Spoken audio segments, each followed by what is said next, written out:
Money in the Morning on Millionaire Training Camp. My name is Dr. Boyce Watkins. I hope you guys are having a great day. We are ready to conquer the world as usual because we are the greatest and we are the smartest and we're moving way ahead of the rest of the world when it comes to economics. We are the only group of people on the planet that is systematically training our children on economics at a very high level. Most people's kids are not talking to a finance professor every day. That includes white people and Jewish people. I know that we like to think that we're always a day late and a dollar short and left behind and don't have access, but I personally think that we've created our own special brand of black privilege. That's what we have. We have black privilege up in here. So clap for yourselves. Clap for yourselves. Give yourselves a shout out for creating black privilege. I do believe that we can do that. I think it just takes some work and some confidence. And I have complete confidence in your abilities. I have complete confidence in my abilities. I have complete confidence in our community. I have complete confidence in our children. And I know that we are going to win because we just the best, man. That's what the best does. The best wins. All right. So anyway, I hope everybody's doing well today. Yeah, I wanted to shape our conversation today around the Trump coin. And I think there's a big question about the Trump coin. Give me a yes if you've seen this. A lot of you have seen this coin that Donald Trump issued. And I think the good question that a good question a lot of people might want to ask is it a good investment or garbage, right? And I'm gonna tell you right now, it's almost like when something weird ends in a relationship and somebody says, is it yes or no? Yeah, you gonna be with me or not? And they might be like, well, it's complicated. So it is complicated. It is complicated in terms of really assessing what this coin is, what it means, whether it's ethical for a president to even do something like this. It's certainly unprecedented. There's no question about that. It's never been done before, that to my knowledge. I've never seen a president just say, "Hey, yo, I'm gonna put out a coin and I'm about to drop an album in September." I mean, there's no telling what the next move might be, and some of you may see it as incredibly creative and interesting and bold, and some of you see it as just trifling and ridiculous and shenanigans, right? And I get it. I understand all of it, and I think maybe all of it might be true. Multiple things can be true at once, and so yeah. So this coin is out, and it's interesting. I had to think about it a little bit this morning because this gets into an area that I specialized in my doctoral studies, which was asset pricing. And asset pricing is basically just sort of this idea of sort of like how do you even decide what a financial asset should be worth? Is it what model should you use? And I know in the field of finance, we tend to want to believe that everything can be connected back to some sort of mathematical formula, or that you should be able to do some sort of statistical analysis and write a computer program that'll tell you what the valuation should be. But as you know about life, see, the funny thing about life, in case you don't know this, I don't know how many of y'all have known this about life. um, Sometimes life ain't fair, right? Sometimes in life we know the way things should be. Like, for example, a school teacher should always make more money than a Hollywood movie star. I don't care, what world you live in. The way the world should be is that a soldier should make more money than like a basketball player. Because I mean, you put your life on the line. How valuable is your life, right? Um, but sometimes life just don't work out like that. Sometimes life, as my cousin likes to say, life be lifing, right? And this is what you run up against when you're really trying to understand, what should it even be allowed? Should it even make sense for a president of the United States to be able to instantaneously create tens of billions of dollars in economic value just by putting out a coin that to some extent, it's easy to argue that it could be effectively worthless. Like that, that's the short end of it. That's where it starts. Like you can make a direct, easy argument to say this thing is worth it's nothing. It's garbage. It shouldn't cost more than half a penny, and even half a penny would be, overpricing it. And that's an argument that I think you can make, and it would be correct. But what happens is you kind of run into kind of this quantum mechanics kind of thing. Quantum mechanics is fascinating because quantum mechanics is where they have something called superposition, where something can be two things at once. And I think this might be the quantum argument on the Trump coin. This is a quantum mechanics kind of thing. And I'm not even an expert on quantum mechanics, but I kind of link it. It kind of reminds me of probability theory. And there's this whole double slit experiment, how something can be a wave and still be something else and a particle. It's crazy. It's crazy. We live in a crazy world. Nothing makes sense. So you have to kind of choose your own truth, right? And that's kind of what the world we live in now. I think definitely politically is people have kind of selected their own truth and said this is the truth, and I just don't know if that's right, right? I think that there's always multiple truths and multiple ways to look at things. All right, so here is so what I want to do quickly is I want to analyze the Trump coin and basically help us kind of conclude is it worthless or is it something that could be worth investing in? And nobody, no, it's hard to say. I'm going to give you the short answer. The short answer is it's everything. It's everything that you want it to be. So let me break down some financial theories to kind of help you understand what's happening here. So basically, when I look at a Trump coin, first thing I see is I understand why the crypto industry was livid. Most people in the crypto space were very annoyed when this coin came out. Trump has presented himself as a friend to the crypto industry. That's how he got elected. They raised a bunch of money, not because they were in love with Donald Trump, but because they felt that the Biden administration was not supporting what they were trying to do in terms of crypto. So, so Trump gets all the support from the crypto bros. They get him in office, and what they were hoping that the president would do, which he kind of did, is back and support their industry and at the very least remove obstacles. One of the biggest obstacles was SEC Chairman Gary Gensler. Gary Gensler, was gone. He ran out of town as soon as Trump arrived. He said, "Look, yo, I'm done. I'm out. I don't need to be here." And that's kind of what occurred, right? So to some extent, he's kind of already started delivering for those particular constituents. Now, one thing before I move on, I want to ask you all, can you give me a quick yes if you can hear me? Let me know if you can hear me. And I know some of you were may have noticed that the Zoom link for this class changed. The old Zoom link does not work. So if you have the old Zoom link, it won't get you into the Zoom.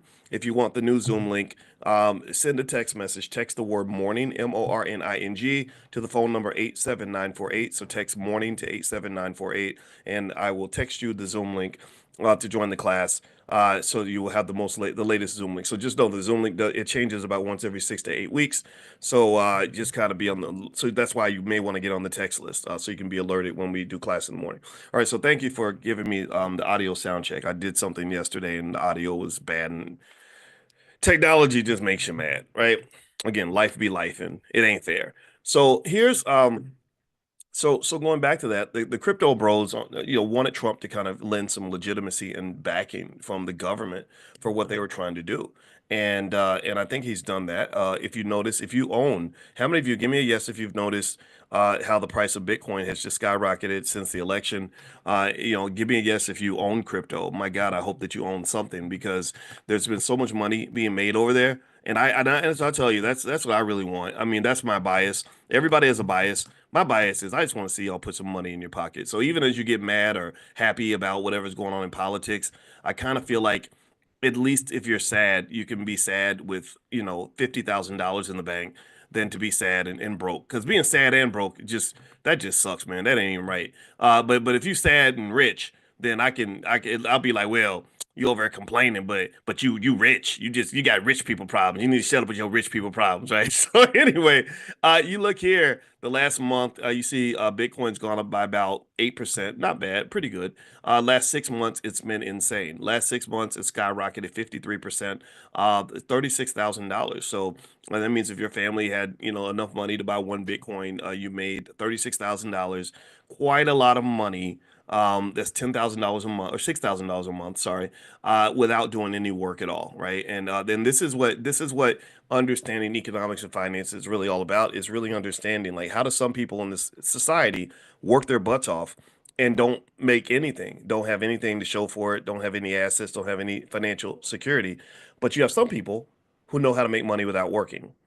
They do. They know how to make money without working. And that's why I literally I say, oh, I forgot, I have a PhD in finance, so I have this superpower and I can explain how to make money without working. So I did a whole training called How to Make Money Without Working. If you haven't watched it, a million people have watched that training, by the way, and I'm glad that a million of you have seen it because I want everybody to understand what rich people know, right? So if you haven't seen it yet, just pull out your phone, text the word money to that same phone number 87948. If you text money to 87948, you'll get a link immediately where you can click on that and take a look at that training. And it talks more about stock options, but that's just one of many ways you can make money without working. So in this particular case, the Trump coin, which I don't know what the market cap of the Trump coin is.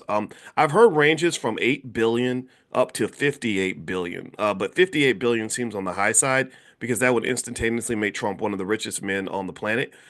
So that's not, that's not right. That's fake news. Not 58 billion. It's actually about 7.3 billion dollars.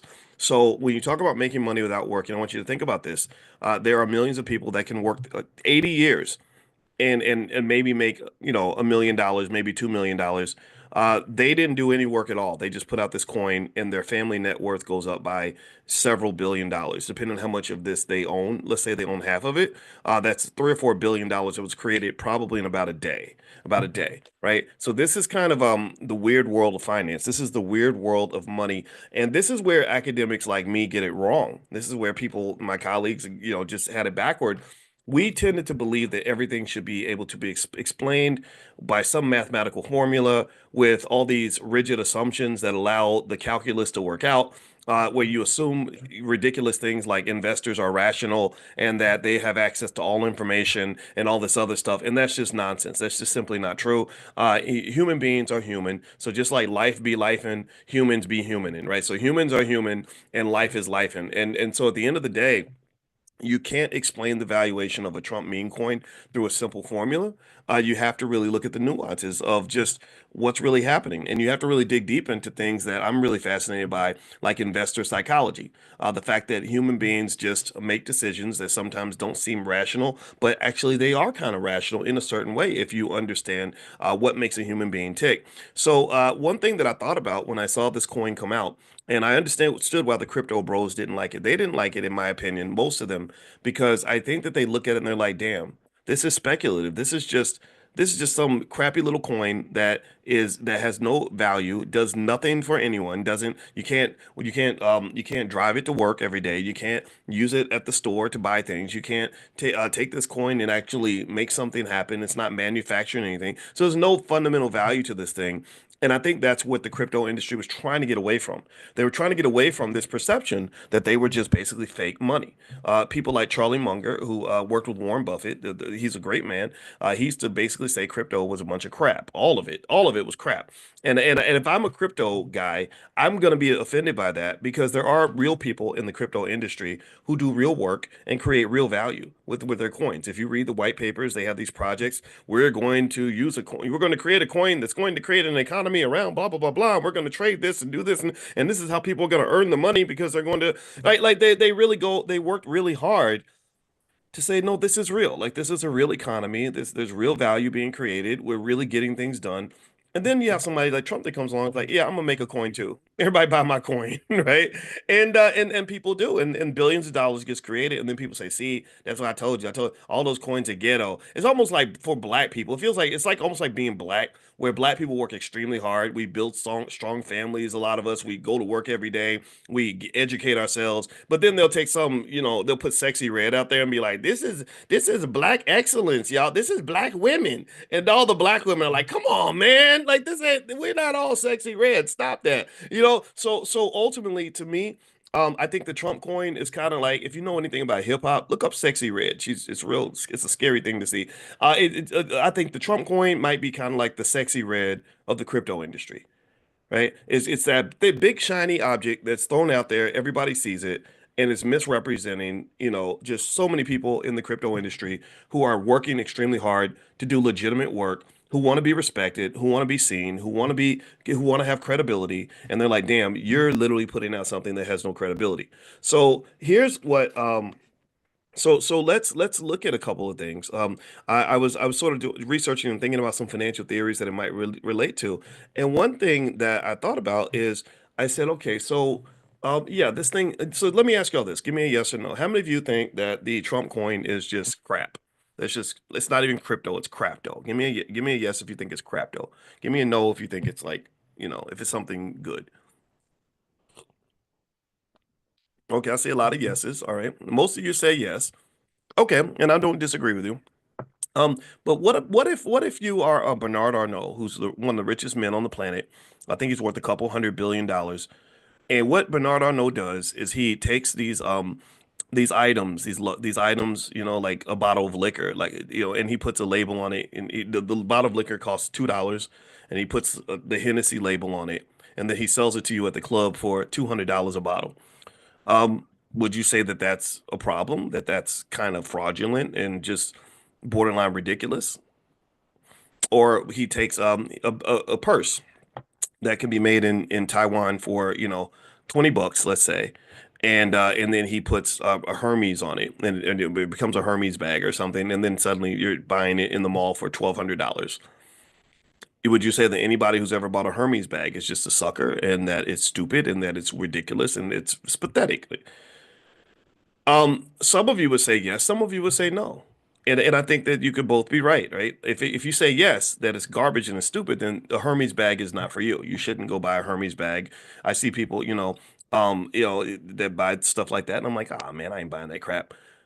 But then at the same time, I'd have to be honest and say, well, I got a wife and a daughter who really like Coach purses. I think my wife has a Coach purse. She bought a Coach t-shirt. And it wasn't like a regular t-shirt. Like I was like, oh, that t-shirt, I could buy that at Walmart for $8. But she paid maybe $80 for it, right? And what did she pay for? She paid for, the label, the branding, like it says Coach on it. So suddenly it's worth all this money. And so what this really speaks to is that there's kind of like this psychological thing that happens when you're looking at value. And as much as we might despise it, or some of you love it, some of you hate it, there are millions of people who value the name Trump. Again, it's not something that's easy to talk about. I know it's controversial. I know that it's going to lead to a whole lot of chaos and arguing and going back and forth. And he's this and he's that. Okay, yeah, but there are people. If I go down to downtown Chicago right now, there's a big, gigantic, massive hotel that I've never stayed in, but it's massive and it's beautiful, and it has the word Trump right on the front of that hotel. And there are facilities all around the earth that have that big name on there, right?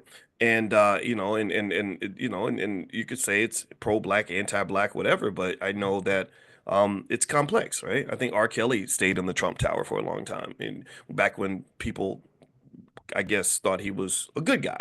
And Jennifer Hudson, when her whole family got killed, he was like, "Yeah, come stay at my hotel," right? So it becomes complex. It's a complex conversation, but still, that name Trump means something to some people. So because that name means something to some people, there are people who say, "Yeah, I'll buy that coin."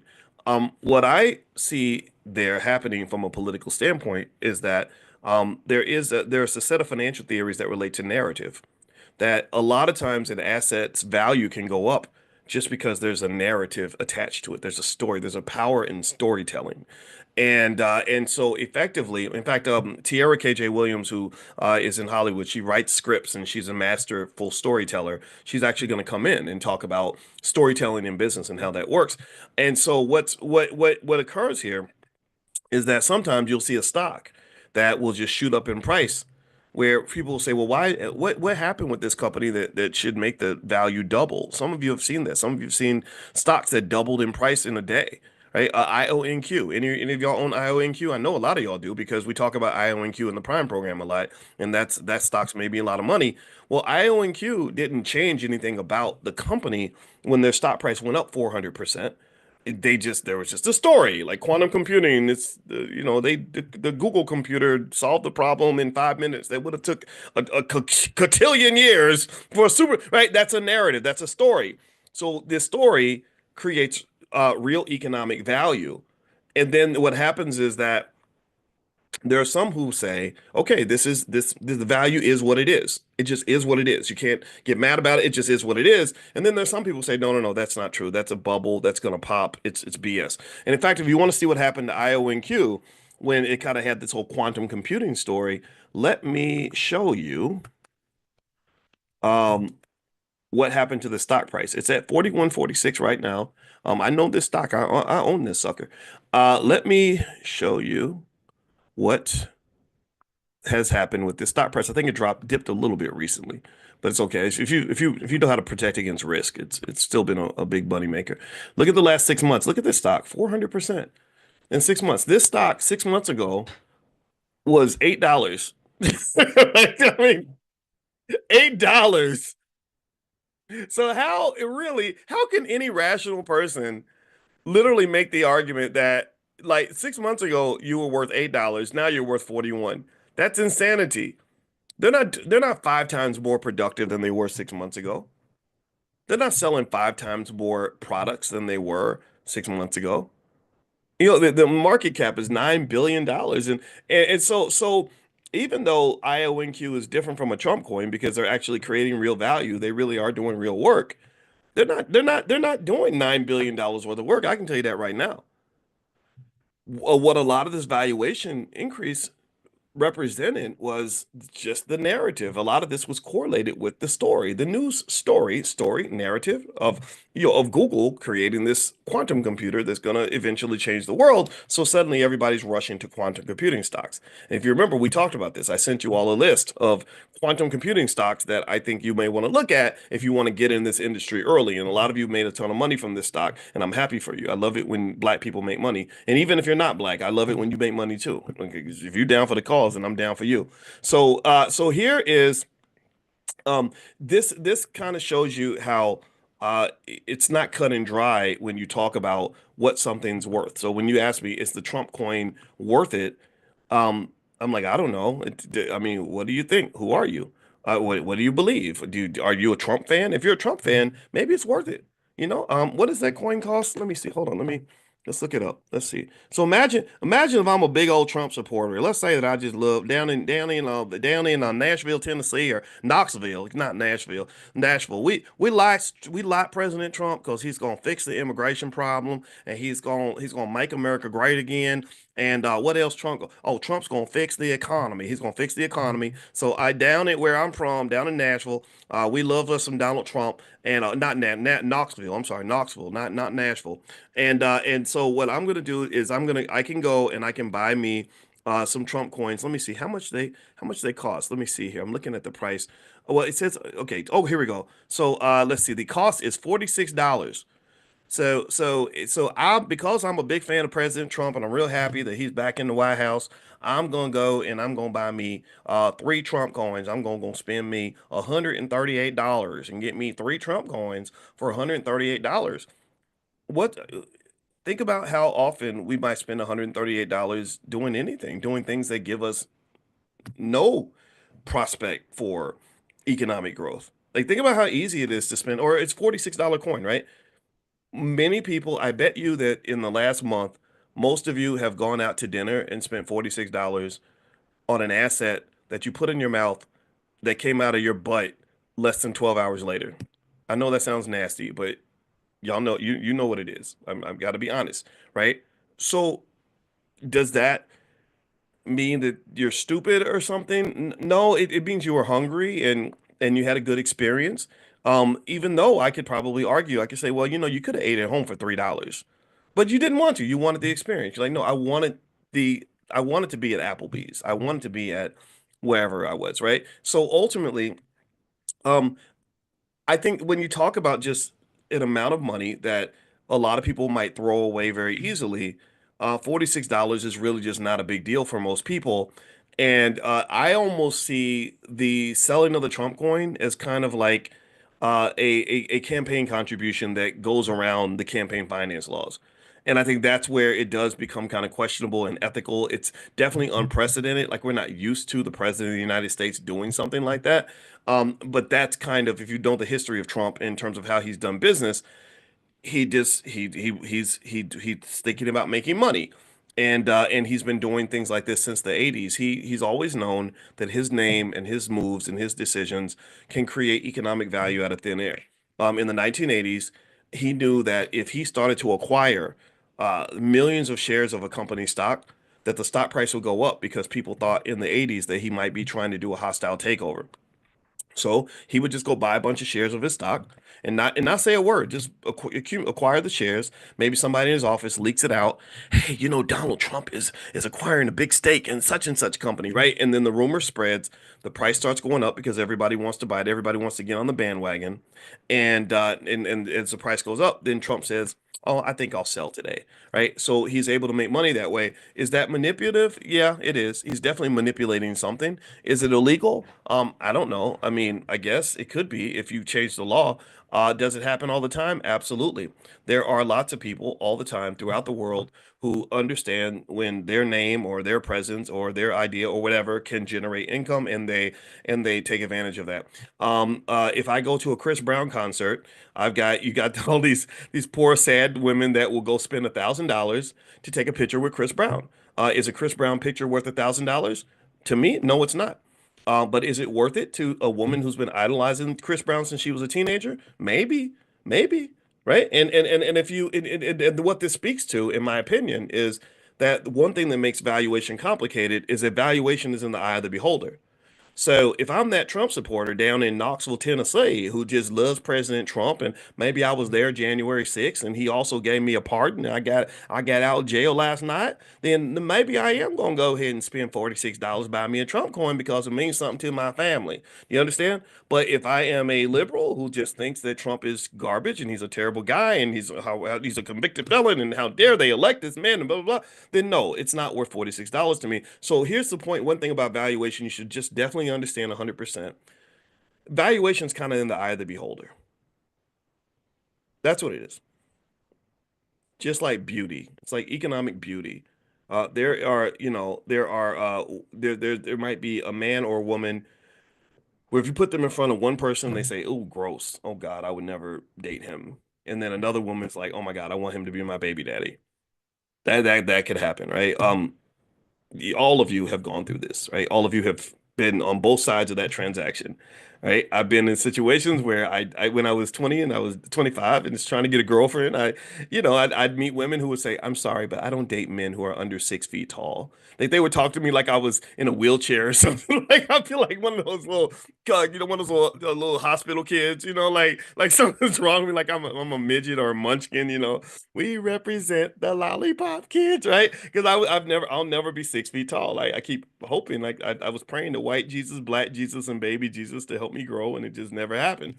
But then I've been in spaces where where there was a lady who's like, "Oh my God, I just need to have your baby immediately because I like smart guys." And I'm like, "If you like smart guys, I'm your man, girl. I got you, girl." Right? And so the point of the matter is to say that beauty is in the eye of the beholder, just like valuations in the eye of the beholder. Um, the Trump coin is to me a coin that where you can justify its valuation uh, easily by just saying, well, the valuation is what it is. It's what people are willing to pay for it. If people aren't willing to pay for it, then that's not the valuation. That's how real estate's valued in a way. For example, real estate, when they tell you a house is worth a certain amount, sure, they can say, well, it should be worth this amount because we did an appraisal and this is what the appraisal says. That's all theoretical. But then there's a transaction, right? The rubber meets the road, and then you say, well, clearly it must be worth this amount because that's what someone paid for it. It's almost like when my Ohio State Buckeyes, I'm a big, I'm a college football fan. My Ohio State Buckeyes won the national championship, and so they proved on the field that they are the best team in the country. But then you could still argue that maybe they weren't. You could say, oh, well, they only won because they got lucky, or maybe before the game, you could say, well, really the best team is Notre Dame, and then they play it out, and then you say, no, really the best team was Ohio State. But then sometimes teams win and they weren't supposed to win, and so they might have won even though they weren't the best team. So valuation is complicated like that. Like nobody kind of knows, right? And so with the Trump coin, I think that the decision to invest in the Trump coin can come down to either A, you love Trump and you really just like what this whole moment represents to you and you're excited about it and you want something that's commemorative. No different from buying, a commemorative t-shirt for a concert you went to. You go to a Beyonce concert, she sells you a $60 t-shirt. You buy it because Beyonce's on it, not because the shirt is worth $60, right? Um, or maybe you buy it because you have a speculative intuition about Trump supporters. So you're sitting on the sideline and you don't really You don't really know. You don't really care if the valuation is what it is. You're just looking at the trends. You're looking at people, and you're like, these Trump supporters, they really like that. They really like this guy. I think I want to buy this coin because I think that they're going to like him even more. I think that the coin is going to go up in value, so I'm going to buy it because I'm hoping I can sell it for more. And then you have the majority of people. This is the overwhelming majority of the world who just says, I'm not buying it. I'm not participating, right, at all, either because I think it's worthless or because I just don't care, right? And that's what I see with the Trump point. So, before I move on, one thing I want to remind everybody of is that tonight we are going to meet for stock options class. It's called Prime, which stands for Passive Recurring Income Machine. If you want to join us tonight, we're going to have a tax specialist that's going to talk about getting tax or how to deal with minimize the taxes on the money that you guys are making. I know a lot of you are getting income from selling your stock options and all that. And so if you want to participate or join us, I'll send you all a link where if you want to do a 7-day free trial in the class, you can. Or if you want to just, come in directly now, you can go to drboyceprime.com, Prime.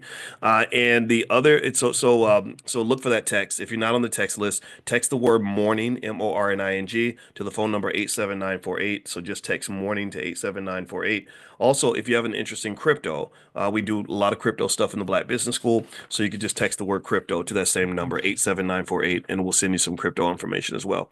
All right. So here is another way to kind of look at the Trump coin. Let's kind of break this down a little bit further.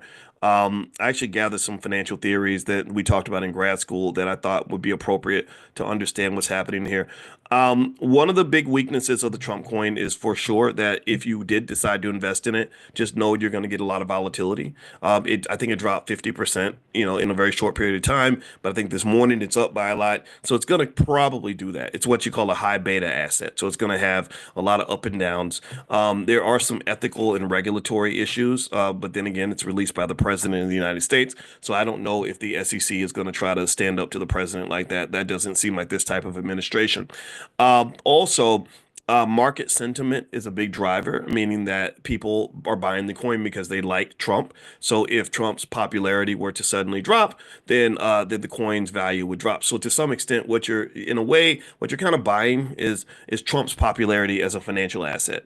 If you think that his popularity has peaked and that people will never like him more than they like him now, then that might not be such a good investment. But if you think people are going to love him more and want to buy more of the coin, then that might actually be something that could be worth investing in. Let's see. Someone says being broke is no fun. Thank you for teaching about finance. Yeah, I don't think being broke is fun either. Like they say, money's the root of all evil, and I just don't agree. I think money can be evil if you're an evil person, but if you're a good person, money makes you a gooder person. You can be gooder if you have money. Also, I think being broke is the root of evil. I know good people who've done bad things because they were financially desperate. So don't ever think that money is the root of all evil. If anything, being broke will make you real evil and angry. And when you get hangry, when you get hungry and angry, and you broke at the same time, that is not a good feeling. So I don't want you hangry up in here. I want you feeling good. I want you happy. All right. So another thing about the coin is, when you talk about utility,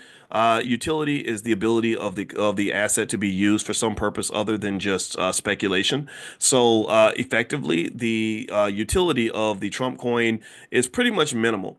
It's pretty much just done like in terms of there's no use case really for this. There's nothing there that says that if there's no market for this coin, if there's no place I can go and sell this publicly, then it has no value. So here's the thing.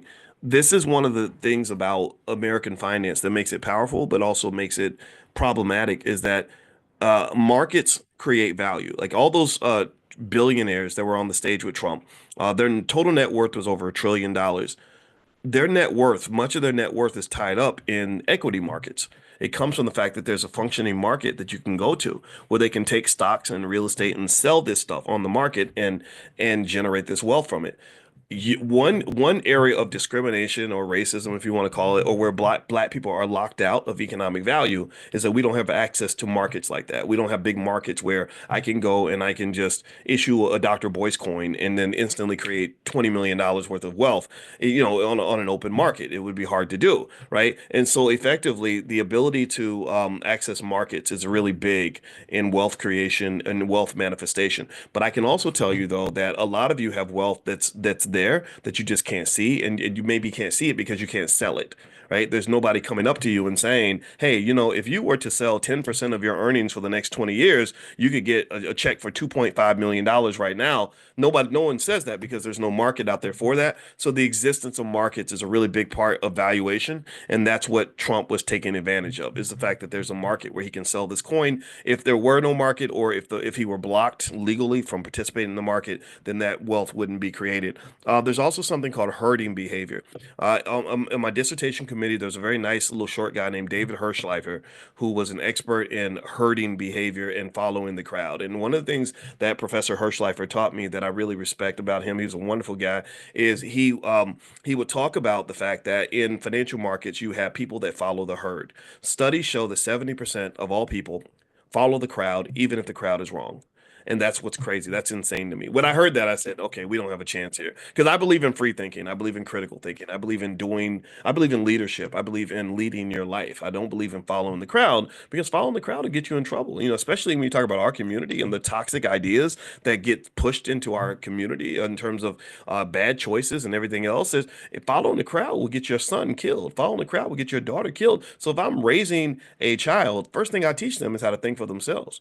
First thing I teach them is how to be a leader. First thing I teach them is to say, no, no, no, I'm getting out of the car, man. I'm out of here. Right. Or no, girl, I'm not going to that party. Right. Because at the end of the day, if you can't do that, if you don't have the courage to do that, and you don't have the self-love and self-respect, and to make decisions that are not popular, you will fry. You will go down. I mean, the prisons are full of young black men who followed the crowd, and the crowd led them into a bad situation. So ultimately, herding behavior happens. Though it's very natural, it's very real. Everybody wants to fit in. Everybody wants to be part of the culture. I hear people talk about the culture, or they'll say, Doc, you need to connect to the culture. You need to be part of the culture." And I'm like, well, I am part of the culture. I'm part of the Black excellence culture. I'm part of the B1 culture. I'm part of the culture that says we want to be healthy, wealthy, and successful. I'm part of the culture that's pro family. I'm part of the culture that's pro black woman, pro black man, that wants our kids to be the best. That's my culture.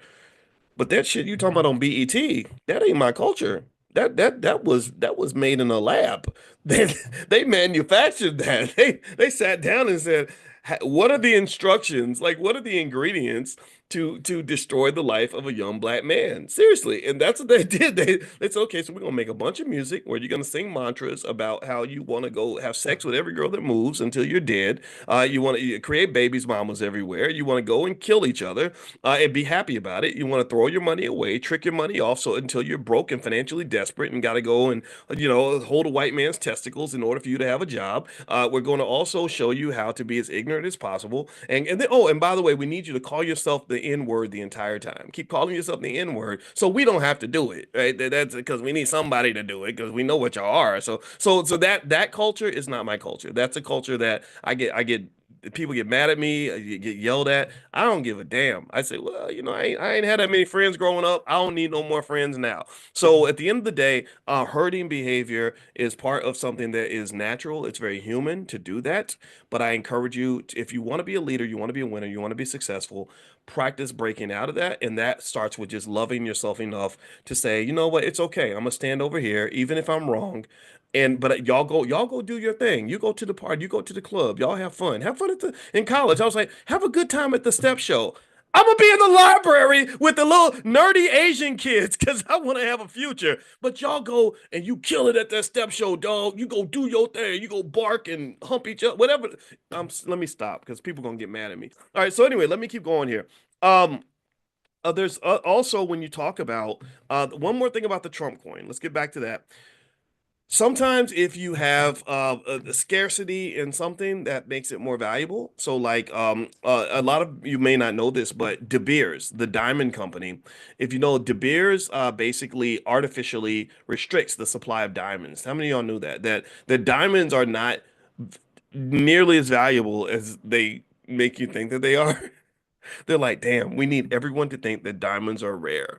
So what I know what we'll do, we'll make them rare. We'll just get a whole bunch of diamonds and we won't put them out there so people can't get them. And then people will pay more for it because there's the perception of scarcity. Diamonds aren't really that scarce. Diamonds, kind of like rock hard toilet paper in terms of just how readily available they are.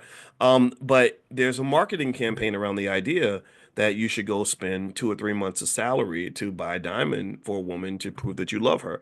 And it's a game. It's a game, and it's a lie that everyone has bought into. See, to create an illusion, it helps if multiple people are in on it. Right? So you got to be in on it, and your woman's got to be in on it, and the world's got to be in on it, on this false idea that a diamond is a symbol of love. And one thing that you would have to kind of know is that if you go back over 100 years and you talk to a random person on the street in 1910 and you say, "Hey, you're going to get married," doesn't that mean you have to buy a diamond for your wife? They would be like, "What are you talking about? Why would I buy her a diamond to prove that I love her? Diamonds are expensive, and I love her. I bought her flowers." Right? And so what happened was there was a deliberate campaign, a deliberate campaign that leaned on herding behavior, leaned on the fact that people followed the crowd, and they came up with slogans like "Diamonds are forever." Anybody heard that? Anybody heard "Diamonds are forever"? Or say you love her with a diamond, stuff like that. And and then they immortalized it. They put it in movies and they put it in songs. Diamonds are forever and ever, right? And then people started to believe, like, oh, that's right. That's right. Oh, yeah, diamonds are forever, and diamonds are a girl's best friend, and diamonds that's how you show you love her. And people bought into that. So that campaign was so effective that they actually won awards for that. They won awards. They're like, man, that's some good pimping, because white people got a players ball too. They all went to the players ball for white people, and they basically said, man, that was some good pimping. You really did a good job of getting people to go out and spend all their money on these diamonds, even though we know, and I know that they're not worth what they say. But hey, we got everybody believing that. So that was some good pimping. And that's pretty much what the what kind of happens when you talk about perceived value and manipulation. So the perception of scarcity, the Trump coin. Let's circle back to that. Pretty much, they pretty much said we're only going to release, I think, 200 million of these or something, for $40 or whatever. And so people were like, "Oh my God, they're rare and they're limited supply, so we better buy one." Beyond that. The last thing I'll throw in there is something that we've talked about briefly before, called the greater fool theory. And so the greater fool theory basically says that if I buy something for a certain price and I'm a fool for paying that price, I can make money as long as I find a greater fool. And that's kind of like a financial game of musical chairs. At some point, somebody's not going to have a chair, and I don't care as long as it's not me. That's kind of what the argument might be. So you might buy it and say, at some point the coin might collapse and might go back to zero, but it won't go back to zero before I sell my stake. And so insiders end up having a massive advantage. This is where did anybody see where that lady who did the Hawk Tuah thing, where she basically put out a coin, and then as everyone was buying up the coin, her team was selling the coin on the open market. They were like, "Oh, we better convert this into dollars as fast as we can while the getting's good, while this coin is hot." And then the coin collapsed, and so hundreds of millions of dollars was lost.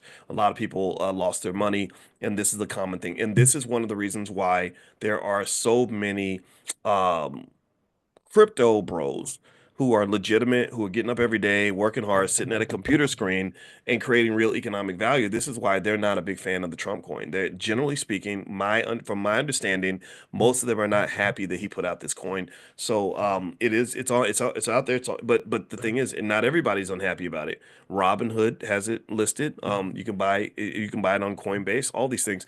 And if you want to actually get started with crypto stuff like that, text the word crypto to 87948, and we have some crypto stuff in the Black Business School that can help you.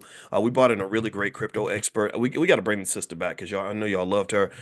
She would put her name in the chat, please, so I can say her name. I'm bad with names. Please forgive me for that. I remember her faces. Naja. Do you remember her last? Naja Roberts. Yeah, Naja Roberts. I mean, just did a great job, and she's B1. She's actually out of the Black Business School. Like, she learned, from what I understand, Naja, please forgive me if I get it wrong, but I think she learned crypto in the Black Business School, and now she's teaching crypto in the Black Business School. So she's an amazing woman. If you want to find out how to check out her presentation, you can email the support team. We have a great support team here in the Black Business School. Just email support at theblackbusinessschool.com, support at theblackbusinessschool.com, and they can take good care of you. Don't forget the THE. It's the Black Business School. All right, guys, just like I went to the Ohio State University. Go Buckeyes. We won the national championship. It was good. All right, so I'm out of here, guys. Have a wonderful day. Tomorrow morning, 10 a.m. Eastern, we're going to meet again. I think Athena Gardner is going to come in, and Athena is doing a presentation on AI, the use of AI in your business. AI. I talked yesterday about how MBAs, Harvard MBAs, are having a hard time getting jobs now because I think, has really started to eat away even at those high level jobs. So Athena is going to kind of school us a little bit on AI. She's going to do a presentation, a deep dive on Saturday morning in the Fly Nubian Money Investment Club. A lot of you know about the ladies of Fly Nubian Money, Dr. Lene Javette, the great Constance Carter, Tierra Williams, my wife, Dr. Alicia. Those ladies, they actually talk every single day. They're smart black women, and I hope that the brothers especially will go and support these sisters and listen to our women because they're so smart, they're so capable, and also for the ladies, like I mean, if you're looking for some badass women, these women are not a joke. So anyway, if you want to be notified when they go live and stuff like that, another thing you can do is text Queens to 87948. So just text Queens to 87948 and take a look. And I see Tiara's in the chat, and she put the URL flynubianmoneyclub.com. They have an investment club that they where they work together, make investments and learn about it and all that stuff. So anyway, have a good day, everybody. God bless you. Thank you so much for listening. I will see you all tomorrow morning. And all right, until then, keep getting rich. Talk to you later. Bye bye.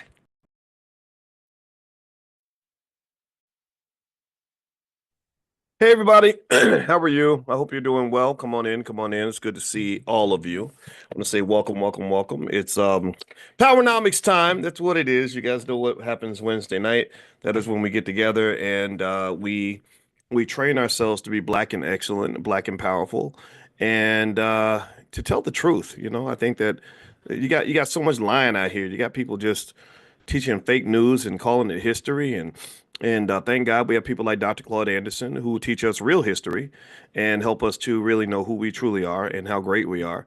I was just talking to my son about greatness, and I said, Quincy, you're a great man because you cooked the chicken and it was delicious.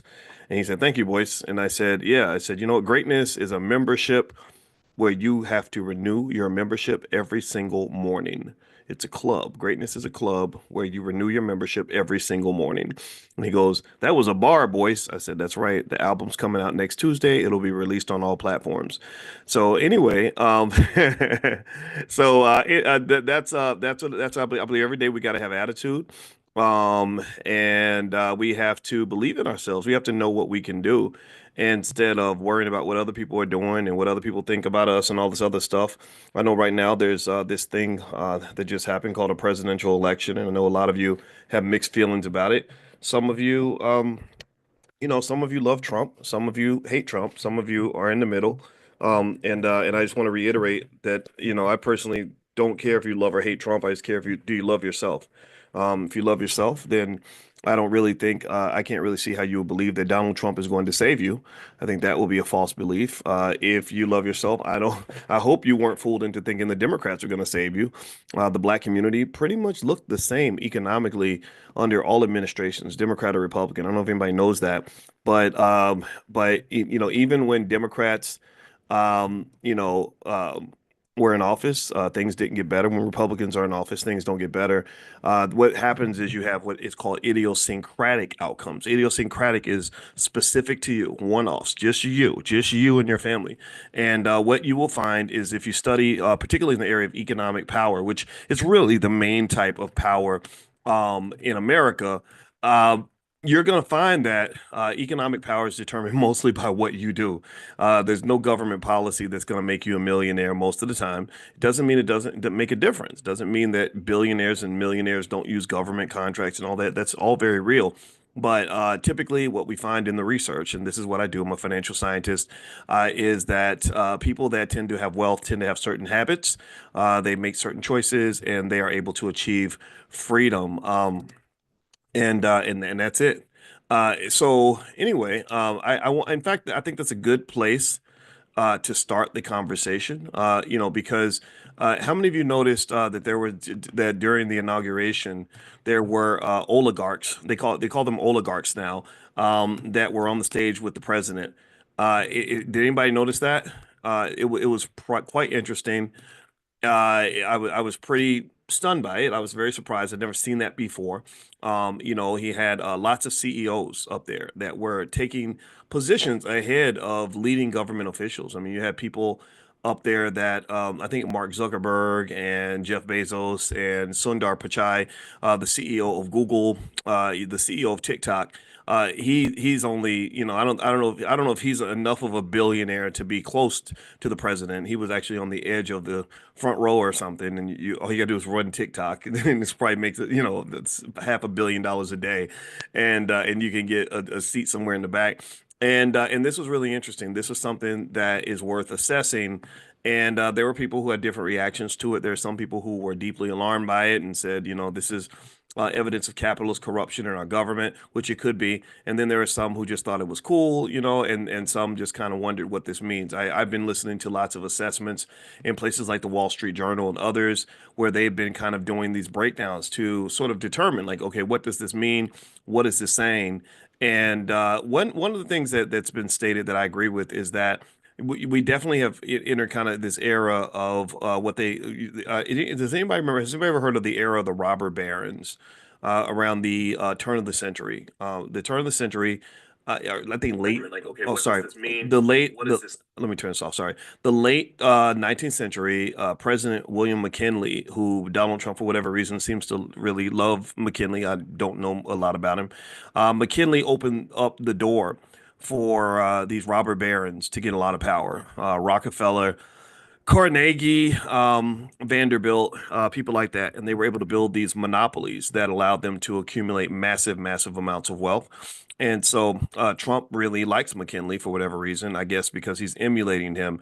And that's kind of what you're dealing with. That's the era you're dealing with. Now, my interpretation of the oligarchs that were up on the stage is that this is a natural outcome. It's almost like this. It's like back in the here we go. Has anybody noticed? I had a friend. I'll just tell you about this. I had a friend who said, it really just seems like now that they've been promoting gayness in the government and in schools, so many kids are gay. I mean, you might notice that it just seems like everybody and their mother's gay now. If you're under the age of 30, it's like very popular. It seems almost like there's like just this thing, like it's a trend, right? And some people look at it that way, and it's that's an opinion. And I said, well, I don't know if it's a trend or not. I said, but I had noticed that, right? Like most of a lot of the young people I mentor, it's like suddenly, guess what? I'm gay, mostly amongst the girls, like a lot of bisexual, all that stuff. And I say, well, maybe the theory could be that maybe we always had lots of people that were gay or bisexual, but they just didn't tell anybody. It was sort of like, but you kind of knew, right? The gay people have been around for a very long time. And I kind of feel like it's the same way with the government in terms of the oligarchs running the government. The people with the money, if you understand money the way I kind of see money, you'll know that your government's been run by money for a very long time. This is not a democracy. This is capitalism. At best, you have a capitalist democracy, but the word capitalist is bigger and broader and more direct than the word democracy. Democracy is like the tiny word, the little brother. Capitalist is the big brother. That's really what it is. And so basically, if you want to know the real reason that Trump had oligarchs on the stage, it's because he's kind of unfortunately doing in broad daylight what's been going on behind the scenes for a very long time. If you watch the inauguration and you were surprised to see these billionaires kind of out there in broad daylight exercising their power, I think it's actually quite interesting telling. I'm not gonna say it's a good thing or a bad thing. It's just a thing, in that it's that's always been the case. When they let money into politics, I felt like that was a very bad idea. I say this as a person who respects the power of money, who understands the power of money very much, who believes deeply that the power of money is something that can liberate Black people. I believe that the power of money is very important to harness. I can tell you with complete certainty that having this much money in your government means that eventually the money's going to kind of drive everything. And that's a good reason to leave the money out. But they chose not to leave the money out. So now the money's in there like swimmer 100%. And as much as some people might want to say that this is purely a Republican thing, if you go back to the pandemic, what you'll notice during the pandemic is that the pharmaceutical companies made insane amounts of money in these public-private partnerships where they were helping the government to protect us against the virus by telling us that you must take this shot or you're going to lose all your friends and all your family and everyone's going to hate you and you're going to die, right? And that is a common tactic that is used in a lot of areas. It's used by defense contractors all the time. It's because the government, they to some extent, the government, you can argue, has a little bit of a mafia style enforcer ability, right? It's almost like if you owe me money and I'd say, hey, you owe me money, can you pay me? You might say, well, screw you, I'm not going to give you anything. But if I got an enforcer next to me who can come to your house and threaten to break your legs or put you in jail or beat you up or take your kids or something, then that makes it easier for me to collect. So the government has the military. They become the enforcer, and the corporations sit back behind the enforcer, and they pay the enforcer to enforce what they need to enforce. They just have to properly label it, right? So, for example, the defense contractors want to make money by selling weapons that shouldn't be really needed by anybody, shouldn't be really used anywhere. But they say, hey, you know what? There's a war in Ukraine, and what we need you to do is we need you to use the bully pulpit, and we need you to go out here and get on TV and use your the power of your voice to tell Americans that for whatever reason we're supposed to hate Russia and love Ukraine. And I'm gonna just tell you the truth. Give me a yes in the chat if you really don't give a damn about Ukraine. I'm gonna be honest. Let's just be honest. Let's keep it real. How many of y'all just really like maybe couldn't even find Ukraine on the map? Don't give a damn about Ukraine at all. Could care less. No disrespect to Ukraine, but we got problems here. We got other places I care more about, like I don't know, Chicago or something, right? Chicago. Yeah, I could go if I wanted to just go get shot. I can go to Chicago and get shot, right? If I want to go look at a war zone, I can go to parts of my own damn city. So a lot of black folks, same thing was true with Vietnam. Muhammad Ali said it right when he said, "Ain't no Viet Cong never called me nigga." So ain't no Ukrainian never did nothing for me. Ain't no Russian never hurt me. I could give two shits less about Russia, Ukraine, none of that. But for some reason, we're told like, oh, you're supposed to pick this side and support us as we write $100 billion checks for these wars that don't make sense to anybody. Now again, I'm not here to say that you have to agree with me. I'm just here to lay out a perspective. And so what I believe happens, and the reason that Trump had those oligarchs up on the stage is because it's a common thing across both political parties that you had defense contractors, Raytheon, Lockheed Martin. They're like, okay, we've got these Scud missiles or whatever that we need to sell, and we don't know what to do with them. So there's a war over here, or we're going to help start one. And what we want you to do is we want you to use your military and your forces and your money to basically say that we have to be involved in this war. And then we want you to give money to the Ukrainians and give money. They don't really give money, in case you don't know that. They don't give the money. Robert Kennedy did a good job of explaining that they're not really giving the money. What they're doing is it's a money laundering exercise. They basically give the money to Ukraine and then they tell Ukraine what to do with the money. So think about this. If I give you money and then tell you what to do with the money, I'm not really giving you money. Do you follow what I'm saying? Like if I say, hey, look, I'm gonna donate $50,000 to you on one condition, and you say, great, oh my God, thank you, Dr. Boyce, that's amazing. I might say, I know you got a school, so I'm gonna donate $50,000 to your school. But here's what I need you to do. I need you to take that 50,000. I need you to go to my brother's business, and I need you to spend that 50,000 buying school supplies from him. He's going to charge whatever price he wants to charge, and you can't dispute that. You're going to have to pay the full price. And why wouldn't you? It's free money, right? And that's pretty much what happens with these these big checks that get written to these other countries. We think that it's money going to other people, but it's really not. It's really just kind of similar to what the government's always done. If you go back and you look at, for example, I heard Trump mention he wanted to reveal what happened in the assassinations of Kennedy and Dr. King and all that. And I can tell you with complete certainty that the killings of both of those guys, in my opinion, were joint operations between the U.S. government and the mafia. They work with the mafia. They have these partnerships. Again, another type of public-private partnership that they may not talk about, but this is what you get. This is the government that you get. So if I'm a corporation and I want to make money from the government, and that's what they do. That's what billionaires can do. Trump is doing it for sure. The Bidens have made lots of money. The Obamas walked away from the White House as billionaires or close to it. So this is a common thing. A lot of Supreme Court justices and people that are high levels of government. Nancy Pelosi, a lot of these people make insane amounts of money. If you go follow their net worth, you'll say, "How is your income here, but your net worth is up here? How's a person that makes $250,000 a year have a $100 million net worth? How does that happen?" Right? And we just think it's luck. No, it's not luck. It's the power of having that position. Right? So it almost reminds me. My dad was a cop for 25 years, and it reminds me of like how you would have cops that would be making $40,000 a year, but be living in a $500,000 house. And for some reason, I guess maybe some people don't connect the dots, but you know what it is. You know what's going on. You stop a drug dealer and he doesn't want to go to jail, and the drug dealer's sitting on $400,000 in his apartment, and you say, okay, break me off 50,000, and I'll make sure you don't go to jail.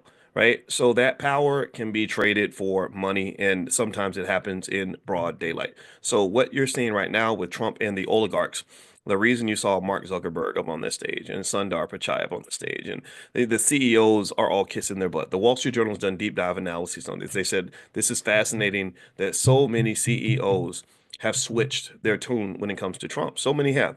They're all kissing his butt. They gave more money to his inaugural fund than he actually needed. They really, really did everything that they could to get close to this guy. And you're like, well, wait a minute. Just a year ago, you were saying terrible things about him. Well, it's mainly because they're basically sort of looking at the mob boss and who has a big ego, who's very, if you think he's a narcissist, I would tend to agree with you, whether you like him or not. You got to come on, this guy, he's got some narcissist tendencies. Um, and they're kissing the ring. And in exchange, what does happen then is he immediately does what he does best, which is to be a capitalist. First thing he does is releases the Trump coin, which, I think I actually bought some just because I think that it could go up, but I don't think it's a great investment long term. I don't think it's something that has any fundamental inherent value, but I do see power. I recognize power when I see it. So basically, he issues the Trump coin that immediately creates several billion dollars in wealth for his family, right? He puts 20% in circulation. 80% he keeps for himself. So if the total market value of all the coins is $8 billion, that means his family's now $6 billion richer. What else happens? He's connected to these, crypto companies and stuff like that as he decides to make the US into this important crypto hub and stuff like that. What else is happening? He did a public-private partnership recently with Mayoshi Son from the Vision Fund, as well as Sam Altman from OpenAI, and they said they're going to put $500 billion into developing AI infrastructure by building data centers and stuff like that. So all these things are definitely happening, and they're very, very real. And what I think is you should pay attention to once you get over your emotion, either your happiness or your sadness that he's in office, it's just this is how government works in America. This is also a reason why African American people, in my opinion, are never going to get proper relief from the government, reparations and all that. The only way you could get reparations or proper support is if you truly demanded it. And I don't think the black community is strong enough or strong-willed enough to truly demand what we deserve, right? We'll either settle for less with the Democrats, or maybe we just don't know exactly how to negotiate as a collective or whatever it is, or maybe whenever we try to, it becomes disrupted, or maybe at some point there has to be someone that comes along that's powerful enough to really get millions of people in line on the same page to negotiate for the same thing. Because right now it's just kind of frazzled everywhere. You have a civil war. You have black people that hate their own cousins because you're a Democrat, I'm a Republican, or you're a Republican, and that's a sellout. And I personally don't understand that, because what's interesting to me is that it's fascinating to me that we will fight harder for the Democratic Party than we'll fight for ourselves. Like if someone shows up and says, "Yeah, he's a Republican, he's a sellout, I hate these Republicans," like everyone gets riled up and going. But if someone says, "Hey, why don't we fight for the black community? Why don't we build to the point where we're strong enough that we don't need to depend on a political party to save us?" You're not going to get the same level of effort, because I don't think that there's confidence. That's what it is. I don't think that we have the self-belief that we can truly get things done by ourselves. I think that that's really your issue. I don't understand why white people always have to be invited to the cookout, for us to feel like the cookout is legitimate. I don't understand that. I just don't get it. I don't understand. I can tell you, let me just tell you my personal experience. In the Black Business School, we've raised tens of millions of dollars and been able to single-handedly resurrect the powernomics concept and Dr. Claude Anderson's image and everything else to the world. We got almost 1 billion views on YouTube. We have 200,000 students all around the world that we've served at a very high level, better than anyone on the earth when it comes to Black wealth. And we did not need one corporate sponsor. We did not need government funding. We did not need stupid celebrities to come along and endorse us. We didn't need this. I didn't need, you didn't see me having to stand up next to some rapper saying, "Hey, come to the Black Business School." Sure, I met rappers because they heard about what we were doing, but not once did I go out and look for anybody. And I met some good people along the way. But all those people called me. I never ever, not once reached out to them. When Tyler Perry reached out to me, it was because he heard of me. I didn't call him. When even the great, amazing Louis Farrakhan, when they reached out, we didn't reach out to the nation. I love the nation, but they reached out to us because they heard that we were doing good work. When Ice Cube reached out, I didn't say, "Hey, how do I get in touch with Ice Cube? I need Ice Cube to endorse the Black Business School." No, somebody called me and said, "Hey, Ice Cube wants to talk to you." I said, "Oh, Ice Cube, yeah, he used to be one of my favorite rappers when I was a teenager. That's cool. Yeah, I'd love to talk to him. He's a great guy." Right. So my point is to say that I think that one of the problems that we have as a community is that we spend too much damn time looking externally when everything you need is internal. You're looking for everybody else to give you what's already inside yourself. We are literally walking down the yellow brick road looking for the damn Wizard of Oz. And a lot of us are the Scarecrow, some of us are the Tin Man, some of us are the Cowardly Lion. And just like in the Wizard of Oz, at the end, when they truly found themselves and they realized that the lion didn't have to go look for courage from the Wizard of Oz, he realized he had more courage than the Wizard of Oz. The Scarecrow didn't need to go and talk to the wizard to get a heart. He had one. The Tin Man. He didn't have to go out and get the things that he. I don't remember who had what. I don't remember who had the heart and who had the brains and who had the. Well, I think the Scarecrow didn't have the brains, but you get the point. You got the brains, the heart, and the courage inside of you to become whatever you want and build whatever you want.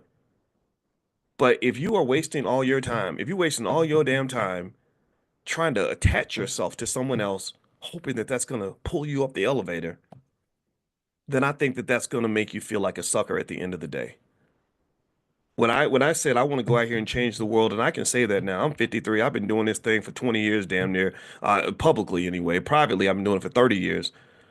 When I decided I wanted to change the world, I truly sat there and said, I can't change the world until I change myself.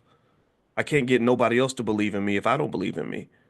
And I did not. I promised her. I said, I'm not going to sit on the phone begging and chasing people down and hoping people give me an support that. No, no, no. I don't. No, we going to do this. We're going to do it brick by brick, piece by piece. So that way, when it's done, we're not going to have to ask for anybody's permission for us to move forward. We don't have to ask anybody's permission for us to make a move. We are true Black power. We truly can do what we want, and we truly don't have to ask anyone's permission. In fact, it's so unbelievable to some people that people swear there were whole conspiracy theories where Dr. Boyce is secretly getting supported by the Jews, or there's an Asian man that's running his. No, these people all work for me if they ever came in my space. I was the boss. My team was the boss. I got a solid ass, down ass, hardcore, gangsta ass group of Black men and Black women who believe in Black people. That's what allowed us to reach the world. That's what allowed us to get it done. And the same thing is true for you. When it comes to you building that wealth, you have so much in your power, in your control, that sometimes we fail to acknowledge. You got those kids, you got that spouse, you got your friends, you got yourself, you got your intellect, you're picking up skill every day, you got free time, you've got work ethic. If you're putting all these things in motion, and you're making it work and you're focused and determined, I guarantee you that when you really focus on you and yours and what y'all got going on, you really won't have time to worry about what somebody else is doing up the street. So sometimes, sometimes my friends that are really super committed to the Democrat Republican thing, they get frustrated with me. And I get frustrated sometimes. I'm like, I don't care about integration. I don't really care if they're inviting us in. I don't care about whether or not they give us a seat at the table. Haven't you learned by now that there are no seats that you can keep permanently at someone else's table? Have you not learned by now that no one else is going to invite you into their home and make you into a home owner? The best you can ever be is a tenant. The best you can ever be is an employee. The best you can ever be is a temporary member of the club until they kick your black ass out. And right now, what's happening? Right, what's happening right now in DC? Trump literally came in and with the swipe of a pen, if I'm not mistaken, wiped out every single DEI position in the entire United States government. Holy crap. Holy crap. That's horrible. That's horrible. I'm not here, I'm not gloating about that. I'm not here to say I told you so. What I'm here to say is, do you think that there could have been a better strategy? Did you assess the extraordinary risk that you're taking when most of your self-esteem, most of your success, most of your financial security is dependent upon people who don't even like you that much? People who don't love you, they don't really want you around. They tolerate you. And the minute they get sick of you, they put you out on the street. So wake up calls, sometimes God sends us a wake up call. And the best thing that ever happened to me in my life was that I got some of my wake up calls early. I grew up believing the diversity stuff. I grew up believing in integration. I grew up believing that we had all these opportunities, but I had enough experiences where that white man kicked me upside my head, and I said, "You ain't gonna keep kicking me, damn it. That ain't. I'm not gonna live like that. I'm not gonna be that man for the rest of my life. You did that to me when I'm 19, but that ain't never happened again." And and maybe that's my trauma coming in. Maybe that's my trauma trigger. I have no idea. I know I always tell y'all that I've never dated a white girl. I only did with I, when I even before I got married, I always said I'm only gonna marry a black woman. I'm here for a black woman. I'm here to serve a black woman and a black family, period. Um, because I do believe that who you marry says something about you. It doesn't mean you're a bad person. It just, but it says something. It says something. And I never get to talk. I don't talk much about why I felt that way. Well, two things that happened. One is my mother, my beloved mother, who just left us. She just went to heaven Christmas Eve. I remember her saying when she was about probably 32 years old, and I was like 16 because my mother was very young. And I heard her say that a lot of her friends had a hard time finding a good husband. And I remember thinking because I love my mother and I want to please my mother, I said, well, I'm going to be a good husband. I want to marry a black woman and be a good husband. And I did. I felt that way because I wanted my mother and people like her to be happy. But then the other piece of that was when I was 15, there was a girl, I forgot her name, but she was on the track team and she was a white girl. And I was 15 and we liked each other and she liked me, I liked her. She gave me a little kiss behind the bleachers and all that. And I know she liked me. And then one day, and then we would pass notes in class every day. I go to class, and I'd be going to my class. She'd go to hers, and she'd pass me a note. And then the next class, I'd pass her a note. And then one day, she just stopped passing the notes, and I didn't know what was going on. It was very sad. My heart was broken, and I was like, why isn't she talking to me anymore? And I called her house, and every time I called her house after that, she wasn't able to answer the phone. She never was available, right? And then one day I think I put two and two together and I asked her, I said, is it because your dad doesn't want you to date a black guy? And she said, yeah. And I remember just being so hurt by that. I told my dad was pissed off. He was a little George Jefferson type. He said, see, that's why you reject them before they reject you. He was mad. He was heated. He was mad. And I think for me, I just felt like, okay, I don't understand why somebody would hate me and they don't even know me. But at that point, I just said, you know what? I'm done. No more. No, never doing this again. And I don't even know if that's a healthy response to that. I'm sure there are lots of white girls who would have dated me. I'm sure there have been white girls that have hit on me in time. I just never noticed it. I never noticed. It's almost like when I go to Atlanta and some dude is hitting on me. I'm always surprised. But I forget that there are guys that hit on dudes. But if you are a dude that hits on dudes, just hit on whoever you want. Just don't hit on me, or I might get mad at you. But at the same time. It was Yeah, it was just kind of one of those things where I was like, I'm not interested in that anyway, and I never went back in that direction because I think that it's patently unfair. I think that we have to really just process that how unfair that is that somebody assumes that they are better than you to the point where they can just dislike you and you ain't never did nothing to them. I mean, if you think about how inherently hurtful and evil it is for people to treat you that way. Like, think about how terrible that is. You're a good person, you're trying to help people, you're trying to be friends with everybody, and somebody just hates you just because you're black, just because of who you are. That's a terrible feeling. That ain't right. And I'm gonna just tell you, I also feel like we should stop doing that too. I feel like sometimes we do that to gay people. I don't hate a gay person or a trans person because they're gay or they're trans.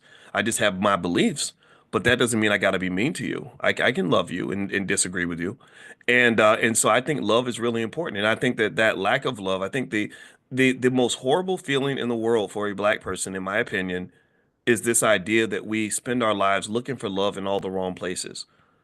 Like we are literally looking for love from a group of people that are just not trained to love us. It doesn't mean that they're all bad. It doesn't mean they all wake up and say, "How am I going to beat up a black person today?" They don't. I don't think they. I'm not saying that. I don't think that's the case. I know a lot of good white folks who are not bad people, but racial bias and all that stuff is very, very real. And I would almost say that I think you should be insulted by the fact that somebody trained you to spend all your time chasing jobs and looking to go work, literally go work for the very same people that don't like you very much, or these, or if you hate these terrible capitalists, or if you're complaining about Trump and his billionaire friends that are exploiting people and all this other stuff, what they're doing, or Trump got sued for racial discrimination back, then if you think these people are so bad, why the hell are you sending your kids to go work for them? Because that's what you're doing. That's what you're doing when you reject ideas like powernomics. When you reject powernomics, and all powernomics is saying, all Dr. Claude Anderson is saying is get up off your ass and go build something of your own. All he's saying is invest for your family. All he's saying is have a plan. That's all he's saying. He ain't saying nothing crazy, terrible, or radical. But yet people get mad about that. They get offended by that. Do you know how many HBCUs there are that have never ever even invited this man to come and give a speech? Howard University is right down the street from this man. Never once did they, from what I understand from my conversations with him, have they ever picked up the phone and said, hey, Dr. Anderson, we consider you to be one of the great economic thinkers of this time. We've honored many white people who hurt black people. We've honored white people who've incarcerated black people. We've honored white people who've exploited and harmed and mistreated black people. So since we've honored them, we're going to honor you because you're one of us and you love us. They didn't love us. And we honored them, but we're gonna honor you because you love us, because our self-esteem is that high, and because we get it that much. They've never done that. They say, no, no, he's dangerous. He's doing this pro-black thing, and we can't have too much of that. Too much of that. It's very bad. We're very proud of our graduates. We have 20 graduates this year who are going to be DEI experts at the federal government under President Trump. Maybe or maybe if Biden gets back in office, he'll restore DEI and or whatever. And we have a bunch of other students, our best students. We send them to Goldman Sachs, and we sent some of them to Merrill Lynch, and some of them are working at Chase Bank. And we're very proud that they're working for these white people. And we love the fact that they're working for the very same people who made trillions of dollars enslaving black people years ago. And it's good for them. It's going to be very good for that one Negro who gets that one job, but the rest of the community can just suck a rock. And that's pretty much what you're doing when you're training millions of your absolute best and brightest to go work for the very same people who are the cause of your frustration. That is literally a significant mental illness. Like that's worthy of therapy. That's worthy of therapy and medication. Like you crazy. You out your damn mind. Brother Nuri Muhammad, one of my good friends, a man I love to the ends of the earth. He said something so crazy. I love the fact that he said it on the Breakfast Club. He said we're the only group who will sit around and blame 95% of our problems on the white man, but then spend 95% of our money with the same white man that we're blaming for our problems. So you give him all your money, and more importantly, you give him your kids because they go work for him, and then you give him your time because you are trying to get into his door and get an opportunity to sit at his table, and then you give him all your attention. And I personally think that it should be the reverse. I think that it's a conscious effort to say, What does it mean for me to give my attention to the people who actually deserve it? What does it mean for me to love and honor the right people without worrying about how the world feels about that person? Like, do I have the courage to sit up there and say, Dr. Frances Cress Welsing was one of the greatest scholars in the history of Howard University, even though they fired her? What does that require? And how do I respond when the world says, "Oh, that's radical, that's crazy, what's wrong with you?" Because what's interesting is that there are people who look at pro-blackness as like some type of mental illness. Like, he's all super pro-black and blickety black, and they almost look at it like you're crazy. But what's really crazy is when you up here chasing white folks for a job. What's really crazy is when you really think that these people who have never ever shown any love for you are gonna come and save you. What's crazy is when you're sitting around waiting for somebody else, your adversary, to give you financial security that they're never going to give you. I can tell you, I know a lot about capitalism. When those oligarchs were sitting up on the stage, I can tell you exactly how all of them made their money. I can tell you exactly what the formula was, what the systems looked like, exactly how it was all done. I can tell you their connection with Donald Trump. I can tell you a lot of things. And one thing about capitalism that we still have not understood, that we got to get through our thick heads, is capitalism ain't got no love for nobody. Capitalism is a jungle. It is an economic jungle that's built on survival of the fittest. Martin Luther King started to realize that when he went right before he died. The poor man, he was not, he was a kid, he was young. When Martin Luther King died, I think he was about 14 years younger than I am right now. So he was young. He was still learning, just like I was when I was his age. I was figuring things out. And also had a whole PhD in finance. So I understand why it took Dr. King a while to get to the point that he was when he understood that the real issue was an economic issue. And one thing Dr. King said that was 100% accurate was he said that he said, wait, America is not just a burning house. It is for many reasons, but it's also just a big liar. It's a hypocrite. He said, on one hand, you're talking about justice, but on the other hand, you're talking about capitalism, which capitalism does not breed justice. Capitalism does not go hand in hand with equality. Capitalism don't give a damn about equality. Capitalism's like, okay, if you're the smartest and you're the hardest working and you got the most connections and you do the best with your resources, you're gonna get ahead and other people are not. And that's fundamentally problematic and unfair because there's some people who just don't have the same level of work ethic or intelligence to do what some people did. Some of y'all came out of the mud. Some of y'all, like me, some of you were born in the projects like I was, who were able to find a way to get to the top. Everybody ain't got that. Everybody doesn't have that level of focus and skill, right? So, and I think it's unfair to expect everyone to have that. So there should be spaces for equality. There should be spaces for justice and fairness and everything else, right? But that's not the America that you live in. That's not the country you live in. That's what America pretends to be. That's what America pretends to be. It's almost like these companies that have these diversity statements, and they're like, remember they used to have those stupid little corporate statements like, here at here at Walmart Corporation, we believe in diversity and we are firmly against discrimination based on race, gender, religion. Like they would just, and they would really make you believe that they really care about that crap. They didn't care about that stuff. And what's happening right now? All those companies, when Trump told these companies to drop their DEI programs, they dropped it quick. They ain't defending you. They ain't and even DEI wasn't defending you. Y'all know what DEI became. Dr. Colin Anderson talks about that. DEI became I mean, it kind of started to benefit black people. When I got my job at Syracuse, that was a diversity hire. They didn't want to hire no black people in that business school. They had almost 100 faculty in the business school. I'll never forget this, and not one single African American anywhere in that school. So they made them do it. We were like Brown versus Board of Education. When the three of us came in, we were the only three black people in the entire department, in the entire business school. All the departments come in. There's like for six departments. We were the only three black people. So this is what you are going to get. Now, somebody's asking, when am I going to start reading? I just want to say that I think this should be a special Powernomics training that goes beyond just what's in the book. I'll read a section of the book, but I actually want to talk about this because so many of you have asked me about the oligarchs and the Trump administration and DEI. So I think that this fits into our Powernomics conversation because this is what Powernomics is. Powernomics is the only tool available anywhere for black people that I'm aware of, or one of the prominent tools that gives you the ability to survive in a capitalist society. And a lot of the reason that it has not been fully embraced at the level that it should is because you got hamstrung and you got distracted. You got distracted. To win the game, you're supposed to run 2 miles to the north, and they got you running south and in circles and running up the bleachers and to the left and to the right. And I see Barbara's mentioning the boule, they just all that. They literally did. They just get you all like distracted, and you're like, "Ooh, no, stop it."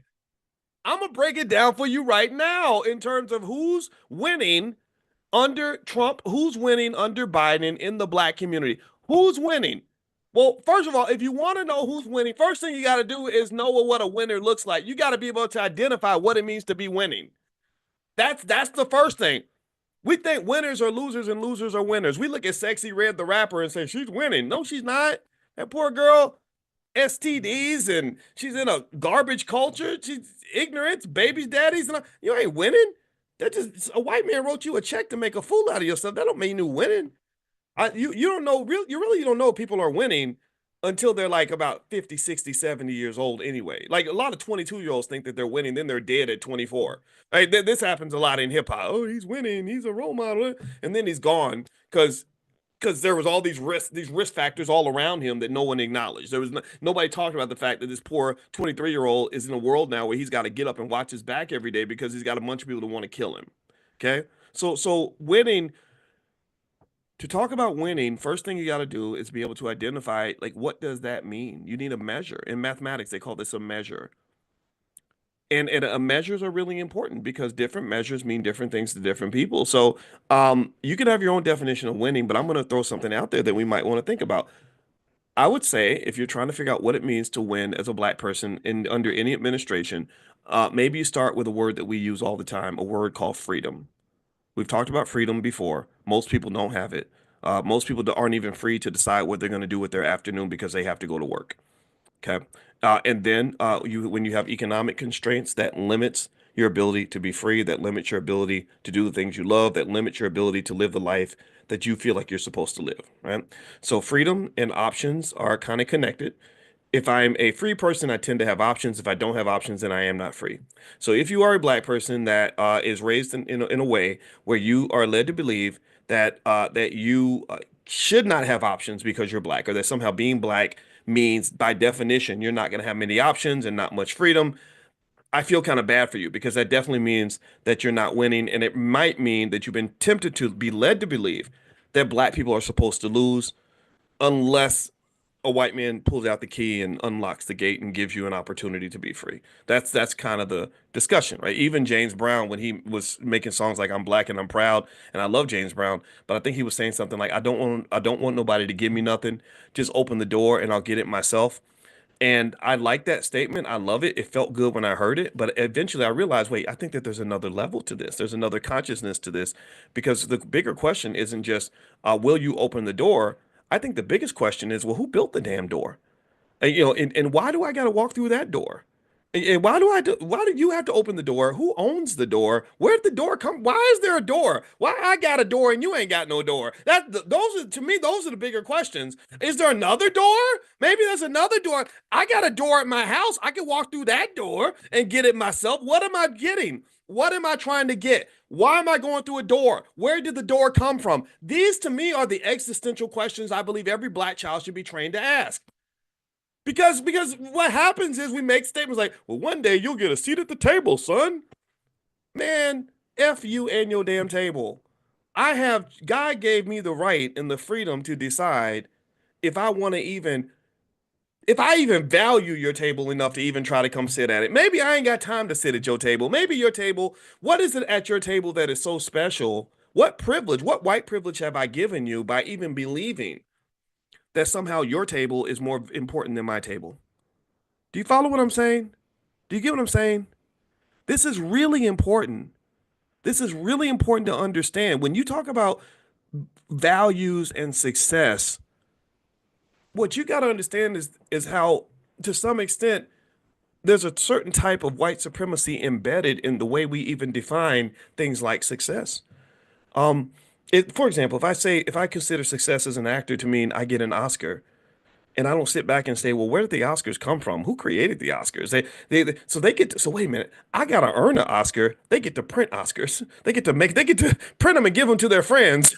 And I'm looking at their friends like, oh my God, I admire you so much. Could you have an Oscar? Same thing is true with money. With money. Do you understand? You read books, you need to read books like I think it's called Lessons from an Economic Hitman or something. And it kind of tells you how economics can be used is used by the United States to oppress other countries, because they have an inherent advantage. If I get some small African country to be really deep in debt to me with dollars, they're automatically going to be at an inherent disadvantage to me. Why? Well, because for them to get a dollar, they got to go earn it. They have to do something to earn it. I don't have to earn it. I can go back in the back and print dollars. So how in the hell are you gonna, how are you ever going to be greater than your God? I am your economic God. I can go print the money. You got to work for it and you got to hope that I'll give you some, but I got it in the back. I can go get whatever. So what's happened is that to some extent sometimes what we call white privilege and white supremacy is really built on somebody convincing us to play a game that's rigged for us to fail. And I can tell you that if you are smart enough, you will learn to decide what games you are going to play and not going to play. I don't want to be in a game that's designed for me to fail. I want to be, how about this? How about we get in games that are designed for us to win? So ultimately what I would say to you is that when you're talking about success and winning under Trump, winning under Biden, winning in a capitalist society, I would start with that word freedom. And then I would go into like, well, what does it look like? What does a winning black person even look like? Well, they're probably free. They're probably doing well in three key areas, one of three, two of three, or three of three. Health, wealth, and relationships, right? Physically and mentally healthy, uh, good relationships with people that they love and trust, like a strong family, all that, and some money in their pocket, financial security and income. All three of these things, there's nothing that I mentioned in this list that you need a white man to produce for you. Now he's all up in the Kool-Aid though. He got systems designed to literally ruin you and enslave you in every one of those areas. He's got food that if you eat the food, you're going to die. You're going to get all the Negro diseases, diabetes, heart disease, cancer, kidney failure, all that, right? That's all this is being revealed, thank goodness, right? And if you don't think about it, then yeah, he can ruin your health, your physical health, mental health. That is a matter of consciousness and shaping your mind in a certain way, where so many of us are distracted by things like media and entertainment and whatever, right? So your mental health can be disrupted. Relationships, black relationships struggle sometimes because we're not trained in how to have those proper relationships, right? But I can tell you that when you talk about mental health, physical health, and relationships, and then you get to money, my specialty, but relationships and all that kind of ties into that. That's why I talk about that. You can't talk about one without the other. Literally, the people that I see that are winning the most are not the ones who've been able to figure out how to get into someone else's space and navigate that space, like climb the corporate ladder or get white folks to love them or win an Oscar or a Grammy or whatever. The people that I find that are winning the most are the ones who simply say, there's certain games I'm not even going to play. I'm gonna win the game by making sure that I control as much of the game as I possibly can. So that might mean being thoughtful about what I eat and put in my body, what I put inside my mind, being careful about the spaces that I spend time in. Maybe I don't want to get up every day and go to some job and be surrounded by a bunch of people who are going to be toxic toward me, who are going to mistreat me and treat me badly. Maybe from a fundamental level, I find that to be unacceptable because one of the things about white supremacy to me is that it works better when you accept it. I mean, it's more effective when you allow it, when you walk right into it. So if you walk right into systems and situations where you're going to be mistreated, and then you get mistreated, then you say, "Well, look at here, they go treating us bad again." There's not a point where people say, "Well, why did you even walk in there in the first place if you knew you were going to get treated that badly?" And then what will happen is we'll say, "Well, because I had no other choice." Well, that is where our job might come in. That's where maybe someone like me can help, and I can say, well, you really don't. Your kids really don't actually have to go and work for white people their whole life. Like you're not really stuck. It's just, but the problem is though that eventually it requires you to look in the mirror and you have to sort of question some of your habits. You have to say, okay, if my 28-year-old child is going to a job that he hates and being mistreated every day, why isn't it in our family culture to just do little things like invest for him so that he can have plenty of money by the time he's in his 20s? We've talked about this. Blackwealthmasterplan.com. That's the URL, blackwealthmasterplan.com. It's free. That's the $5 a day plan. And I show you literally if you got a kid and you never want your child to work for anyone, all you got to do is just follow that simple formula and they'll be in a position where they'll be financially secure as long as they don't do something stupid and throw away all the money. But ultimately, money drives everything in America for the most part. Money is important in America. Is it right? No, it's not right. There are so many things that money has infiltrated that money should not be able to buy. The reason the healthcare CEO got killed is because you shouldn't be weighing someone's life, the value of human life, against a dollar bill. Right? That's crazy. That's absolutely crazy. But that's what we do. That's what the healthcare companies do because their job is to make a profit for their shareholders. Welcome to capitalism. If you want to ask me, where do I see aspects of true democracy? Well, one area that I see democracy is in things like the existence of the stock market. I am an expert on the stock market. I've told you all this, and I am a firm believer that one of your best opportunities to be able to succeed in this capitalist society is to take some portion of your money and allocate it towards stock market investments. I really believe that. Yes, I believe in building black-owned businesses and all that stuff.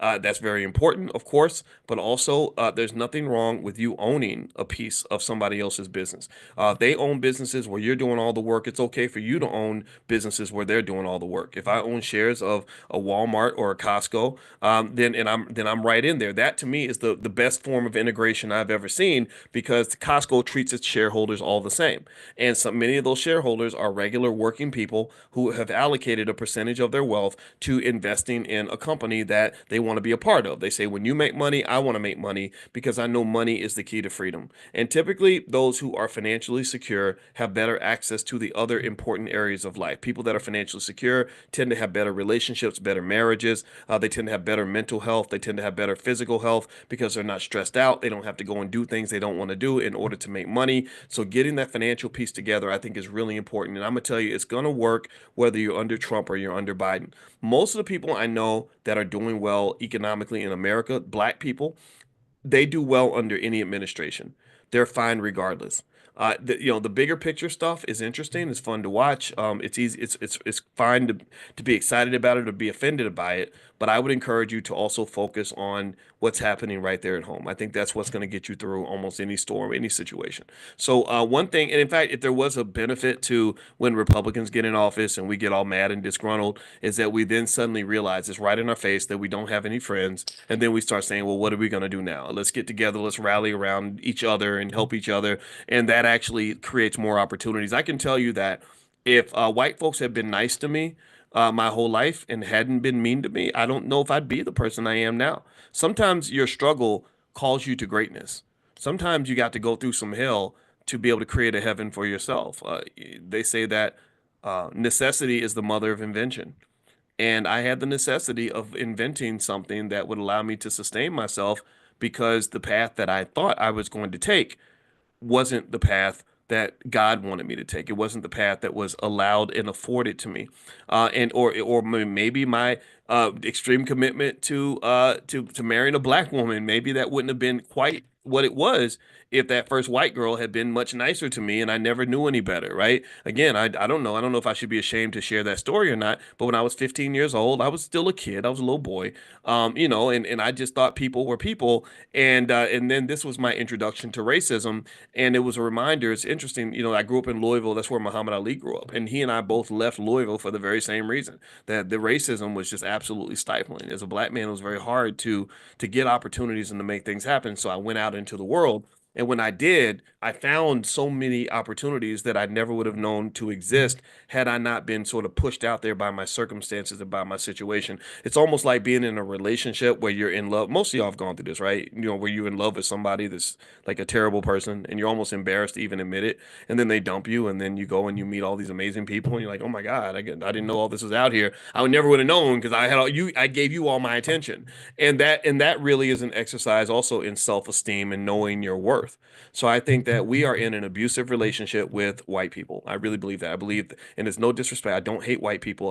I have to say that just because people get scared when I say white people, But really, I think we are in this abusive relationship with America. This abusive relationship where we give love and don't really expect much love in return. We're looking for acceptance in places that we're not accepted. We're going to be we're looking to be treated kindly in places where we'll never be treated kindly. And I think the only solution is that we have to accept the importance of doing the hard work and reshaping and restructuring how we raise our kids, how we raise them to think. So if I'm raising a black child in America, I'm gonna finish with this point. Then I am gonna read some of Dr. Claude Anderson's book today too. But this is a powernomics conversation. If I'm raising a black child, number one, I really talk extensively about the importance and the power of ownership. I make sure they understand they must own something. You must own something. You must own something. You must own something. You cannot go through America without owning something. If you own nothing, then someone will own you.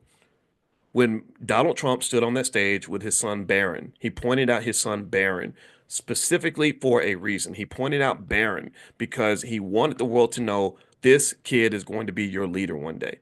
He pointed out Barron because Barron is going to be a billionaire with 100,000 employees, with all kinds of money and all kinds of power, and maybe he's going to be president of the United States one day. He was positioning his son. He's got his son at NYU, one of the best business schools in the world. He's preparing for the year 2050. He's preparing for the year 2060. He's preparing for what's going to happen after he's gone. And what I would almost say to you is that when the time comes and Barron takes over and has power, he'll know what his role is in the world. He's not going to go through life thinking that he's supposed to be somebody's employee. He won't look at himself and say, "Whoa, this is so hard. I'm an oppressed black man." He's going to go out and just be whatever his father has trained him to be. Well, I think the same thing should be said about us in terms of asking ourselves, what are we preparing our children for in the future? How are we talking to them? How are we introducing them to the world? Because I can tell you this, I don't know if your son or daughter is going to be happy if you're bringing them to the world and saying, well, my child can't, is not as important as a Barron Trump. I just hope my child can get a job working for Barron Trump one day. Because that's what's going to happen if all you're doing is you're producing the child to go work for and be owned by another party. Right? If you say, hey, just be really good to rich white people and so that they'll give you a good job because you went to a good school and you made good grades and they're going to hire you. Some people don't train their kids to do that. Some people train their kids to start from the top. It's like a building. Capitalism's like a building, and some people train their children to start in the basement, and some people train their children to come down from the penthouse. So what I'm saying to you is I think you should train your kids to come down from the penthouse. So you say, son, okay, you can get a job if you want to, but it's better. You have more power if you're an owner. And if you can't own a business, that's fine. You should own something, though. You should own something. And the way you can start owning is we're going to get you some shares of stock so you can say that you own a piece of America so you won't feel victimized by America. You won't sit back and watch the presidential inauguration and say, look at all them damn rich people, all them fools getting rich, all these people, Mark Zuckerberg getting money and all that, they exploiting people. I get that. They probably do. But maybe you can also say, gosh, I own my dad got me 100 shares of Facebook stock. So when the stock price went up, I made an extra $10,000 today. Or I own shares in Amazon. There's Jeff Bezos. When that white man works for me, he does a really good job because I've made $50,000 this year being an owner in Amazon stock. That's another reality that I don't think is above us. I don't think there's anything uppity about preparing your children for that reality. The greatest form of democracy you're ever really going to have in America, in my opinion, and this is very sad to say, but it's true in my opinion. The best form of democracy you're ever going to have in America is the democratization of investing through the stock market and capitalism. It sucks, right? Capitalism is not a friend to humanity. It's not a good thing. It's destroying the environment. That's why you got snow in Florida right now. It's because they're messing the ozone layer up so much that you got Arctic winds coming down from the North Pole. That's why Chicago was negative 10 degrees this morning. Down in Florida, it's colder in Chicago than it is in the North Pole in Antarctica. Florida's got a bunch of inches of snow. They even got snow in Jamaica.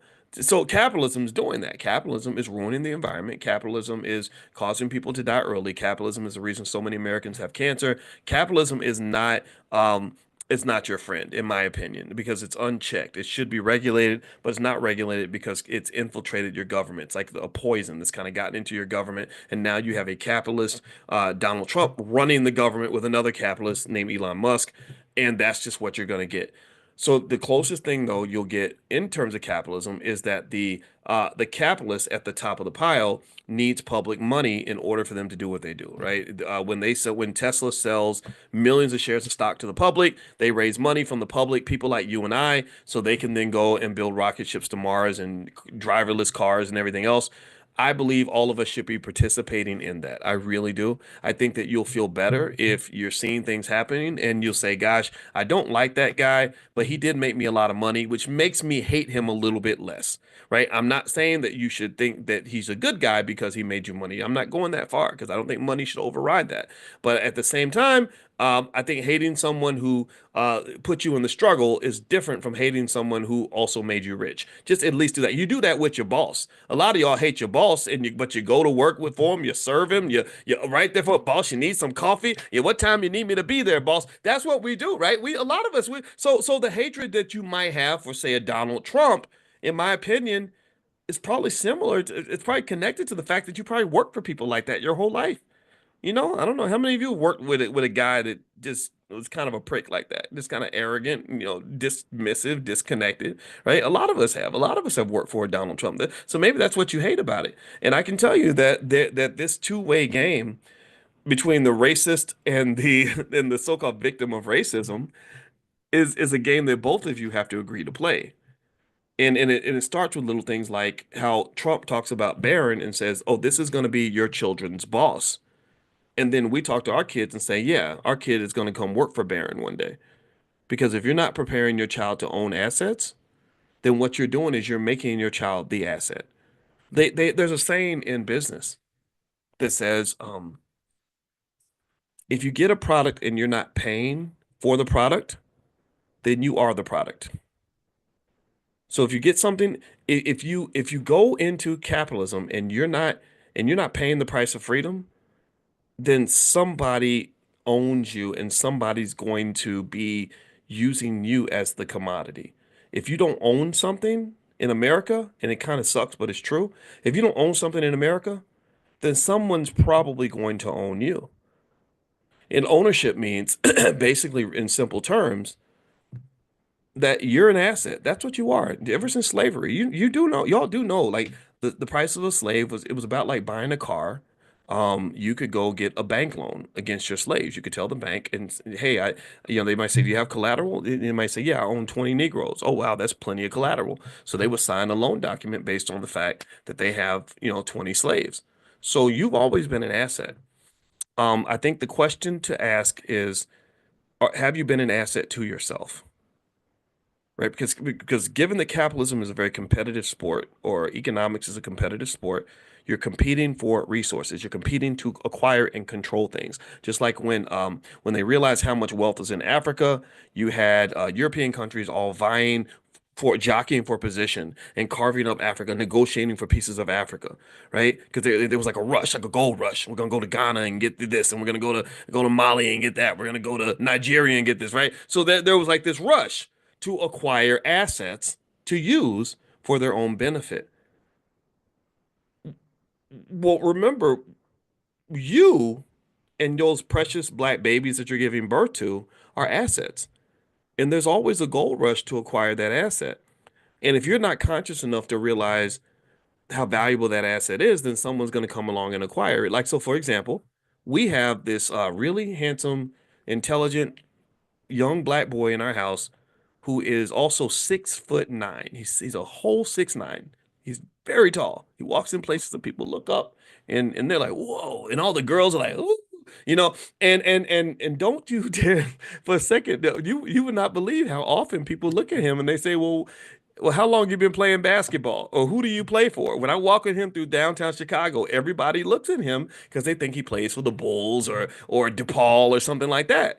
And so So, and this happens all the time. Or when when your little black boy is 6 years old and he's kind of big for his age, the football coach comes along and says, when you're a single mom, you're raising your son, and they're like, when you gonna bring him out for football, right? And they're seeking to acquire your asset. They're going to use your child's gift, your child's talent, your child's wealth as a way to produce something for themselves. Maybe it's rapping, maybe it's scoring touchdowns on the football field, maybe it's dunking basketballs, or maybe it's just like, hey, that boy can come work for me, right? And so what is interesting to me is that you have some scenarios where the children are just acquired from you. You give birth to them, and then you sell them to someone else, like a chicken having eggs, and we just take the eggs and we take them to the farmers market at the KFC. Um, versus you have some parents who say, no, you're not getting my son. No, my son's not. No, he's not playing football because I don't want him to get brain damage. Or like we did with our son, who's 6'9". We said no, he wants to be an engineer. Leave him alone. No, he'll play basketball if he wants to. His talent belongs to him. Let him do what he wants to do with that. Me, if I was 6'9", oh, I'd be out there dunking on everybody. But that's his talent. I can't do anything with that, right? So ultimately, when you're talking about in yourself as well, you're an asset. And what happens is that when we enter the economic system, there's different ways of thinking. There are some people who are there to acquire an asset. The Barron Trumps are trained to acquire assets. Many of us are trained to sell an asset. We're looking to sell ourselves. Like a slave auction. Like, hey, I'm a big, strong negress, who can work hard all day, and it's still I'm good. I'm good with people, and I can, in my resume, I have these credentials and these skills, and I would love to come work for you. That's what we're doing. I'm not making fun of anybody. I'm not making fun of us. I was raised the same way. But I think that that's fine. And then when they offer us the job and they're like, "Hey, you're a good, smart, young black man, young black woman. I'd love for you to come and work for our firm." We're so excited, like, "Oh my God, I got the job!" Right? And that is fine, but it's a problem for me because that excitement you have should be tempered in the sense that you sold yourself without having a full awareness of just how valuable you actually could have been to yourself. And I did this even as a PhD. I was like, yeah, I got this PhD now. I was the only black African American man on the earth to get a PhD in finance that particular year. There was no other black person on the planet. So in the world of DEI, I was kind of like the prize. And I was very excited when I was offered six figures for my first job. But I think what I did not understand was how much more valuable I could have been for myself. Like if I said, okay, instead of me putting 50 hours a week into serving the people who have bought me, purchased me, I wonder what happens if I put 60 hours a week into serving me and developing something that relates to me and my family that's going to be something that we own. And it doesn't mean that you're a sellout for working for other people. I've done it. A lot of us have done it. But I think if you just take a step back and kind of understand that, like if you just kind of know how valuable you are and you kind of know that you are the prize, like acknowledge that you are the SHIT, then at the very least it will put you in a position where you are negotiating from a position of power and not a position of desperation. Like it's one thing if I come work for you because I need to versus me working for you because I want to. If I'm working for you because I want to, then I'm going to have expectations of you. I might negotiate a higher salary. If you mistreat me, I might walk away because I know my worth. I know that even without your validation, even without you accepting me, oh, I'm still somebody. But you don't really see that. Look at how many black folks will lose their job and literally lose their self-esteem because don't nobody want you. Or a young black man who plays in the NFL and he's been trained and bred to be an NFL athlete, almost like that lady in Coming to America. And the prince is like, "So what do you like?" She's like, "Whatever you like." Hey, so what do you? So tell me about yourself. Like tell me about your life. And she's like, "I've been trained to serve you," and that's what happens. Get a lot of young black athletes. They're trained to serve the NFL. So when the coaches are like, "What do you like to do, boy?" Um, whatever y'all want me to like. Like, well, so what kind of man are you? Well, I'm a team player and I'm committed. I can make tackles and I'm determined. And I get all that, but then what happens when they run into somebody like Dr. Myron Roll? Dr. Roll was like, Yeah, I could be a great defensive back for you because I was an All-American and I'd run the 40-yard dash in 4.3 seconds. But I also think I might want to be a medical doctor because I'm very, very smart. I'm as smart as I am athletic. And in fact, actually, I appreciate your offer, but I'm going to go become a Rhodes Scholar because even though I still want to do the football thing, like I really like it, I got other stuff. I got other plans for me because I'm a hell of an asset. I'm kind of the prize, and I want to make sure I get max value from this thing as opposed to me selling to the highest bidder or just jumping up and down just because you let me know you want me. Join the club. Everybody wants me. Like, I really think that that kind of self-esteem really goes a long way because if you know your worth and you know your value, you will never let anybody intimidate you into feeling bad about yourself just because they don't want you no more. Just like in dating, if you know you got options, if you know that you are a good person, if you know what you got going on, if you know that you've been taking care of yourself, if you know how much other women or other men would be interested in you, you're not going to be begging an abusive person to keep you on board. You're not going to stay in an abusive relationship. You're going to walk away and explore other options. You're not even going to be mad. You're not going to even be upset that it's like, okay, it's over. All right, no problem. I wish you the best. And then you go live your life because you know your worth. But when we get sad, like we lose the job or whatever, and we sit around waiting by the phone, waiting for somebody to call us, that's a tremendous waste of value.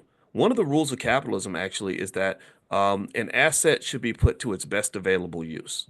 That's what you call an efficient capital market. So efficiency means that if you are an asset, you should be put to your best available use. And I believe that trillions of dollars in black wealth never comes into existence largely because our capital's not put to its best available use. Because there's no way on this earth you can convince me that there's any community on the planet where 98% of their kids are supposed to be going out working for white people. You're not maxing your value. You're not getting your money's worth. You got little black boys and little black girls that are every bit as smart as those oligarchs that Trump had on that stage, and they're all a bunch of damn employees. And I'm not saying there's anything wrong with being an employee. If that's all you're able to do, then that's okay. I'm not mad at you for that. But you got some of your children that are damn geniuses. Give that kid a chance to truly explore how great he can be. Position him so that he can be great. You position him by, first of all, taking off the shackles of economic desperation that are going to cause him to put himself in places he should not be. That's where your job as a parent, grandparent, or whatever, niece, uncle, aunt, whatever you are, to is that's when your job to invest for that child, it really comes into play. Because a 24-year-old who's financially secure navigates the job market very differently than a 24-year-old who has no options. My brother went to Cornell University, and my brother, man, I'm gonna tell you, my brother, Lawrence, I'm proud of that guy. I'm so proud of him because I've been mentoring the boy since he was 2. And imagine getting an earful of Boyce Watkins every single day for like 20 something years. My brother's a bad boy. He impresses the hell out of me. He went to Cornell University at about 26 years old, 27 years old. My mother, before she passed, her big one of her big beliefs was everybody should get a master's degree. She wanted all her kids to get a master's. So my brother started his first business, and he was doing okay. He was making enough money. He's making, over 6 figures or so. Um, and he liked it, but because mama wanted everybody to get a master's, he decided to go to Cornell and get a master's. So he went to Cornell and he did what he does. He did what he does. He went there, he kicked it, but he rocked it out. He made a lot of friends. In fact, to this day, my brother has friends who are billionaires. I don't have any billionaire friends, but he's more social. He's better at that than I am. Well, anyway, when it got time to graduate, when he was done with school, all the other students, everybody went on the job market. At that time, Cornell MBAs were in big demand. They were making somewhere around 200,000, 150 to 200,000 on their first job. And I said, "Well, what are you going to do?" And he didn't go to a single job interview. He didn't go to any job interviews. And I said, "Well, why not?" He said, "Man, when I learned how great it was to have my own business and to be free," he said, "I don't think I can work for anybody ever again." And that was interesting to me because what you saw was a black man who was able to navigate and make his next move without the massive pressure of economic desperation and financial anxiety. because he had something else going on, because he knew that his talents would not be wasted whether he was employed or not. That really allowed him to make the decision from a different perspective than he would have had to make it if he felt like the only area where he could have any value on the earth is if somebody gave him a job to work or an opportunity to work in their company. And that was where I was very proud because I felt like I did that. I did my job for him. He was 12 years younger than me, so I felt almost like a father figure to him, kind of. And I wanted to clear a path for him. I don't want my kids to be desperate. I want them to choose and not be forced into a choice. I want them to have options. That's it. So this is what I would recommend for anybody, all y'all who love your kids. If you don't love your kids, then this is not for you. But if you love your kids, love your grandkids, the best thing you can do for them is position them to where they have options. Options start in the mind. Very beginning. There's 1,000 ways to make money. Given 100,000 hours of your life to the corporate plantation is not the only way that you can make money. There's a million ways you can make money.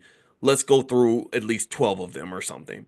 That's the first thing. So it starts in the mind, but then it starts with giving them something real.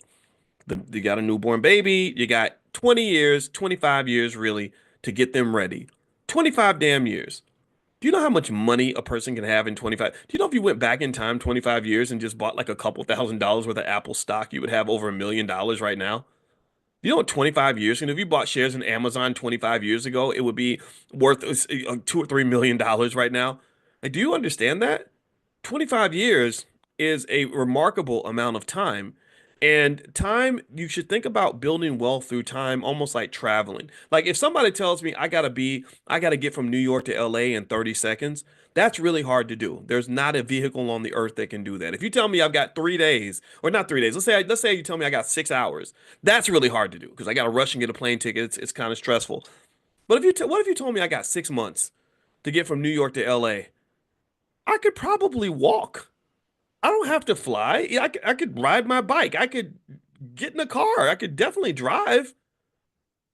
Give yourself some time. Battles are won with time. Time should be invested in preparation. The moment is a culmination of what you've done over time. So if you're broke in the moment, that means that a lot of time got wasted that could have been spent building some wealth so that you could have some money right now. Time. And your kids have lots of time. They're babies now. They're not even gonna think about money until about the year 2046. I guarantee you, based on the history of the stock market, you invest consistently small amounts right now, even tiny amounts of money on a regular basis until 2046, you will have a substantial amount of money. Enough money where you ain't got to go sell yourself to nobody. The kids will be fine. So all I'm begging you to do, all I'm saying to you is please don't waste time. That's what I hope that point got across. And I know, I don't want to, I hope I don't sound redundant. This is on my mind. This came to, I think I'm gonna tell you when I watch stuff like I watched that inauguration and I have mixed feelings about Trump. I've been following him for a long time, so I don't hate him as much as some people do. I don't love him like some people. I just see him. I just observe. I just analyze. And when you just see what America looks like, I think that a lot of our people just live in kind of this delusion. I think that we feel that if we just, I think my wife, God bless her, she's a social worker and she she has an opinion that's very different from mine and on a lot of things, but she says we got to speak truth to power. And I'm sorry, I'm a little more practical in the sense that I'm like I could speak about it all day, and I do. I speak truth to power. I believe I do. What do y'all think? Do y'all think I speak truth to power? Give me a yes if you agree that I speak truth to power. Do you think that I do it? That I do that? I've been talking a lot. I have almost 1 billion views on YouTube now. Did y'all know that? Like I've been doing this for a long time, so I do. I speak truth to power a lot. But there's also a part of me that knows that talking only does so much. I mean, after when you talk the talk, you got to walk the walk. So what are you going to do that's going to allow you? To shape the world into what you need it to be. Not change the whole world. I'm not talking about changing the whole world. The oligarchs are going to change the world for sure. I just want you to change your world, right? And this comes down to things like economic self-defense. And all economic self-defense basically means is that you have enough economic security that somebody off the street can't come in and buy you, buy your wife, buy your kids like y'all some damn slaves in 1805. because I guarantee you right now, millions of people are in that spot. Somebody comes along and they can write a big enough check, and they're like, okay, I need you to jump, and here's how high. And you say, I ain't jumping for nobody. Okay, I'll write you a $20,000 check if you jump for me. And then I need you to jump in that direction. Then I need you to do this. And then I'm gonna meet you at the Diddy party. That's how this economic exploitation occurs. So if you are a person that's financially secure and you've got the freedom that starts in the mind, that's self-esteem and stuff like that, and then you got some freedom in your bank account, so you're not stuck in financial desperation that will keep you on a low vibrational frequency, then you can kind of elevate. And that's why in the beginning of 2024, I figured out, I said, I know what we need. We need a daily class called financial consciousness. I want people to understand what that means. Financial consciousness means leveling up your thinking, looking at the whole chessboard, not trying to just win the game, but asking whose game is it? Who designed the game? Why am I in this game in the first place? Because sometimes if you realize that you shouldn't even be in the game, then you ain't got to stress yourself out trying to win. You just you grab your basketball and go home. I'm not playing this game. This is rigged. I had that happen with Damon Dash. I love Damon Dash. He was one of my buddies for a while. We don't hang out as much, but we hung out a lot at one point. And there was one point where Dame was trying to corner me. He got mad at I think one of his baby's mamas or something. And he was complaining about something she did. And I know that in most situations like that, there's like his story, her story, and the truth.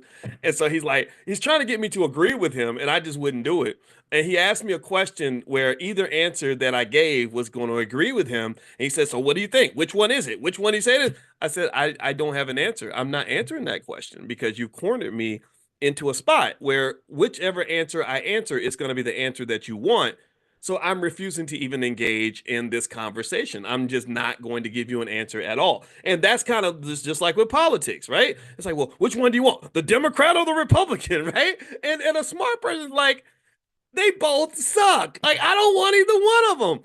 And I think it's okay to say I do have a choice outside of that. I don't have to play your game. I don't have to submit to whatever rules and parameters you put on the process. And I think that's a really important part of being free. Like being free means having the courage to explore and go outside of boundaries, but it's hard for a lot of people to do that because most people don't feel comfortable doing things that are outside the norm. Most people don't feel comfortable publicly verbalizing a desire to try something different, to go in a different direction, because there's a lot of fear, and fear leads to people sort of following the crowd because they're like, "Oh, I don't want anybody to talk bad about me and stuff like that." And I get talked bad about a lot. I mean, all the time. It almost even sounds like even my own wife was talking bad about me. Like, she's like, "Boyce, yeah, I think that you're," and it's like, no, like I'm just telling you what my opinion is, and you're just not gonna I don't I that's my rule. I'm not letting you bully me, anybody, right? So I would almost say to you guys in general, pick your own path. I think when you do that and you give yourself those degrees of freedom, that's a mathematical term, degrees of freedom. The more degrees of freedom you have when you're solving a problem in mathematics, the more optimal of a solution you're going to find. That's a mathematical fact. That when the more you put more constraints you put on a problem, the more rules and the more you control the solution, the worse the solution is going to be. So if you really want to succeed and you really want to win and you really want to elevate, I encourage you to find that pathway to freedom, whatever that looks like for you. It might be freedom from your friends and family. It might be psychological freedom. It might be breaking away from whatever you believe, whatever you were raised with, breaking away from what your parents taught you. And I guarantee you that that will just put you in places that allow you greater access to this thing that we talk a lot about, but I don't know if we understand it enough. I think a lot of people don't even understand that freedom requires sacrifice, freedom requires discipline, freedom requires accountability, and freedom it typically has a cost attached to it. Anybody who thinks they can get freedom and it's going to be easy and fun and someone's just going to hand it to you doesn't understand what freedom is. Freedom can never be something someone really just hands to you most of the time. Sometimes they can be. It can be if someone really is, crazy enough to just give it to you. But in capitalism, no one gives freedom away. They're not going to give you freedom. Why would they give you freedom when it's going to cost them money? So freedom is something you're going to have to fight for. And some of you are strong enough to fight for it. And I applaud you. I commend you. I encourage you. And I want you to keep fighting because I guarantee you that if you keep fighting, you'll obtain it. You will obtain it. So anyway, I'm done talking. All right. Okay. I'm gonna read a little bit from Dr. Anderson's book. I kind of feel bad that I went into the election stuff, and if that bothered you, then I'm so sorry. I promise you next week I'll start reading from where we are. But let me go to page 253 of the Black History Reader, and I'm going to read. this one section that I saw. It's question 90, and he says he talks about black humor. He says, "Does black humor provide psychological release from the stress of being black? Why do we like comedians so much?" I think this is interesting. So the book is called The Black History Reader. The website is powernomics.com, and he says this. He says, "Humor flows from the life experiences of an individual or a group. Black humor is a distinctive part of black culture that tracks back to slavery. It is a distinctive expression of black cultural heritage that expresses joy and the harsh realities of life as a black person in a society in which blacks will always be on the bottom. So you laugh a lot because laughing releases dopamine. Dopamine numbs you from the pain that you're experiencing. That's one of the reasons why black people love comedians so much. During slavery and Jim Crow segregation, black humor was a way to safely denounce and jab white society and to vent frustration and rage. White entertainers have always mimicked black mannerisms and expressions, but without understanding the rebelliousness expressed in black humor. A white lifestyle cannot possibly provide even a glimpse of what daily life is like to be black. What is funny to blacks is not necessarily funny to whites, and the reverse is equally true. Has anybody ever tried to watch Seinfeld? I've tried to watch Seinfeld and laugh. I didn't laugh once. Like nothing on Seinfeld ever made me laugh. It was really crazy that people just talked about the show like it's the greatest thing ever. I could not laugh. I was like, this is not funny. This is terrible. But maybe y'all liked it, so maybe it's just me. All right, so let me keep going. Below are three examples of black humor during different time periods. Here's one: black outwitting a white person. "Pompey, how do I look?" the master asked. "Oh, massa, mighty, you look mighty." "What do you mean, mighty, Pompey?" "Why, massa, you look noble." "What do you mean by noble?" Why, sir, you looks just like a lion." "Why, Pompey, have you ever seen a lion?" "I saw one down in yonder in the field the other day, massa." "Pompey, you foolish fellow, that was a jackass." "Was it, massa?" "Well, you, sir, you look just like him." You get that? You see, that's funny, right? So here's another example of black humor from, I don't know if it's a different era, but here's what he's this is called a satisfying prayer. "Back in the days of steamship liners like the Titanic, only rich white folks could enjoy sailing oceans and seas from one country to another. The Titanic was supposed to be an unsinkable vessel, but on its maiden voyage, it struck an iceberg and started to sink. Knowing there would not be enough lifeboats, terrified Titanic passengers did not know what to do. Then someone suggested that they do what Negroes always do: pray and call on the Lord. Unfortunately, no one knew exactly what to say in the prayer, so they called Sam, the ship's black cook, and asked him to come up on deck and lead the group in a prayer. Sam agreed to go topside. When he arrived on the deck, he removed his cook's hat and began to pray like this: "Lord, one day I was hungry. I went to a restaurant to get something to eat, and the sign said for white folks only. Then I went to the water fountain to get some water, and the sign said for white folks only. Then I went to the toilet room, and the sign said for white folks only. So, Lord Almighty, when you decide to let this big old boat sink, let it say for white folks only." "In your name I pray, amen." That's funny. That's really funny, right? I like that. That's good. I like that. Okay. This made me laugh. All right. Oh, by the way, I want to mention everybody, if you want to get an invitation to our morning financial consciousness classes, we call it the Millionaire Training Camp. You can go to drboyceelevate.com. That's drboyceelevate.com. And you can also text the word morning, MORNING, to the number 87948. Text morning to 87948. And also, we're going to be doing stock options tomorrow night. I think, yeah, tomorrow night's Thursday night. We're going to bring in the tax specialist to talk about what to do. I know a lot of you have been making money selling your stock options. So you got to know about taxes. So we're bringing in a tax specialist, Larissa. I can't remember her last name. She's out of Atlanta. And so she's going to do a presentation on tax strategies to minimize your tax bill. And so if you want to join us in the Prime or learn about options, you can text the word options to the phone number 87948. So text options to 87948. Also, I want to say thank you to Amani. Amani's in here. She's on our support team, and she helps us to make the engine move. All right, so here's another one. Here's another joke. "Telling it like it is. When you're black, you're black. When I was born, I was black. When I grew up, I was black. When I went in the sun, I stayed black. When it got cold, I was black. When I was scared, I was black. When I was sick, I was black. And when I die, I'll still be black." Now, you white folks, when you're born, you're pink. When you grow up, you're white. When you go in the sun, you get red. When you're cold, you turn blue. When you're scared, you're yellow. When you get sick, you're green. When you bruise, you turn purple. And when you die, you look gray. So why are you calling us colored folks? Isn't that's funny? Oh my God, that's hilarious. That is true. That's y'all be changing colors, man. Okay. So he says here that whites have always been attracted to and mimic black humor.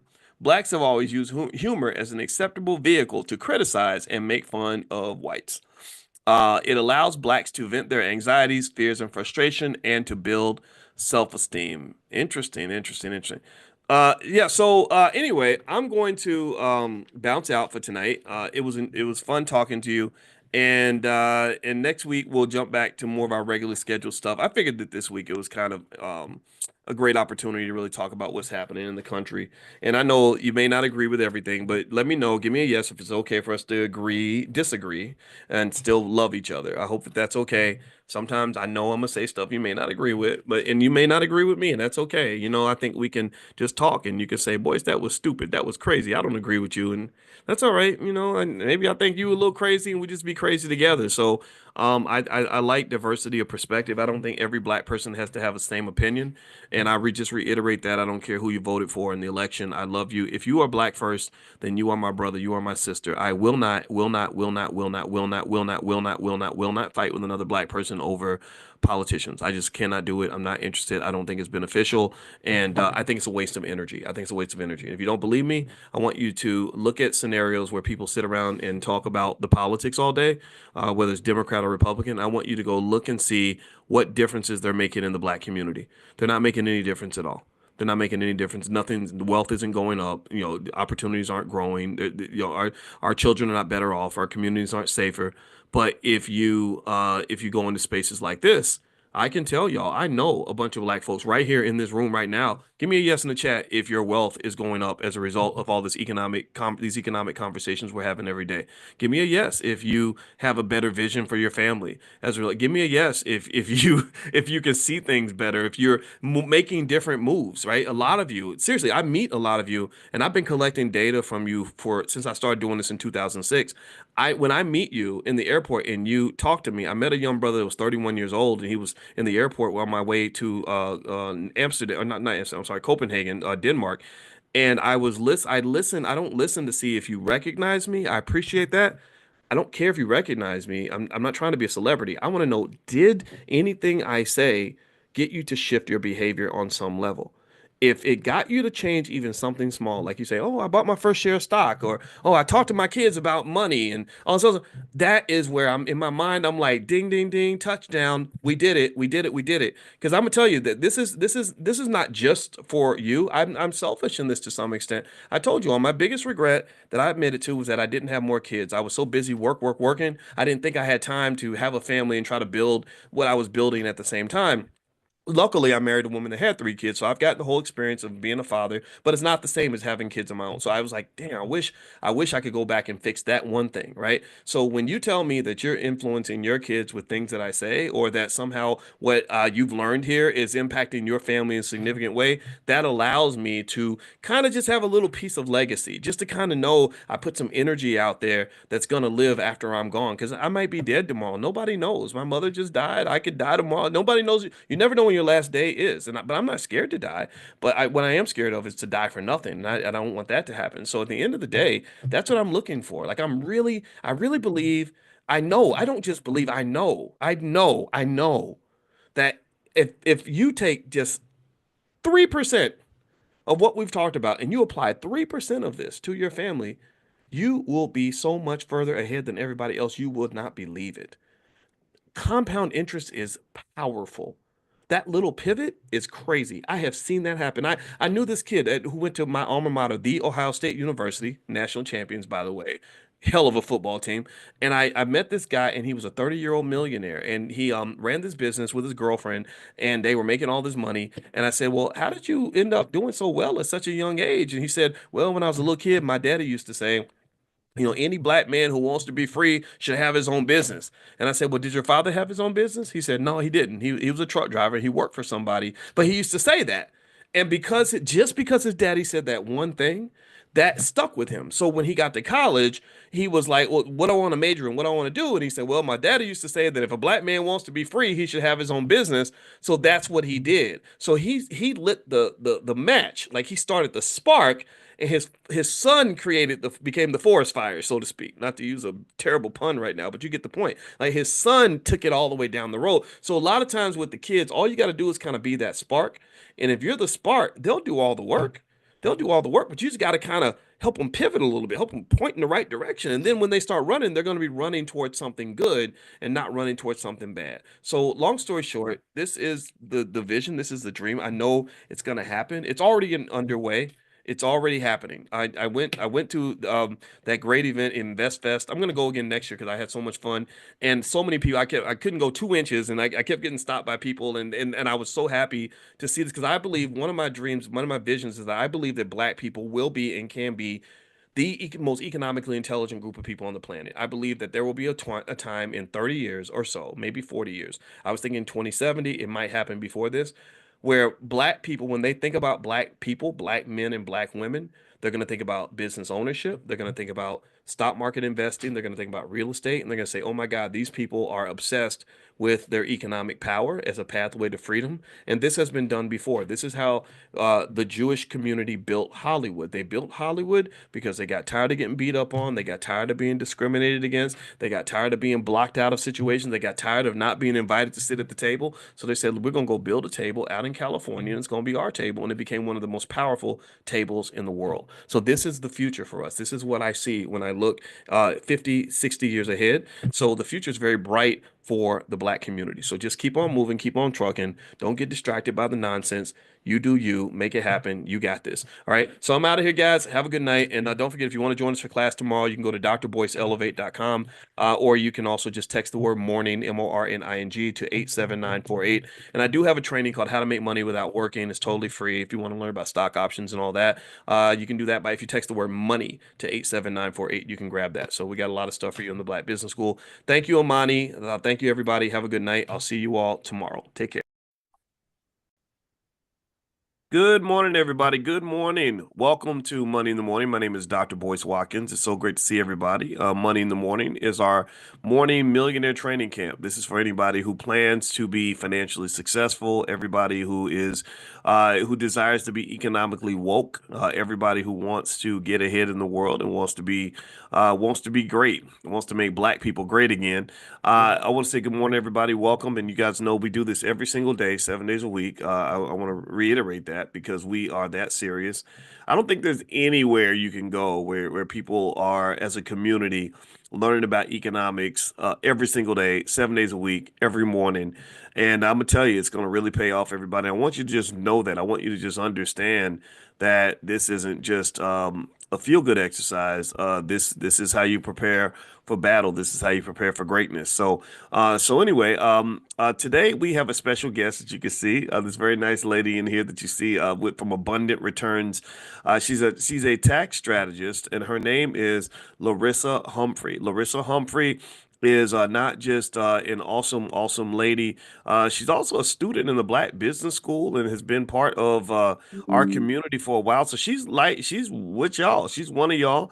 And I wanted to say good morning to Miss Larissa. How you doing today, ma'am? Doing great. How are you? Doing really good, and so wonderful to see you again. Um, can you tell us a moment, just give us a brief overview? What do you do? I know I know you as a tax strategist. And everybody knows we got to pay our taxes. Why don't you describe who you are so everyone gets the whole story? You're right. I am a tax strategist. What I do is help business owners pay as little as possible in taxes. And if people have a plan, they can pay zero taxes. We specialize in finding all the tax strategies that are available in the tax code that tells you how to pay zero taxes. Most people think the tax code tells you how to pay taxes, but it's the exact opposite. Because if you realize that the Congress people, they're all business owners, investors, real estate owners, and they don't want to pay taxes any more than anybody else. So what they put into the law is all the different ways that you cannot pay taxes. It's a wonderful thing. All you got to do is follow the law and you can keep all your money. Wow. Okay. How to pay zero taxes? Yes. Really?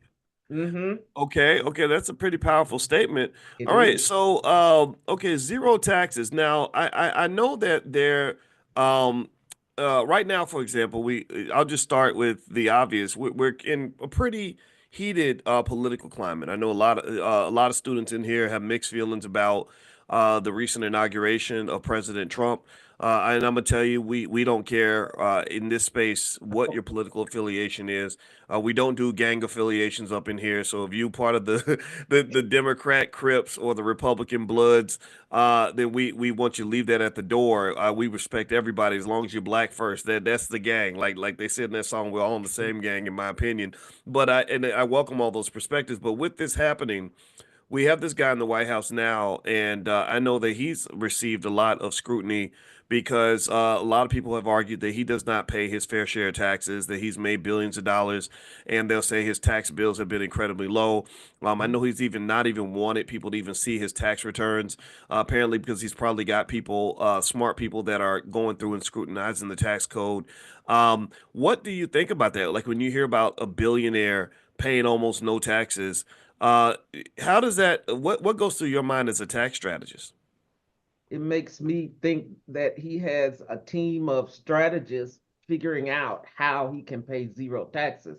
I know it to be true because there are so many different strategies you can use that zero out your tax liability.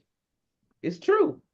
It's, I mean, that's probably the only thing I've ever agreed with that man, but it Well, is true. our guest yesterday, Laura Key, she's a real estate expert. I think she called him the Orange Muppet. Ooh, Something like that. So, it is funny, but I just want to be respectful on that though, because I'm gonna just tell you the truth. We got some people in here that like him, some people in here that they appreciate his perspectives or whatever, and I don't care. I just want you. I'm voting for black people. That's where I'm me voting. too. So okay, so let's talk about that then. I want to know how Trump pays zero taxes or very little taxes anyway. Can you kind of give us like kind of like some beginning sort of blueprints in terms of how someone that makes that much money could end up paying less taxes than a person who gets up and goes to work every day? Well, the one thing I know about him is he has a lot of real estate. And there are many, many strategies around real estate, one of them being cost segregation. And what that is each part of the building is depreciated at a different rate. So there are ways for you to get more depreciation faster, so bigger write-offs faster, depending on that type of building. So I know that is probably working in his favor. Another one of my favorite things is called the Augusta rule. What that is if you have a home, which most people live somewhere, you are able to get a write-off based on what it would cost to rent like a large conference room in your area, um, 14 times each year. So here in Atlanta, we can write off around 1750 a day, depending on the area. That gives us a $24,500 write-off each year, just for having a space where I can meet with, different people about business issues. Your business is supposed to take care of you, like pay for your car, pay for your office space, pay for your insurance, your benefits.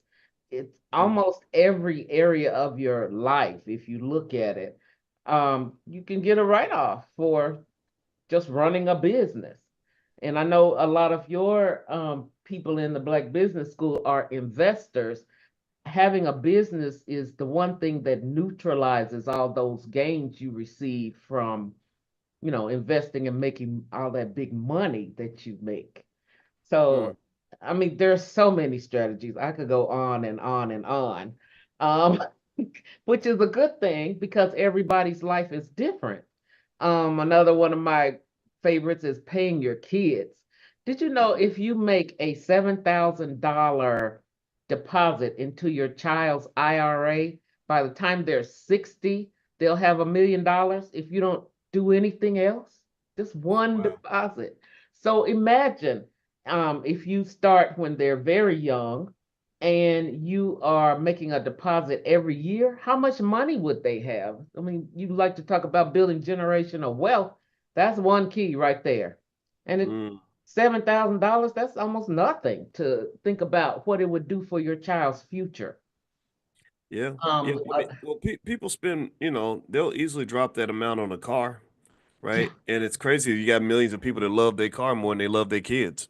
ooh, I And hate. it's seriously, the kids be out here struggling. Kids be 25 years old talking about, I thought, I've been depressed and I thought, I don't want to live no more because it's so Ooh, hard out here. And it's like, well, if you just put a little money to the side for them, they'd have been okay. They wouldn't have to go to work for, somebody. I mean, I think it's time to have real conversations about that. Like I think sometimes we feel as a people that we are supposed to suffer. no, We think that we're supposed to be in the hole, a day late, a dollar short, uninformed, and you don't live in an age where that's doable. I mean, we live in an age of information. Information is readily abundant. It's choices at this point, and that requires some accountability. So, are we going to account for the kids or not? What do you think, Miss Larissa? I think yes. In 2025, you can pay your child up to $15,000 and they don't have to file a tax return. Mm, So, what you should do is take that money if they're really small. Number one, invest in that IRA. But secondly, pay for all their expenses, all their extracurricular activities and things like that that they need, and then show them how to use their money. This is one of the best ways to instruct them on just learning about credit and things like that. It helps them to get a foothold in the world so they'll know, okay, this is what I need to do in order mm, to be successful. But if you don't have any training, like my father was an accountant, he didn't tell me anything about what to do with money. He didn't even want to give me any, it seems like. mm, But I did get a little allowance, but there were no lessons attached to that. And I think that's the major thing. We have to teach the children. How do they use the money? What do they do with it? It's so important. But mm.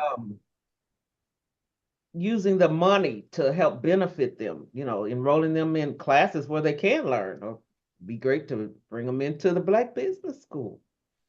Well, it's funny. You live in Atlanta, right? I do. Yeah, I love that. I got an aunt in Atlanta. You remind me of my auntie. I gotta introduce y'all.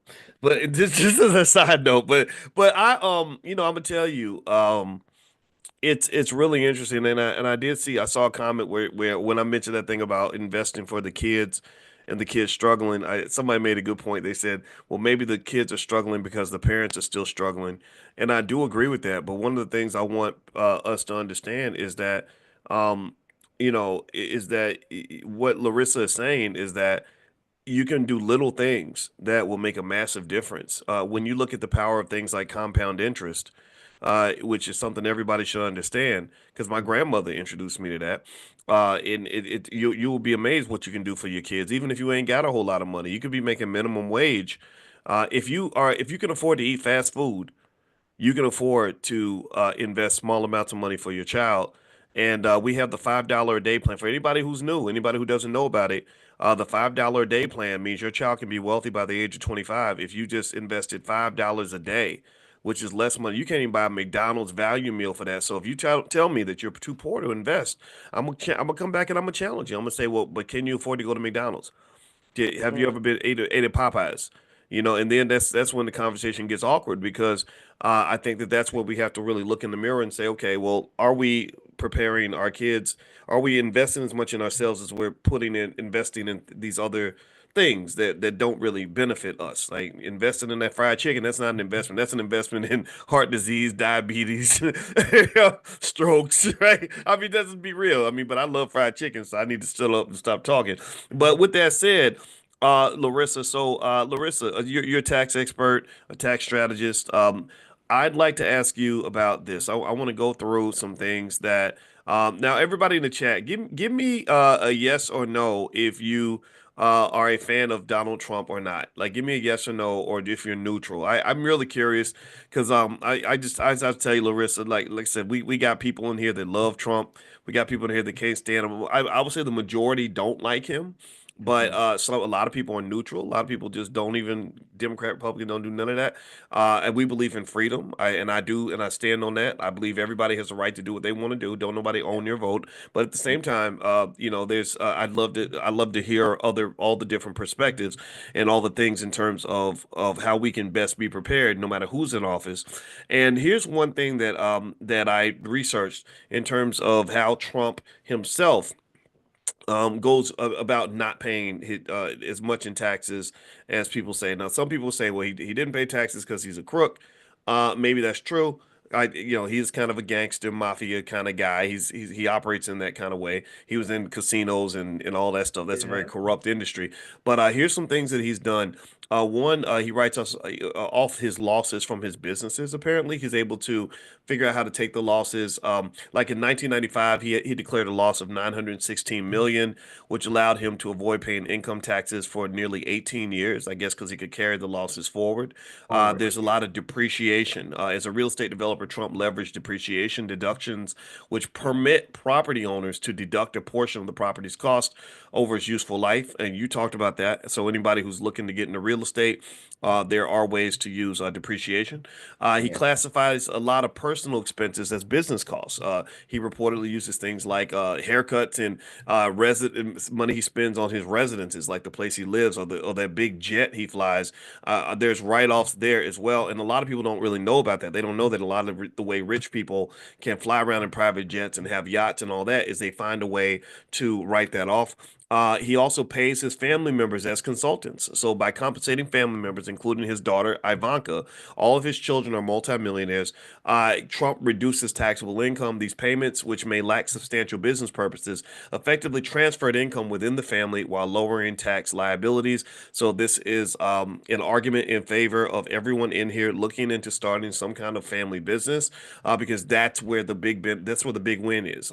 When you and Larissa's the expert. I want her to elaborate on that. But Larissa, it seems to me that when you are a person and you just get up and go to work every day and you work hard and you make your money and you just pay your taxes like a regular person, the tax code is not designed to benefit the regular hardworking people in this country. And it's wrong. I don't agree with it, but it seems like having that LLC goes a long way in terms of maximizing your ability to really write off a big chunk of your lifestyle. What would you say to that? I say that is 100% correct. Let's talk about your board of advisors. Perfect for when you're taking vacations. So you hire your kids, your wife, your spouse, your aunt, your uncles, whoever is coming to the celebration for the holiday to be your board of advisors. And that way you are able to pay for all of their expenses to the location. You can, like, if you run an Airbnb, you could pay for that. If it's in a big hotel, you could pay for that. You could pay for the activities that you do while you're there, because those could be team building activities, or whatever you want to call them. But it's part of the activities that are needed for your board of advisors to help you make decisions about your business. You need this because who doesn't have a coach? Who doesn't have somebody to advise them on what they need to do to help create more income? So, yes, it's in the tax code. You can do it. Um, a lot of people, you got to have a car these days. So there are 5 different ways you could write off the car. So if you, what we find the best thing to do is lease the car, have the business lease the car from you. So that way, every month you're getting a payment from the business for the lease. And then the business has to pay for all the gas, repairs, registration, insurance, tires, every expense associated with the car. So, what I find is the biggest problem people have is they don't know how to set up their finances and their business and everything they're doing so that it's favorable for tax filing. So to make sure you're getting all the deductions you can, everything that's you need to function, 9 times out of 10, it's a tax deduction, depending on how you set it up. So that's the whole issue, setup. Mm, interesting. Well, you know what? What's interesting to me, Larissa, is that um, when you're talking about taxes, I know a lot of people are intimidated by it, and the IRS is interesting because you just see so many examples where somebody may not file or doesn't do everything they need to do, and Mhm. then they kind of make you think that you're just getting away with it. Like I especially see it sometimes with entertainers and stuff. Like they Yeah. they might go 8 years without filing, nobody says nothing, and then suddenly you get into their spotlight and they go back all these years, and suddenly you have this tax debt. It seems like tax debt is almost like a like economic quicksand because it's the more money you make, the bigger it can get. And it's like hard to kind of climb out of that. Like I know, I think was it Joe Louis, the boxer? I think that had a lot of tax problems, and the poor guy was fighting in his old age. And every time he'd get a purse, they would come and the agents would be there waiting to take the money before he could even get his hands on it. Um, what would you say in terms of some of the biggest mistakes you've seen people make when it comes to taxes? If you had to name like two or three things that you've seen in your how many years you've been doing? What, 25, 30 years? 34. In your 34 years of experience, Larissa Humphrey, what would you say are some maybe two or three of the biggest mistakes you've seen people make when it comes to taxes? The one biggest mistake is not having the documentation to prove that this strategy is legal for you to take. Mm. Because that's all the IRS is looking for is proof. I had one auditor tell me it doesn't matter if you did it, can you prove it? Which he was right. He was right. You've got to have the documentation. So if you have that, then you're able to take whatever deduction you are trying to take because you can prove that it fits with the tax law. So when you say the proof, the documentation to prove that you took the deduction, would an example be like if I write off a meal, I keep the receipt of the meal? Is that what you mean by that, or what do you mean by proof? Yes, keep the receipt, but if it's a meal, the IRS wants to know who you met with, what you discussed to make sure there is a business purpose involved. Mm. So the reason you're able to take that write off is because you are discussing business. So you've got to notate this is what we discussed, negotiations for, I don't know, buying a building on Third Street or whatever. Just make sure you've got some notes about what happened. Interesting. Okay, that's good information. And by the way, I want everybody to know, first off, Larissa, let's see, Yvette's asking for your contact information. Did you want to share something where people can follow up and get in touch with you? We can get that out of the way now if you want to. Yes, it's abundantreturns.com. It's my website. Let me just give you the phone number 770-451-6330. 770-451. And what was the last 6330? Yeah, I've got a QR code that where you can just scan it and that'll take you into a place where you can leave your contact information and make an appointment. Okay. Can I Abundant share? return abundantreturns.com. Okay, perfect. Yeah, and that number, I'll read it one more time for everybody. It's 770-451-6330, and it's Mhm. abundantreturns.com. And Yeah. also, for those of you that are Prime members, tomorrow night Larissa's going to do a full presentation on some tax strategies you may want to think about. A lot of you are making a lot more money, a lot of income from what we're doing in the Prime program in terms of selling stock options and stuff like that. And you've asked about taxes. You've asked about that a lot. And since I am not a tax expert, and I do not claim I would never claim to be able to replicate this lady's 34 years of experience because she's good at what she does. I we reached out to Larissa, who's right here in the Black Business School, as a person that could come in and give a presentation. So if you'd like to join the Prime program, you can go to drboyceprime.com. I think you'll like it. It's a great way. There's a lot of money floating around in terms of selling stock options. So drboyceprime.com. All right, so Larissa, so let me ask you this question too. I want to run some stuff by you right quick just to get your Okay. thoughts on this. Now I want you to try to see if you can pull your person. Let's pull our personal opinions about Trump to the side for a moment, and I'm going to talk about some adjustments that he's been making in the Okay. IRS and in taxes. And I just want to get your take on it, as an expert, just kind of what your initial thought might be. So here we go. One, the IRS commissioner immediately resigned. Let's see, right with Trump's inauguration. So there's going to be a new commissioner. Number Yeah. two, the IRS is going to get major budget cuts, most likely, particularly in the enforcement and collection. The administration aims to shift the agency's policies from strict enforcement to enhanced customer service, which may lead to a decrease in audit rates, especially for high income individuals and corporations.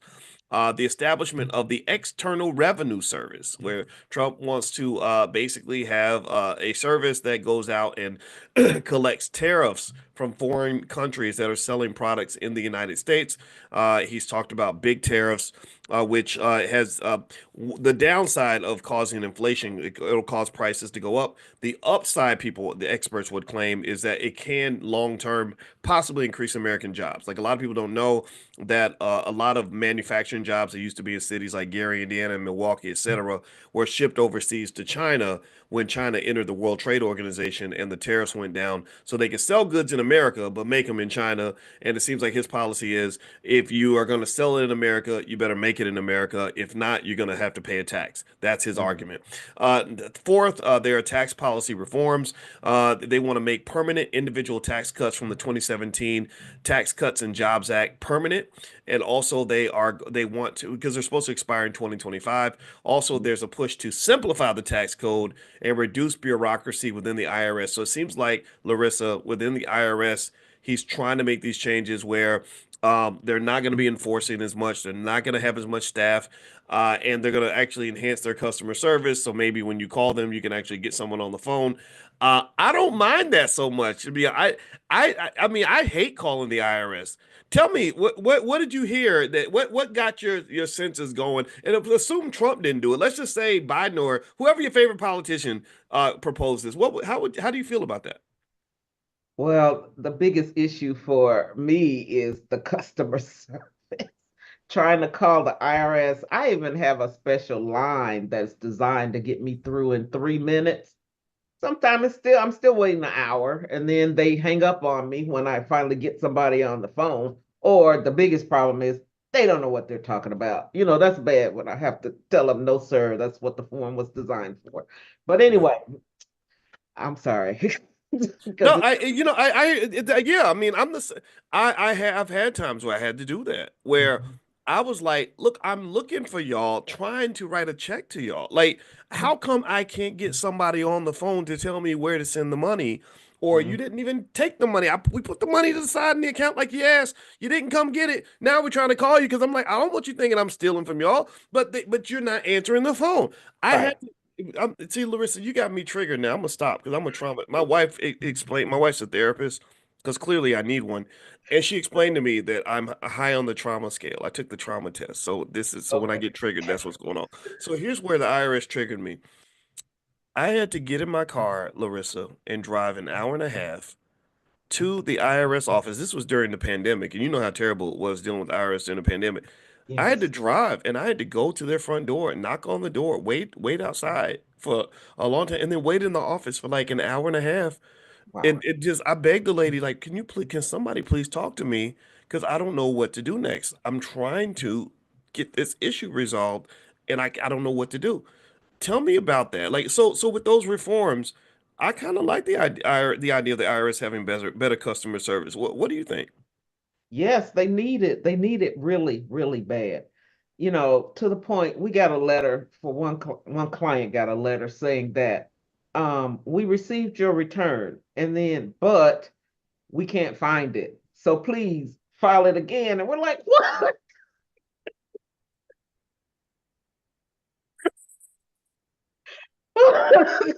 And it's like, I mean, all on the same piece of paper. It's like, We received your return, but we cannot find it. Are yeah, you kidding me? no, no, sir. I'm not. That's Wait, ghetto. I wish I was kidding. And They that's run, how they ridiculous it running has Soul been. Plane up in there. That's what they doing. That's the white version of Soul Plane. They can't even blame black people for that one. That's crazy. So I'm gonna just say this. Here's what I see in those reforms that he's proposing. Um, I think that it's clear that we do definitely have a president who does things in the interest of himself and his friends, True. right? People like him, they hate paying taxes, they hate the IRS. I fully expected that they would do everything they could to undercut the IRS. Now, here's where the country is going to struggle from that. The U.S. budget deficit has just spiraled out of control. The Mhm. pandemic, and it's been a bipartisan effort to destroy our budget because a lot of the pandemic spending under Biden was not necessary. They were just slinging checks out to everybody. Harvard University got a $15 million check in the pandemic. They were like, we didn't even ask for the check. Like, why are you sending us money? So when you increase the money supply and you're printing all that money, you're going to cause inflation. You're also going to cause massive deficits. But the Republicans, as much as they claim to want to be efficient cost wise, they spend money too. So the deficit's out of control. A big part of the reason the deficit's out of control, just so everybody knows the history here, is during the Reagan era when he told everybody that greed was good and introduced false ideas like trickle down economics. What his argument was, which was a false argument, was that if we don't tax rich people as much, they're going to create all these jobs. And that was a bad argument because rich people, they don't get rich by giving money away. So they didn't create jobs, they just put money in their pocket. So what happened is that the deficit just kept on growing. The debt, especially with the war in Iraq and all that. So long story short, if the end result is lower tax revenue, that's not going to be good for the country, in my opinion. But then what they're arguing is, oh, we're going to have Doge and government efficiency, we're going to cut costs and all that. But then when it becomes partisan, it's a problem, right? Because Republicans want to cut costs in certain areas, Democrats want to cut costs in other areas, right? So it Right. becomes that mess. But with that said, though, I do like the idea of the IRS minimizing the bureaucracy. I like the idea of simplifying the tax code. I like the idea of better customer service. What say you? You're the one who deals with them far more than any of us. Any thoughts on that? Yes. The IRS has a policy where they do random audits. One time I had an audit for a guy who was like 68 years old. He made $15,000 a year and he was on his way to retire. He used to clean buildings and make this $15,000 in his business. There was no point in auditing him. It was a waste of time. He didn't have any more money. There was nothing to get. It cost them more money to do the audit, to have the auditor come to my office 6 times to audit a man who's making almost nothing. It was so ridiculous. What are you, what's going on? But because it was a random audit, it was a policy that was in place. Everybody that files a return by April 15th goes into this pot. And they may say, okay, we're going to audit every 783rd return. They push the button, it spits your name out, and they come and audit you no matter what you have. That's dumb. It's just stupid. It doesn't make any sense. So if they can get rid of some of these archaic policies, that would greatly help the country because it it just makes no sense. Mm. Um, yes, so if they can reform the IRS, I am all for it. I wish I could go up there and tell them a few things they need to put in place because the way they operate is ridiculous. It doesn't help the government. It's not helping the taxpayer. It's just a waste. Yeah, I tell you, I agree with it, and God bless people like yourself. This is the last question I'm gonna ask you about this. Is I have heard that a lot of people, well, first of all, I'm going to ask you this. I didn't even ask. Now, your training, are you an accountant by training, like CPA and all that, or did you go a different route to get into taxes in a different way? No, I'm an enrolled agent. So my license comes from the IRS. It's the highest certification that they have. I'm also a certified tax coach Mm. and a certified tax strategist, which means I spend my time um, looking at the tax code to find different strategies to help people save on taxes. And I also used to work at the IRS for a minute or two, just one season. I couldn't take it. It was so ridiculous. But Yes. yeah, I'm very familiar with the tax code. That's why I know the way they are operating is just not, it's ridiculous. Wow. Well, Ridiculous. I'll tell you. And I was going to ask you about that. I heard a lot. I know in the accounting profession, a lot of people are leaving the profession, and people that do taxes are. Tell me if you've seen this, but it seemed like I read somewhere that a lot of people that do taxes were so frustrated with the IRS that they're actually leaving the profession. They're like, I'm not doing this no more. Is Yeah. that something you've seen? Yes, it is. A lot of my counterparts are leaving because they've had it. It's so ridiculous. You can't get any real answers out of the IRS. And there is always the thought that AI can now do your taxes. It passed the CPA exam. Oh, wow. So, yeah, that's why we are more of an advisory firm. We're going to help you get set up the right way so that you don't have a tax problem. It's not a issue anymore. My clients love tax season because it's time to file their taxes and get that big refund. So it's a wonderful Mm. thing. Hmm. Well, you know what? I'll tell you. It's yeah, what you do is very important, and also I want everybody to know if you want to follow up and take a look at Miss Larissa's company. And by the way, she is a student in the Black Business School. That's how we know her. We have brilliant people that are in our student body. Just in case anybody wants to know, we want to flex for a minute about how amazing our HBCU is. We have 170,000 students around the world. So and we built this from the ground up, brick by brick, dollar by dollar. I started this with paychecks from money I was making at Syracuse. I'd get my check and I'd spend 70% of my money on this. The rest I had to pay bills with. And so this was a vision that we had many years ago, and the vision could not come true without all of you believing in what we're doing. And so we are global, and we are getting it done. And we did a survey, and I want everybody to know this. The vast majority of you actually said in the survey that you've learned more from us than you learned in college. And a lot of people did all that, for very little money, if anything, right? So we are very proud of that, and also we are the leading Black wealth experts on the planet. We're the only place that educates the entire family. We have theories on how to educate your children so they have a 20-year head start on the competition. So we're not chasing equality. I want everybody to know that. We don't talk about, oh, we're gonna be equal to white folks one day. No, no, no. We're chasing excellence. Excellence is better than equality. We're not trying to tie. Nobody's ever run a race, Larissa, and said, "I hope I get a tie." I hope I'm gonna run as hard as I can so I can tie for first. No, no, you win. You want to win, so we're That's going to it. win. We're going to dominate economically. Our kids are killing it. So anyway, with that said, let me just stop. But I just want everybody to know this: what you have built, what you've helped us build, and from the bottom of my heart, I want to say thank you to all of y'all. I want to do it. I don't want to do like Elon Musk and do that. Thank you. Hi, Hitler. Anyway, let me stop. Okay, so Larissa, let me give Larissa's website. It is abundantreturns.com, correct? That's right. Returns.com, and her phone number is 770-451-6330. I just want you to know, Larissa, you're good. So your phone, you better be careful because your phone's gonna blow up. You know that, right? Uh-oh. It's You gonna do blow know up. you do know that your phone is going to explode. I just have to warn you. But yeah, but that's okay. We should be mobbing our own black businesses and really supporting the people who support us. And so Miss Larissa, I want to say thank you so much. The number again 770-451-6330. Somebody type that in the chat, please. Also, I would say thank you very much, Miss Larissa, for joining us today. It's been an honor to have you. Well, thank you for having me. I appreciate this.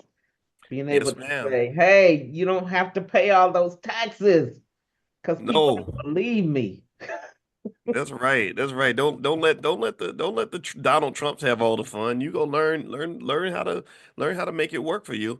And also just an FYI for everybody in terms of just some quick notes.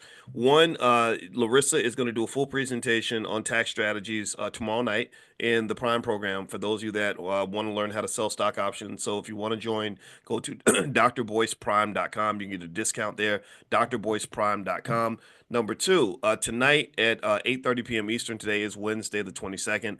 We are going to do our Powernomics training, and that's every Wednesday night at 8:30. We go through Dr. Claude Anderson's books so that all of our families are equipped with Powernomics information. If you have an issue getting the text message or anything like that, just email support at theblackbusinessschool.com. That's support at theblackbusinessschool.com. And if you want to be notified every morning when we meet for this class, just text the word morning to the phone number 87948. So text morning to 87948 on your phone, or you can also go to drboyceelevate.com. So, yep, that's right, Natasha. Watch your white guys have all the fun. Yeah, that's I was referencing that book. By shout out to Reginald Lewis, one of the greatest men of all time. So thank you very much, Larissa. It's great to see you again, ma'am. You All too. right. And Thank everybody have a you. wonderful day. God bless you. And go get that money. Do it for your family. Love you guys. See you later. Take All care. right. Bye-bye. Bye-bye. Actually, you couldn't hear me now because I actually was muted just a second ago. So sorry about that. I hope I didn't mess that up. Can you guys hear me now? Let me know. Give me a quick yes in the chat if you can hear me. Let me know if I'm coming through all right. I am so sorry for that. My fault, my fault, my fault. You can hear me? Okay, good. Yeah. I didn't plug something in. That's my fault. So let's start. Let's hit a quick reset then. So basically, Snoop Dogg is getting a lot of criticism right now for performing with Donald Trump. There is basically a situation where he apparently, I don't know if he needs the money. I don't know what's really going on. But Snoop has been a huge critic of Donald Trump for a very long time. I mean, he was really, really nasty in terms of his opinions. He was very clear about, anybody who supports Trump, anybody who performs for him is a sellout. And he was really, really heavy about that. He's really, really adamant about that. And it wasn't just that he was anti-Trump, which is fine. I mean, I think it's okay to be anti-Trump. I think it's okay to be anti-Biden. But Snoop went way, way, way to the edge. I mean, he really jumped out front as a major critic of Donald Trump, to the point where he was chastising, attacking, belittling, and bullying, cyberbullying people who decided to perform at the inauguration when Trump got elected the first time. So in what was a very surprising kind of about face, you see that Snoop is performing at Trump's inauguration, I guess at the Crypto Ball or something like that. And there have been some other artists like Nelly. Nelly's been trying to defend, his position and everything. And I respect all that. I mean, honestly, if you want to know where I stand, I think it's okay for people to do what they want to do. I'm not judging that. But here's where I become Judge Judy. Here's where I'm gonna go Judge Mathis with it. With Snoop, I think that the judgment should come in the fact that he was so loud in terms of, really sort of taking the front line of the anti-Trump conversation, right? He was really, really, not only did he say that he wasn't a supporter of Trump, he said, if you're a supporter of Trump, if you perform for him, then you are a sellout. You are basically, he used the C word, OON. I'm not going to say it, but basically he was really, really attacking other people for doing this, right? So it's one thing if I say, look, I don't smoke and I don't drink. It's another thing if I run around beating people up because they smoke and drink. Do you understand the difference? Let me know if you can see the difference there, right? It's one thing if I just say, hey, look, this ain't what I do. This ain't my thing. I can change my mind. But when I not only say that this is not my thing, I also say, well, if it's your thing, I'm going to come find you. I'm going to attack you. I'm going to be unfair to you. That really puts me on a moral high ground. That really makes me, I position myself to be holier than thou. And I think that this is where Snoop is open for a lot of criticism. I'd criticize him for it because, this idea that you will make a statement that bold and not stand on that really, really causes you to lose a lot of respect. Now, what do I think is really happening here? Well, you guys know my background. My doctorate's in money. And so whenever I see weird behavior, I always follow the money. I always wonder who's getting paid, how much are they getting paid, etc. And I'm sure Snoop's getting paid, right? Give me a yes if you agree that Snoop is probably not doing this for free. Usually if you sell out, you get paid to sell something, right? So how many of you agree that Snoop is getting money for this, and probably a lot of money? And for a lot of people, that's where the equation ends. That's where the conversation's over at that point. Look at how much money he's getting. Look, he's out here getting money. Don't stand in the way of a black man getting money. You hating on him for getting money, right? That's for a lot of people, that's where the conversation starts and ends. And this is the danger of money. This is the danger. The danger of money is that you have a lot of people who believe that any activity, any decision, any move can be justified by money. And in fact, if you look at how hip hop got so toxic and got so ugly and got so anti-black and got so racist to the point where we got Ku Klux Klan members that are on the microphone now, literally rapping about killing black people, rapping about getting black people on drugs, rapping about black people throwing their money away, rapping about black people passing STDs to one another, rapping about black people making horrible decisions and leaving themselves in a bowl of ignorance. And at the end of the day, we still honor these individuals because they have money. Right, we see him driving something nice. We see him living in a big house. We see him flossing and stunting on TV. And he's got 20 million followers, which a lot of those people, white folks love him. So when white folks love something, we love it. Let's just be clear. You claim that you are anti-racist and you don't like racism and discrimination, but you kind of love it. You kind of love white folks. You kind of admire black people when they get the love and respect of white people. You do. And so Snoop Dogg, unfortunately, and I'm not here to diss the guy. I'm not here to be mean, but I'm here to be honest. I'm not here to be mean, but I'm here to be honest. Snoop is a guy who has become kind of this lovable old black man who kind of represents a little bit of a minstrel show. That's what he does. He's this lovable Santa Claus like figure. He comes in, he's always smiling and dancing. It's Snoop Dogg, Snoop Dogg, and they just love it. I don't know why, they just love it. And it is. I would say it does kind of come off as a Sambo routine. He fit well with the other comedians that performed at the Olympics. If you notice at the Olympics, there was him and there was Kevin Hart, and I think there was one other black man that was there to tell jokes. There's one other black man that was there to entertain, right? And here's the interesting thing about all of this. This is what you got to think about. And again, I don't care if you're pro-Trump, anti-Trump, pro-Biden, anti-Biden. I don't care about none of that. Here's the interesting thing about this. Whether you're talking about Trump, Biden, Harris, or anybody, they will gladly call a black man when they need somebody to perform. They'll gladly call a black man when they need somebody to bust a rap. They will gladly call a black woman when they need some twerking on stage. They will gladly call a black man when they need somebody who can tell jokes. But they rarely, if ever, call on the black community when they're trying to do serious things. Tell me if I'm right. Tell me if you agree. They rarely call on the black community when it's time to make policy. If you look at Trump's cabinet, ain't hardly no black people up in that cabinet. I think there's one guy who's a former athlete, and that tends to be the three things they see. This is the only three times they see black men. The only time they see black men is when we are rappers, comedians, or athletes. That's it. That's all they see. They don't see nothing else. So you have a role. You have a typecast. You are the hoe that is supposed to play her position. That's what you are. You play your position, and some of us play it well. Like, no. You're not supposed to be the maker of policy. We make the policy, boy. You need to get on stage and dance around and hold your blunt and rap about gangster shit, right? Which even demeans the credibility of the gang culture to me. I think it's even an embarrassment to that, right? You kind of turned it into this lovable, fun, really kind of like almost comical kind of thing. So when it comes to Snoop Dogg, look, if you want to know what I think about him performing for Trump, do I like it? No, I don't. But it ain't got nothing to do with Trump. I don't care if you like Trump or dislike Trump. How many of y'all saw all the black women that were on stage twerking for Kamala Harris? You had Megan Thee Stallion up there shaking ass, and next thing you know, you had a Glorilla. They like, I ain't got no nigga ain't got me. Like, and they like that. They like hearing about your dysfunction. They like seeing you as a group of irresponsible, unintelligent, undisciplined sex addicts who literally all you can do is rap about your vagina.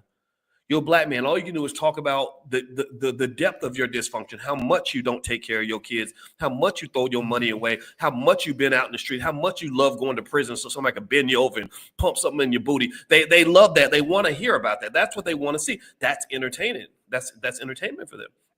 So literally, I would just say, look, if you are criticizing Snoop and you criticize him because he's performing for Trump, I'm going to have to, as they say in poker, I'm going to call you and raise you one. I'm gonna check you, but I'm gonna raise you one. I'm not mad at Snoop for performing for Trump. I'm as irritated with Snoop as I am with all the people that were up there singing and dancing for Biden and Kamala.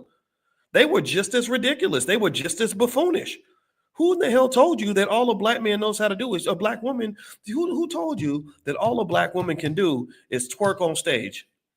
Who told you that? What makes you think that this is where we want to get our leadership from? I don't want to get my black leadership from Megan the Stallion's booty. I don't want to. Snoop Dogg, the idea that Snoop even should be on any level representing anybody in the black community is fundamentally as incorrect. It's as silly as me saying I represent West Coast gangster rap. No, I am friends with Ice Cube, and I don't know how Cube feels about this, but I'm sure he can't say it because it's political, right? Snoop's his friend, but I will tell you, I would be very surprised if I had seen Cube from my conversations with him. I would have been very surprised to see Ice Cube on stage at a Trump rally. I would have been surprised to see that. So really with Snoop, I'll admit to you, my thought when I saw this was, what did they do to you? Like, what did they give you? Did they give you the carrot or the stick? Because it was one or the other. Like, boy, it had to be one or the other. Either or maybe it was both. They give you the carrot, which lots of money, that's the carrot, or the stick. Here's what the stick looks like. Let me tell you what the stick looks like. Actually, before I do that, could y'all do me a favor? Hit the thumbs up button. Thumbs up, share, subscribe.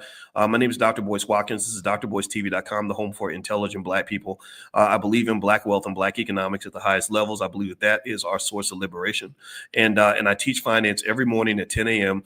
And if you want to get invited to our class, it's 100% free.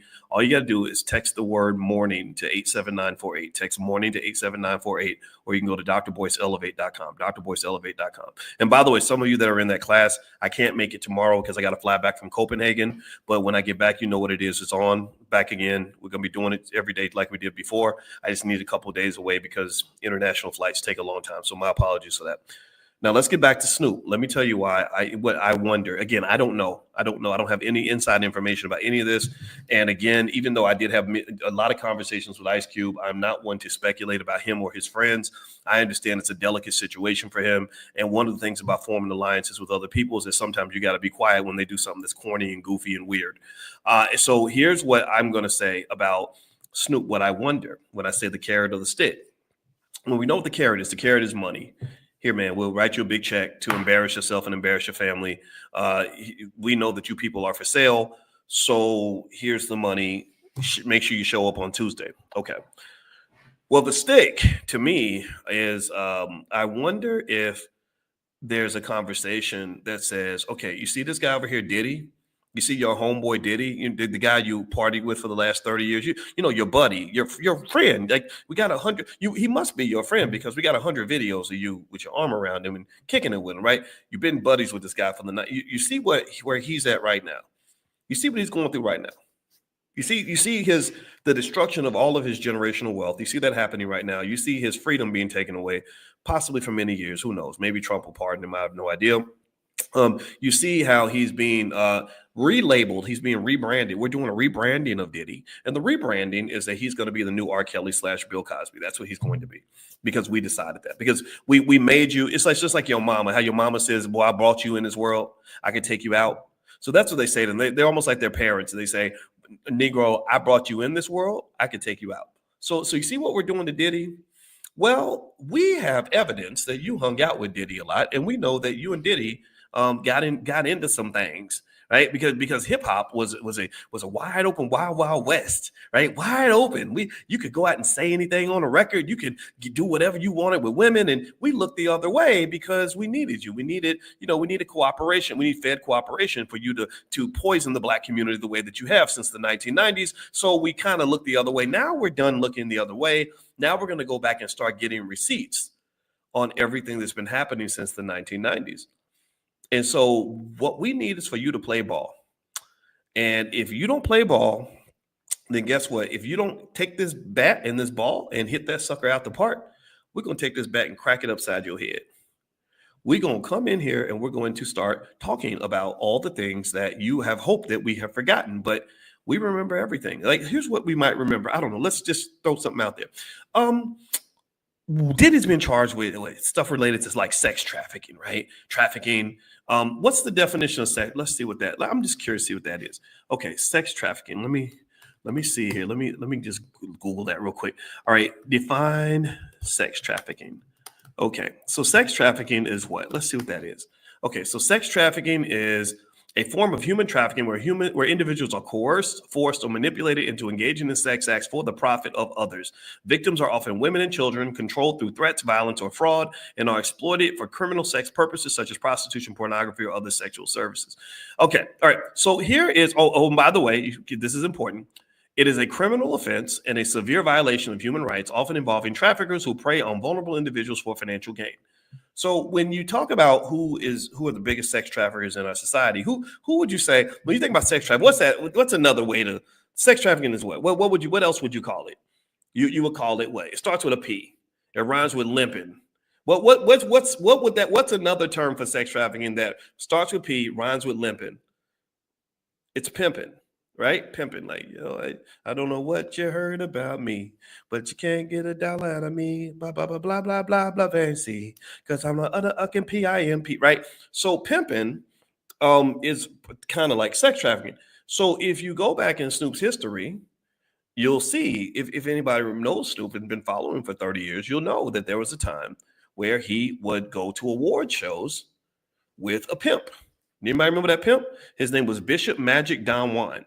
And Bishop Magic Don Juan, he used to wear a bright green suit, and he took pride in the number of women that he would be able to pimp, coerce, manipulate, whatever, right? And why did Snoop go to award shows with the sex trafficker with him? It was because he had his number one phrase that made him famous was, "We don't love them hoes."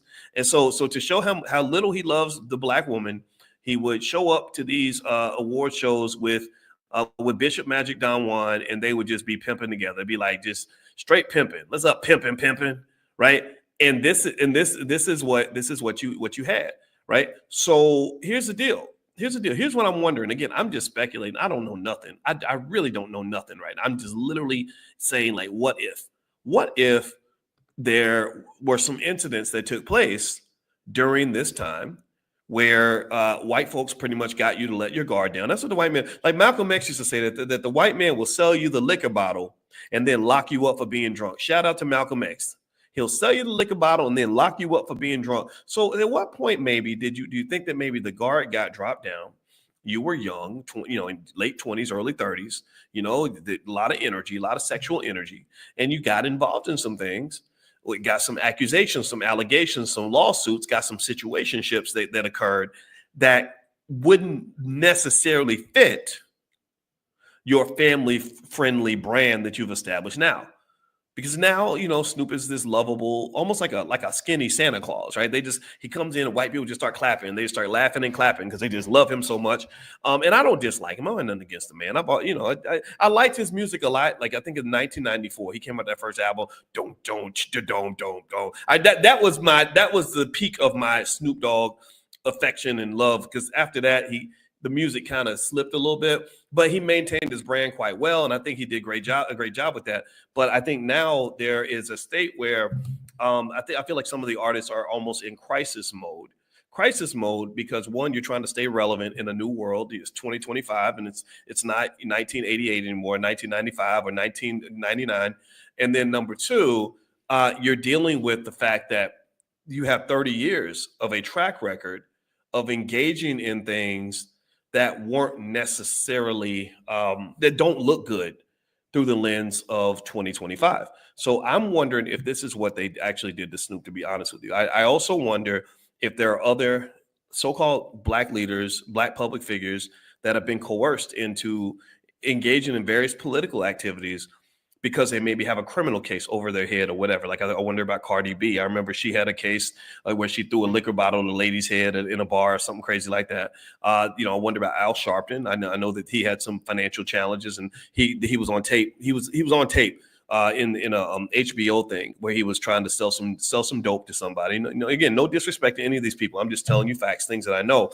And so what I would almost say is that when you look at this situation, what I understand completely is why people will be offended that Snoop is going to do this. But what I really don't think you understand is that you shouldn't be doing this for either political party. You can't tell me it's okay to buck dance for the Democrats, but it's not okay to buck dance for the Republicans. Buck dancing is not acceptable under any circumstances.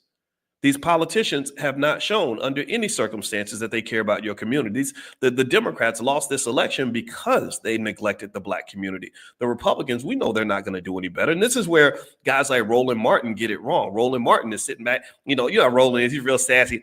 Well, now you're gonna get it. Now you're gonna find out. Now you're gonna see now you're gonna get everything that you've been fighting. You've been worried what they gonna do for you now. And he's doing all that. And if I was talking to him, I'd say, Roland, stop all the neck swinging. Ain't nobody sitting around believing that Donald Trump is the savior of the Black community. Nobody expects Trump to deliver anything more than the Democrats ever delivered. What people are doing is they're saying, we're not supporting anybody who doesn't support us. If you don't prioritize us, then we won't prioritize you. And this ain't nothing new. This is Malcolm X said this in the 1960s. Malcolm X said, why in the hell would you put somebody at the top of your priority list when they putting you at the bottom?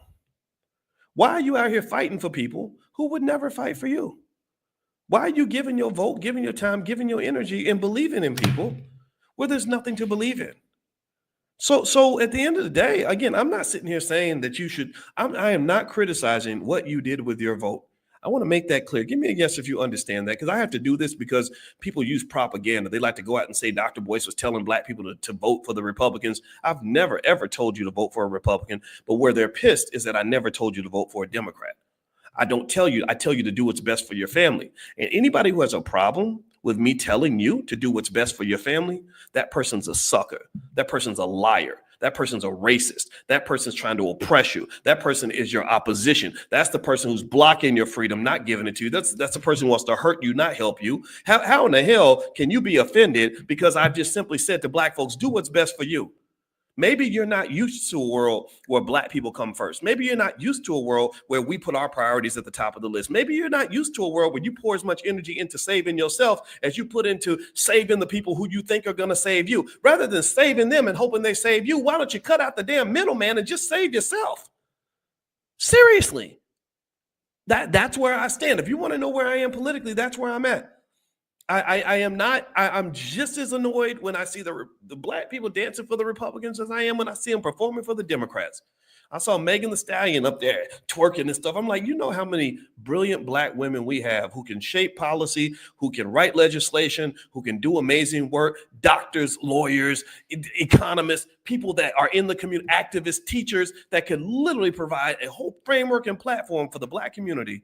But yet you're picking the 27-year-old girl who twerks for a living. No disrespect to the twerkers. God bless you. She's gorgeous, but she's a baby. She's a damn baby. And don't be putting no babies up on stage to do a grown woman's job.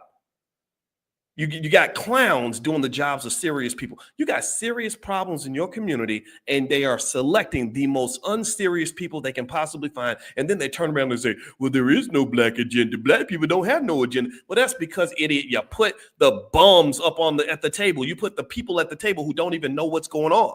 Poor Snoop. I don't know why Snoop is out there performing, but I don't even think Snoop asked to be a Black leader.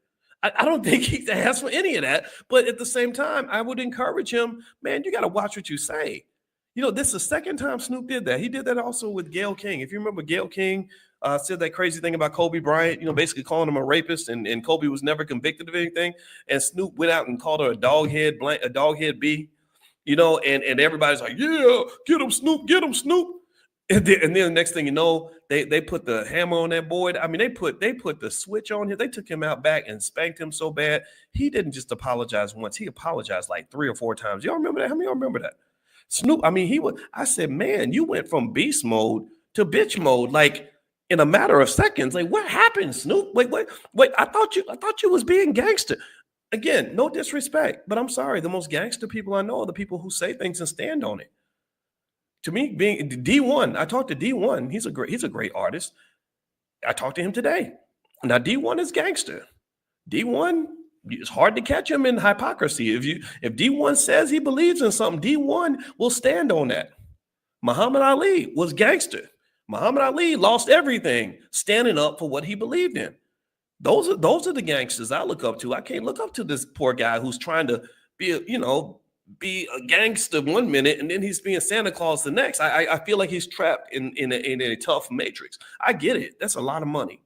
White folks will pay you lots of money to fulfill a certain role. They love the minstrel show. They will pay millions to the minstrel who does it best. That's what they do. And if you can't elevate your consciousness, your financial consciousness above the dollar bill, then you might as well just sign up for slavery right now. You might as well call yourself Kunta Kinte, Kunta Kinte / Jigapoo, and because that's what you're going to be. You're going to sell out to the highest bidder because guess what? Mr. Charlie Massa, he's been the highest bidder for 700 years. He will outbid anything that you have that you don't believe in and will pay you enough money that you will be able to go and do things and have a clear conscience because because money is all the consciousness that you have. So in order for you to truly pursue something that's really meaningful in your life, you're going to have to get to a point where you rise above level one, which is the financial level. You're going to have to rise above this idea, this false idea. And I say this again, remember, I'm not just a guy who talks about money. I have a PhD in money. This is what I wrote my dissertation on, financial psychology. So I'm telling you that if you can't rise above money as the sole determinant of the choices that you make, then you will never master money. Money will master you. You will never master money. Money will master you. And then the person who masters your money will be your master. So if you look at America, the people that master money in America are not the Black community. We do not master our money. We do not have the money in America. The people that master money are white folks. In fact, they can print the shit. Not only do they own everything, but if they run out of money, they can just go turn on the printing press and print more. So they master the money and the money masters you, which by the law of transitivity in mathematics means that they pretty much are your master. The only way you can break out of that is you're going to have to get past the money. So I talked to you about the money so you can understand the money and get enough money to get past the money, because there's a whole lot of conversations you have to have with yourself and with the world that should not be defined by who pays you the most. And I say this not to be disrespectful to Snoop Dogg. I know some people, and I don't want to offend nobody, but I got to tell the truth. That's the price I pay. That's why I lose friends, is because I sometimes have to just say that this is not right. This does not make sense. But I think at the end of the day, Snoop would have been better off if he had not taken such a bold position in the first place. You don't have to be the leader of the movement. You could just participate. You could say, well, you know what? I'm not voting for Trump. And if you had come out and just said, I didn't vote for him in the first election because I didn't understand the policy, but this time around, I'm okay with what he's doing. I kind of like the guy. I realized that the Democrats are not for me. I think people would totally get that. Lots of people are doing that. I know lots of brothers who used to be straight Obama, Hillary Clinton, all that, straight up.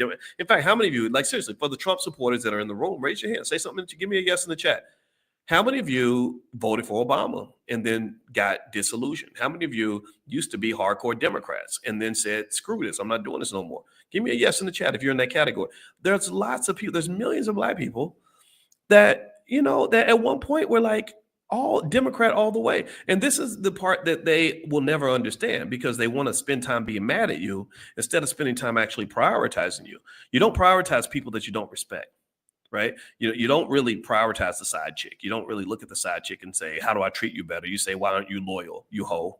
That's what they do, right? So we are the political side chicks for the Democratic Party. So they love us, but they only love us in the dark. They come to our house at 2:00 in the morning so they can get some, and they don't tell any of their friends that they're with us, right? So because they know that they're going to offend the racists that are in their own party, because the racists will say, well, why are you putting Black people first? Why are you giving this to Black people? You should be giving this to gay people. You should be giving this to white folks. You should be giving this to all poor people. You should be giving this to white women, right? So everyone else when it's your turn to eat, everybody else jumps in line in front of you and says, no, we should eat before the Negroes, right? So to some extent, there's this paradoxical scenario where they really need you, but they can't admit that they need you. And they depend on you, but they can't actually serve you. And so this, to me, is a reminder of where Dr. Claude Anderson said from the very beginning that Black people have no friends. You don't have any friends. You don't have anybody that looks at the Black community and says, that's a great community of people that I want to be a part of, that I want to respect, that I want to prioritize. They show up and they demand what they want, and they're always prepared and they're always on top of things. They don't look at you like that. They look at us and they say, okay, sure, we can bring the Black guy. We need a rapper. Yeah, we need a comedian too. Those people are good at comedy, or they're great athletes. That's how they look at us. And I personally think that this really speaks to the necessity of us building things of our own. And this is why in this generation, the number one calling card for Black people, the number one thing you must do in this generation is raise children that can start their own businesses. You must raise children that know how to navigate a capitalist society. You have to have children that know how to go get money without selling out. You have to have children that know how to go out and own property. You have to have children that go out and learn how to be economically intelligent. You have to have children that are masters of their own economic fate. So therefore, they don't have to bow when it's inconvenient. They don't have to bow to anything or anyone.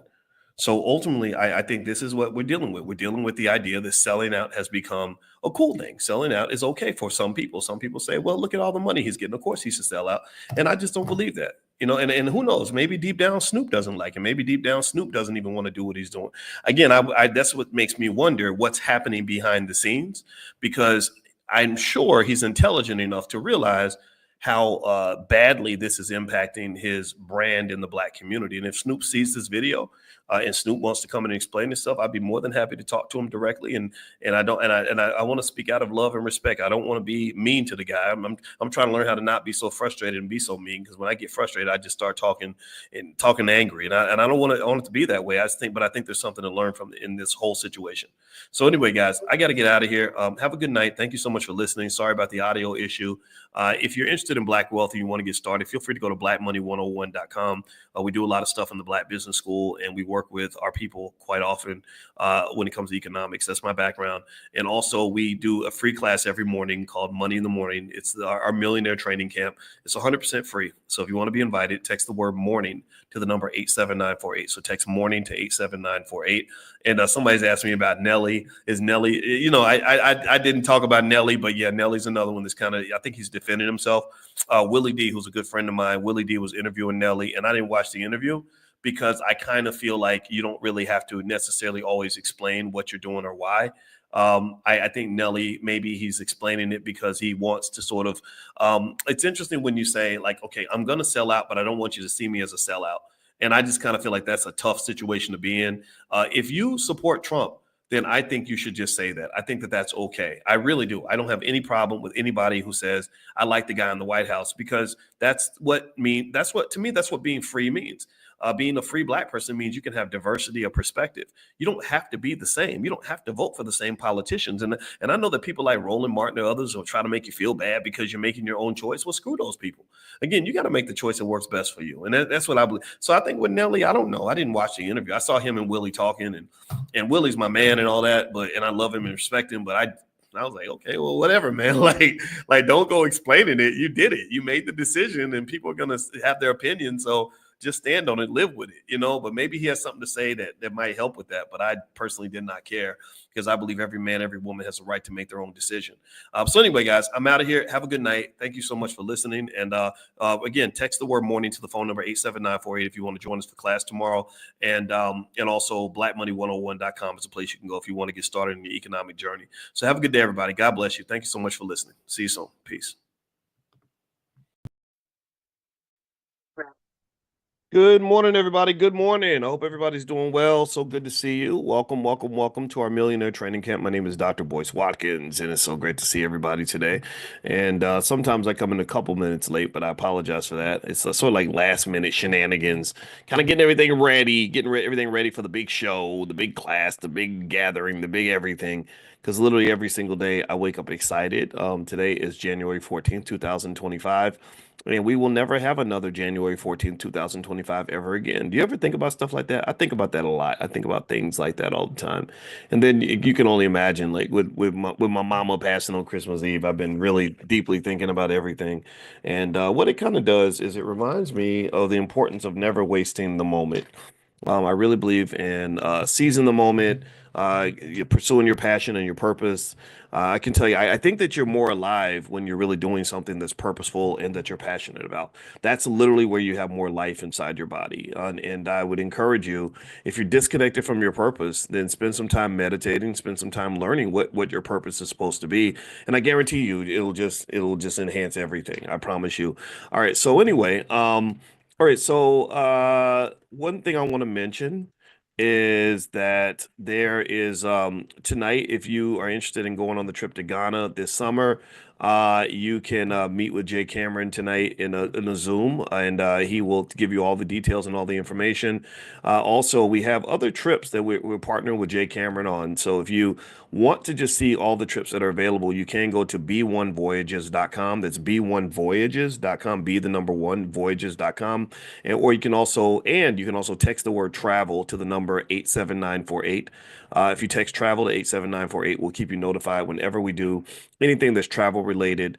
We are going to go to Black Wall Street. We're going to go to Miami. We're going to go to Ghana, and then maybe we'll go other places. I really want to kind of do a little bit of everything. I'm super excited about that. I'm actually going to go to Denmark tomorrow.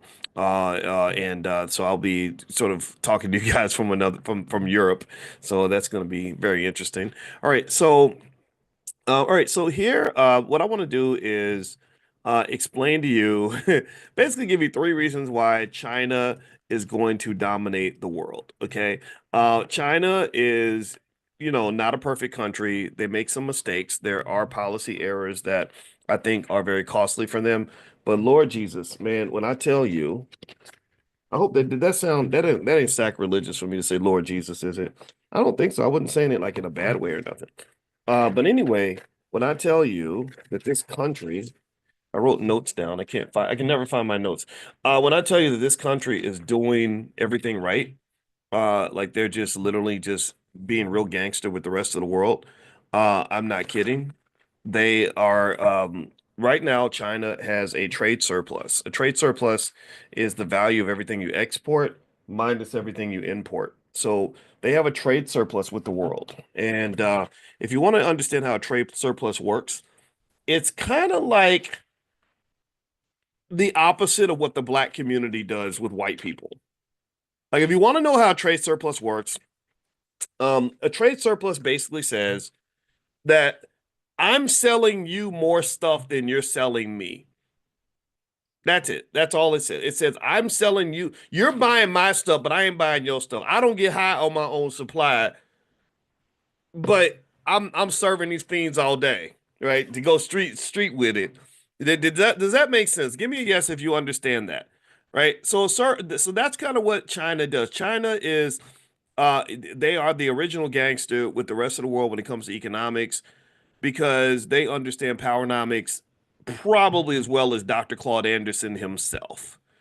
And Dr. Claude Anderson, he's the goatiest of all goats. We know these things. And you know how much I love this man. But I'm gonna just tell you, when you talk about the implementation of a powernomics philosophy, the Chinese have it down. The Chinese are like, I'm the producer, you're the consumer, and that's how it's gonna be. When I get my money, when you get your money, you trick it off. You're supposed to spend it because you're a dumb American.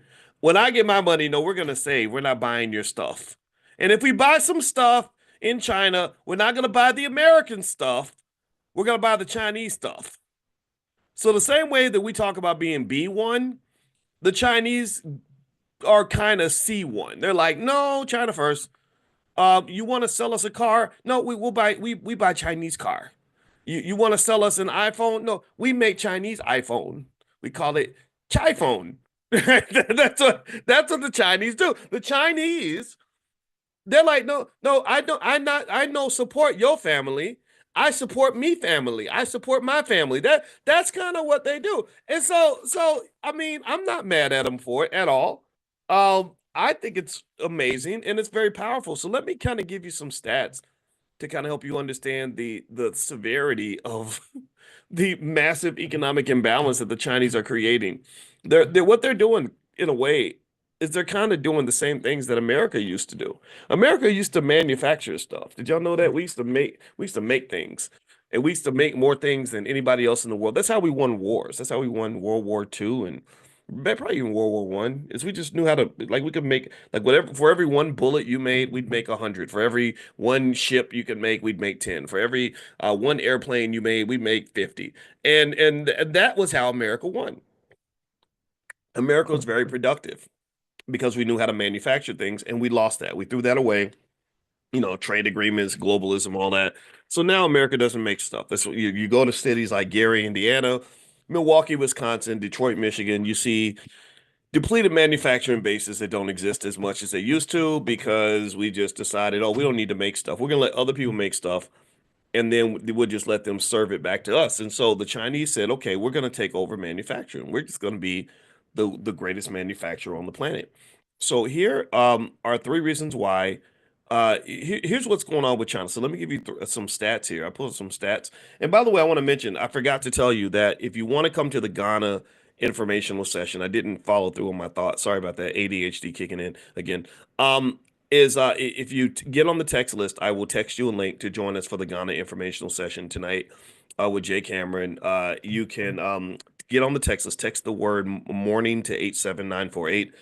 Text the word morning to 87948. Also, for those of you that do stock options with us in the Prime program, I sent you all a video where I was showing you a strategy to adjust to what's going on in the market to generate cash flow. And one of the great students, Errol, another Errol, there's two Errols, both of them are super smart. There's an Errol who has his son. He and his son are learning stock options together. I hope you didn't mind me mentioning that because I think that this is a template for every family. And so Errol asked me to do an example selling puts, and I did and because that's something I'd actually been doing. So I actually sent you all the video link where you can actually apply that strategy, and I did it in my portfolio and generated quite a bit of money that allowed me to deal with the market decline yesterday. So if you want to know more about stock options, and it's a great way to generate income, it's better to me. It's far better than real estate stuff. Like we've talked about this. Feel free to go to drboyceprime.com, or you can also text the word options to the number 87948. Text options to 87948. All right, so let me give you some stats on China. So here's the deal with China. Here are five powerful stats for China's economic dominance. Number one, China accounts for 28% of global manufacturing output, making it the world's largest manufacturer by far. The country's manufacturing sector produces a vast array of goods from electronics to textiles. Anything you need, they got it. We got what you need. We serving these fiends. Number two, China is the largest exporter of goods in the world, with its exports valued at $3.5 trillion per year. 3.5 trillion. That's massive. This accounts for 14% of global exports, cementing its position as a key player in global supply chains. If China stopped manufacturing things, everything would shut down. And that's a national security risk for America. And we'll talk about that in a minute. China manufactures over 50%, 50% of the world's electronics, including smartphones, computers, and televisions, which is crazy. Let's see. China has the largest labor force in terms of people that are involved in manufacturing. There are over 100 million people that they have working in the sector. This allows China to maintain its edge in low-cost manufacturing because the cost of labor is not that high, which is a huge advantage. And also, China's industrial output is valued at more than $4 trillion, which is more than any other country, dwarfing other global manufacturing hubs. This includes everything from steel to machinery, placing China at the center of global production networks. Now, let me continue to tell you why I believe the Chinese are going to dominate the world. Um, I saw the head of the FBI, the former FBI director, on his exit interview as he's leaving office. He said that basically the Chinese have an investing strategy that is something Americans really can't match. And the reason I say it's an investing strategy is because we talked about what investing is. Investing is not it's not about the money. Stop thinking about the money. Some people think I'm always talking about the money. I mean, it ain't about no damn money. The money's not the most interesting part. What it is about the Chinese investing strategy is mindset. As Terrence says, they play the long game. They're very patient. They're very patient. And patient people who are committed to delayed gratification will kick you in your head every time. Like you never want to really get into a war with a really patient person.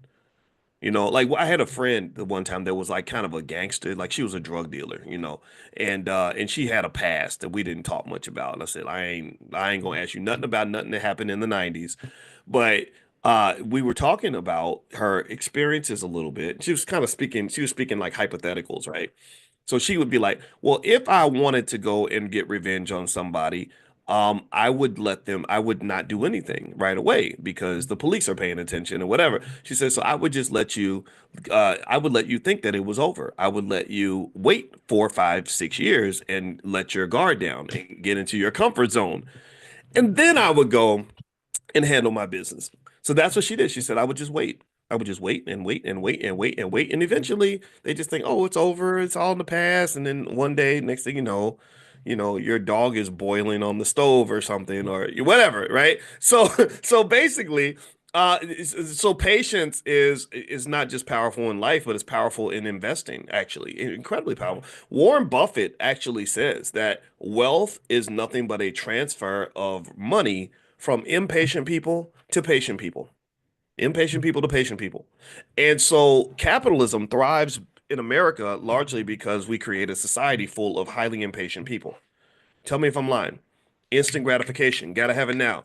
Dopamine spike, dopamine hit, dopamine hit, dopamine hit, right? And again, like the dope dealers, they're serving them fiends. Like you want some Instagram? Yeah, yeah.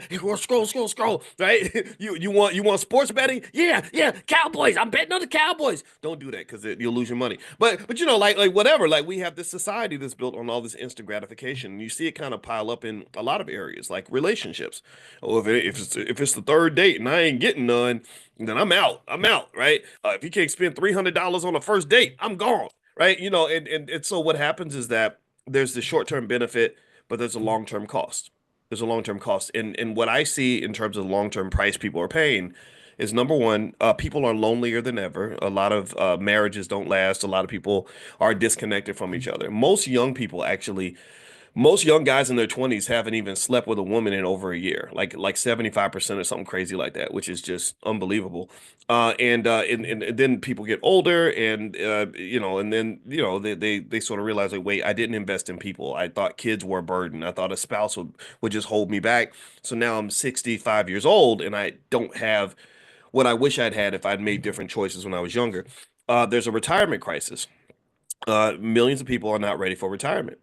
A lot of people, because again, instant gratification over delayed gratification. So when I come along and I say, well, you know, if you had just put $1,800 in Apple stock in 1997, you'd have $4 million right now.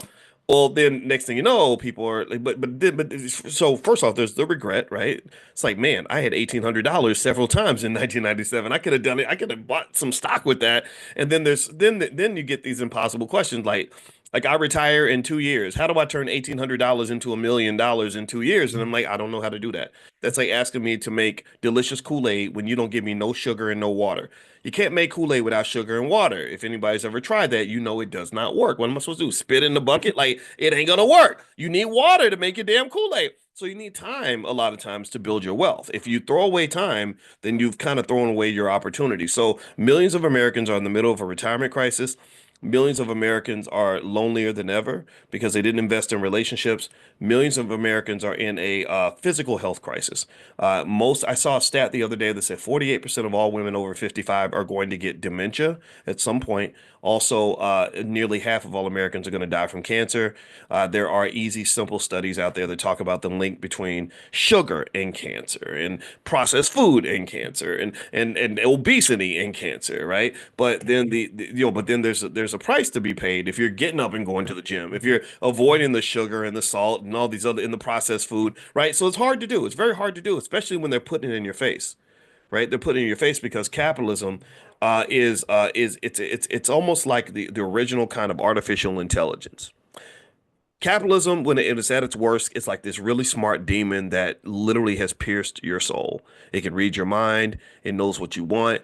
It knows how to tempt you. It knows where your greed lies in your darkest spots, and it knows how to say, "Oh, you want more of this, don't you? You want some more? You want here? Take some more ice cream, right? And right here, have some sex. You want some sex, don't you? Right? And that's what happens, right? That's why spirituality and consciousness, I think, is really important because that helps you rise up above all that. right? Because we are, to some extent, we are kind of like slaves to the flesh in a way, like the cravings and desires and all. So that's what things like the therapy really matter. Because if you get the therapy, then you get the self-awareness. You can kind of look at yourself and say, this isn't who I want to be. This isn't where I want to be. So now I'm going to take a different process of life optimization. I'm going to invest differently. I'm going to make sure I still enjoy my life, but I'm going to enjoy it in a way where I can enjoy it over a long period of time and not just have a lot of fun right now and pay a big price later on. The Chinese, I think, are dominant economically largely because they incorporate this into their society for children at a very early age. Like their children at an early age. You might have seen those videos on Instagram of like Chinese kindergartners in school and the crazy stuff they're doing. Like they'll be cooking and making like building buildings and like making like sewing sweaters and or they'll play even when they play basketball. They're so much better than like they'll have like 20 kids and they'll all be dribbling a basketball in sync. And like one, you ever see that where they're one like there'll be like a circle of kids. Try to imagine this, right? They'd have a big circle of kids and like maybe 30, and they would have a basketball on each side of each kid. And then they would dribble and then they would move and then take over the dribble for the next ball and then move again and take the dribble for the next ball. And the amount of coordination is very powerful. And when I taught in China, when I taught finance in China back, I think it was about 2006, I noticed that they are in sync unlike anything I've ever seen. You want to talk about unity? We can't come we can't even dream of having that level of unity. I've never seen that level of unity in like it's almost like they are a cyborg. They are literally they operate like the same person. It is scary and it is amazing. And what I think that they do because they're at war with the United States is they use our impatience, our lack of discipline, and our lack of unity against us. They do. They're like, oh, these people, they believe in stuff like democracy and freedom, which is, I think, actually, I like democracy and freedom. I do. That's a downside of China. They don't let you have that, right? They put the group over the individual. And every strategy has its pros and its cons. So their belief is like, hey, look, the individual is not as important as the collective, and some of you agree with that. But at the same time, when you do want to express individual liberties, there's a limitation on that, right? So every system isn't perfect. It's hard to be all things all the time to everyone, but I can tell you that their unity is something that is, I think, going to make them very dominant. And it's what's allowed them to amass a tremendous amount of power. China's in, I think, they had a 100-year plan for world domination that they started in about the 1970s or 1980s, and they're about year 50 of that plan. So in 40, 50 years with your grandkids, I would say they should learn Chinese, but they actually don't have to now. You can get AI glasses that'll translate everything for you, but they should probably just get used to the idea of another country being the global economic superpower. So let me continue this. Let me lay out some more ways that China's economic dominance helps them to win. Just a reminder also, don't forget that today at noon, we are meeting for Stock Market Tuesdays. So if you want to come in and ask me questions about the stock market, we'll break down the stocks that I like in terms of good investments right now. We'll also kind of do some lessons on how the market works and just whatever you guys need today. So we're going to do that at noon. So if you want to join us and do a free trial, go to drboycestockmarket.com. That's drboycestockmarket.com. All right. So here are basically three reasons why China's trade surplus gives it a lot of power. First off, a trade surplus allows China to accumulate a lot of foreign reserves. They can pull in currency from other countries like the U.S. dollar. So this enables China to maintain a strong currency and support domestic policies like infrastructure development, social programs, things like that. So those reserves also give them financial leverage, so they can invest globally and really have a lot of influence in other economies. So if they've got yen and euros and dollars and everything else, they can go to these places and make things happen. They also have a lot of economic influence. So if you run a trade surplus, they can basically shape global trade and investment patterns. So basically, with China's surplus, they become a major player in global markets. They drive demand for their own goods and services, and they gain the ability to set favorable terms. So he who has the gold makes the rules. China has a lot of the gold. Also, debt financing. So basically, what China does is they lend capital to other countries, especially countries like African countries right now. Anybody ever notice how China has their influence in Africa has just spiraled out of control? Jamaica. When I was in Jamaica, there was this big highway that went from Kingston all the way up to the north. I don't remember the cities up in the north, but there's this highway, and it was this beautiful, smooth highway. But I noticed there were no cars on the highway, and that was because the Chinese had built this beautiful highway to avoid having to go through the mountains and everything. Going through the mountains and stuff, I think took like 2 or 3 hours, and it was a really scary drive. It was really crazy. So Chinese had built this beautiful highway, but there were no cars on it because the toll was so high. But they had gotten these crazy 99-year leases on all the land going all the way up to the north. And it just really was like, I don't think this was a good deal for Jamaica, but it's a great deal for China. So they use debt financing to gain leverage over other countries, right? So that's no different from you having people in your family where if you have all the money and cousin Pookie comes and says, I want to borrow money, but you want cousin Pookie to start taking care of his kids and stop smoking dope so much. Well, you could, start making rules. You can say, look, if you want my money, you're going to have to change certain things. You're going to have to go to rehab. You're going to have to stop, you have to stop doing X, Y, Z. You're going to have to show up and rake the leaves every day, right? Money talks. Money talks. Period. That's the world we live in. Money talks. So people that are trained on money early, children that are raised in an environment that is economically intelligent and leads to various forms of economic self-sufficiency and the ability to invest for the future and thrive in the future, those individuals tend to have a lot more power than other people. You don't believe me? Just ask the white man. Because a lot of y'all, many of us growing up, pretty much had to do what Massa told us to do every day. If he said get to work by 9 o'clock and be on time, we'd get there at 8:55. If he said work until 5, we'd work until 5:01. If he says don't call your friends while you at work or you're going to get fired, we don't call our friends. Many of us are more loyal to our boss than we are to our own damn spouse, right? And we know what that is. A lot of us have seen this. And where does that come from? Well, it comes from money. If you want to look at the source of black spiritual and political incarceration, it's money. It always comes back to money. And to break out of this horrible rut, it doesn't require you to become a millionaire. You don't have to have $1 million in the bank to be financially free. All you got to do is be able to pay your own bills. That's it. If you can pay your own bills, then it's much harder for people to tell you what to do or where to be or how to do it or anything like that. So to me, if you're raising kids and you're raising black kids and you want them to be free, I mean, you could tell them to go to Al Sharpton marches and pray to white Jesus and everything else, but I'd rather just teach them how to pay their own bills. That's it.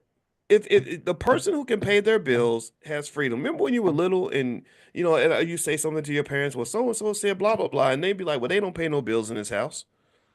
So you known this your whole life. My mother used to say that. My mother was like, they don't pay no bills up in this house.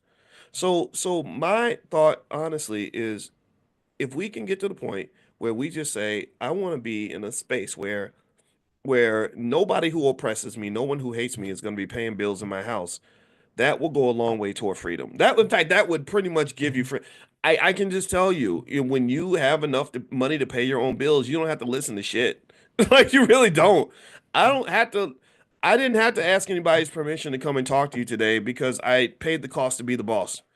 I would make money and I invested money to do all the things that I do now.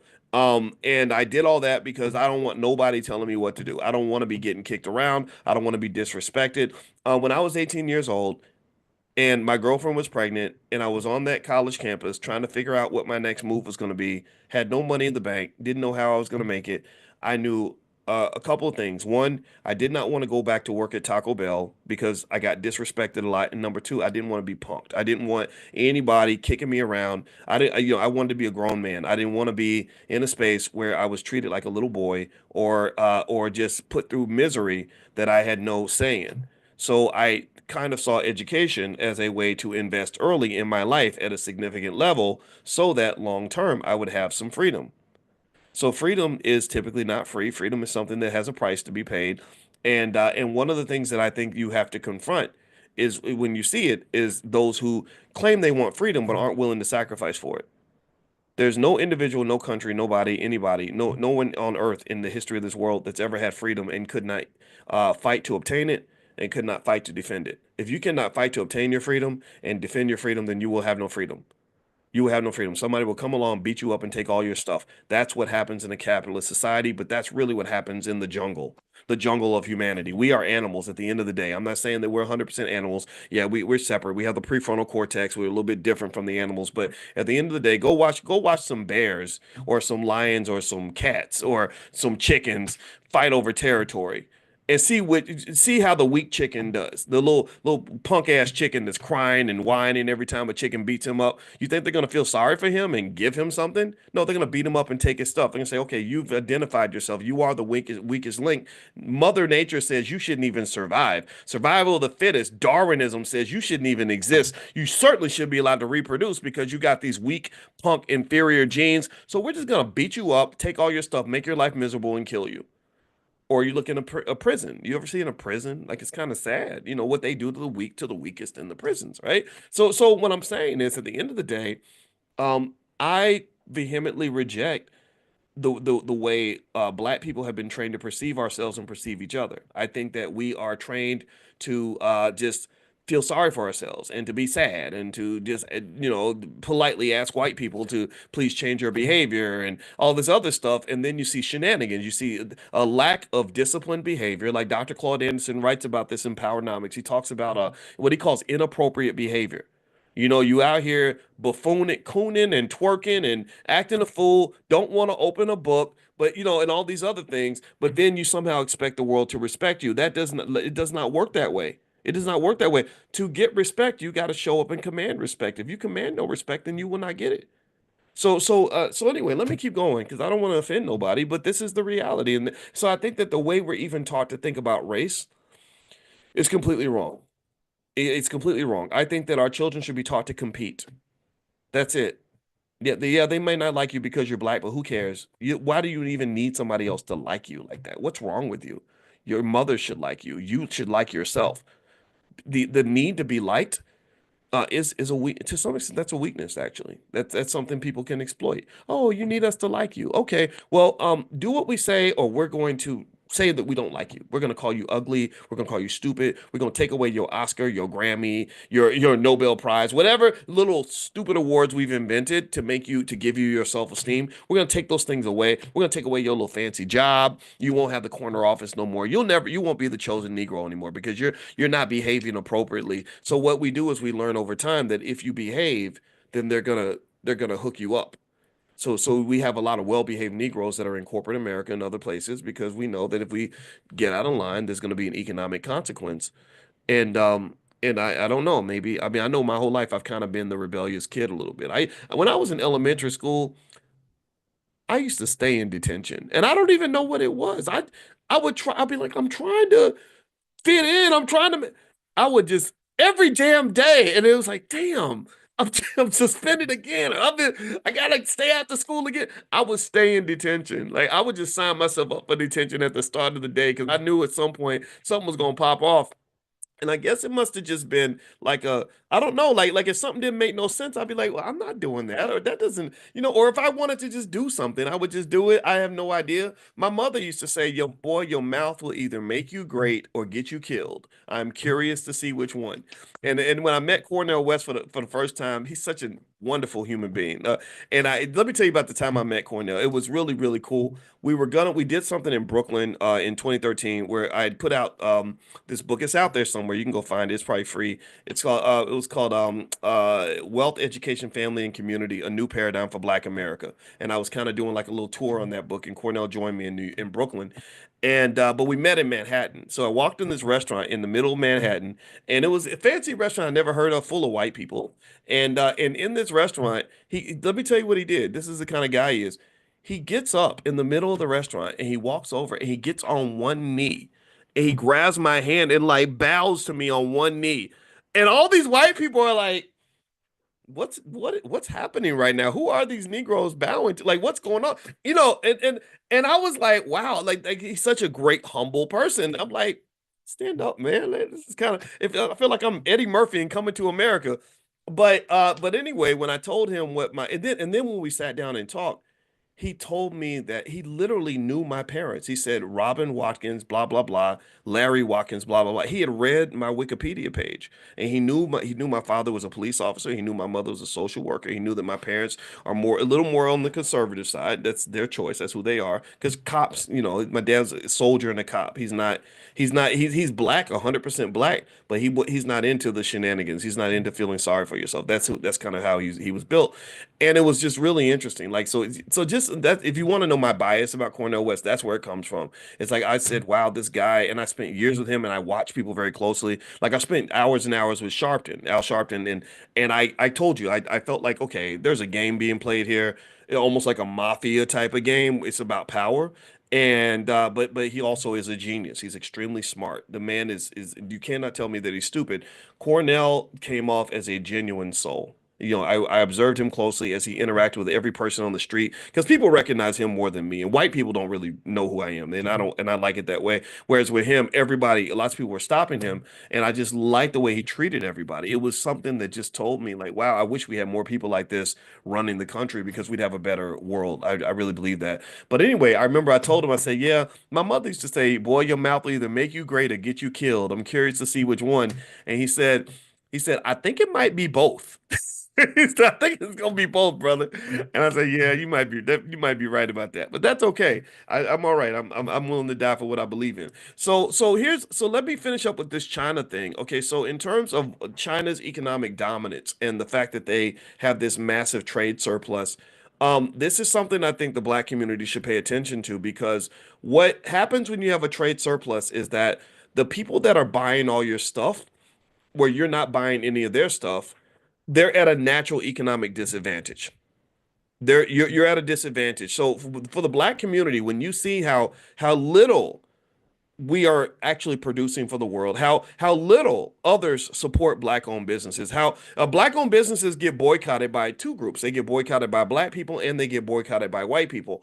But we'll go support their businesses in a second. Like we attach purchasing things from them to our self-esteem. Like I feel like I'm a better man because I got this label on my body, this Coach, Gucci, Louis, Prada, whatever. I'm picking up a bottle of the Henny when I go to the club, right? Whatever it is, right? We tend to like really enjoy these labels because they're attached to our self-esteem. Go watch the video How to Sell to the Negro. So what's happened is that basically they do to us what China does to the world. That's why China is going to dominate. In fact, let me read this here. China has strategic influence or all around the world because of sorry, I lost my screen. Because of the trade surplus, right? So effectively, when they go in and your money talks and the BS walks, China is pretty much able to declare war on you without actually firing a single bullet. Like they don't have to fight you to destroy you. And they don't have to tell you that they're going to destroy you. The Chinese are very polite. I remember when I was in China, I noticed that one thing that someone told me culturally, and I don't want to stereotype, but they were literally saying like Chinese people typically don't say no to anything, right? They won't say no to you. So if you say, "Hey, I need to use $1 million. Can you give me $1 million in 3 hours?" A lot of people they won't say no. Like here, we'll be like, "Hell no! What are you talking about?" They'll be like, uh, I need to think about that. So that's what they kind of do. So they're very polite, extremely polite. And so what they'll kind of do with other countries, I've noticed, is they'll go and you'll do something they don't like, and they'll be very polite. They'll be like, "Oh, it's okay, it's okay." And then next thing you know, your goods are not getting through the port in China, or or they've been done some sort of embargo on you economically that's decimated you financially. So they're very subtle about that. They declare economic warfare, not so much direct warfare. They don't want to go to direct war with the United States, but the FBI director mentioned something really interesting about how the Chinese investment strategy works. Because they don't just invest in things that generate money, they invest in power. And one thing that he said the Chinese have done is he said they have planted a bunch of bugs in a malware viruses, computer viruses, in a lot of essential American infrastructure. They basically said that they're just sitting there. They're waiting. They're just waiting. Like, okay, go ahead and do something. Go ahead and say something. And what they said they can do is they can then at that point activate these Trojan horses to poison our water systems, to mess up our electrical grid, shut down all the cell phones in the United States, whatever, right? And this is what he said he was deeply concerned about. So just keep that in mind. Like if we go to war with China, they know how to fight just in sneaky little ways. Like I think they fight through social media. With all that conversation about Russia and China, getting all these ads on social media to basically kind of pit people against each other. And they're very aware of, for example, the racial divide in America. So there will be, these Chinese bots that pretend to be, strong black women on the internet who have all these opinions, or angry black men or whatever that will just pour fuel on the fire to create civil war. Thank you, Sharon. That's the right word, right? So they know this. They use America's divisions against us. So here is, if you want a couple of lessons that I think we can apply as a black community to learn from China. First off, there's economic independence and wealth building. So as you know, the same way China accumulates the reserves as a source of power, I think that we should build wealth and achieve economic independence as the number one objective for our whole entire community. That has to be near the top of our priority list. So that means owning businesses. We cannot keep producing employees. Stop producing employees. Stop producing people that are consumers and employees and renters and all these other things. You cannot do that. You cannot thrive and grow when you're on the white man's economic nipple. You cannot live like that. I'm not saying you can't work with other people. I'm not saying that you're a sucker for getting a job. I'm not saying that you should get mad because a white man walked in the room. None of that. I'm talking about stop taking pride in being horrifically overly dependent on another community. That is a vulnerability. That's a national security issue. Malcolm X, a great black nationalist that he was, would understand this. He shared this. He mentioned this. He fought for this. So what happens is that it's really weird. I remember when Damon Dash went on to the Breakfast Club and did that epic interview where he was really talking about having your own business and all, and he was doing it in a Dame Dash kind of way, right? It wasn't perfect. Dame, I told you he's not perfect. I spent a lot of time with the guy and I like him, but he's different. But I remember I remember when I got a call from Charlemagne, and he's like, yeah, man, he said, I need you to come and calm down people because I got brothers calling me, they gonna quit, tell me they gonna quit their jobs tomorrow, they gonna quit their job tomorrow, and I said, yeah, I said, well, I can fix it, I can patch it up a little bit, but he's kind of right. These men, some of these men, he was talking a lot to the men, but I'm sure the women got it too, and I think women can relate as well. I said, some of these guys got to grow their balls back, man. They got to get their testicles reattached to their bodies. Like you can't just, he said, well, white people can go and get jobs and also. I said, yeah, but you got to understand, man, you're not white. You're not white. I'm not saying that we can't get jobs and that we don't deserve jobs. I'm not saying that at all. Right? You go to, you get your master's degree from Brown University or something. You should get that job at the investment bank that you apply for. But what if you don't? What if you don't? What if it doesn't work out? What if they treat you like the rest of us? What if you go through what I went through, where I had the highest grade point average of every black student on the entire University of Kentucky campus? I got 2 bachelor's degrees in 4 years, could have had 3 if I'd taken one more class, just didn't care. And I applied to 200 Wall Street firms, 250 to be exact. I got rejected by every single one of them. Every one of them, because I didn't have the network. I didn't know what to do. I didn't know how to get these. I just thought you fill out the application, send in your resume, you have good grades, good things are going to happen. It didn't happen like that. I got 250 rejection letters to my house. What now what? Now what we going to do? What's the plan B, damn it? Am I supposed to sit around, man? These white people, man. I couldn't have been somebody if they wasn't tripping this stuff. They don't be liking black people. They just don't like you cause you black. They like I'm not like, what problem is that going to solve? How is that ever going to fix anything? I have to have a plan B. Maybe God is trying. Remember the color purple? God is trying to tell you something, right? So God is trying to tell me something. God was like, number one, these folks don't like you. Number two, their conversations about diversity is bull crap. I'm not gonna say bullshit because I don't want to cuss, but you know what I want to say. And then number three, it means you got to find another way. This system ain't built for you. You're not white, Boyce. Stop thinking that you're white. You're not, your name's not Royce, you're Boyce. And you have to figure out a way you're gonna make this thing work. Get in where you fit in, figure it out. So to me, Owning businesses and investing is essential for any black person, especially any black person with a strong black identity. Any black person with a strong black identity who wants to reach their fullest potential. Ownership is a must. Any black person with a strong black identity who wants to reach their fullest potential, who also wants to maximize their economic possibilities.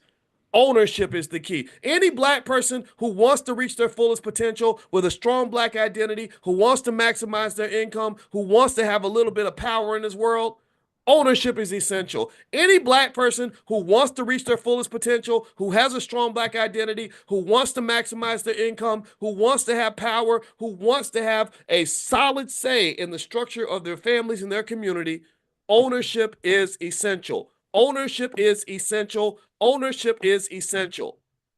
You cannot go through life without owning something in this country, or you will be fried and cooked, stomped out, and busted and disgusted. If you don't believe me, just look around. I don't have to talk you into this because you see it everywhere.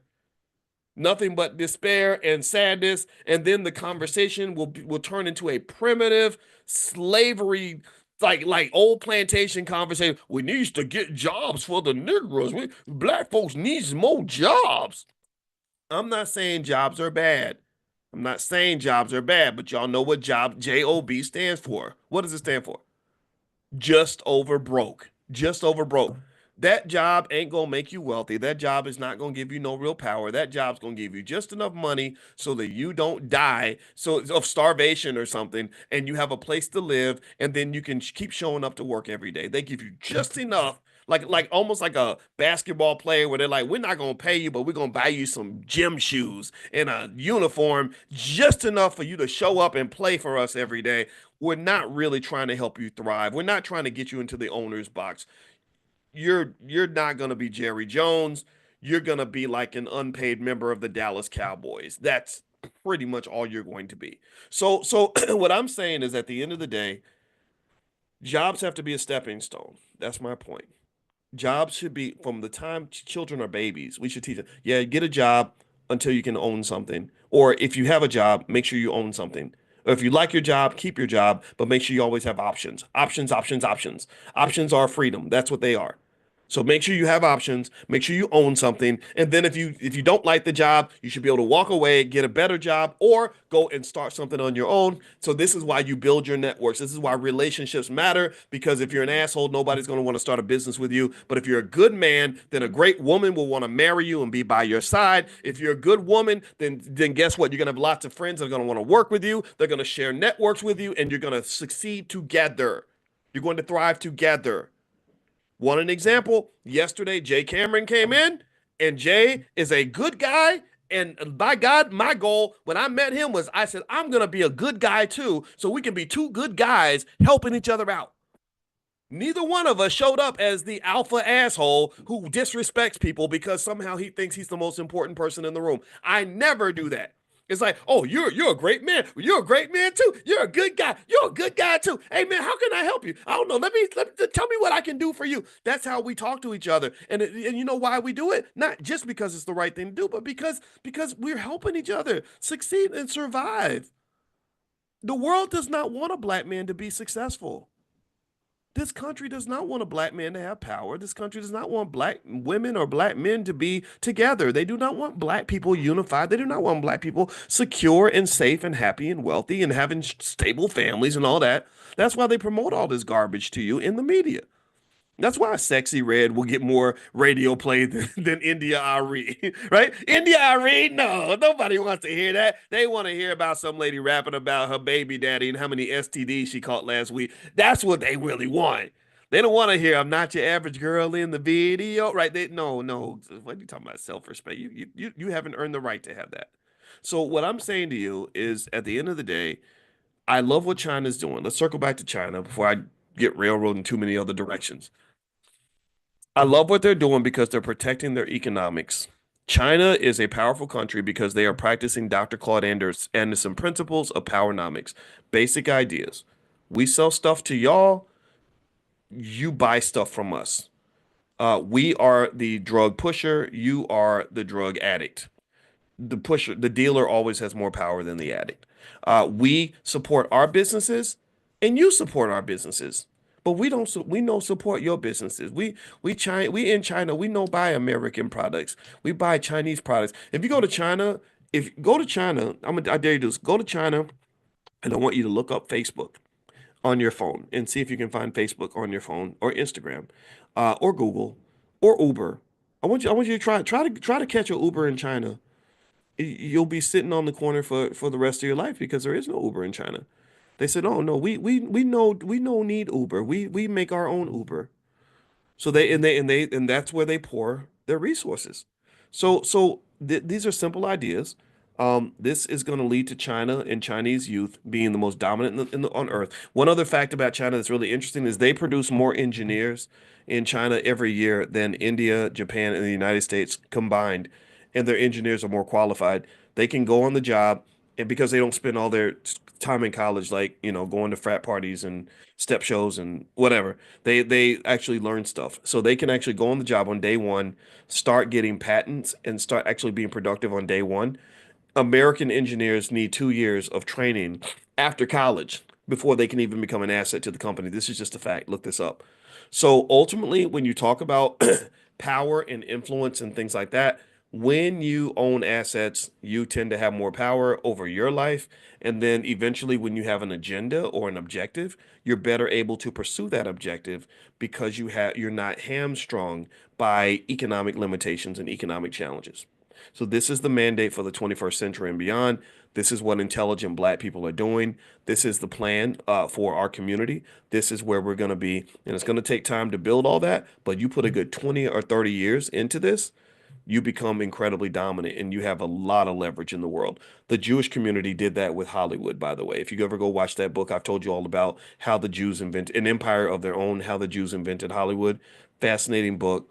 It's a great blueprint. I have nothing against that community. I admire their power. I don't like what's going on in the Middle East. So let's be clear about that. I think they're abusing their power. But still, it's their power to abuse. And I don't want you to abuse your power, but I want you to just have some. Black power is something that is earned through economics. And the book Tanya is called An Empire of Their Own: How the Jews Invented Hollywood. Very fascinating book. All right, so anyway, let me finish up really quick. Number one, tonight, Jay Cameron is doing the informational for the trip to Ghana. If you want to know about the trips that we're going to take, text the word travel to the phone number 87948. And you can also go to b1voyages.com. So text travel to 87948 or go to b1, the number one voyages.com. And there's other trips on there that you can feel free to go on with us. Also, number two, if you're in Prime, that video I texted out to you guys. If you have an interest in stock options, text the word options to the number 87948. And I sent you a video on how to sell some puts. And I think selling puts, it seems like it's already worked out. Like the stock market's going up today. So if you sold puts, then you actually were able to generate some money from that. Number three, later on today at noon, we're doing our stock market investors club. So if you want to give that a try, you can go to drboycestockmarket.com and do a free trial. Somebody put that in the chat, please. drboycestockmarket.com. And also, you can share your membership with your entire family. And Dorothea says, I did not get the video. Can you resend? Yes, I will resend it. If you ever miss something and don't see it, don't forget we have a great support team. You can email support@theblackbusinessschool.com. And Amani is right there, and Chanel, and they'll take good care of you. So email support@theblackbusinessschool.com. Okay, Charlene says, I missed what you said. I'm at work. Okay, well, I'll give you, there's a link actually. Today, this class is recorded on drboycetv.com. So I'll put this link in the chat for anybody that wants to watch the recording or maybe share it with anybody in your family if you think this message was beneficial for you. So here we go. There's the link. All right. So anyway, have a good day, everybody. God bless you. Thank you so much for listening. And I will see you all tomorrow morning at 10 a.m. Make sure you're on the text list for this class. Text the word morning to the phone number 87948. Or if you live in another country, just go to drboyceelevate.com. That's drboyceelevate.com. Have a good day, everybody. God bless you. Take care. Bye-bye. Good morning, everybody. Good morning. Welcome to Money in the Morning, our millionaire training camp. My name is Dr. Boyce Watkins. I hope everybody's having a good day. I'm about to send you all the link to your text. If you're not on the text list, then make sure you get on there. Text the word morning to the number 87948. And I'm going to send you all a text right now, letting you all know that Money in the Morning is starting now. All right. Okay. So. I hope everybody's doing well. I'm proud to say that I wasn't just in the 5 a.m. club this morning. I was actually in the 4:45 a.m. club, which meant that I was pretty dead tired and I had to take a nap, but I just woke up from my nap and I'm ready to start my day. And there's something great about starting the day just early in the morning when you're getting a big jump on everything and it's like 9 o'clock and you've already like done 10 million things. Hey Errol, how you doing, man? Good to see you. Yeah, so Errol, hit me up at some point, Errol, because Errol is actually he works with us in our Prime program. He's one of our consultants that we have, and we're actually bringing consultants that can support you in whatever you're doing. If you're looking for one-on-one support, things like that, Errol was actually one of the first people that we talked to about this, and Aisha Verzi and some others that are in here. I'll let you guys know about that, but Errol's super smart, and Errol, I'd love for you. We're gonna do our millionaire training camp in our live millionaire training camp in Miami. That's going to be February 21st. And so, Errol, I'd love to have you down there to if you're available, and Aisha and anybody that wants to come down, as well as everyone in here, you're all invited. You guys are the first ones to know about it, and that's something that we're going to do. And also, we are going to probably in the next 6 weeks, we created something called COIN, which stands for Certified Options Income Network. So many of you have a strong interest in stock options, and I do too. A lot of you noticed, for example, today a lot of those stocks went berserk this morning because of the inflation numbers. That's why your stocks went up today. And so, if you want to learn about stock options from A to Z, it's going to be an intensive 3 month program, once a week, a full training with a certification at the end. And so, Coin, you guys will be the first ones that are invited, and you can take a look. And if it's something that you're interested in, then we can certainly help you. I think stock options should be understood by every black kid in America. I really do. I just really think that it's so powerful, and that economic superpower can protect them from a lot of the stressors that you might run into when you're talking about the struggle. The struggle is very real. A lot of people are having a hard time financially, and it's okay. It's not to be embarrassed about that. But there are ways to fix that, and so I think stock markets and stock options, given that the stock market is the number one wealth creator in America, without a doubt, undisputed heavyweight champion when it comes to finances, then it's important to really understand at least the basics so you can be involved in that thing. And I got you. I wrote my whole dissertation on the stock market. I didn't know I was being blessed at the time. I didn't know. I just picked the field because finance professors made the most money, and I didn't want to be broke anymore. But after I learned everything and understood it really well, I said, "Wow, I think I love the fact that I picked a career that's sort of right in the middle of the thing that matters most for our people." And so, anyway, all right. So, I want to talk about. I was watching this documentary, um, and it's really great. It's on PBS, and it involved a great man out of my hometown of Louisville, Kentucky, called. Guess who it is? Y'all tell me who it is. Y'all know who I'm gonna say. Y'all know who it is, right? One of my greatest heroes of all time, Mr. Muhammad Ali. Muhammad Ali. Every time I can watch a documentary about Muhammad Ali 50 times in a row and never get tired because I feel like I'm watching my dad. I feel like I'm watching a relative. And I am related to him by marriage. My aunt married his cousin, so that's our claim to fame. But in the same streets that he was running up and down in Louisville, I know those streets.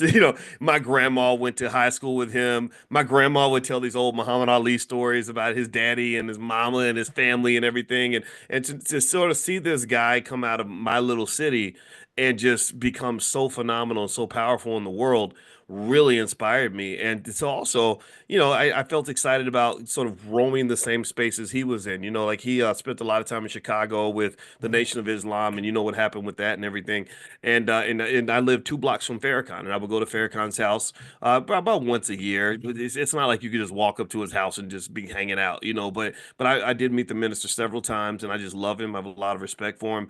And going to New York, meeting some of the same people in New York, and it just really inspired me. And I saw something in his documentary where they went out of their way to talk about his relationship with the one and only and the extraordinary Malcolm X. And we know that there was an unfortunate divide between the Malcolm X and the Nation of Islam. And I got a lot of friends in the nation, and I just have to be honest and say I love them both, and that ain't gonna change, But I'll tell you what, it was really fascinating because it sort of went into why Ali why he embraced the teachings of the Nation of Islam and why he embraced Malcolm as his friend. And I related to that. I said, okay, I get that. You're a black boy from the South. I was a black boy from the South, and you want to be a black man from the South, and they don't really want you to be a man. Really, in America, I don't think they want the black man to be a full-grown man. They want the black man to be a little girl, a little boy, an ignorant fool, or a punk. That's what they want. If you show up as a little boy, a little girl, an ignorant buffoon, or a punk, then America will embrace you. That's why America loves black comedians. They love black athletes. They love black men who are rappers and stuff like that, entertainers, right? They like all that, but they don't really want you. They don't want you showing up like Malcolm X, and they definitely didn't want Malcolm X hanging out with Muhammad Ali. I mean, there's a lot of political and economic gymnastics that took place when Malcolm and Ali became friends, and Ali embraced the Nation of Islam.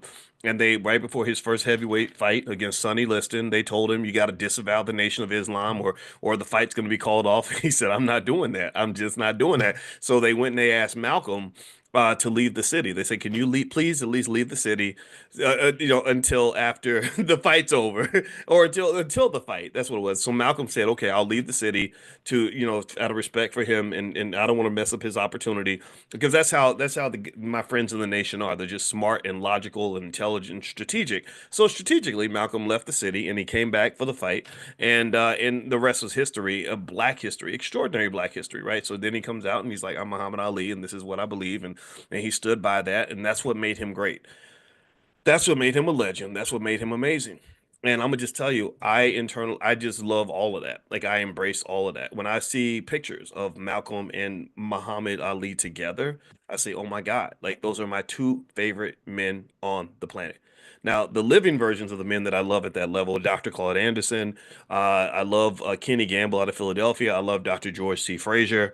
I love those men that are just strong men, race men that understand what men are supposed to do, provide, protect, support, lead, whatever it is, be smart, be your best, stand up, all these things. And so, anyway, with that said, I wanted to sort of use today's class, if you allow me to break down some of the economic theories of Malcolm X, but to break them down in a way that connects to the fact that there are academic research papers written that support many of the economic philosophies of Malcolm X. Now, if you remember, Malcolm's life and what he stood for a lot of the things that we believe in the Black Business School: economic self-reliance. Self-reliance. You have to have something of your own if you're ever going to be strong or successful in America. That's just a fact. If you don't own something, then you're really standing on a slippery slope. You're always on thin ice. That which you claim to possess can be taken away from you at any moment. If I'm renting a house, the landlord can take that house. If I only have jobs and don't own any assets, the landlord of that job can take the job. So even with a job, you are renting your financial security. You're paying for it in sweat, blood, and tears, but there's nothing there really typically that protects you from the fact that they may just decide to downsize and make cuts, and next thing you know, you're gone. He also talked about ownership. Ownership is the new black. Wealth is the new black. Tell me if you agree. Wealth is the new black. Ownership's the new black. Economics is the new black. Can we agree on that? We should put that damn thing on a damn t-shirt. I might get I think I'm gonna get a t-shirt. I'm sure somebody else made a shirt similar to it. We about to do that. I'm gonna text my assistant right now. Or actually, I'm sorry, she's my chief operations officer now. Her name is Teresa. She used to be my assistant, but she's so smart. I said, "Hey, you should be the chief operations officer because you're smart." She's been with us for 7 years. I'm gonna text her after we're done. We're gonna put that on a damn shirt. That wealth is the new black. Um, I personally think that as black people, just the embracement of some of Malcolm's ideas, and Malcolm kept it plain, he kept it simple. That's why everybody loved him. That's why everybody connected to him. He could talk to anybody, and everybody's like, "Yeah, that's right. We should have our own stuff. We should have self-reliance. We should own assets." He also believed in the circulation of dollars. You should be sharing your money with your brother or your sister before you start sharing it with strangers who hate your guts. That's called common sense. That's called self-esteem. That's called self-awareness. That's called financial consciousness. So ultimately, with Malcolm, those are kind of three core ideas that Malcolm believed in. Now, what I wanted to do to supplement the great work of the legendary Malcolm X is I want to sort of box it in the context of economic theory for you. Academic research papers have been written on this. This is common sense for Malcolm, and he read books and things, but this idea of self-reliance, ownership, and also circulating your dollars, there are research papers written on this topic. So what I want to do is cover a few of these studies that have been done to really help you understand why this is essential. And it isn't just essential for the whole community. Let me start right there too, to make it more personal, more direct. Sometimes it's hard to connect to a big vision for the whole black community. It's hard to connect to this idea that every black person is going to get on the same page. We're all going to do the same thing. We're all going to agree. We're all going to be aligned. That's just hard. I don't know. Anybody else go through that where you just like, man, ain't no way we can all be in alignment. I'm out of alignment with a whole bunch of black. I'll be like, man, you stupid. Like what? That stop twerking. Stop twerk. Stop. Don't shoot the black guy. Stop that. Right? Like, don't talk about your mama like that. No, you're not. No, you're not. You're not an igga. Stop calling. Don't call yourself. No, stop that. I know white folks giving you money. I know that they paying you good, but that's not good. That's not. Put down the blunt. But stop. No more Hennessy for you, right? You get frustrated, right? You get so mad when you just see all kinds of shenanigans and chaos. And so I'm not gonna lie. I am not a fan of I've never been a person that can sit in the audience with somebody's like, we just got to get 40 million people to all do the same thing. I'm like, how the hell you gonna do that? You can't do that.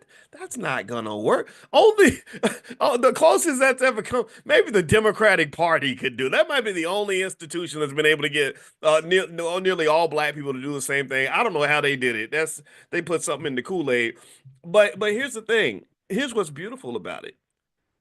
To get real economic power, you don't need everybody on the same page. You don't need everybody on the front line. You don't need everybody leading. You don't need everybody absolutely out here killing it. You just need to make sure that your best show up as their best. You don't need everybody. You just need a few good men and a few good women. That's what you need. I heard Farrakhan say that where he said, "Give me 10,000 solid black men and we're ready to go." And I said, "Yeah, that's it. That's good." Because one solid man is worth 100 flimsy men.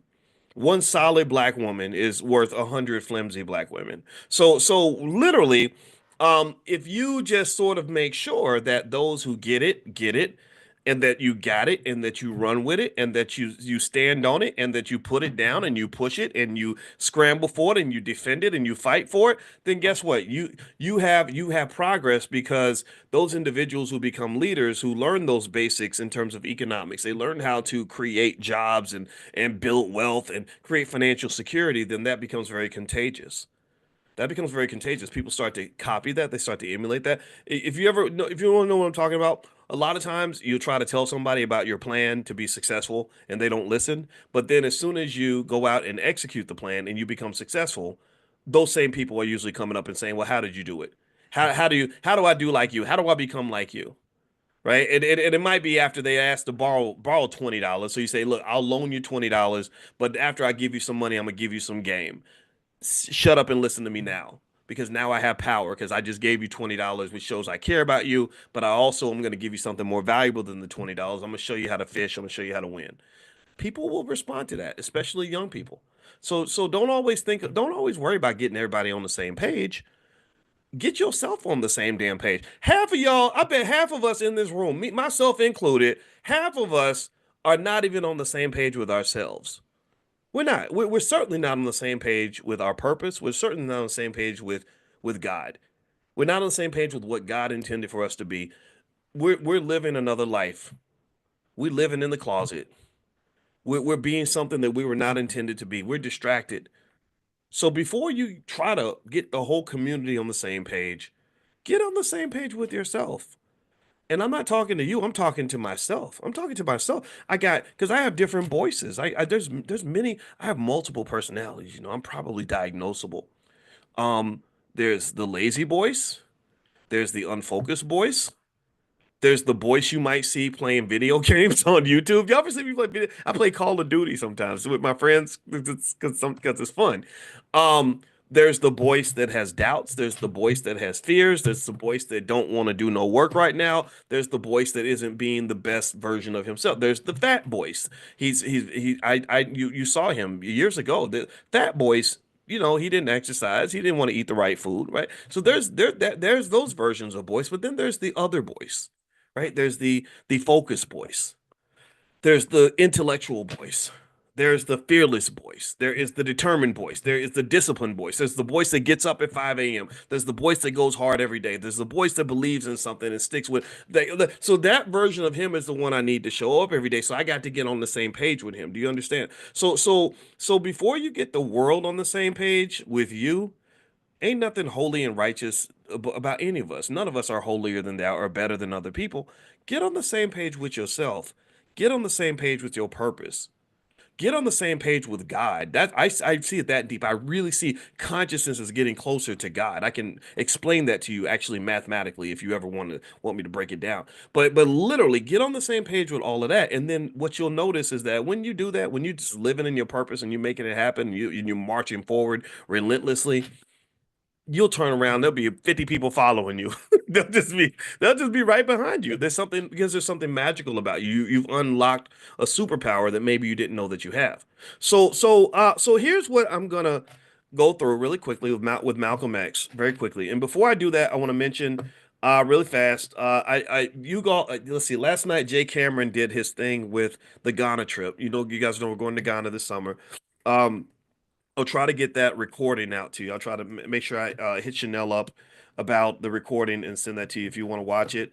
Number two, what was the other thing too? Oh, Constance Carter, one of the faculty members in the Black Business School. Actually, she's going to do a daily class as well. And so this is something we did Money in the Morning, the Millionaire Training Camp this year. It went really well.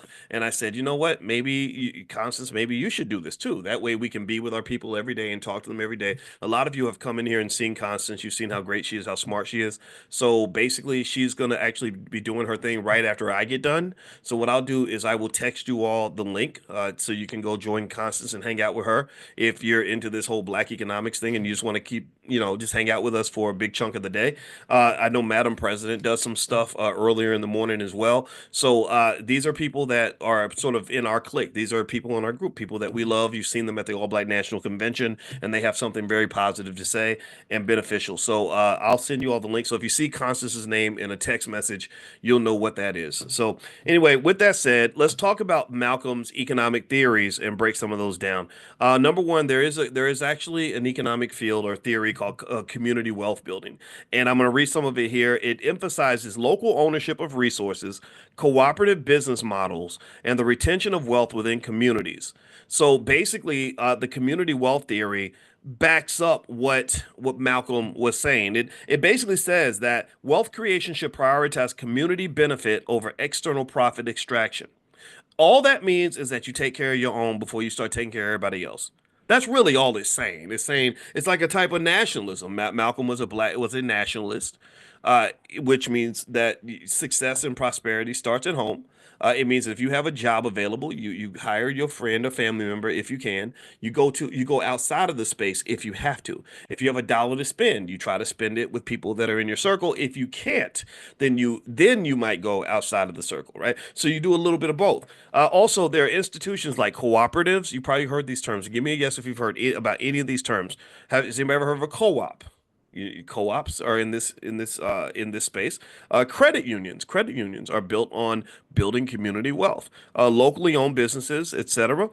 So a lot of times they're used to create economic ecosystems where the money just kind of gets reinvested. And a lot of other communities do this. The Amish do this. The Mormons do this. The Mormons are amazing. The Mormons, they went out to Salt Lake City with what's the guy's name? One day I got to tell y'all the story of Brigham Young University. Didn't they actually they beat didn't they I think they beat Coach Prime's team in their bowl game. They beat them kind of bad too. I think it was Brigham Young. Yeah, it's kind of embarrassing. There's a bunch of corny white dudes, but they were good. Anyway, so Brigham Young went out to went out to Salt Lake City with a bunch of families, and they said, "Let's build our own." And literally, I think they found out that the Mormons had secretly held like $100 billion in wealth in a vault or something crazy like that. It was in the Wall Street Journal where they were like, they basically were like, the Mormons secretly have $100 billion that they told nobody about. So it's pretty powerful. And what they've done, I think, is that they've actually just taken their faith and tied it into their lifestyle, the way they live, and their economics, and I'm not mad at them for it. It provides financial security. Salt Lake City will not go broke anytime in the near future. Number two, there's something called the endogenous growth theory. So this theory supports the idea that investments in local human capital, innovation, and entrepreneurship drive economic growth. Entrepreneurship, innovation, human capital, human capital. Let's translate that. That means that we have all these precious babies. We have $1 trillion worth of babies in our community, $1 trillion worth of kids, and we cannot keep selling our children up the river to the first white man that will hire them for any crappy job that they're willing to do or that will give them just enough money to pay bills. You can't do that. You can't do that. You have to invest in them, and you have to have an entrepreneurial mindset where you can understand human capital. Human capital is the value of a human being. It's the value of a human being's ideas, about the value of a human being's labor, the value of a human being's free time, the value of a human being's existence. So you must understand before you start really extracting your worth, you have to be able to see it. Before you start extracting your worth, you have to see it because once you see it, you won't be so quick to give it away. This is consciousness. This is what financial consciousness is. Because before I acquire wealth, I got to know where the wealth is located.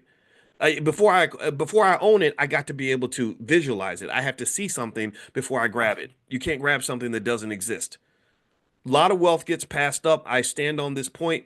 Most wealth gets passed up because people don't even see it when it walks right by them. Tell me I'm lying. I've run into so many people who passed up $1 million opportunities because they were looking for a paycheck. All their eyes were trained to see was a pay. How much is I gonna get paid? That's all they could see. Now paychecks matter. We know this, right? They're very good, especially if you're trying to pay bills and get by. Nothing wrong with that. But here's the thing. Sometimes it's like dating, right? Sometimes it's really like dating. It's a lot like dating. Some people date with no consciousness. They date the prettiest girl with the biggest booty, and then next thing you know, they're miserable and they don't know why. Or they go after the man who has the most money because he's 6 feet tall, and then they're miserable and they don't know why. Well, the reason they don't know why, the reason that they end up like getting a bunch of stuff they didn't sign up for is because they didn't spend the time to gain consciousness. They don't have a full throttle vision of what they're actually investing in. They'll look at a guy and they'll look for one thing. How much money you got, right? And if he's got no money, they'll say, "Oh, girl, I ain't interested in him." But they're not looking at all these other things this man may have to offer, right? That are seen and unseen. They're not even taking the time to explore any of that, not doing the due diligence on the investment. Next thing you know, you pick the other guy because he's tall and has money, and but he beats you up and and kills your cat, and and now you're mad, right? So really, I think it's the same way when it comes to wealth and investing. When I was in college and I had no financial consciousness, most of us, when we picked our jobs, we simply picked the job that paid the most money. That's what we would do. It wasn't always the case that we would look at 5 or 6 other criteria to say, okay, how's this going to fit in my life when I'm 40? What are the growth opportunities in this organization? How does this fit with my work-life balance? Right? You don't learn these things until you get older and you start saying, yeah, I had a job making a whole lot of money, but it was terrible. Like when I got my dream job, I've told you all the story about my dream job. I got my dream job when I was 19 or 21 maybe. I turned 21 that's no, I turned 20 that summer. I was 19 and I hated that damn job. That job was so terrible. Oh my God. Right. And that was my introduction to wealth consciousness. Like, okay, boys, we can't be going after the most money because sometimes something seems to have the most money but it may not be what's best for you. So the same thing is true when you talk about economic consciousness or you're talking about economic, the endogenous growth theory that when you're talking about our kids and you're talking about our community and the people that are in it, there's so much value there. And you have to learn how to see that value. So you got that child who's really good with math, who's good with who likes computers or whatever. And you're visualizing, okay, what are they going to do? Well, you can get a great job working for, Google or IBM. And that might be true. Of course, Google and IBM would hire that child because, yeah, they love to hire little black geniuses and pay them far beneath what they're actually worth. But maybe what you then say is, maybe if we train this child on some other economic skills, maybe if we show this child how to be an investor, maybe if we build a capital base for that child, maybe if we also teach them how to create a job and create prosperity for others, right? Right. It's one thing if you make yourself successful, that's nice, but it's really cool when you can make 40 other people successful too. That's really powerful. That's when you go from being like a little match to becoming a nuclear bomb is of success is when you learn how to scale that success. That is a way of thinking. That is a type of economic consciousness. That is something you can be trained on. That is something you should be learning from the time you're young. So, endogenous growth theory, Malcolm was right about the idea of sort of exploring our human capital, investing in innovation, creative ways to use that capital, and also entrepreneurship, black owned business, black owned business, black owned business. We cannot have wealth, we cannot have power if everybody out here is looking for a damn job. That you will never have power that way. All right. What else? Okay, and by the way, that theory came from a guy named Paul Romer, and he talks about things like education, innovation, and skill building as a pathway to long-term economic growth. He don't mention nothing about rapping, playing basketball, or telling jokes for a living. None of that's in the theory. It's all about education, innovation, and skill building. All right, number three, economic empowerment theory. This is another thing that's been written about in thousands of research papers that connects to what Malcolm was discussing. And basically, this theory focuses on increasing the capacity of marginalized groups to control and benefit from their economic resources. So it suggests that marginalized groups achieve empowerment by gaining access to financial resources, education, and ownership structures. So this is why when they really start talking about reparations, and they really show up and they say, well, what do you black people want? If they happen to ask you, if they call you on the phone and say, what do you want? One of the things I think that you might want to consider bringing up is access to capital, access to resources. So basically, if someone gave you a big enough bank loan, that could be better than them giving you a check. I'm not saying that a check is not nice, but if you gave me a choice for the Black Business School and you say, what would you rather have, a $1 million grant or a $30 million loan? I would say, give me the loan. I give me the loan because I get to control $30 million in resources that allows me to further the mission that much more, that much faster. And now, yeah, I got to pay the loan back, sure, but capital is a moneymaker if you know what to do with it. You can take capital and I can instantly deploy it and say, okay, we're making an extra $5 million a year now because we've been able to deploy this capital properly. So access to resources is a really important part of economic growth, according to economic empowerment theory. Also, education and ownership structure. See, notice the theme of education, education, education. Also, education does not mean going to school all the time. Going to school can lead to education, but there's a lot of educated fools. So going to school is not the same as education. Education is not the same as knowledge. And knowledge is not the same as wisdom. Those are different tiers to the process. So if somebody says, well, I want to have wisdom, and you say, well, you got to go to school, there's more to it than that. Being inside a building with a bunch of walls and with ivy coming down the tower and all that, that does not give you education. That does not make you wise. It doesn't give you knowledge.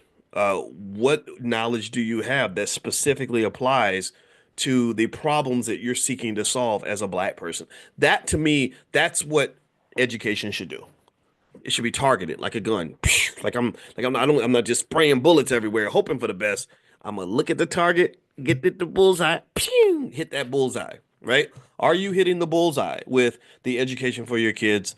What are they investing their time and energy into?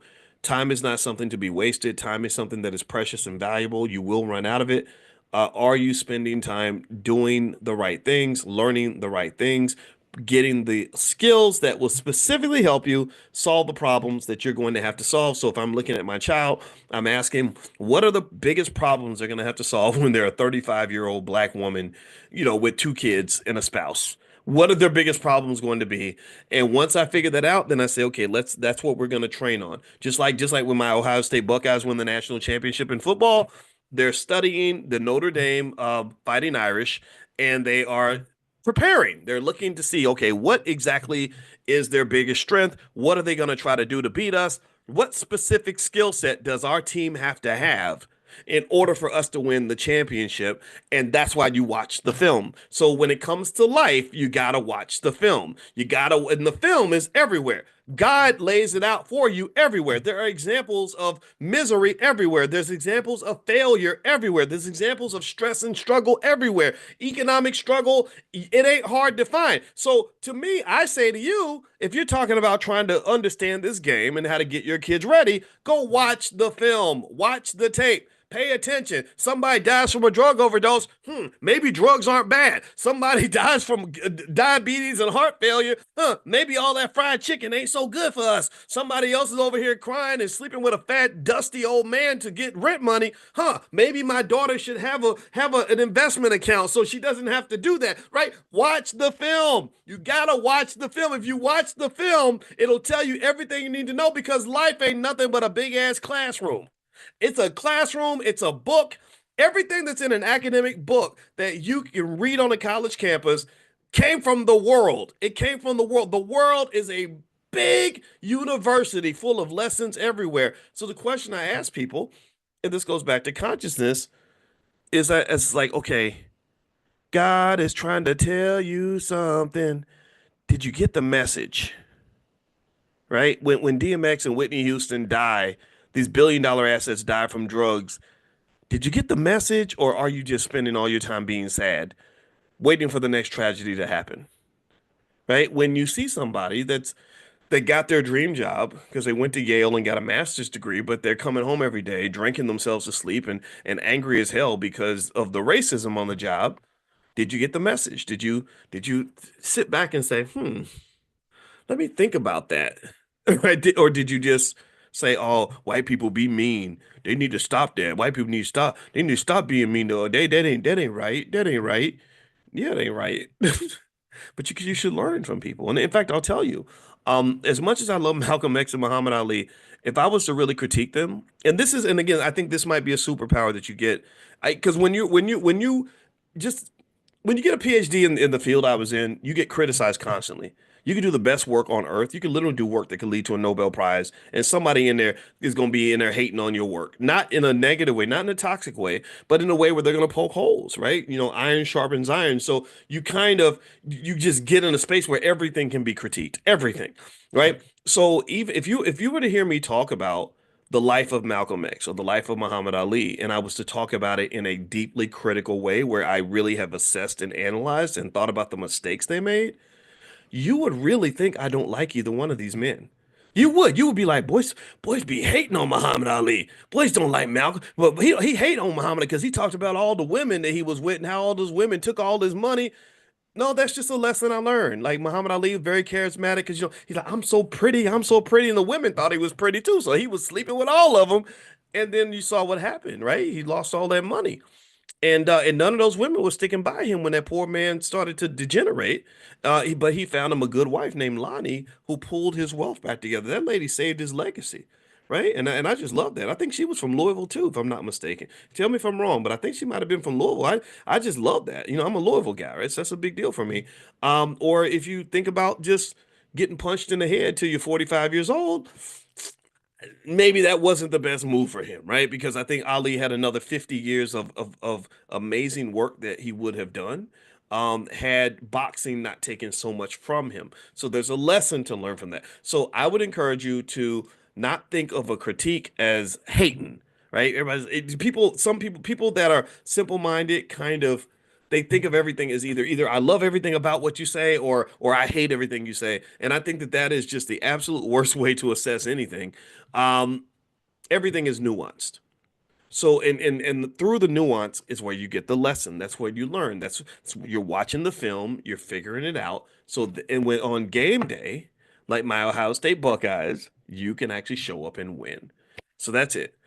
That's my thought for today. I ain't got nothing else. So so by the way, Constance Carter is gonna be live in a little bit, maybe 20 minutes after I'm done, and I'll text you all the link. But also, if you want to be notified when she does her daily class, she wants to do this every day. She's a hustler like I am, and so you can text the word Constance to 87948. Text Constance to 87948. Also, you guys know we have money in the morning. We also have these bite-sized lessons you can learn different topics, real estate or stock options, called Money in a Minute. And Money in a Minute allows you within the flow of your day to just digest your lesson in less than 3 minutes and to learn this topic. So I have something on stock options called Money in a Minute stock options. Some of you have already done it, but those of you who haven't, I'll send you all a link where you can sign up at a discounted rate. You'll get that later on today. And also, just as an FYI, this week I'm flying to Europe, and which means my time schedule is going to be a little bit off. So I may end up having to miss class a day or so. I hope I don't. But my goal is to basically try to sync it up. But they're 7 hours ahead or something, and I'm going over there to see one of my girls, and I can't wait. And so I'll be broadcasting to you guys from across the sea next time we talk tomorrow. Someone asked, "Can you explain how God and mathematics are related?"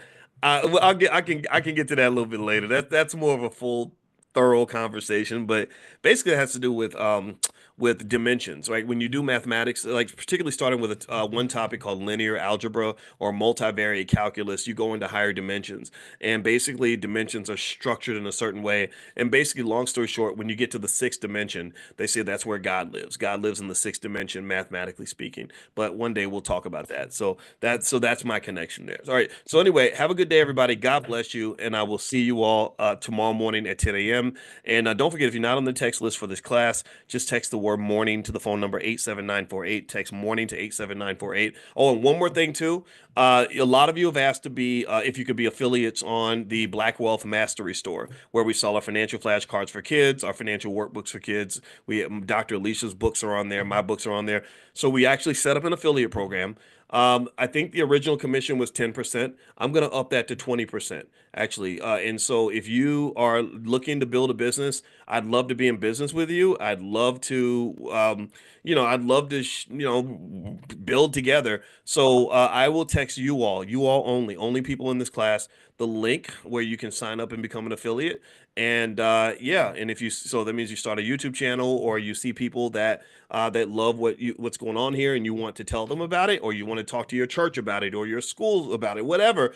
Then if they buy something from us, then you will get a commission. And again, we started at 10%. I said, no, I want to go to 20% so that it makes more sense. So you will get the link, Toya. I'm going to text the link out. Make sure you're on the text list. Text the word morning to the phone number 87948. All right. So have a good day, everybody. And by the way, the store, if you want to take a look at it, it's at drboycebooks.com, drboycebooks.com. Okay, you did get it. You did sign up, Crystal. Okay, great. Let me know, and I'm going to ask you all about it, because this is an experiment. We've been talking about this for a while. Finally, the team was able to implement it, and finally, I got around to actually, sharing it and implementing it on my end.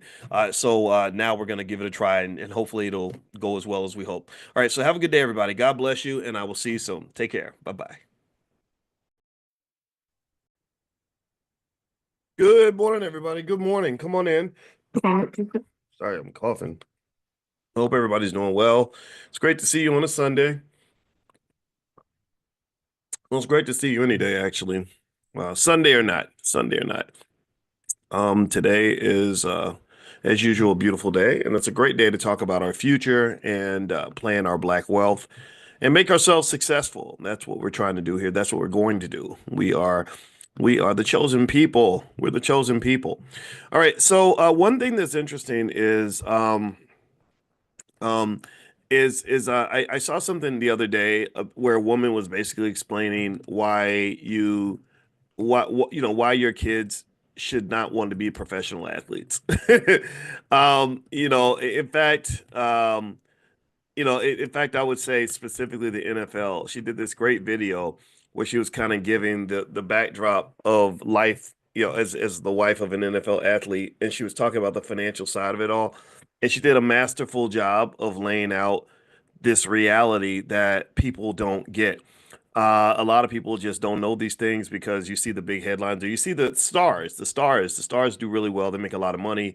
but you don't see what happens to the professional majority. athlete, and she Major, was talking about the oops, the majority of professional athletes. The majority of professional athletes don't really get everything that you might think they get. It's not to say that they're all in this terrible place. I mean, most of them make more money than the average person, but there's a lot of strings attached that come attached with that. And if you are not financially conscious, if you're not able to look at money in a multi-dimensional sort of way, meaning that you can't factor in a multitude of variables in your economic journey, then it's easy for you to be pulled in as a sucker. You'll be an economic sucker because if you're playing checkers, not chess, and you're looking at everything from one dimension, like, well, how much am I gonna get paid? And they say, well, you're getting paid lots of money. Don't worry about anything else. And you're like, okay, well, as long as I get my money, well, then that makes you very vulnerable because the money is a deceptor. Money can be people say, as you know, they like to talk about whether or not money is evil or good. And I told you, money is not evil or good. Money's just powerful.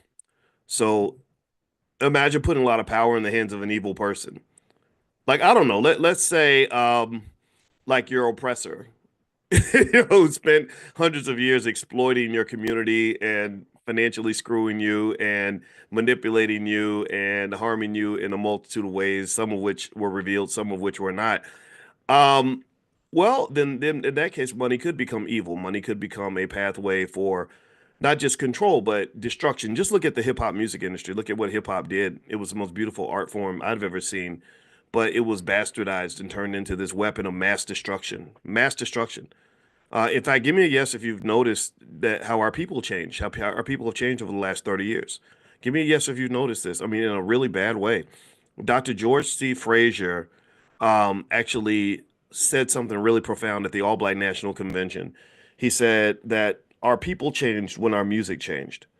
He said our people changed when our music changed, but our music was about love and being there for each other and unity and building and growing and education and all that. We were one type of people, but then when our music became about twerking booty and killing each other and getting high as much as possible and throwing our money away and is being as ignorant as possible, well then that's going to have an effect. And what's so really interesting to me, which speaks to where consciousness really has to be part of the conversation is I can tell you how many people who think it's all okay just because they're making money, or people who will make excuses for celebrities because they're making money. Anybody ever seen that? Anybody ever notice how if a celebrity is accused of something or something goes wrong or they do something crazy, there are people that will defend celebrities to the death. It's really fascinating. And I'm like, this person don't care nothing about you. They wouldn't spit on you if you was on the street on fire. Like, what makes you idolize this person so much that you literally will ignore any and everything that you see about this person because they made your favorite song? I find that really strange. I found that really strange. And I think that that does link back to when we were talking about when Constance Carter came in and we were talking about economic self-esteem and just self-esteem in general. If you feel like you're worthy and you are worth something, you're not going to let people just uh, either disrespect you or you're not going to put people on a crazy pedestal. And so we tend to worship those celebrities because they represent something that we don't believe that we ourselves could ever be. And if you notice, most black celebrities, I want you to do a little experiment. I do this experiment in my head every time I turn on the TV. Whenever they show black people that America admires, I do an experiment. I just say this. I say, I wonder what would happen if that person lost all support from white Americans. Like, what would happen if they didn't have a big white corporation with billions of dollars in the bank backing them? If we would still know who that person is or admire that person? Do that experiment.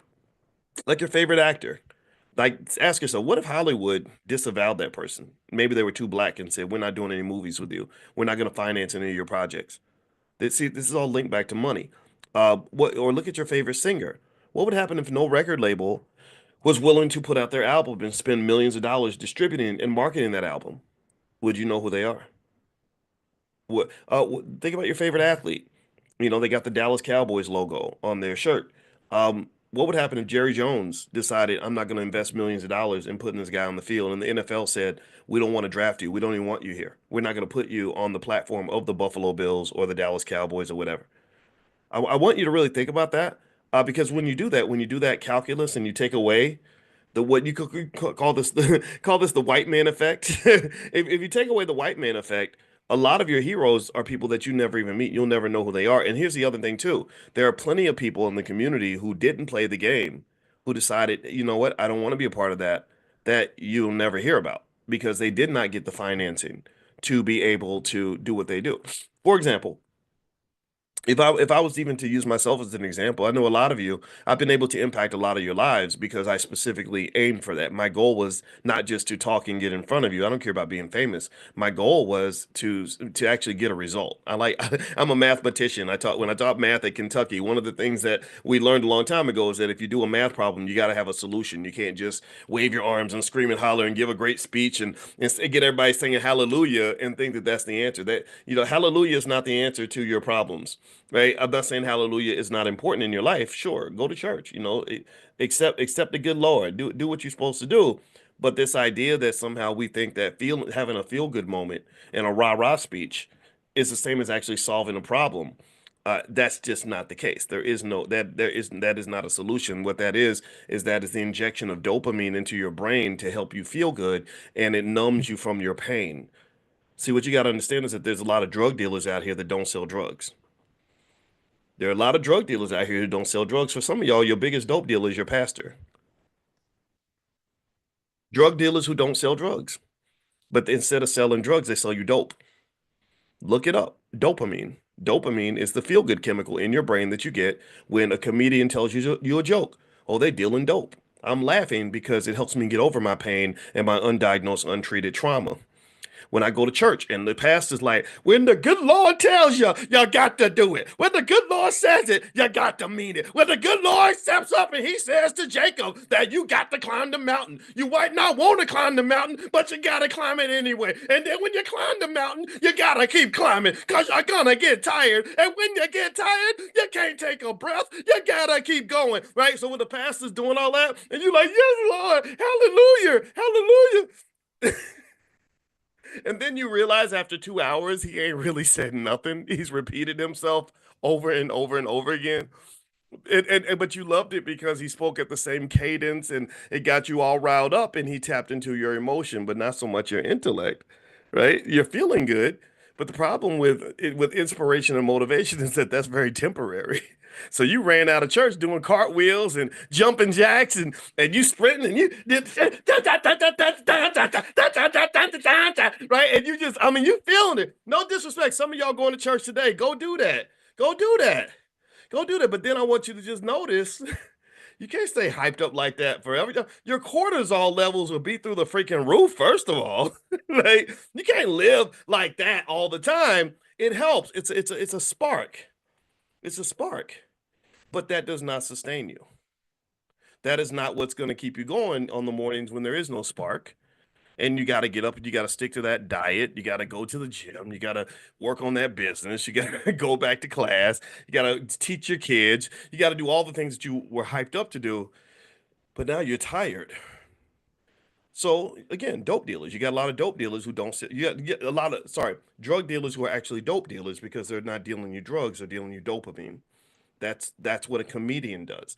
They make you laugh. That's what a pastor does. They get you all pumped up and feeling good about your horrible life, and then you go home and you think that because you feel good that you've actually made your life better when really you actually haven't. But there is a value to feeling good. I mean, I'm not saying that pastors can't serve a valuable purpose, though. I think spirituality is a really important part of our ability to make it through the storm. I think that if you can tap into that when necessary, it will help you get through the dark times 100%. But you also got to have a plan. Do you understand? You got the motivation to get through the dark tunnel, but you probably need a map. You probably need some type of consciousness to sit back and say, okay, what am I doing here? What's the next move? How do we get to where we want to get to? So anyway, let me get back into one of the topics I wanted to cover today. I'm gonna play this video, and it's from this wife of an NFL player who, where she's basically kind of given the reality of what it's like to be married to an NFL player. I don't know if her man was a star, but I know that he was drafted, I think in the fourth round, and he played for the Jets or something. And she's kind of like, yo, look, it ain't what you think it is. And I appreciated her video, so I just thought that I would bring it into class today. And also, I wanted to mention to everybody, by the way, make sure you're on the text list for this class. Text the word morning to the phone number 87948. If you text morning to 87948, I will send you all a schedule of all the activities we have going on in the Black Business School this week. That way, if you want to participate, you can take a look. I am going to meet with the stock options group a little bit later. I did something yesterday, a little YouTube video yesterday was I was explaining all the little things you need to know about real estate. Um, that people don't know. A lot of people talk about real estate online, and they get, it sounds exciting and it's really cool. And I'm not saying don't do it, but a lot of people don't know a lot of the details of it that can make you absolutely hate it. So there was a really smart black woman who did a great video where she was talking about her real estate journey. And she literally said everything that I always said in class about cash flow and headaches and everything else. So if you want to see that video, I'll text it out to you guys a little bit later. I think I might have, if I text it twice by accident, please forgive me. It's just me making sure you guys see it, because I think it's something that you want to think about as you sort of decide what your next move is going to be. Because I know a lot of your family investment clubs are doing real estate projects, and I really think it's important that you know what you're getting into. All right, so let me jump in and share my screen. All right, so uh, here is actually, let me fix this. Hold on, so I don't do it all wrong. All right. All right, so this is a lady. I have no idea who this lady is. We'll call her random white lady. And she is, I know that's so petty, boy. Stop doing that. Okay, I won't do it no more. All right, and what I'm gonna do is share my sound and let me know if you can hear the video. And I'm gonna play this video. It's on my Instagram. My Instagram is Dr. Boyce Finance. So here is the video. We're playing it right now. And it has no sound. See, that's where I'm messing up. There we go. My husband is now retired from the NFL, but he was a free agent a lot of the time, but he was on 8 different NFL teams. That means 8 different contracts are being signed and broken. So of course, I don't even have to say this. When you're on a team, it is good money. No matter what, practice squad, active roster, it is all good money, of course. But since these contracts aren't guaranteed, like my husband, he signed a contract and then a couple months later, you get nothing, especially if you sign at the beginning of off season and then you're cut during off season. You're not seeing any of that money because you haven't played again in a game. You haven't gone to practice. You haven't really like worked out with the team, even though you signed a contract with the team as like a futures contract. And us personally, because we were on 8 different NFL teams, that means 8 different states. We're moving that many times. I moved personally with him to 6 different states. And at one point in time when he was released in 2018, 4 different times we moved to 4 different states. And we were actually at one time paying for 3 different rents. It was a little bit of ignorance on our part, but also like we couldn't really prepare for that situation. So he had just signed, renewed his lease for his place in New Jersey and then was released with New Jersey after being drafted the year before. This comment. So my husband is now retired from the NFL, but he was a free agent a lot of the time, but he Okay, so let's stop there. How about y'all give me a yes if you caught that part about paying 3 different rents. Let's just start there. I thought that was really interesting. Paying rent at 3 different places. Um, okay. That's tough. And so so that right there would be enough for me to be like, whoa, wait a minute, how did that happen? So ultimately, here's the deal with the NFL in particular. A lot of us. One time I spoke at a school with black boys, and they had it was a school with all where all the teachers were white, and 80% of the kids were black or Latino. And I went into the class for the kids that were labeled as emotional or psychologically or ADHD, psychologically slow or mentally whatever. And of course, it was full of black boys. That's what they do. They this is how the school system screws your sons. It destroys your wealth because your son's supposed to be an asset to the family, but it's hard for him to be an asset if he has no skill. And in many of these cases, they don't educate them. We know these things. So I'm in this class with all these boys that are supposed to be intellectually deficient, and they seem fine to me. They reminded me of my little cousins. And I was talking to the boys, and I said, "What do you want to be when you grow up?" And about 70% of them said they want to be an athlete. 70% of them said they want to be like a NFL or NBA player. I think most of them were not even on a sports team. They weren't even playing sports. And a bunch of them are short, and I'm sitting there thinking, wow, you're going to be in the NBA, but the most you're going to grow to is about 5'8". This kind of ridiculousness is Obviously something that just sort of has to be confronted, right? We kind of have to really talk more about this. And because what all is also true is that even if you're in that, that 1% of 1% of 1% that does get to make it to the league, uh, it's your life isn't what you think it's going to be. Most of the people I know who became professional athletes did not make very much money for very long. I knew one guy, he was All-American at Syracuse. He played defensive end. He was extremely good, and he was in the NFL for about 2 years. He was on the backup roster or something, right? Like the thing about the NFL is that you have to be an unbelievable talent just to be on the bench, just to be a backup to the backup, just to be third string. I had another friend I saw at my mother's funeral who's an incredible athlete who ran the 40-yard dash in 4.3 seconds, which is very fast, by the way. And he said, I said, yeah. So did you keep playing football? He said, yeah, I tried out for the Seahawks. And I said, what was that like? I said, how did it go? He said, oh man, you have no idea. It was unbelievable. Because the talent was just through the roof. And so so this guy that from Syracuse, he was 6'7", 270 pounds. So that right there is just, I mean, how many people do you know that are 6'7", 270 pounds? Anybody? Raise your hand. Raise your hand if you know like three people that are 6'7", 270. Most of us don't, unless you played in the NFL, right?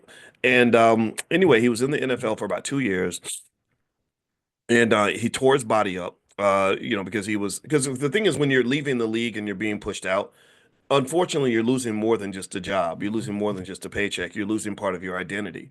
Like your whole life. If you're 6'7", 280 pounds, I would be willing to bet you that most of your life, your consciousness was manipulated. You were groomed as a child, groomed like they're grooming you for the ultimate Diddy party of economics, where they're going to screw you for life. And he was groomed to see himself as pretty much an athlete.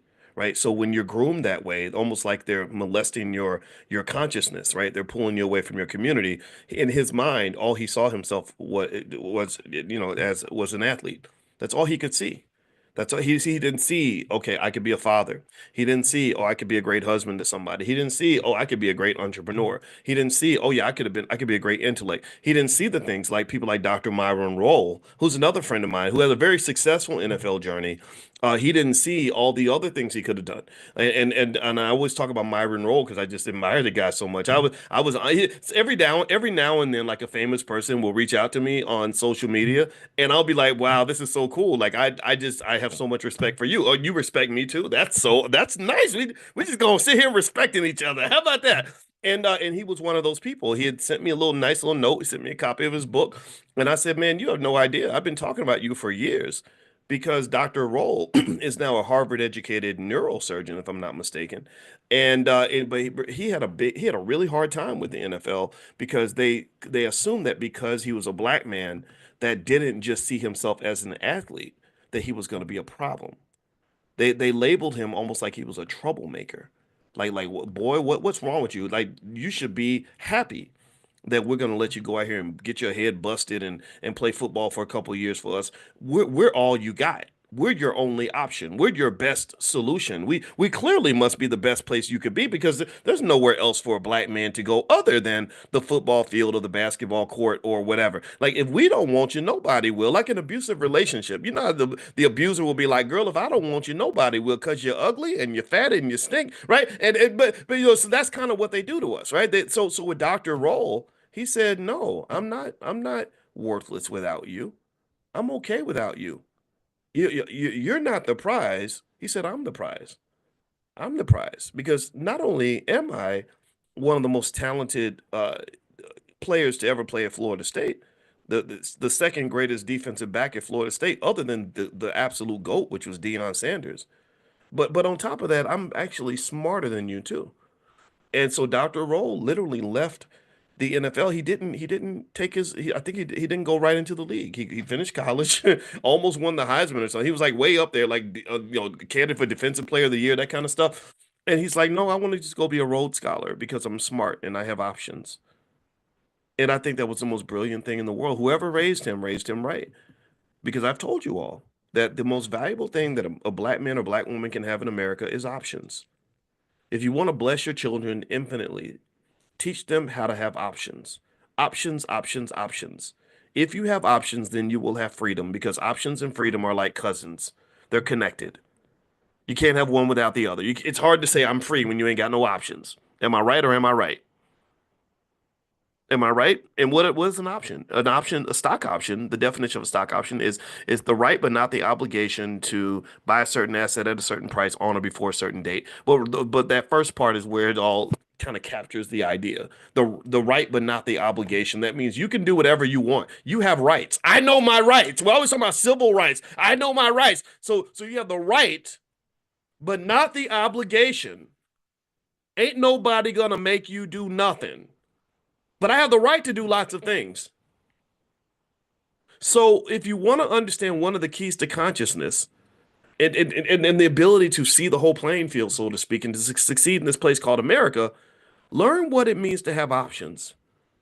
I have the right to do this, the right to do that, the right to do that, but I'm not obligated to do nothing. I'm the prize. I'm the prize. Y'all competing for my attention. I'm not competing for yours. So yeah, I'll go to the combine, and I'm sure Dr. Roll had to do all that, right? I'll sprint and show you how fast I am. I'll bench press and show you how strong I am. I'll catch some balls and show you how what kind of dexterity I have, and then I'm gonna let you sit back and try to convince me to come play with you because I got other things I could be doing other than being here. Options. Everything is about options. So you think about this, right? You ask a black man in America, like you say, "Hey man, it's 9:30 in the morning. What you gonna do today?" And he says, "I'm going to work." You say, "Well, why are you going to work? Why don't you go and why don't we go to the movies or something?" And he's like, "Well, man, I can't." Well, because you have to go to work. Why don't you have any? Well, because in that moment you don't have any options. And I'm not making fun of you. I'm saying this is the way this is the way society is designed. Welcome to capitalism. That's what capitalism, see, capitalism is this thing where it's a little bit of a Ponzi scheme in a way. You could define it like that. Or like Hunger Games, Squid Games type scenario where the people at the top want to have plenty of options, but they don't want you to have no options. That's why wealthy people worked so hard in the 1970s to dismantle labor unions because they want to have options. They want to be able to pick this employee or that employee or that employee. What they don't want is for the employees to either have options in terms of places they can go or some sort of structure where they're unified and the employer has no option other than to negotiate with them. They want to lock them in where they're like, we don't want you to have options. So that's the power game. That's how the power game kind of gets played. One of the problems that a lot of wealthy people had during the pandemic is that suddenly people had a lot of options. Why? Well, the government was writing checks, so people had stimulus money, and they were staying at home, and they started to think about their lives and all the things that they wanted to do. They started to gain consciousness, which really is the enemy of oppression. The oppressor does not want the oppressed to have consciousness. So they started to have consciousness, which is sometimes can just come from sitting around and thinking. You ever see a guy that goes to jail and he loses his freedom and he's just sitting there thinking for like 5 years and thinking about his life? And sometimes they come out super wise. You ever talk to like a smart guy that went to jail for 3 or 4 years and notice that when he comes out, in many cases, if he used his time wisely, he's smarter than most people? Right? Anybody ever know Malcolm X is one great example. Thank you, Calvin. See, Calvin always does that. You need to stop that. He's always coming with the right words at the right time. I swear he's got a gift. But literally, so they come out and they have a consciousness that exceeds most people. They're like, oh, well, did you know that the Dalai Lama once said that the key to quantum mechanics is, well, like, and you're like, wait a minute, Wall Street Trapper, Big Trap, that's my buddy. I love Trap, right? So there's so many people that will use that time to gain their consciousness and then they elevate and then they're suddenly able to see the world a certain way. So a lot of times when you're conscious, you're in a cage, I think a person that's conscious and they live in a cage it can become dangerous because then they start to understand the cage. They start to see the cage and they start to see all the places they could be other than the cage. And then at that point, once they have freedom, and a free person that has consciousness is very, very hard to oppress. They're very, very hard to contain and control. Like if you think about pimps and the way pimps will control a prostitute.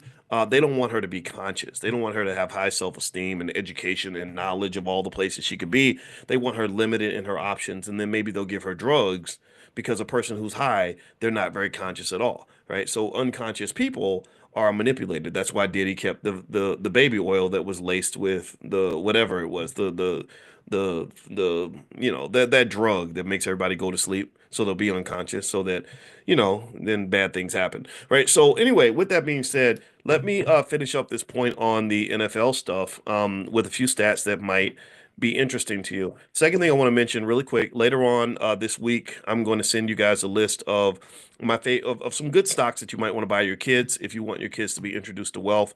So look out for that. If you're not on the text list, get on the text list. You can get on there by texting the word morning to the phone number 87948. So text morning to 87948. Or also you can go to drboyceelevate.com. I know some of you live in other countries. So if you live in another country, you can and you can't do the text, you can go to drboyceelevate.com. Also, later on this week, Jay Cameron, who runs a great travel company, I can't, the name of it's not in my head right now, but he'll tell you he's going to come in on Monday and he's going to talk about our trip to Ghana. And we're also going to have an informational session if you want to go to Ghana in the summer. We're doing a few different trips in February. We're going to do the Millionaire Training Camp. Probably, I think Miami is actually the place that the team chose. We were going to do LA, but no disrespect to LA, but my gosh, my heart goes out. I mean, LA is just, so bad things are happening there. And so the team decided to kind of move it out east. And then also we're going to do a trip to Tulsa. We're going to do a tour of Black Wall Street. That's going to happen, I believe, in May. I think May is the date that they picked for that. And I think that that's everything. And of course, there's the All Black National Convention, which is the weekend of August 24th. That is a big year. It's our 10th year anniversary. We have funded this ourselves for 10 straight years. No corporate sponsorship, no government money, no Democrat, Republican money, none of that. We've done this. It has cost millions of dollars to do this. So clap for yourselves, clap for each other, clap for this, because this is independent, black owned, and you saw that, and it was tested during the pandemic.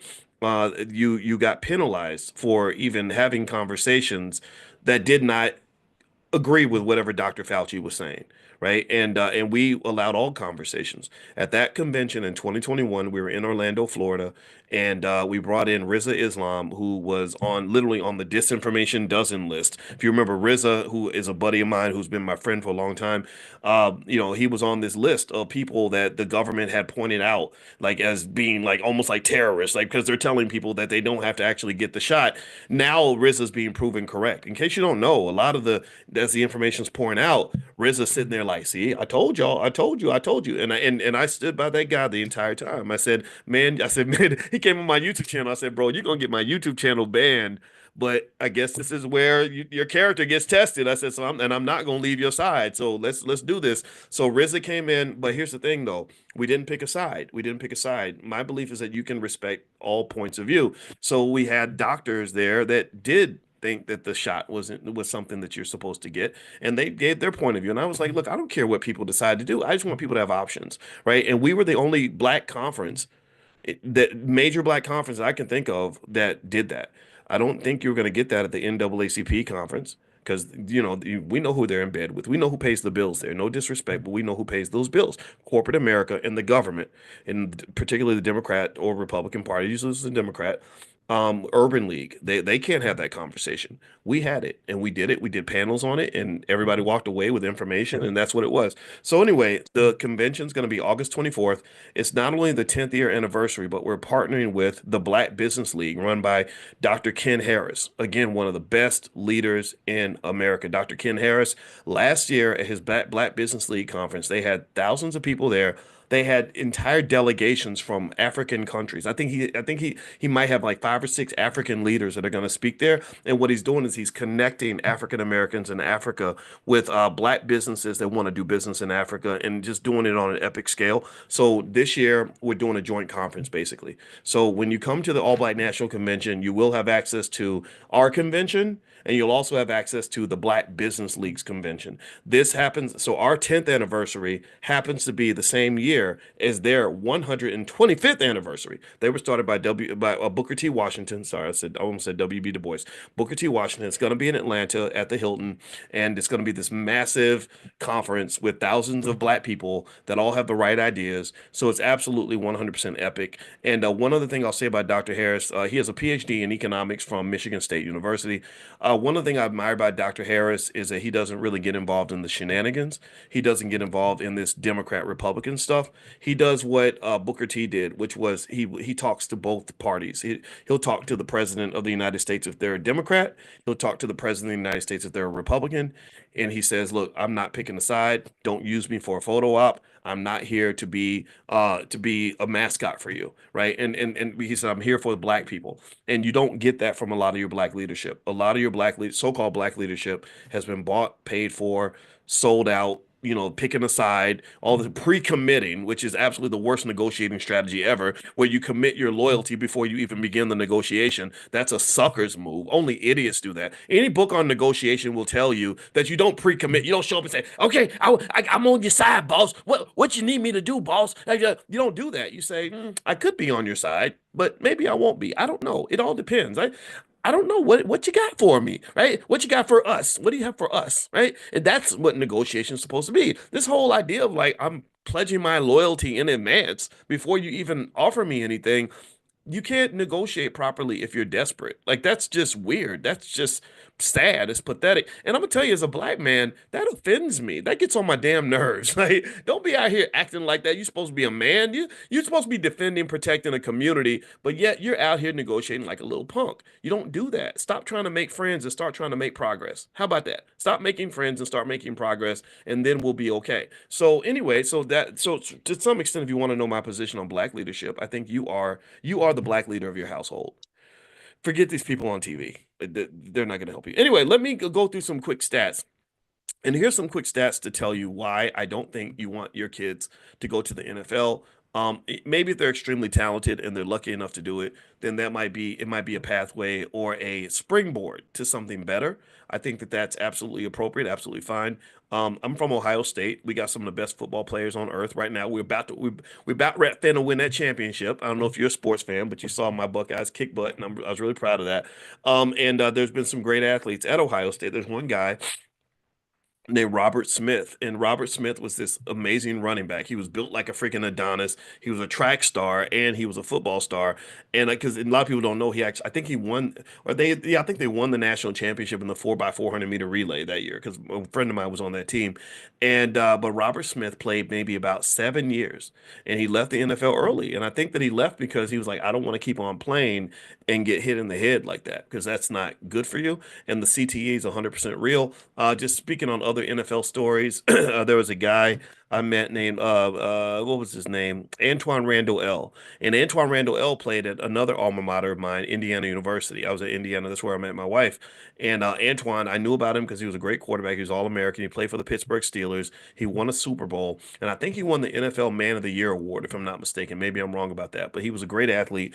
And so he and I were about to go on a panel, and the panel was hosted by Etan Thomas, who played in the NBA, another really smart guy. A lot of athletes are very smart people, so I don't want to when I critique what's going on, I don't want you to think that I think all athletes are dumb or all rappers are dumb. I have a lot of friends that are rappers and athletes, and a lot of them are good people. Some of them are just dummies, but a lot of them are just good people, smart people making great moves. So anyway, I'm sitting there talking to Antoine, and we're standing outside of in the hallway getting ready to go up on the panel. And my first thought is because I used to be an athlete, right? So I'm looking at him, looking him up and down, and I'm like thinking, dude, we're the same height. You play in the NFL. I could have played in the NFL. Like you're no bigger than me. Like what? I'm pretty. I got some muscles, and I'm like, I could have done this. Oh my god. So, but I didn't say all that. And Antoine, if you're watching, just no offense. Like but I'm bigger than you. I thought in my mind I was like I could probably beat him up. But anyway, so so we're talking right, and we had a friendly, great conversation, and we were talking. I said, hey man, so that CTE stuff which happened to be discovered in Pittsburgh. The black doctor that discovered CTE, the brain damage thing that athletes get, he was in Pittsburgh, and Antoine it played for the Pittsburgh Steelers. And and I said, "Is that real? Like, are athletes really getting that?" And he said, "Yeah, man." He said, "A lot of my friends." I said, "Really? Like what?" And he said, like you might see your boy that you used to play with, and he'll be like, "Hey, man, what's going on? How you doing?" And he said, and then the same guy 2 or 3 minutes later will see you again and be like, "Hey, man, how you been? I ain't seen you for a long time." It like he literally forgot that he just talked to you 2 minutes ago, 3 minutes ago. Now, this isn't happening to everybody, right? But that was what I think he was talking about a specific example of what he's seen, or like people, a guy going to pick up his daughter from school and then forgetting how to get back into his house, or, or just having trouble. He said, yeah, sometimes I have trouble walking down the steps. I'll just lose my balance. And, what I did not know at the time, and maybe I've shared this story before, but it really impacted me, and I really was impressed with him. He's a really nice guy, very smart guy. And after we were done, I didn't want to fight. I wasn't comparing to him no more. I mean, come on, man, that's so petty, boys, to be trying to compare yourself to a great athlete like that. Um, but anyway, I remember that after we got done, I did not know that he himself had been an extreme victim of the CTE thing. And a year after our conversation, I saw this headline in USA Today where it says Antoine Randall L. says, I wish I had never played football. That was heavy. That was really heavy. And I thought back to our conversation, and I had no idea that he wasn't describing other people. He might have been describing himself. This poor guy was ground zero of what is one of the biggest cover-ups in sports history. It's one of these unspoken things. The NFL does not talk about it because there's too much money at stake. Professional football makes a ridiculous and insane amount of money. And it's going to grow because now private equity firms are being allowed to purchase percentages of NFL teams. That's going to inflate the valuations. Like right now, the Cowboys are worth 10 or 11 billion. I bet you in a decade, they're going to be worth 25 billion. Okay. Because when that money starts flowing in, those valuations start going up. It's standard inflation, basically asset inflation. That's the specific term for it. It's called asset inflation. Um, so they don't want to mess around with their money. But what's really happening beneath the surface that nobody's really talking about is a lot of these poor guys are they're basically disabled at the age of 34, 35 years old. And so you live that dream of playing professional sports, and maybe sometimes you find out that the dream isn't what you thought it was going to be. Now, I'm not here to tell everybody to quit sports. I'm not, I know a lot of you are in here are football coaches and stuff and or football fans. I'm a football fan. I told you that. I'd go Buckeyes, right? But I kind of think at the very least, you should know what you're getting into. I think that's really the requirement. It's like investing. When we talk about investing and someone will say, should I buy this stock or not buy it? I say, well, I can't tell you if you should buy it or not buy it because either way, I'm going to be wrong. Because if I say don't buy it, you shouldn't buy it, well, there's millions of people that disagree with me because there's millions of people that already own that stock. Do you understand? If I say you should buy it, well, that's wrong because even more people disagree with me. They didn't buy the stock.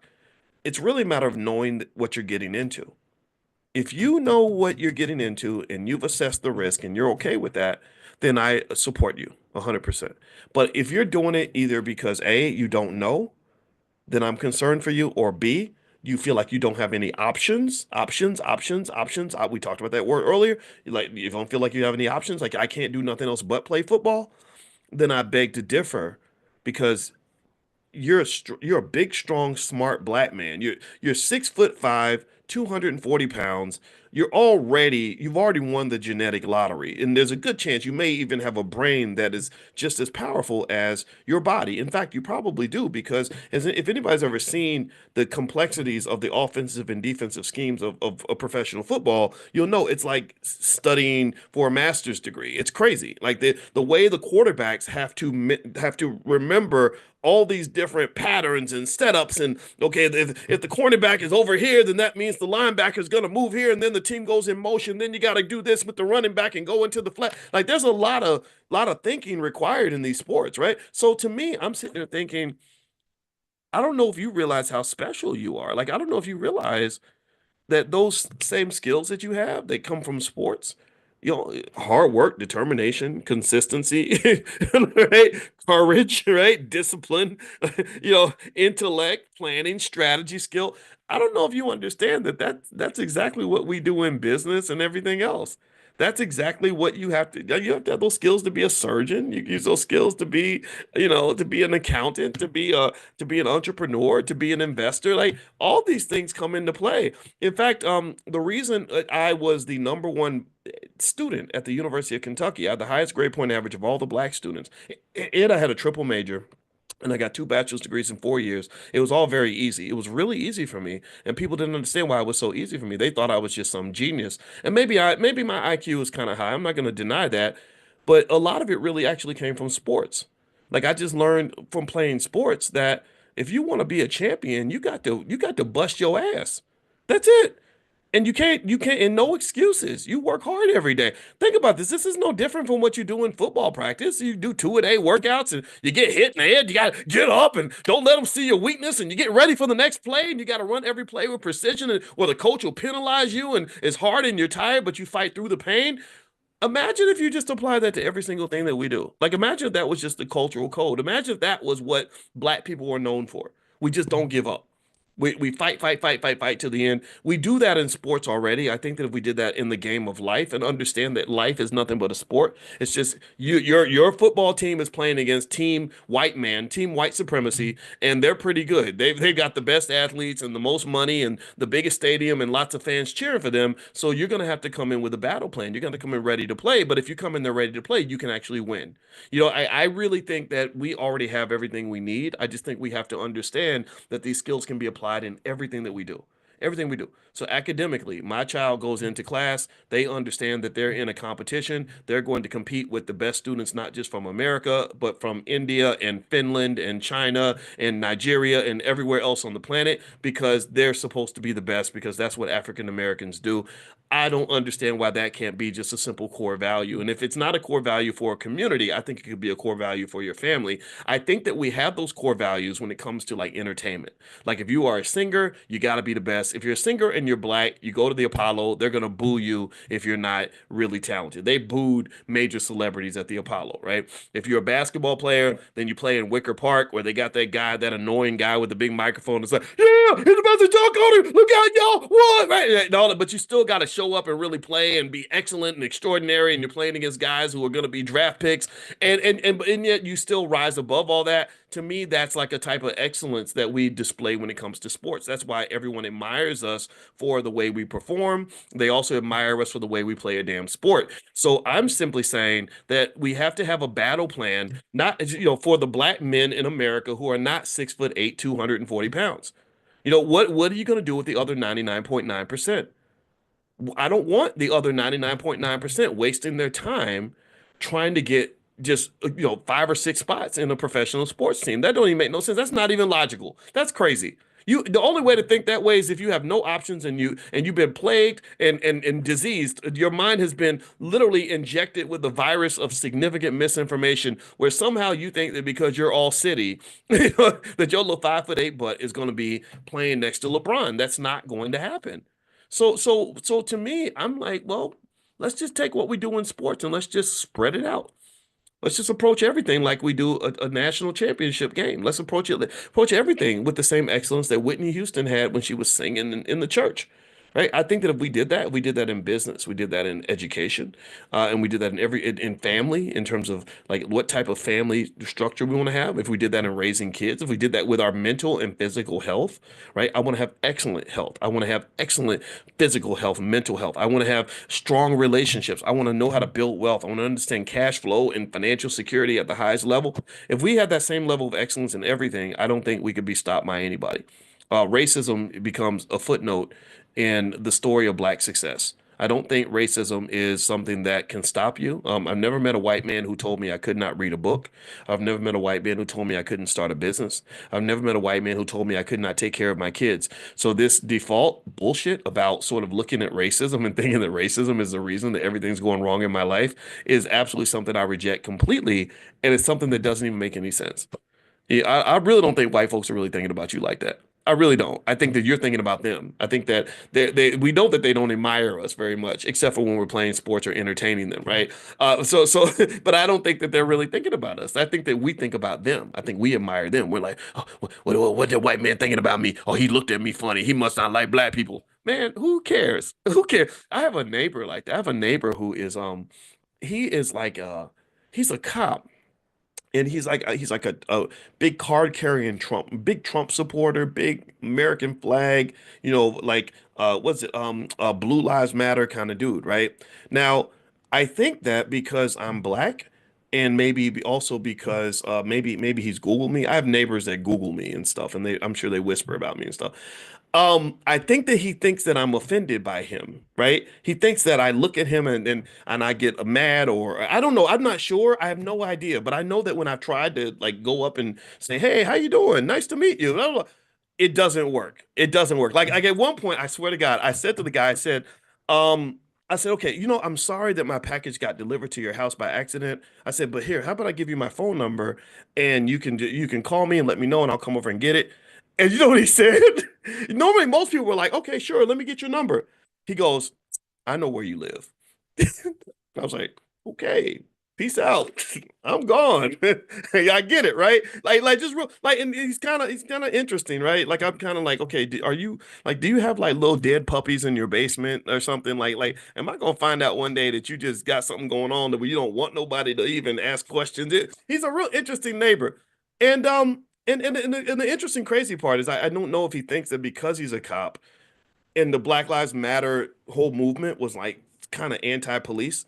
He doesn't know I that my father was a cop for 25 years, and I don't get offended by cops unless they're bad cops. I think good cops are needed. I think that the fact that we all call the police when something goes wrong means that we should show appreciation to the officers that put their lives on the line to protect perfect strangers. I'm not doing that. Most of y'all ain't doing that. So I admire cops and soldiers. I'm sorry. If you're good at what you do and you're not hurting nobody, you get all my respect. I think you should make $200,000 a year because ain't nobody else out here gonna put their life on the line. That's my practice. That's how I approach things. But this guy, I think that there's something there, right? But I don't care. I don't care what he thinks about me. It's like I got my family, you got yours. Good luck. I don't care. So I think that generally I don't understand. I think as I get older, I have a harder time understanding why we are so obsessed with what others think about us. I think we should be more obsessed with what we think about ourselves. I think that actually is the solution because my belief is that if you think highly enough about yourself, you don't really need external validation. You don't need other people to tell you you're pretty if you already know that you're gorgeous, right? You don't need other people to tell you you're smart if you know that you're smart. Like Magic Johnson, when Magic Johnson got rejected from the Olympic team, remember first when he first became HIV positive, he was like, I don't really need the Olympic committee to tell me that I'm a great basketball player. I don't need that. I don't need that. Just like I don't need someone to tell me that I know finance. I have 30 years of experience in this field. That's enough. That tells me what I need to know. I appreciate you telling me good or bad, whatever you think. I appreciate your opinion, but that you 30 years late to the party, man. It starts internally. Think about that internal compass. Now, a couple more things. One, those of you that I invited a lot of you into the Fly Newbie Money Club, where Constance Carter did her whole 6 and 7 figure blueprint. There's a lot of other good stuff in there. So if you guys want to join the Fly Newbie Money Club, it's all the teachers are women. So every 2 weeks they bring in an expert in some area and they do a club meeting around some topic that expert can deliver. So Constance did her thing on Saturday. A lot of you were there. A few hundred of you were there. If you want to see the recording of that, as well as all the other trainings that they've done, just go to flynubianmoneyclub.com and I'll send you guys the link. I'll text it out to you. Make sure you're on the text list. Text the word morning to the number 87948.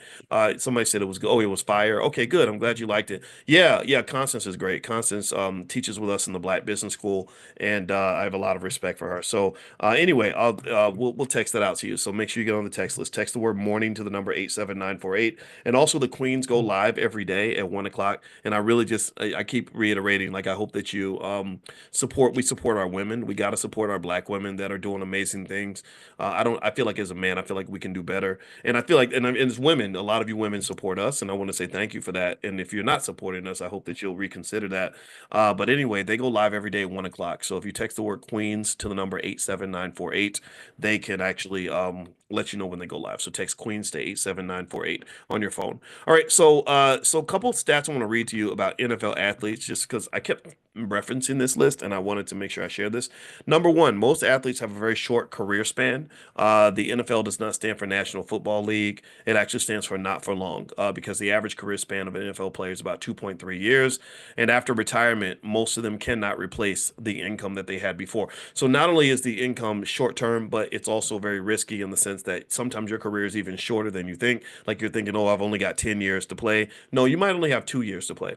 Or you get out there, injuries are pretty frequent. So you get injured one time, you kind of fall off. I knew a lady who, and this is a funny thing too. I noticed this when I wrote my book, Financial Lovemaking, that there were a lot of women that married athletes when they were younger, and they thought that they were getting this sort of dream fantasy life because they meet the guy in college, and and all these other girls are competing for this guy, and he picks you, so you feel like you won the lottery. When really in economics, there's a term for that in economics. They call that the winner's curse.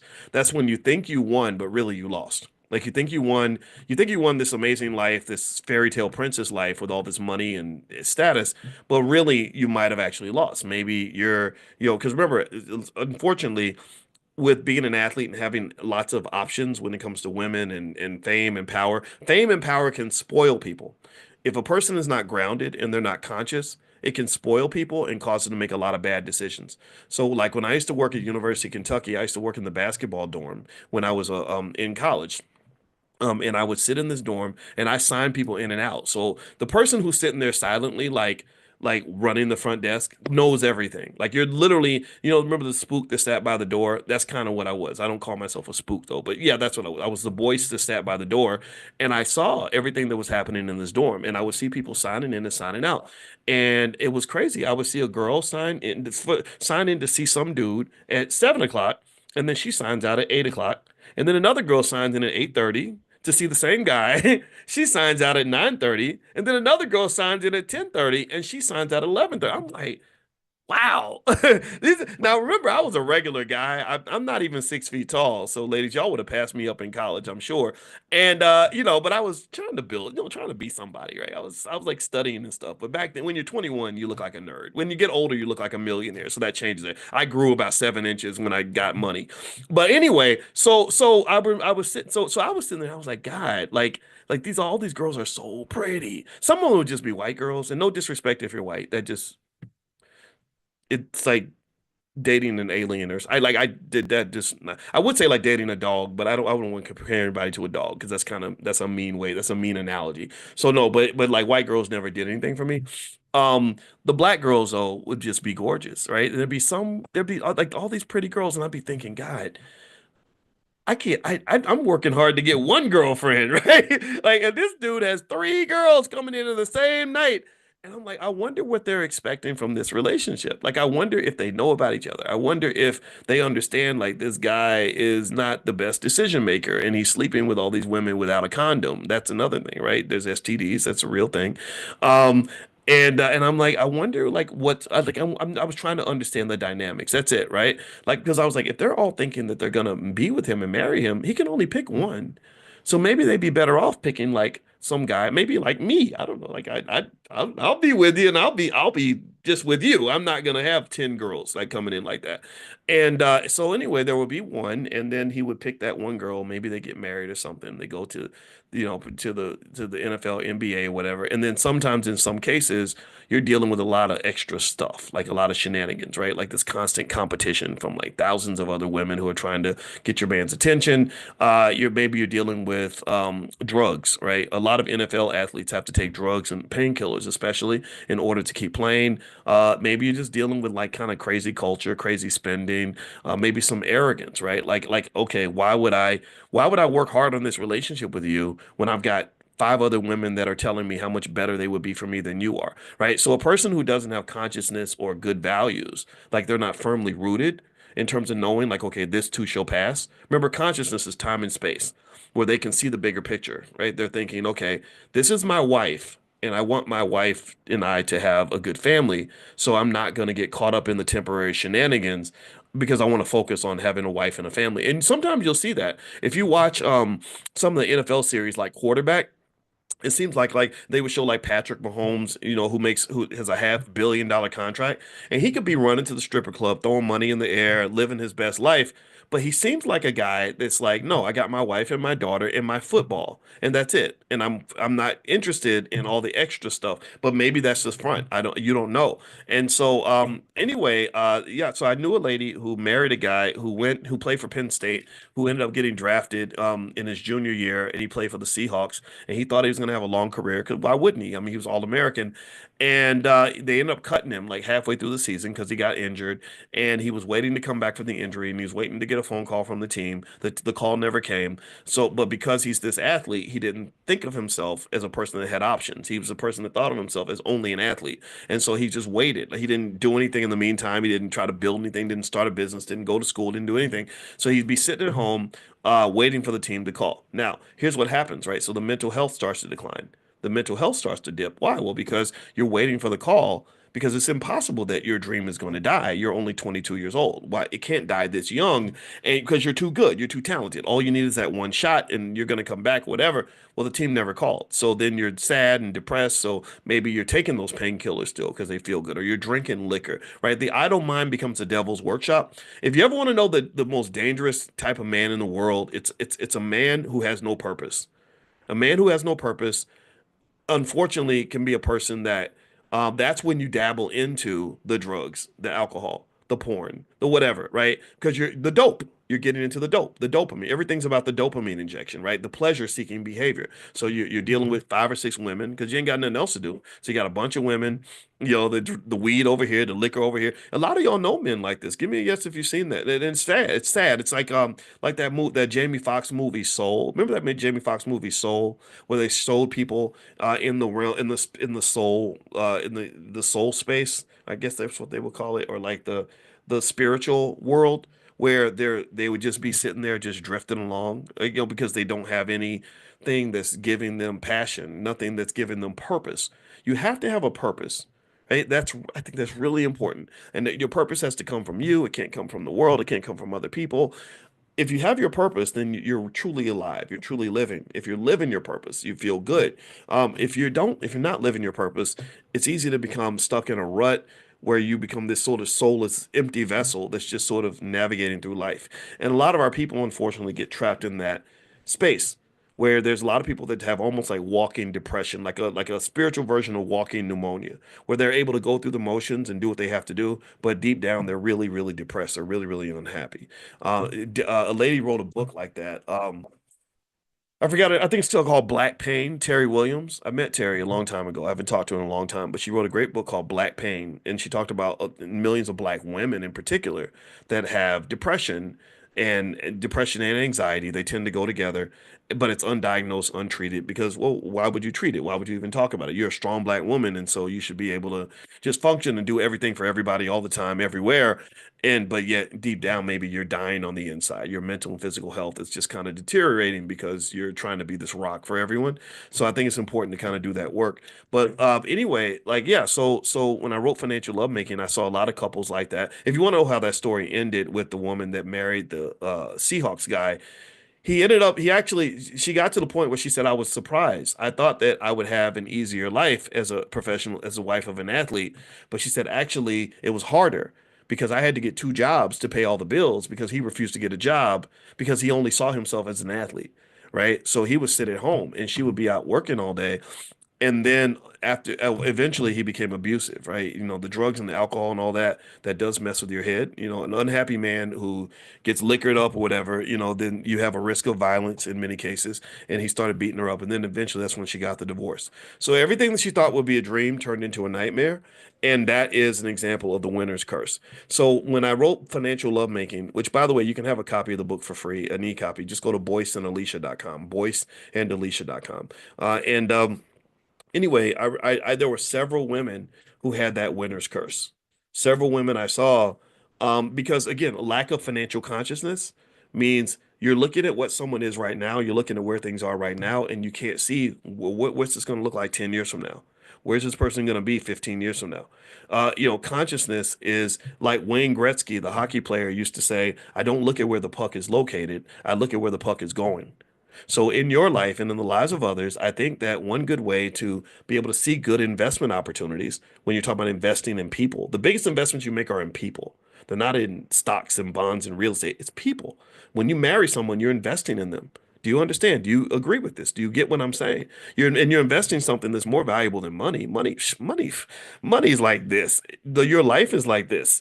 So you're investing like years of your life. You'll never be a cute 22-year-old ever again. You might be a cute 32-year-old, but you won't be a cute 22-year-old. Those comes with different types of benefits, right? So when you choose that man or you choose that woman, you are making an investment. So a big part of investing in financial theory, I could show you 1,000 research papers that break this down, is knowing where the puck is going. You don't look at what a company is right now. Do you understand this? This is how the whole stock market is valued, by the way. The whole stock market, it's not valued based on what companies are actually worth. The stock market is not valued based on what companies actually have or how much money companies are actually making. You do understand companies are valued based on where the puck is going, what they think they're going to be worth, how much money they're expected to make. Do you understand? So the stock market is what they call a forward-looking vessel, and I think it's quite logical. But sometimes you can be wrong, right? If you're not conscious and not intelligent about it, then you'll buy that stock that's shooting up in in value because everybody loves it right now, but you're not thinking about where the puck is going. So generally speaking, in your life, I encourage you to always remember that everything you see, most things you see that are in motion, whether you're talking about people or opportunities or investments, what they are and where they are is not nearly as important as where they're going to be. If I'm in a car and I'm going 60 miles an hour down the road, don't judge me from where I am. Think about where I'm going to be in 5 hours. If I tell you I'm in Connecticut and you say and you think that I'm going to be in Connecticut for the rest of my life, but I'm going 60 miles an hour and I'm headed west, then you're wrong. I'm going to be in Connecticut for a little while, but eventually I'm going to be somewhere else, maybe New Jersey or something. So that really, to me, I think is a great principle to apply when you're talking about what moves you're going to make. I also think, just circling back, I think that black families should be fully aware of the limitations of professional sports. So you'd stop sending your sons off to go become slave masters or become slaves for slave masters like Jerry Jones and stuff like that. I think that that's fine. It's okay if your son can play for the Cowboys, great, but he should always know he has options, and you should also understand those risks. They are destroying the brains of these poor young guys. These guys are getting out of the NFL, and they're never going to tell you because they're very, very strong, hard, type guys. But a lot of them are living in a quiet hell, and I just don't want that to happen to anybody. In fact, I have another NFL story I could tell you, but I'm not going to tell it because I've been telling too many stories. But it involved Dave Durrison. I knew a lady who dated Dave Durrison, who played for the Chicago Bears. He was NFL Man of the Year, just like Antoine Randall L. And he played on that '86 Bears team that was really good. They won the Super Bowl, and it was probably arguably the greatest team in NFL history. A lot of people think that they are. And Dave, was a smart guy. He went to Notre Dame. He was All-American, a straight A student, that kind of thing. And a great businessman, got an MBA, just a really great all-around citizen for the most part. But he had brain damage. And Dave eventually, I remember my friend who was dating him at the time. I don't think he was dating only her though. I think it was he kind of was a Rolling Stone a little bit. And I remember her calling me because she would call me and complain about Dave all the time and stuff he was doing and other women and whatever. But then one day she didn't call me and tell me this. I did talk to her 2 days earlier though, and I saw on TV, I was in Chicago, and on the news they said Dave Durrison killed himself, and he shot himself in the chest because he wanted to preserve his brain, and he asked them to investigate his brain to figure out what's going on with his mind. And when they did, from what I understand, I think they found the CTE. I'm not sure. I got to double check the story, but I believe he was actually featured in that Will Smith movie all about the CTE. So this is real. I encourage you to think about this. If you have athletic sons, black boys are the best athletes on the freaking planet. African American boys in particular, when it comes to football, basketball, track and field, we just are head and shoulders above everybody else. I honestly think it might have to do with slave breeding. I really do. I'm gonna tell you the truth. I think that they did something to us genetically that made us just on another planet. Like there is no white version of a Shaquille O'Neal.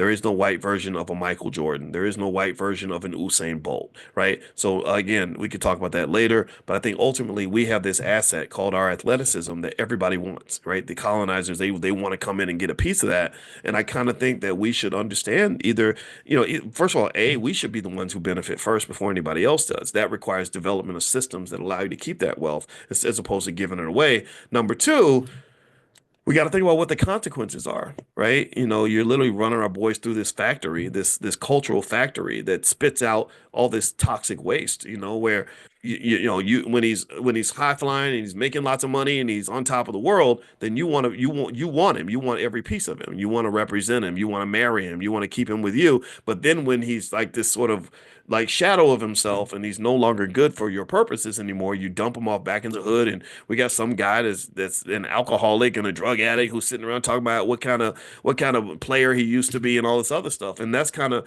the way things work. And that's actually something that offends me. I'm not happy about that.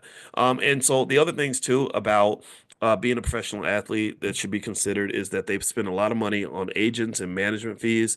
A lot of that money gets eaten up. Also, there's a lifestyle expectation. A lot of NBA players went broke trying to gamble with Michael Jordan. Like Antoine Walker talks about how he would gamble with Michael Jordan all night, and Michael had a gambling addiction. And so he would just gamble like 24 straight hours, and they would be betting like $100,000, $50,000 a hand, stuff like that. Most guys could not afford that, but there is a lifestyle pressure that comes with making more money. A lot of you felt that actually when you maybe finished college. Maybe you got your MBA from Harvard, and everybody thought that because you got the MBA from Harvard and you got this fancy job making $250,000 a year, that you're just made of money. So when you have that expectation placed on you, and because you've let everyone know how much money you have, or somehow they can maybe guess because they came to your house and saw your car, well, then now sometimes there's pressure to fulfill that expectation. Let me know if you've gone through that. Anybody go through that where you go to dinner with relatives and they don't even look at the bill, they don't even look at the tab when they eat with you because they know that you're going to cover it because you're the one who has money. I'm ground zero for that. Whenever I go eat anywhere, people pass me the bill. And truth be told, usually I can take the bill and it's not a big deal. But before I go in, I have a consciousness of what restaurant we're eating at and how comfortable I am with paying the bill for this many people. So if it's like 12 or 13 people, I'll say in advance, I'm not paying for everybody. And not in this restaurant, but we can get a pizza. Right? Well, how about this? Because I want to be generous, I'll buy 4 Domino's pizzas and everybody can eat. But no, we ain't all going to Ruth Chris with 14 people. Hell no. I'm not paying a $1,400 bill. To hell with that. I can afford to pay, but I'm not. No, I'm not doing that. There's nothing that makes me want to do this right now, right? So maybe consciousness in terms of setting expectations in advance goes a long way. And because when you have more wealth, you're going to have more responsibility. You're going to have to protect that wealth and be a steward of that. But at the same time, I don't believe you should have to be a miser either. I think that part of the joy of financial success is the ability to bless other people and to be there for other people and to support other people and help other people. And so I don't think it's healthy to go to the other extreme either, where you're so obsessed with money that you become just really greedy and mean and evil, and you're watching every nickel. Why are you watching a nickel, man? You got $10 million in the bank, dude. It's a nickel, right? So I kind of think that there has to be a balance there, but how you structure that balance depends on you and what's going to actually help you feel good navigating the world, and that's what I encourage you to consider. But so I can't even answer that for you. That's something you have to answer for yourself. Okay. All right, so let's get out of here. Let's see a couple more things. Pretty soon I'm going to reach out to you guys to do stock options class. If you guys want to meet for that, text the word options to 87948 if you want to get notified when we do stuff related to stock options. And it's really good stuff. So we're going to do some stuff this week. So text options to 87948. And also, we have a social media platform you guys are welcome to join. It's Be1 Nation, and you can actually find people that live in your area. There are groups on there, stuff like that. So feel free to go to be1nation.us, be the number one nation.us. And Amani, by the way, I saw Amani, who's on our customer success team in the Black Business School. She's in the chat. So I want to say thank you, Amani, for hanging out this morning. I didn't expect to see her today, but I'm glad she's here. All right, so have a good day, everybody. God bless you. I will see you all tomorrow. Take care. Be good. Peace. Hey, what's going on, guys? I hope you guys are having a wonderful day. Welcome to the Black Financial Channel. My name is Dr. Boyce Watkins, and also, just in case you don't know, I do have a podcast called Dr. Boyce Daily Stock Market, which is on Spotify. If you guys want to go check that out. Now, I want to talk to you guys about real estate. I want to break something down for you that is probably going to surprise you. A lot of people love real estate, and I love it too.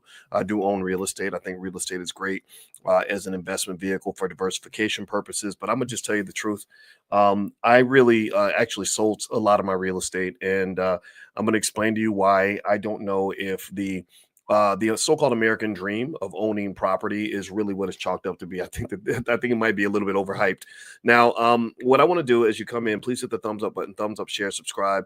Is I want to play a video for you, and this video is there's a young lady. Her name was Stephanie Kabidi, and I'm going to share her video. And she did a really good job of explaining her experience as a real estate owner and why she's selling a lot of her properties. And so I'm gonna play this video for you guys so you can take a look and hear from the sister's mouth. She's very smart. She looks like she's really deep in the real estate game, and I respect it. Hold on, let me turn this down a little bit.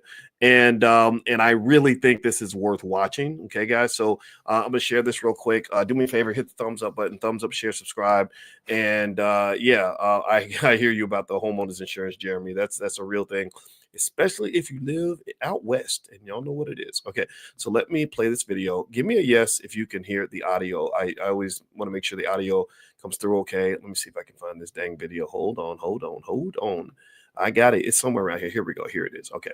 So here's the video. I'm pulling it up now and I'm going to play it. Let me know. Give me a quick yes if you can hear the audio as I play it. I'm going to look for your yeses in the chat. Here we go. It's in only 18 months, and now I regret it. Just to show you, here's a 2-unit property I own. Here's another one that's a 6-unit apartment building, and here's another one, and here's another one, and there's even more properties, but I'm done driving around wasting my gas, and I feel you guys understand. I thought owning rental properties would be a great source of income, but boy, was I wrong. Most real estate investors teach about buying rental properties, rehabbing them, renting them out to tenants, and then refinancing them with a bank, just to only cash flow $300 per month. And that $300 per month may sound like a small amount, but when you have a lot of units, that amount adds up. For the 22 units that I own with my business partner, we roughly cash flow on an average of $600 per month, and that's per unit. And on a monthly basis, that comes to $13,200. And on an annual basis, each year, that comes to $158,400.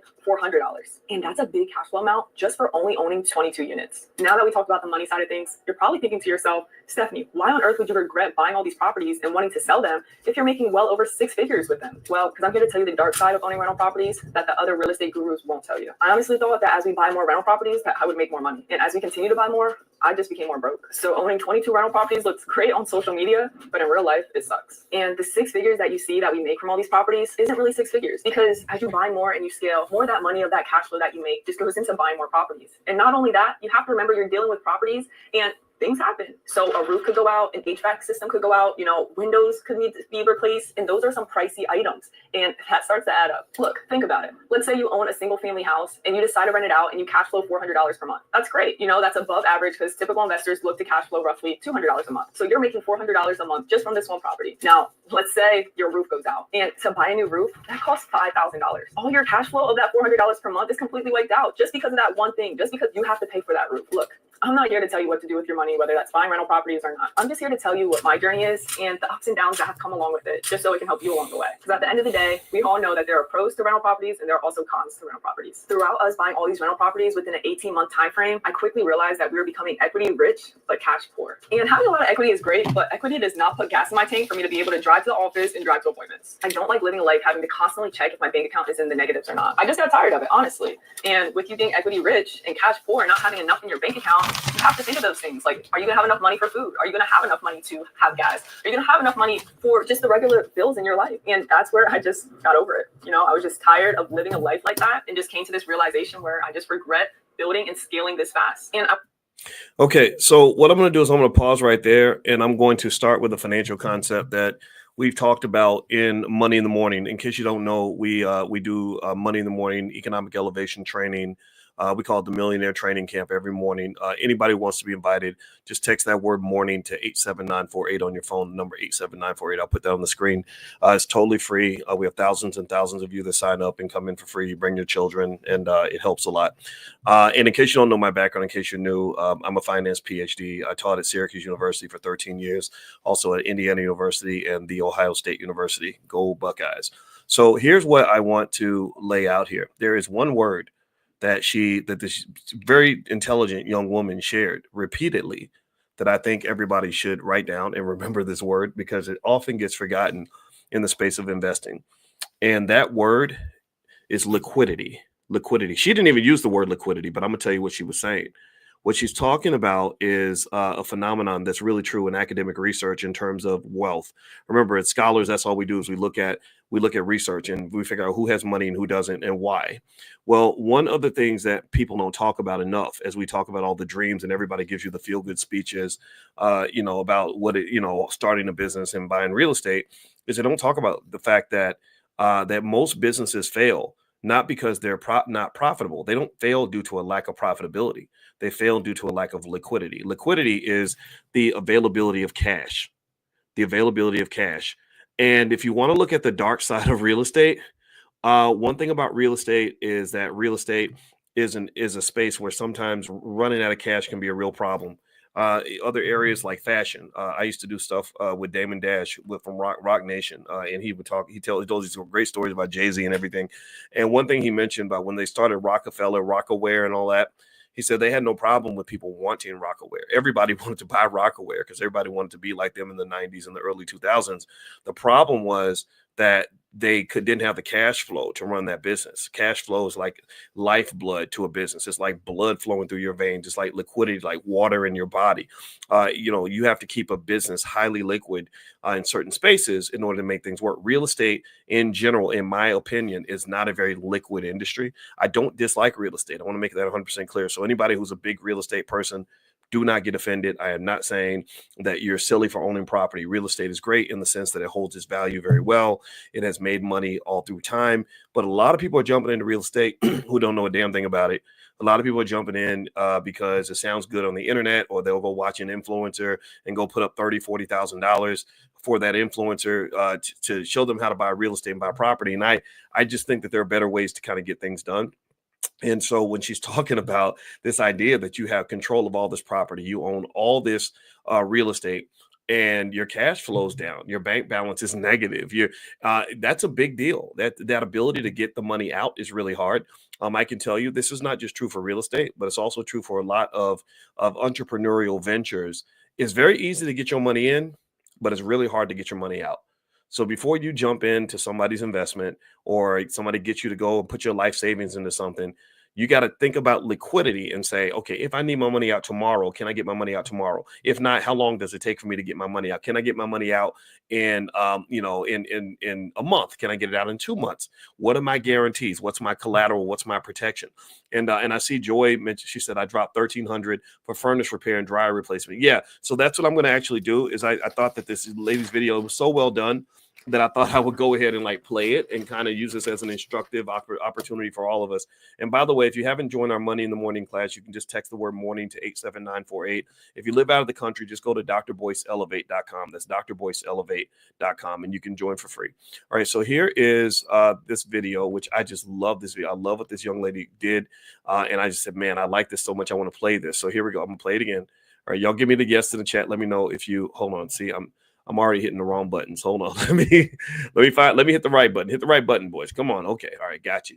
All right. So let me see. Here we go. I think this is the video. So let me see if I can play it. I want you guys to know that when you are dealing with rental properties, you need another source of income just to help you sustain. Because as I just said, you will be equity rich and cash poor if you do it this way and just build and scale so fast. So that other source of income that we took into consideration was wholesale deals. But unfortunately for us, our wholesale deals were very, very inconsistent. So we weren't making really any money from that. It was just the money from our cash flow. But you got to think about it. For us, there were some things that did need repaired. And when we had no money coming from wholesale deals, then we would use our cash flow money. But when we were low and didn't even have cash flow money to use that, then we would have to come out of our own pocket. And guys, remember I told you being being cash poor, not having any money in the bank account, you're probably wondering, like, how are you going to pay for repairs if you have no money from your personal pocket? Well, the bad thing we've done that I don't recommend is we just put it on credit cards. And that's where you get into a hole. And that's why I'm making this video, because I don't want you guys to be in the same position that I'm in. I want you guys to learn the lesson. Okay, I'm pausing again. I'm pausing again because here's how cash flow works. Okay, you can think of it almost like when you had those fires in LA and everything. You know what happens? What happens when the hydrant runs out of water? What happens when the reservoir runs out of water? Where do you go after that? So what happens with cash flow generally, because cash flow is liquidity. That's like water being put out. You used to put out financial fires, right? You use the financial water, the liquidity to put out your financial fire. And you know what happens when you don't have enough water? Everything burns down. That's literally a perfect analogy for how money works and how wealth works. Okay. So what she's saying here, which is really interesting, is that most of the time, for most investments that you put money into that are not liquid, that are they're almost think of them as dry, you know, like forest wood. Dry wood can easily catch on fire. So in order to keep it from catching on fire, you have a fire hose nearby, which means she was saying that another source of income is essential for her as a real estate investor. Now, this may not be true for everyone, but in general, you have to have some source of liquidity, right? So even if you're investing, sometimes you keep that job or you keep that side business or you keep those other ventures going just so you have a place you can grab cash to put out your financial fire. Do you give me a yes if you get that analogy? So the liquidity sitting over here, you got the fire department sitting here. That's your cash flow. That's your liquidity. You're liquid, and you're standing here with the hose. And whenever there's a financial fire, you can hose it down. If you don't have the hose, then everything burns down. Do you get that? Let me know if you're following this analogy, okay? Because I think it's a perfect analogy. So what she's basically saying is that her financial water hose that she was using to bring liquidity to her real estate business, which is dry wood, catching on fire constantly. Anybody who owns real estate knows expenses are insane. Expenses are high. It sucks a lot of liquidity out of your business. You're paying for things. You're paying for repairs. You're paying for taxes. You're paying for insurance. And God forbid, don't even try to go live in California and do this. Your insurance is so high that you may not even be able to get insurance, which is a whole nother set of issues, right? So you're spraying down this business that keeps catching on fire, but then you run out of water. Well, what do you do then? Well, then she had to go to the credit cards. She had to go get deeper in debt in order to provide the liquidity that she needed in order for the business to survive. So building the business is one thing, but keeping the business alive is another. Pay attention. Building the business is one thing, but maintaining the business is a whole nother adventure.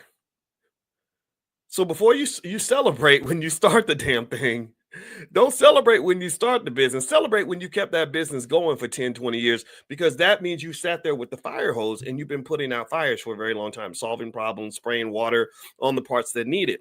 So it's no different from a baby. Like anybody can make a baby, but only special people can give birth to a baby and raise a baby to the age of 18. So don't celebrate because you had sex. Everybody can do that. That's easy.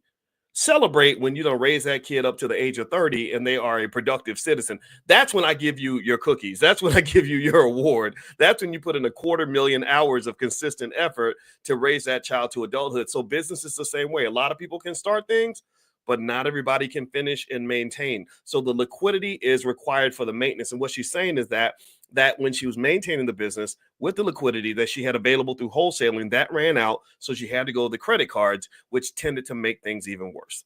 Let me pull this up again. Let me share this video. I love this video. My God, it's a great teaching tool in terms of just us really talking about what the real deal is. I believe in realistic investing. I think too many dreams get sold online, and because people sound good and they know how to speak, and like they got the Holy Ghost and stuff, and people get caught up in that, and then people end up either getting scammed or losing a lot of money. And I don't want that to happen to you. So here we go. Let me play it again. Learn the mistakes that I have made so that you don't have to make those same mistakes. So just remember, if you do want to build a rental portfolio, make sure you also have another source of income just coming in, because if you don't, you may end up real broke. Now, I want to talk about self-managing your rental properties, because for us, that is what we did to save money. And to be honest with you guys, I honestly don't mind it. As long as you have your proper systems and processes in place, then it's more so of a piece of cake. And what I recommend you guys do, if you are buying these rental properties, make sure you're fully fixing them up, just so you're not getting calls in the middle of the night of tenants saying, oh, my toilet's broken, where if you just get a brand new toilet, then you're less likely to have that issue. So just repair your properties up from the jump instead of having someone move in right away. and make sure you have your right proper systems and processes in place. Now, I want to get back into the money side of things because that's the main reason people truly buy rental properties is to have that, financial freedom. But I want to take a second to dive deeper on mortgages. And with you seeing that $300 per month in cash flow, that's not because your utility bills are so high. It's on. I want you to pay close attention to what she says here about the real revenue. Like you got revenue and then you got income. Those are two different things. So here she's going to break this down very well. Here we go. Honestly, because your mortgage is so high with your principal and interest payments. And I want to give you guys an example. For this 2-unit property that we own, that you guys have seen, the upstairs unit is renting for $1,300 a month, and the downstairs unit is renting for $1,100 a month. Now, for the mortgage on that property, it is roughly $1,300 a month. So that upstairs unit already covers that mortgage, which is amazing. But we still do have utility bill payments on that. So we still cash flow a good amount on that, roughly around the $600 per unit. But still, we have expenses no matter what. But I want you guys to realize that $1,300 from the mortgage payment, that is the principal and interest, which just that part alone consists of $900. And then we have our taxes and insurance, which that's all included within the $1,300 a month. But think about it. That's a big chunk that is coming out of our cash flow. Like, wouldn't it be nice just to have an extra $900 per month in cash flow from just taking away that mortgage? That's what I'm thinking. Like, I would like to have that extra $900 a month in cash flow. And that's where my mind's at. Like, I'm done worrying about scaling with no money because I realize like it can be easily done where you can buy so many rental properties or just properties in general, whatever you want to do with them, whether that's, fixing them up or keeping them as rental properties. You can do that with no money out of pocket. I mean, that's how we scaled from 0 to 22 units within 18 months. But it's honestly the riskier route if you don't have another source of income because you slowly get into a hole and you have all these mortgage payments racked up. You have to make sure they're all getting paid, but you also want to make sure that you're getting paid and you're cash flowing as well. So after realizing all this, like I said, I'm done taking that risky route and I want to take a different approach where I want to focus on limiting those mortgages, having a consistent income and having a good amount of money in reserves. Because to be honest with you, I'd rather own 30 properties that are 100% paid off than 100 properties that have mortgages on them and only cash flow $300 a door. Because you guys have to remember, it's not about what looks good on social media and it's not about how much you gross per month. It comes down to truly how much you net per month and how much money is coming into your pocket. And okay. All right. So I love that video. I love what she did. And again, her name is Stephanie Kabidi, and she's very smart. And Steph, if you see this video, I applaud you for being honest and breaking it down like this. Now, let me kind of do some analysis really quick to kind of help you understand what we just watched and how this works. Let's just do. I'm gonna pull up a quick spreadsheet. Today must be a special day because I'm literally gonna share my screen again, and we're gonna go through an Excel spreadsheet where we can kind of just see the reality of owning real estate. Just what does that actually look like and feel like for a regular person? All right, and I agree with you, Linda. Cash flow is key. So let's talk about cash flow. So let's say that you get a place in Atlanta, and let's say you put $50,000 down, and you of your own money. And you buy a $500,000 property. Okay. So let's assume that they give you the property with just 10% down. So in general, first you got to pay your mortgage. If you have, say, a 5% mortgage, 30-year mortgage on the balance that you borrowed. Give me 1 second. This is my wife. Hold on, everybody. Hey. No, I'm in class. You teaching a class? Mm-hmm. It wasn't in your schedule to do the pictures? It was, but I don't want to. Okay. Be safe. I'll see you when you get there.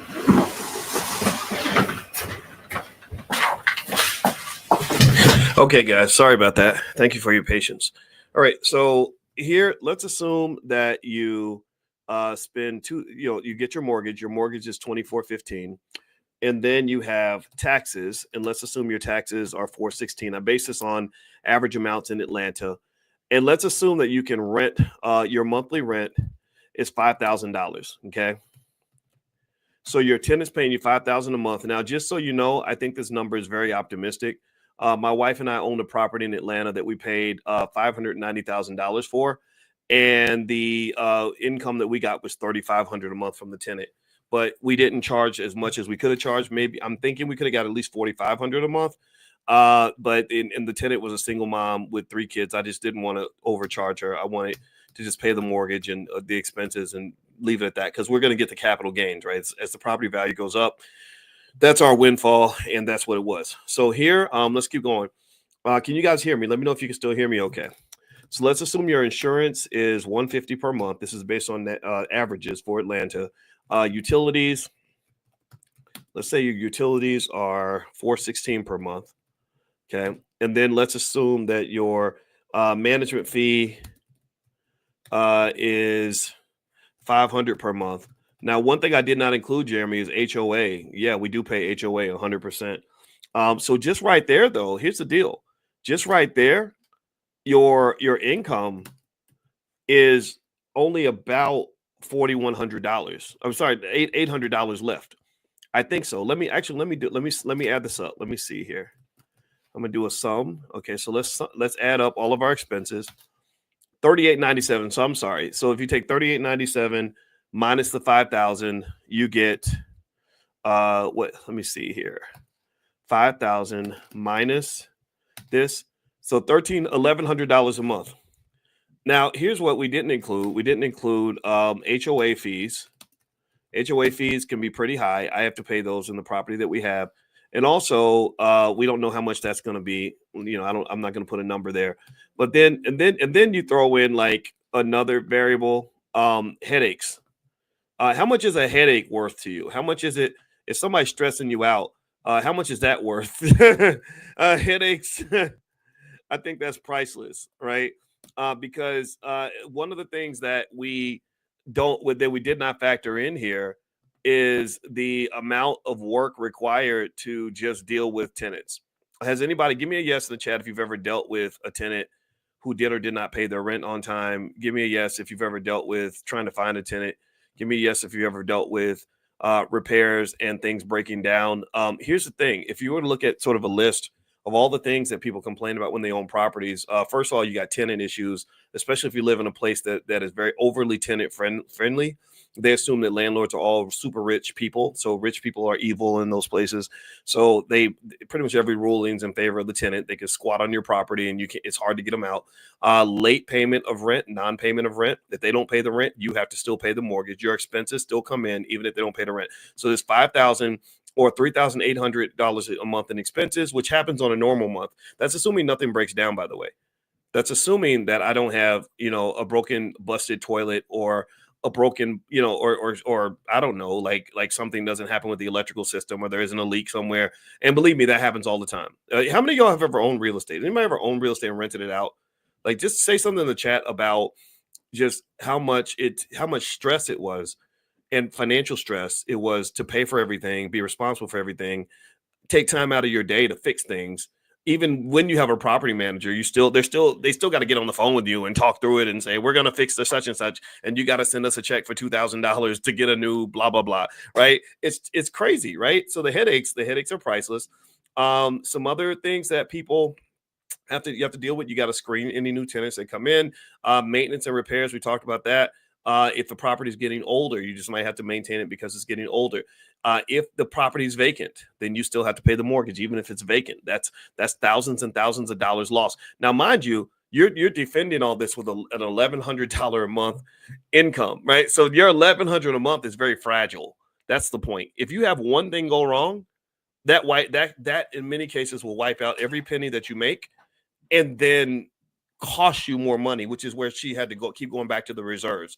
She had to keep calling the fire department to put out the fire because she didn't have enough liquidity in her business to even sustain the business. The business couldn't sustain the business. So she had to have another business to sustain the first business. That's the reality. I'm not telling you not to do it. I'm just telling you what it is. Also, don't forget, you in different cities and states, you have different building codes, eviction laws. Sometimes the taxes can be complex.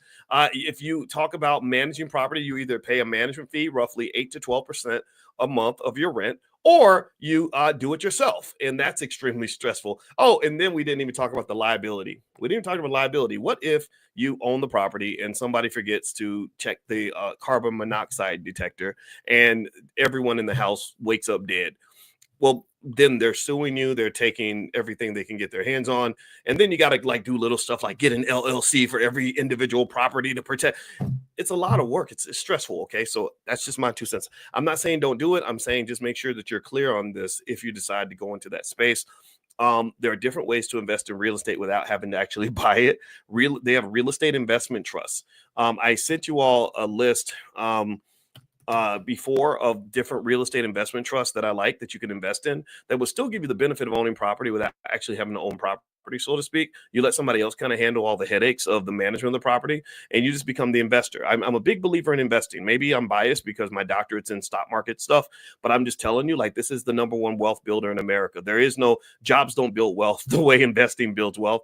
And actually, what I'm going to try to do is find this list of real estate investment trusts, and I'll even put it in the chat so you guys can have it.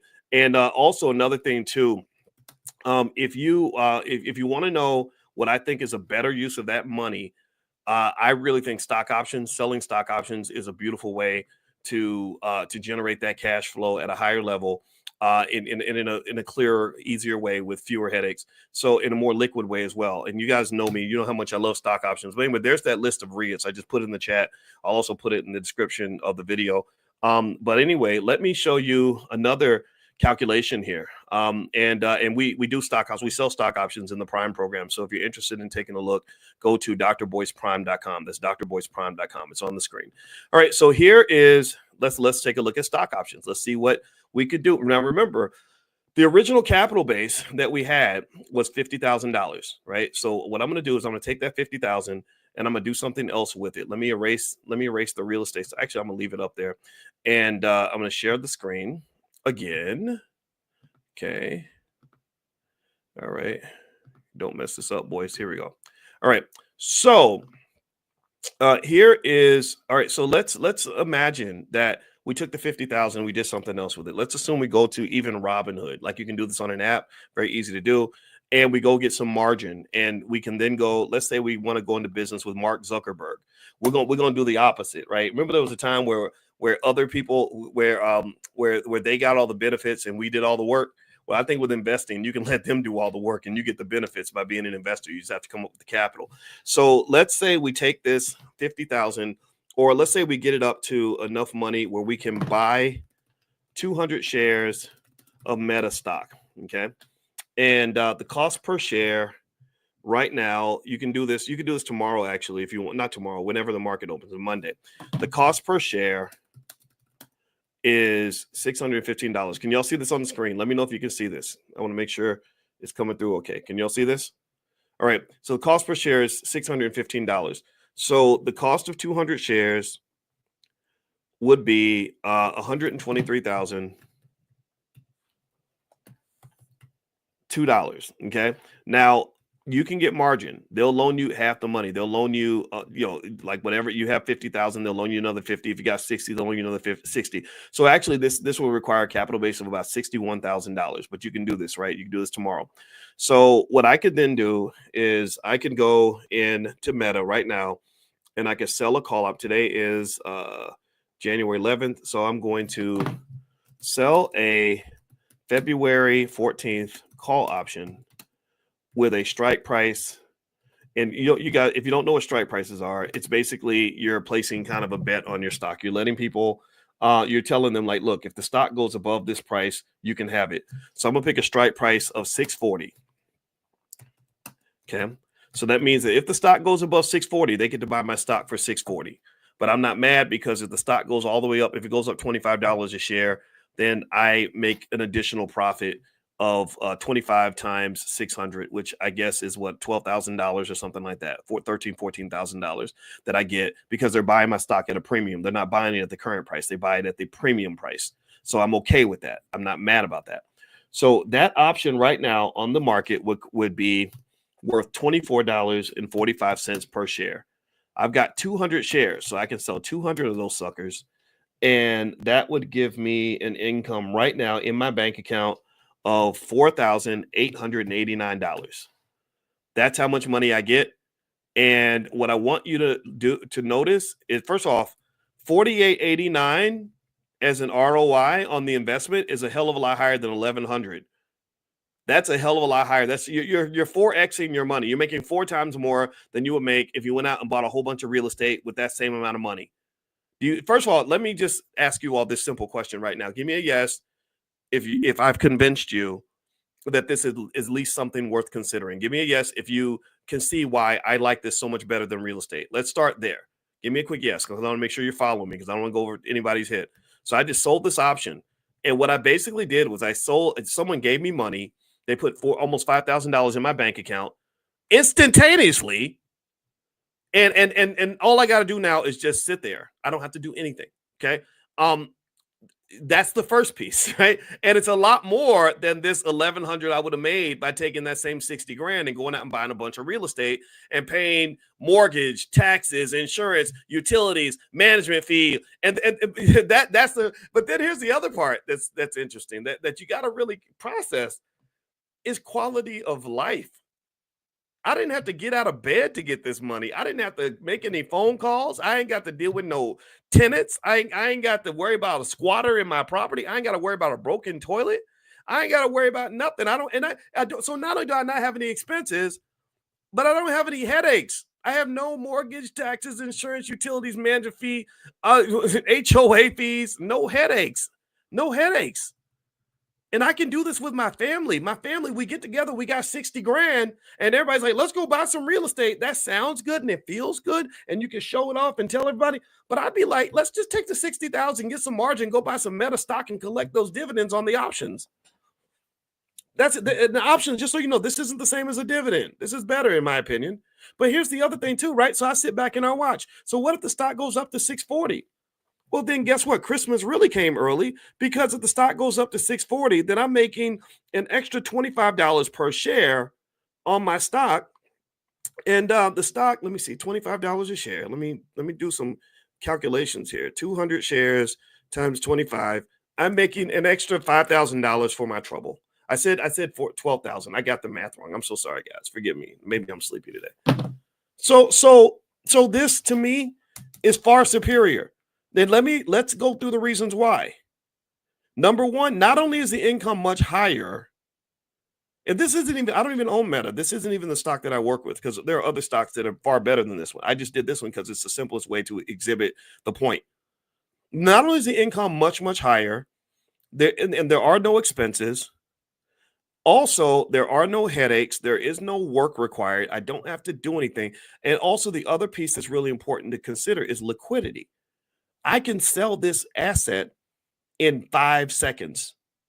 You cannot sell real estate in 5 seconds.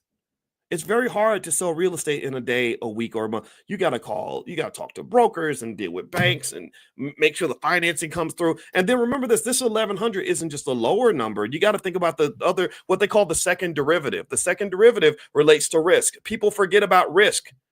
This 1,100 is very, very fragile, very, very fickle.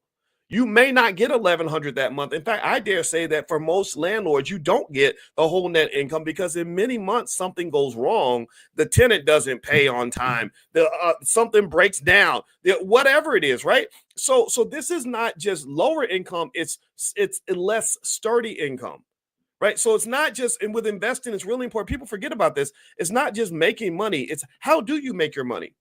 It's not just the size of the cash flow. It is the stability of the cash flow. Stability. It's like two basketball players. One player is Allen Houston from the New York Knicks. Super consistent, will give you 20 points a game, shows up to get every game, doesn't party too much. He's a good citizen, no problems. The other one is Latrell Sprewell. And if you remember the Knicks, Latrell Sprewell scored about as many points as Allen, but Latrell was wild. He liked to party. He may or may not show up. He was not as consistent. Sometimes his jump shot would be off. So those are two different assets to the organization. Do you follow what I'm saying? Do you get what I'm saying?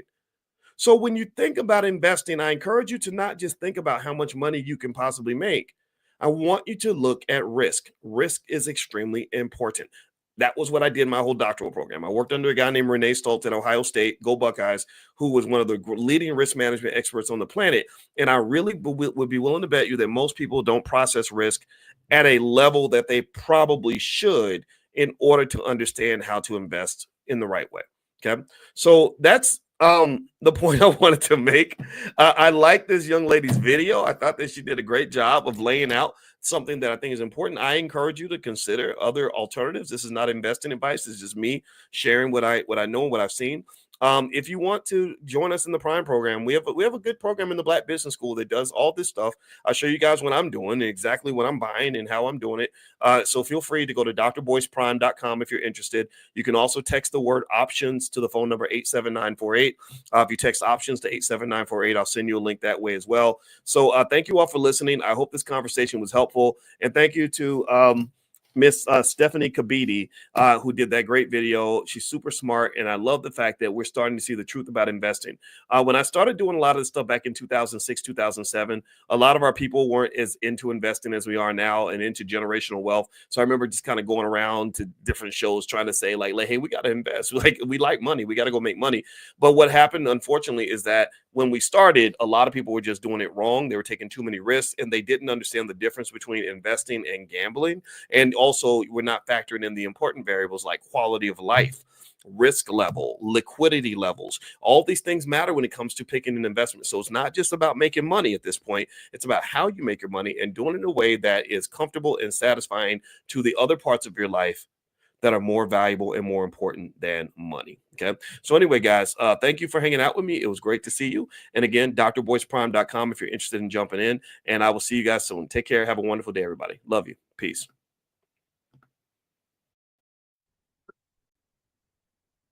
Good morning, everybody. Good morning. Welcome to Money in the Morning. That's our morning millionaire training camp. This is for anybody who wants to build a future for themselves and their children. So if you don't want to have a future, and if you don't ever want to understand how money works, then you should probably leave. I'm sure there's something good on Netflix for you to watch. So, or maybe some sleeping you could do, because some of us be sleeping until noon, right?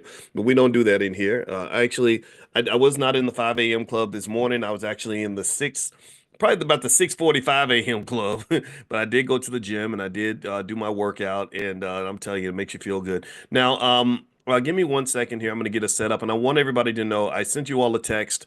Uh, Let me know if you got the text, because I sent out a text this morning letting everyone know that we were about to meet for class as we do every day.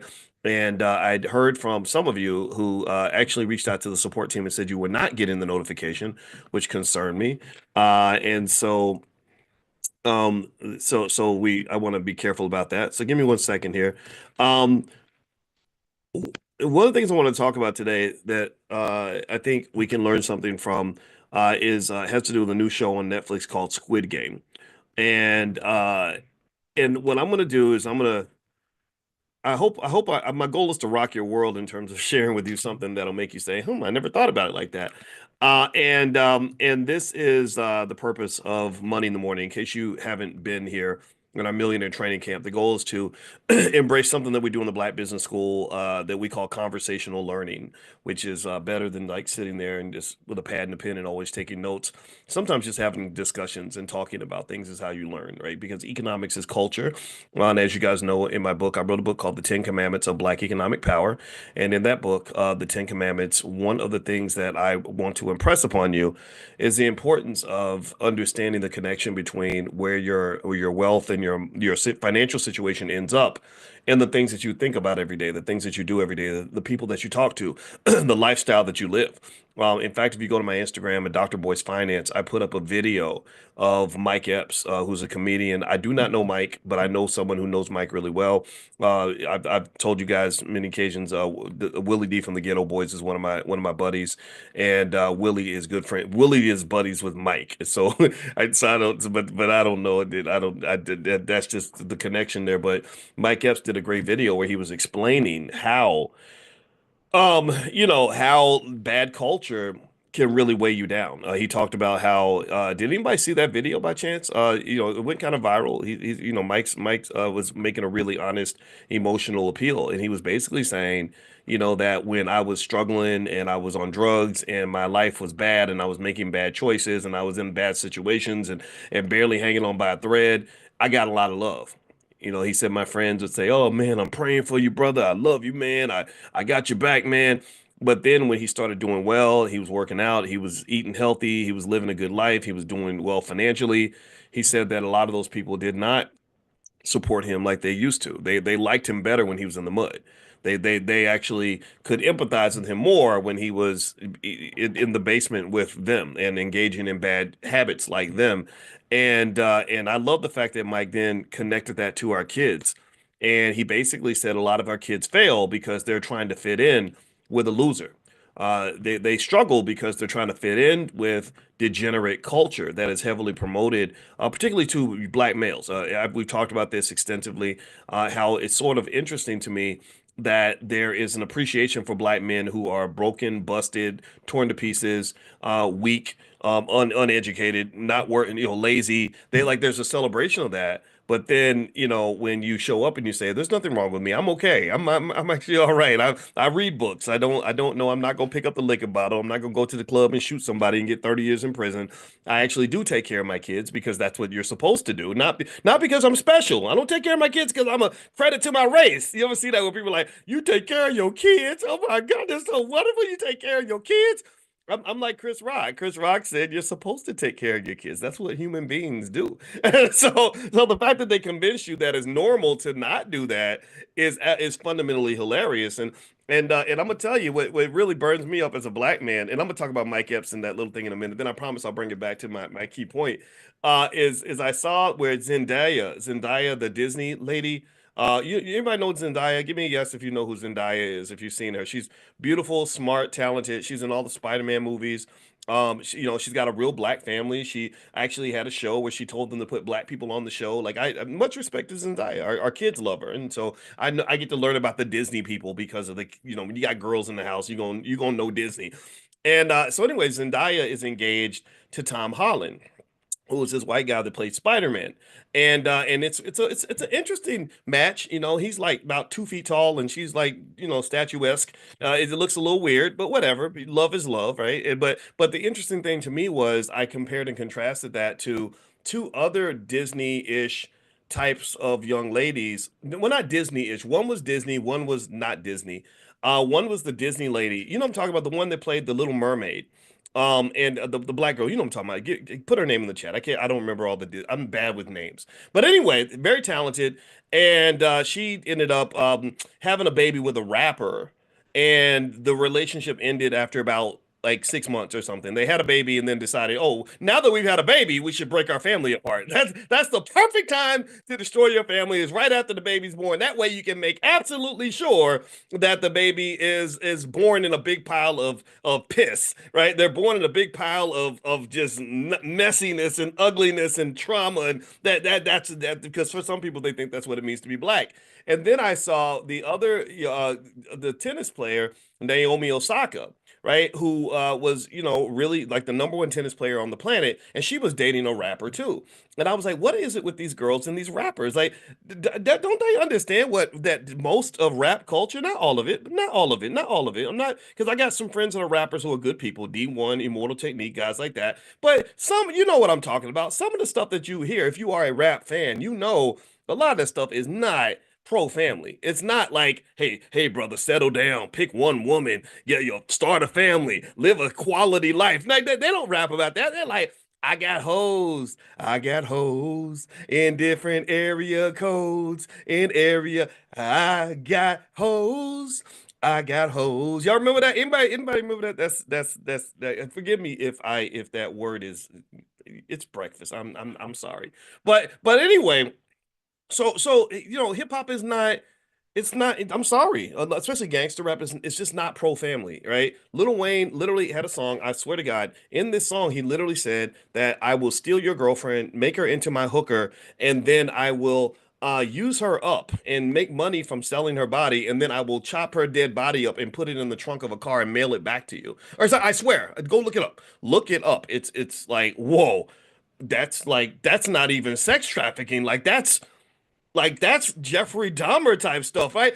But everybody's like, oh, but the song is so good, the beat is slamming, yo, and because they didn't take a psychology class on the subconscious mind and how words have power and the things that you recite over and over and over again become mantras. What's the quote people use? What is it? Words are spells, basically. And I do believe that. Like you repeat it over and over and over again, that does seep into your culture, and you do see some of that, right? So long story short, here's the deal. Here's where I'm going with this. The problem for me is that because we don't understand the connection between our economics and our families, we think we can destroy our families and build our wealth at the same time. You can't, that doesn't, not happening. You can't destroy your families and build your wealth at the same time. Why am I talking about Naomi Osaka and the Disney Halle Bailey and their rapper boyfriends? Well, because if you're integrating your children into a culture, see, integration with white folks, we already know the damage that was done there, but what we don't assess the damage of is the integration with hip hop culture. So you're integrating your family, you're bringing a child into the world, and the daddy's a rapper, where all of his friends are in his ear telling him that relationships are a burden. Children are a pain in the butt. I heard Hallie's boyfriend say that having a relationship is like having a part-time job, man. Like that's not because why would in his mind it's like if you're all addicted to the dopamine of new experiences, then why would you settle down with one woman when you could have 12? Right? That's the thinking of a 22-year-old child, right? And so ultimately, long story short, what you have is you have a scenario where the infrastructure is broken before it even gets built. There's nothing there that says, okay, I'm going to take pride in being the kind of man who is married to my wife for 50 years. My mother, my mother passed on Christmas Eve. We talked about that, and I think about her all the time. Just be ready to hear about my mama all the time. I'm gonna carry my mama right here in my soul for the rest of my life.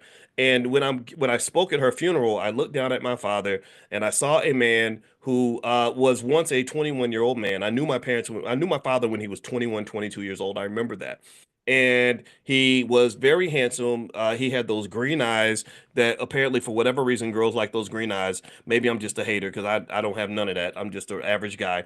And but yet, despite the fact that his little green eyed, light, and he was light skinned, you remember back in the day, people, if you light skinned and you got the curly hair and the green eye, right, all that stuff. He's still, because of how he was shaped as a man, because of how his father shaped him, looked at my mother and said, I'm gonna marry that woman. He didn't say I'm gonna get all them hoes. He didn't say that. He said I'm gonna marry that woman right there.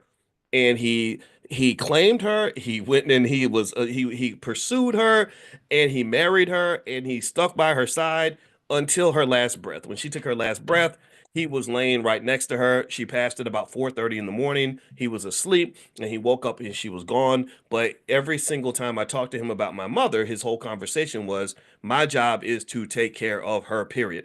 And what I don't get, here's what I'm not processing, because I'm old fashioned apparently, is I just really, when I saw Naomi Osaka with this rapper and I saw Chloe Bailey with the other rapper, both of whom have already broken the relationships have already ended.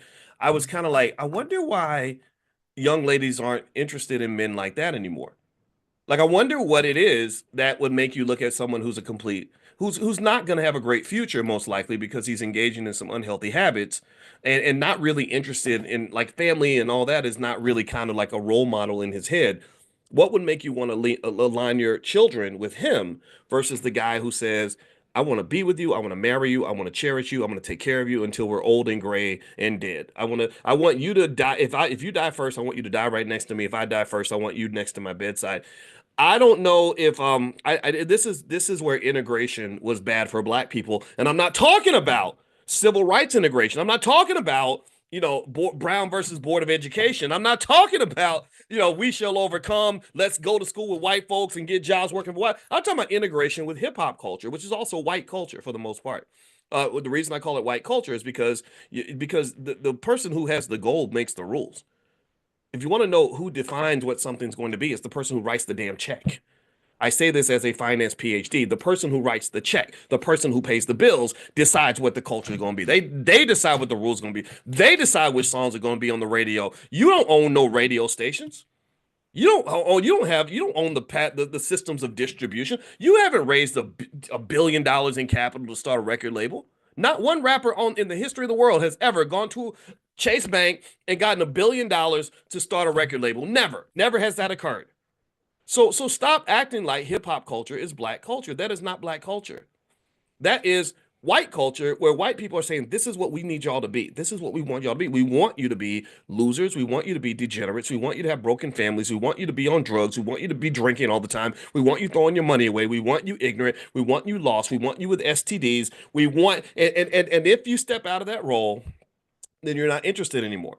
So let's circle back. Why was I on the treadmill, feeling some kind of way when I saw Zendaya, engaged to Tom Holland, And I thought about the other Disney princess who got with the rapper, who's never going to have a family with this man. He's already declared that. That's already that the baby's born, but the family breaks apart as soon as the baby's born. There's no consideration like, well, what about the children? How whatever, none of that, right? It's like, oh, I can be a, I can just still I'm gonna come see my son once every month and he's gonna be fine. And okay, whatever, do your thing. But here's the thing: the reason that got to me is because I think that what's happened is that because we've allowed people to use their wealth and their money to bastardize the image of the black man in such a terrible way that people look up to rappers more than they look up to scholars. It makes Tom Holland look like a wonderful guy, right? And when Tom Holland, who doesn't have all these crazy cultural influences, says, "Oh my God, I am next to this wonderful, statuesque, extremely talented African queen. I'm going to worship her. Like I'm going to wash her feet every morning because I am honored to be with this woman." They call that simping when you like express your admiration for your woman. Oh, you a simp, you a simp. That's white culture, hip hop through hip hop. Just so when he does that, other people are gonna go, oh, the white guys are so much nicer to their women than the black guys are. Because I saw the rapper with his Disney princess, and he spit on her in public and cussed her out and called her a blanket. In fact, actually, when the Zendaya, not Zendaya, I'm sorry, the other Disney Halle, when she broke up with the guy, he went on Twitter and said something crazy like about her, about I'm not even think about sex, but think about something that involves your mouth. That's all I'm gonna say because some of y'all got kids watching, and that's all I'm gonna say. Y'all grown, you know what I'm talking about. And I'm like, but you can't say that about a Disney princess. Come on, man, don't do that, man. Like she was in a Disney movie, bro. We don't want to. That don't even make sense, you know. So my point is to say that when you talk about culture, and it's not entirely true. It's not everybody, right? There are some rappers that have families and and completely have walked away from the culture. But what I'm saying to you is that there's just this awkward bastardization that takes place where Zendaya, who's hanging out with Tom Holland, looks like she made this superior choice to the other Disney princess who now has a baby daddy, right? Or when the rapper Eve goes over to London, has anyone ever seen the pictures of Eve with her white family? It's really fascinating. Like they look like something out of like they look like a British aristocrats. It was like her with a big long. It was one of those big long tables like the King Henry VIII would have, and it was nothing but like 25 white people at the table and then her, right? And it looked kind of weird, but she looked real happy. She had this big gigantic house and they're probably on like 1,000 acres of land and it almost gives this impression. Or even when the one lady, what's her name? I forgot her name. Meghan Markle married Prince Harry. I saw a lot of people really fantasizing about that wedding. Like they were really excited about this royal British wedding. And what I really think is fascinating, what made me kind of salty a little bit, I'm not gonna lie, is that I know millions of black men, or not millions, but I know a lot. I know a lot of black men who love women that much, who honor women at that same level, who some of whom may not be able to give you the royal British wedding, but they will treat you well. They will honor you. They'll be honored to be with you. And I think that it's fundamentally unfair that these guys get overshadowed by the rappers. That's what I'm saying. That's what I'm getting at. And that actually made me, and I thought about that when I thought about even the Mike Epps video where he talked about how there's something about this promotion of degeneracy that can occur in the community that fundamentally undermines the community, not just in terms of wealth, but in all the things that allow you to even have a chance to build wealth. It's really hard to build wealth when you own crack. It's really hard to build wealth when your mama is running the streets. It's really hard to build wealth when your daddy is in prison. It's really hard to build wealth if your family is in complete chaos and in the middle of trauma. And just divorce alone, just baby daddy, baby mama-ism alone is a major factor in killing your ability to really thrive in this society. You're kind of in survival mode at that point, almost like a basketball team that has completely thrown out their playbook and is completely disheveled, and half the players are injured, and you don't even know what to do next, and you don't even know which basket is your basket, and you don't even know how to dribble. You're not going to win an NBA championship with that kind of a team. Do you understand? To win a championship is already hard, even if you're organized. It's hard, even if you have great athletes. right? It's hard even when all the players show up. It's hard even when you have a game plan. It's hard even when you've been practicing. So if you've never done any of these things, you haven't practiced, you have no game plan, you have no skill, everybody's injured, half the team showed up. What in the hell makes you think you can ever win anything? What makes you think that you can compete with anyone who is structured, organized, and prepared? And so a family really is your team.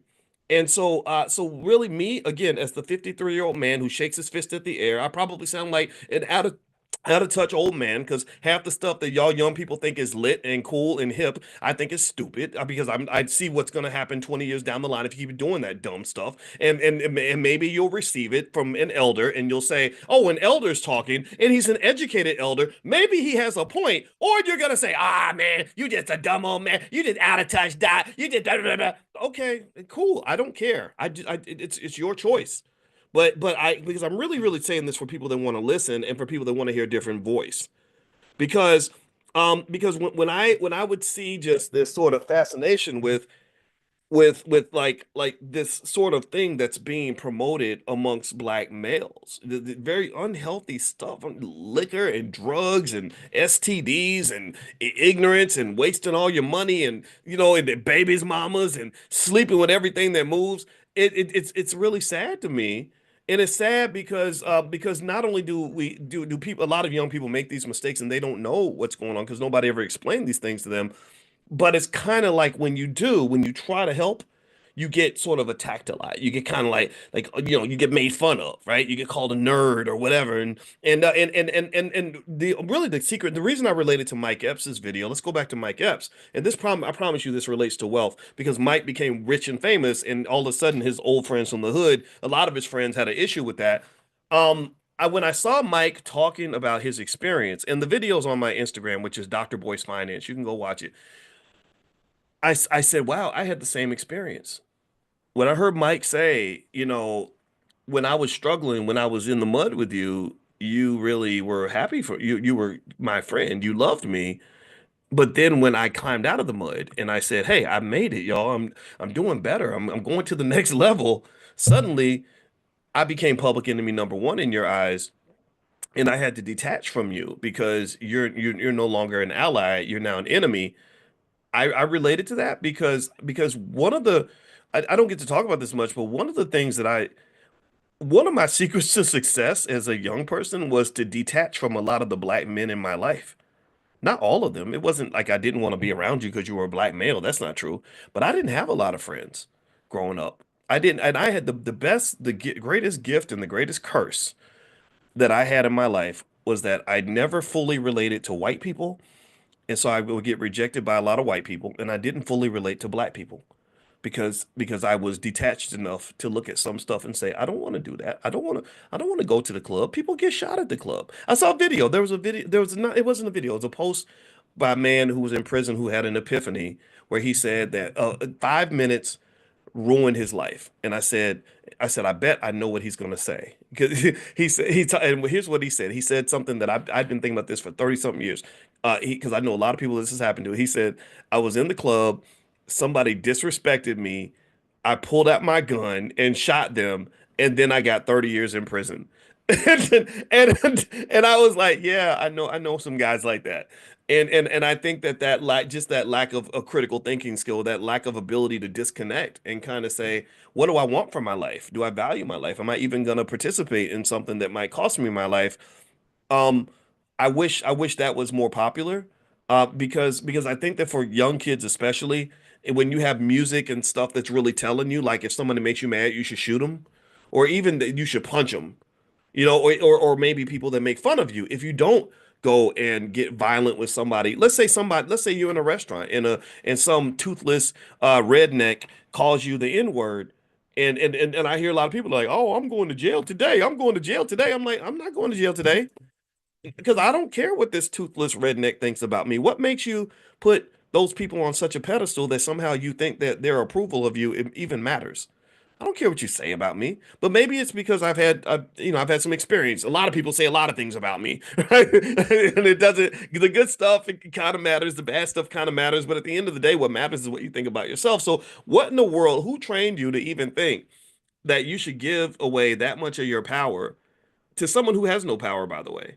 a lot of people that hate on you and say things about you or attack you in some way or call you the N word to get you out of character, they don't have power, so they're seeking power by seeing if they can influence your behavior. It gets you unfocused, get you off of your game. That's what they're really doing. And I just it just it's not logical. It's not logical behavior. So ultimately, I think. And the reason that I think when you have an economic conversation, you have to talk about behavior and choices is because behavior and choices is everything when it comes to wealth. Like you can't have rich people versus poor people without having different choices amongst different people. So the question is, what are your choices? What choices are you going to make today? What because you're gonna have a range of possibilities. Like E40 says, everybody got choices, right? What are your choices? What choices are you gonna make, and who's gonna influence your choices? And because culture influences the choices that we make, and what kind of culture are you building? And then the culture that you build is going to shape your access to wealth and resources. Now, what I want to do is I want to break into another quick angle on this in a minute. But before I do that, one thing I want to let you guys know is later on this afternoon at noon, the Stock Market Club is going to meet at noon to talk about the stock market. That's my thing. I wrote my dissertation on stocks, so I love the stock market. I love the stock market. The number one wealth driver in America. It's the number one place to make money on the planet. So if you want to join us and you want to do a free trial, just go to drboycestockmarket.com. That's drboycestockmarket.com. Also, if you there's another thing I did put together a list of stock. Remember yesterday I was telling you guys that investing in water is going to be a big deal. That literally in the next like 20, 30, 40 years, they're expecting a water shortage. And so what I did was I put together a list of investments you can make in that space if you want to make money from that.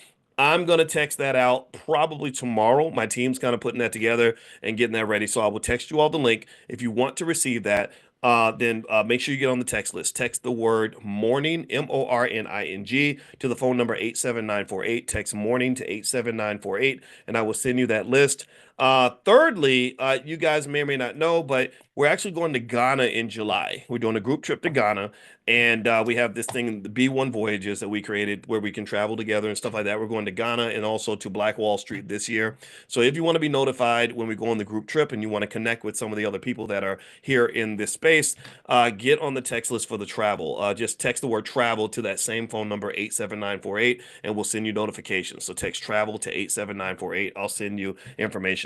All right. So how many of you have watched the Squid Games? Give me a yes if you have seen.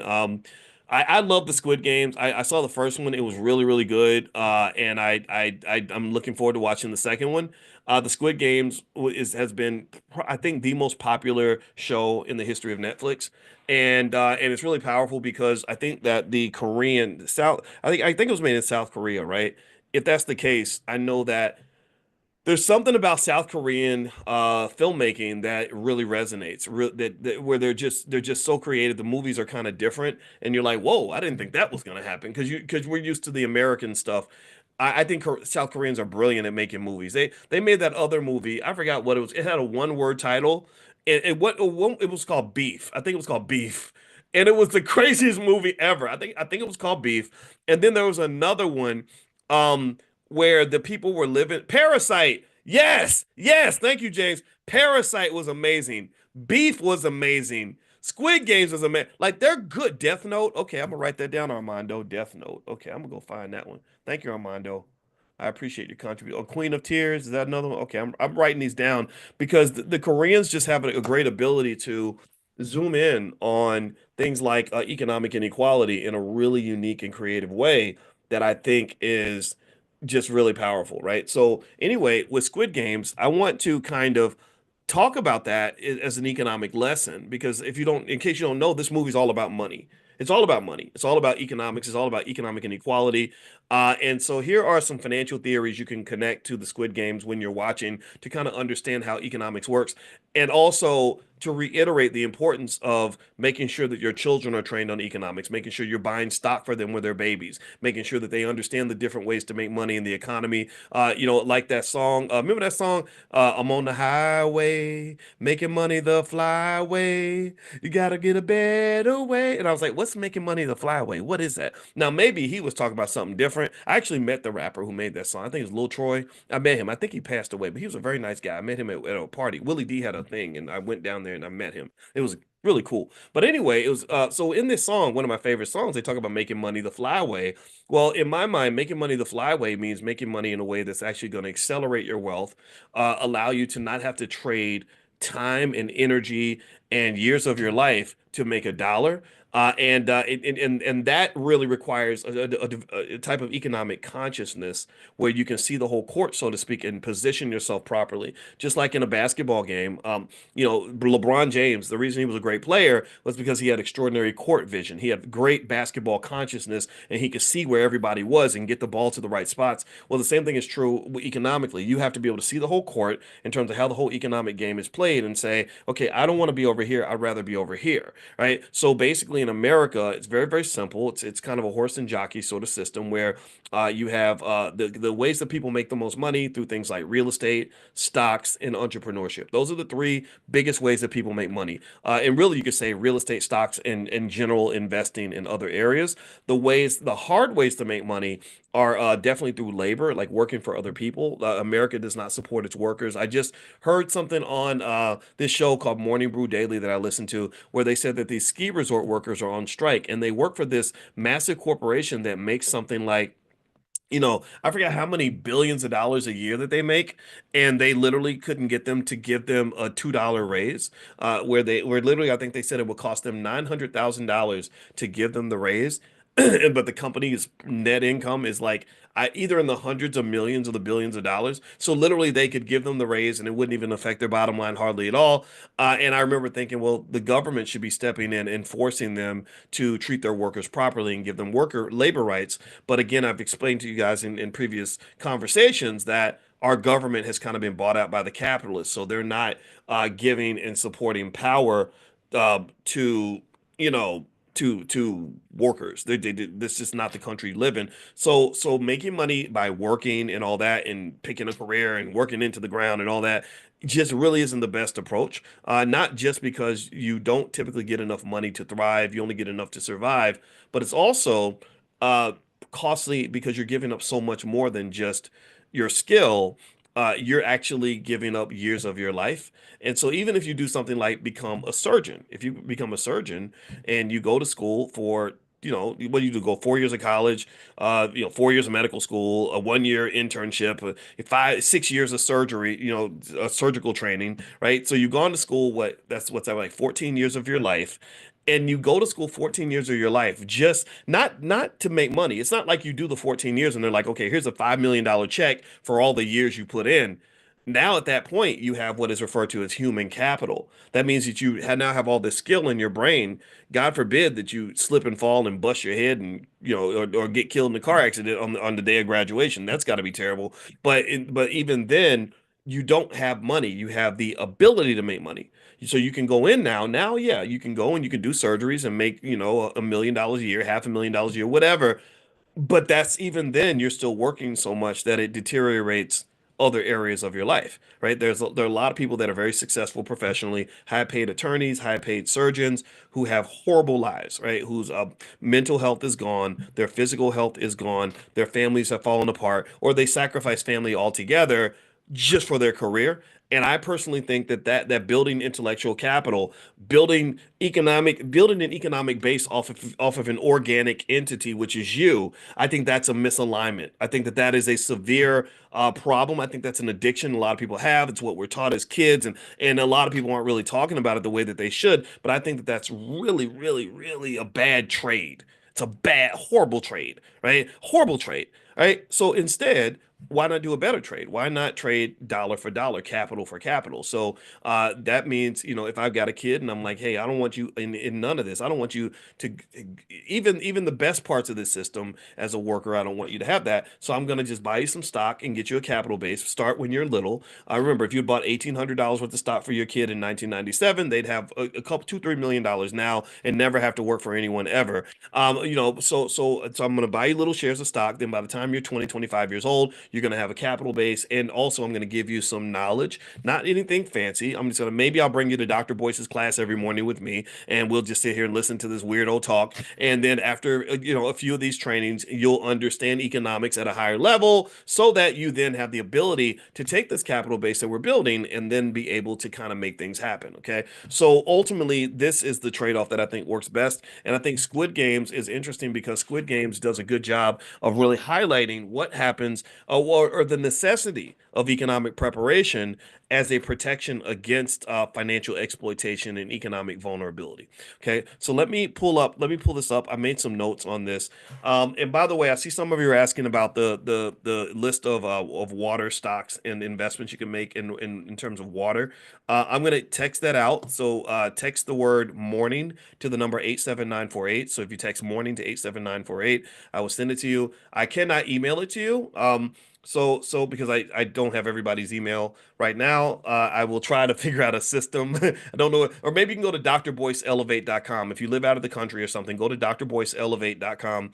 That'll get you on the email list, and then I can also email it out to everyone that's on that list. That way, all of you can get it. All right, so here are a few things that pop up in Squid Games that I want you to look for when you watch the movie. First off, if you notice in Squid Games, the participants are risking their lives in order to make a dollar, right? They are in the midst of a significant economic desperation, which was typically caused by structural inequality. So you have rich people who are the players of the chess game, and then you have poor people that become the pawns.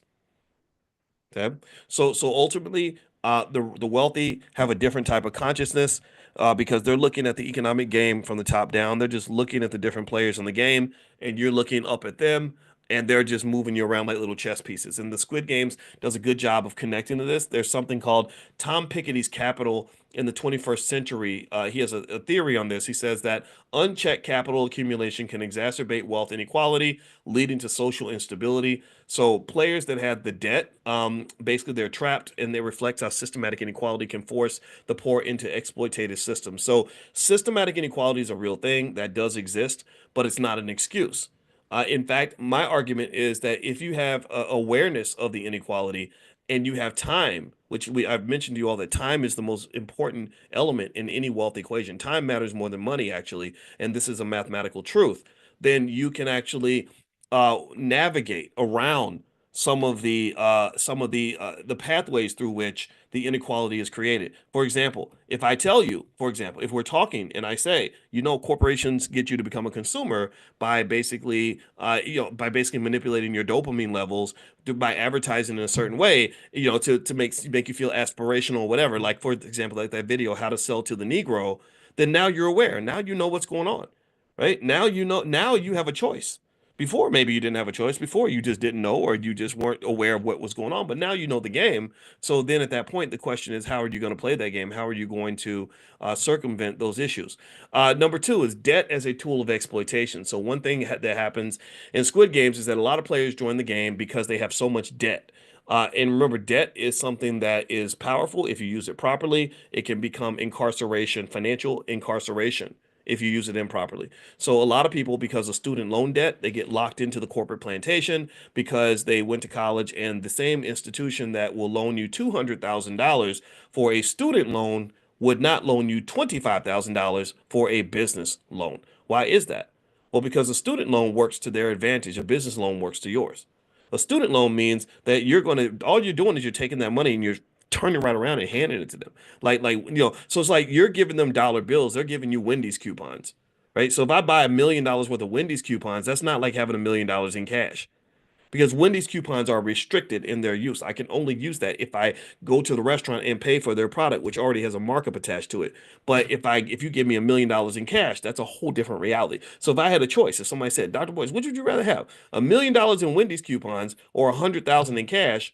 Oh, give me the 100,000, because then I have the ability to apply those funds in any way that I see fit. I don't have to go buy a bunch of damn cheeseburgers at your restaurant and somehow feel like I spent $1 million. So ultimately, that's so debt is when it's sort of applied in a way that's not beneficial to you, it does become a trap. And so when people have in Squid Games, a lot of the players are in debt and they're trying to get out of the debt. And there's a theory. Karl Marx had a theory of exploitation. He explained that capitalists can extract value from workers through asymmetric power dynamics. That workers have less power than the employer, which is what's happening in the ski resort out in Vail. They're making hundreds of millions of dollars, and the ski workers are saying, "Hey, we just want to make $23 an hour because we can't live in Vail. Our customers can, y'all can, but we can't." And that fits with what Marx said. I'm not a Marxist, but Marx was right about this, and he says that it says here in modern economics, financial institutions also play a similar role, which where they leverage debt to perpetuate class subjugation. So debt is powerful, but you must be very careful with debt. There is good debt and there's bad debt, and so debt can be a good thing in your life or it can harm you. The illusion of meritocracy. This is what's interesting. So the game of the Squid Game appears to be fair, with everyone having an equal chance to win. However, factors like physical strength, alliances, and manipulation of the rules reveal that outcomes are far from equal. And that's kind of like in a way what it's like to be black, right? A lot of people are pushing right now, like McDonald's, for example, just got rid of all their diversity programs apparently, and which I personally think I mentioned this on my podcast on Spotify. It's called the Dr. Boyce Daily, Dr. Boyce Daily Stock Market. You can go listen to the segment if you want. But on Dr. Boyce Daily Stock Market, what I did say was I said so McDonald's is interesting because there are a lot of other corporations where diversity was cool when it was convenient. Now it's inconvenient because they've got the Republicans that are kind of putting pressure on. There's a guy named Robbie Starbucks, and all he does is spend all his time going after companies that have DEI programs. And now, on one hand, DEI kind of got screwed up in the sense that they started equating gay people to black people, which is not the same. I'm sorry. I love my gay friends. Nothing against you, but still, that's not the same. Stop that, right? And then suddenly, you got gay people and white women and everybody else benefiting from the DEI programs. But I do know some black people who are fans of DEI who benefit from DEI.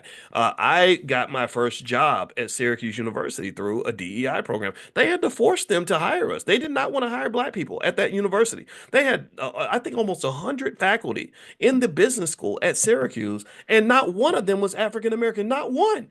They did not. They were like, we don't want no black people up in here. We want y'all playing basketball, picking up the trash, and tackling people on the football field. We do not want you teaching our white kids. That was. But we'll take black students because we're getting their money. But we don't want black professors because they're the ones making money from the university. Yeah, that's what it was. So they had to force them to hire us. They hired three of us, and one of them was gone very quickly. Two out of the three were gone, and the third one they treated her so badly. I never forget this lady. She was half white actually, so she was like kind of one of them in a way. And she and she really like did she played the game. She really I can't play I don't play games that well. I'm not good at that. I can't pretend. I'm the Negro that'll get you fired. I've always been that guy. You can go back 25 when I was 25 years old, I was the same dude.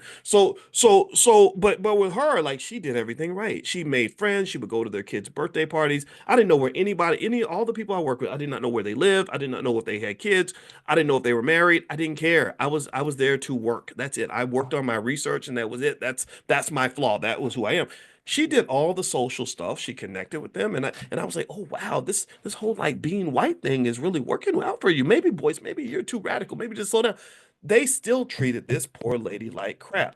When she actually got promoted and they gave her tenure, not one single person. Usually, when you get tenure, and I can just tell you about the rules of academia, when you get tenure, everyone's like happy for you because it's like a kind of a big deal. It's kind of like getting married or something, right? It's like, but tenure, it's like a lifetime job, kind of like welfare for smart people, right? So you can work forever and they can never fire you. My wife has tenure. She's actually a full professor. Very few PhDs become full professors.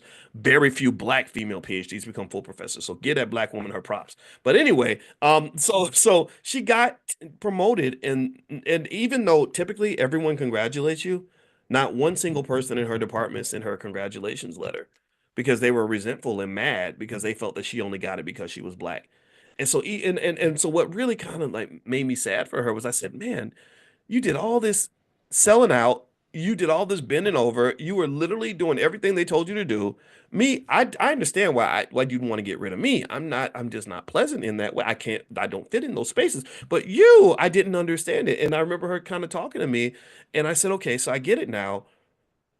There's just kind of a disdain that they have for those of us who want to fit into certain spaces. That's it. Like when they talk about black jobs, they're really talking about black jobs. They're not talking about the white jobs.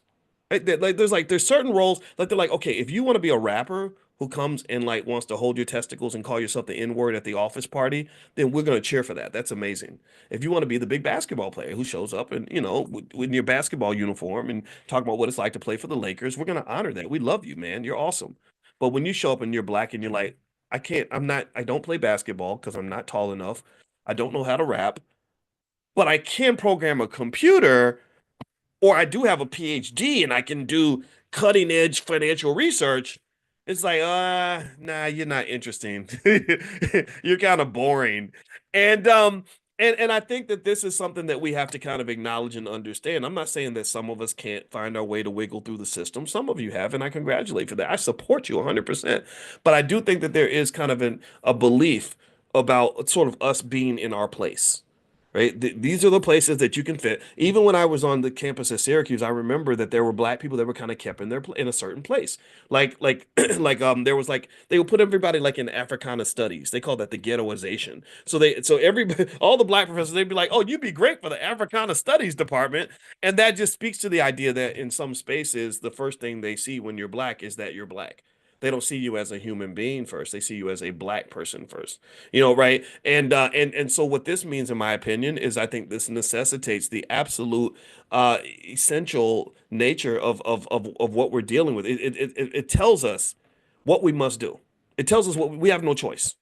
We have to develop spaces and institutions of our own. We have to.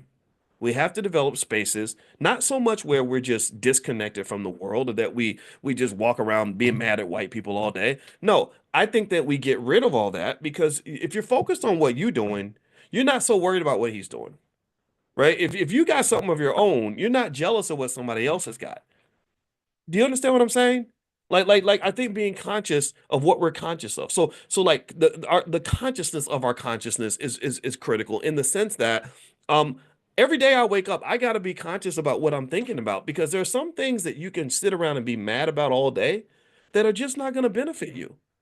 It doesn't benefit me as a black man to sit around and just be angry all day about what white people are doing. I don't think that's gonna fix the issue at all, and they don't really care that much. So really, I'm kind of just hurting myself. I built this little world that only I live in, where I'm just boxing, I'm shadow boxing all day against something that really, to some extent, exists in my imagination. Not that racism is not real, not that discrimination and segregate, not that all those things don't exist. They're real, but that doesn't have to be the only world that I live in. I think that there can be another world where all of our children are raised with basic ideas like get up every day, do the best you can, read books, work together, build wealth, don't give your money away, be smart economically, make a plan, love your wife, love your kids, build your community, take care of your health, stop eating McDonald's, and all these other things, right? So here's the point, right? Let me go back to McDonald's because I didn't finish that part. So the point that I made about McDonald's and their lack of diversity initiatives is I said, well, we could just say like we're mad, like let's just all go boycott McDonald's, which is totally cool. But I said, but really, if you think about it like this, though, let's go deeper. Should you really be eating McDonald's anyway? Like, does McDonald's rise to the top of the ladder of like healthy food choices in the first damn place? Do you know what that food does to your colon and your kidneys and your heart? I mean, do you know that you're also listening to a black man whose mama just died a week ago who ate a lot of McDonald's through the years? Not that McDonald's took my mother's life, but damn, it probably didn't help. So, so, so to me, I don't need McDonald's to cut their diversity programs for me to have a reason to stay away from that damn crack house of a restaurant anyway. I don't need a reason to not give them my money. You shouldn't need a reason to support your own businesses. You shouldn't need a reason to eat healthy food. You should just be doing this because this is what you're supposed to do. Because it just makes more sense anyway. Do you follow me? Like there's people like Juiced Up Reese. Y'all don't know Juiced Up Reese. Look her up. She makes these juices and they're good and they're healthy. And she'll be like, oh, this one has turmeric and vinegar and blah blah blah, and it'll help your heart and your lungs and your like all this, right? And I'm like, I should be. This is what I was supposed to be doing in the beginning. So I'm not really supporting your business because I'm doing something for you. I'm supporting your business because I'm doing something for myself and doing something I should have been doing from the very beginning. So I think that like with our economics, I think that hitting kind of the reset button and instead of building black wealth in response to white oppression, I think we should build black wealth because that's the damn thing God put us on this earth to do in the first place. That's where you were supposed to be already. You were already supposed to be doing what's best for your family. These are the things. So you don't need to be mad at somebody else for you to start loving yourself. Does that make sense? Does that make sense? I hope you get that.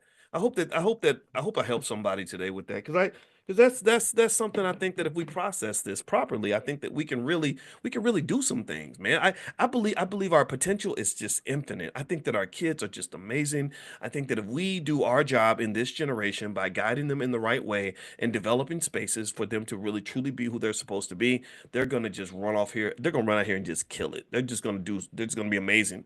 So it's just, now some of us we're getting older, right?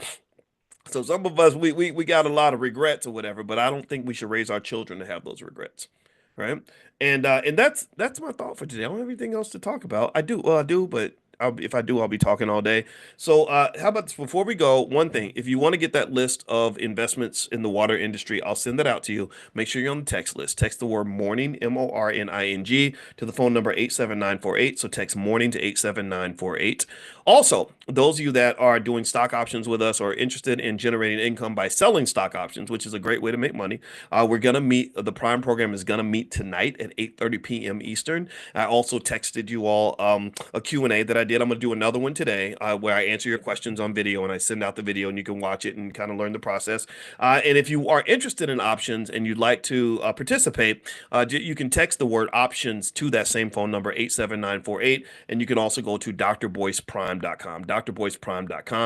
And then, oh, and last but not least, I forgot Tierra KJ Williams is in the chat and she's screaming at me because I forgot to mention that also Constance Carter is doing a great like a little boot camp this weekend in the Fly Nubian Money Club, where basically this is where black women teach. This is all black women teachers.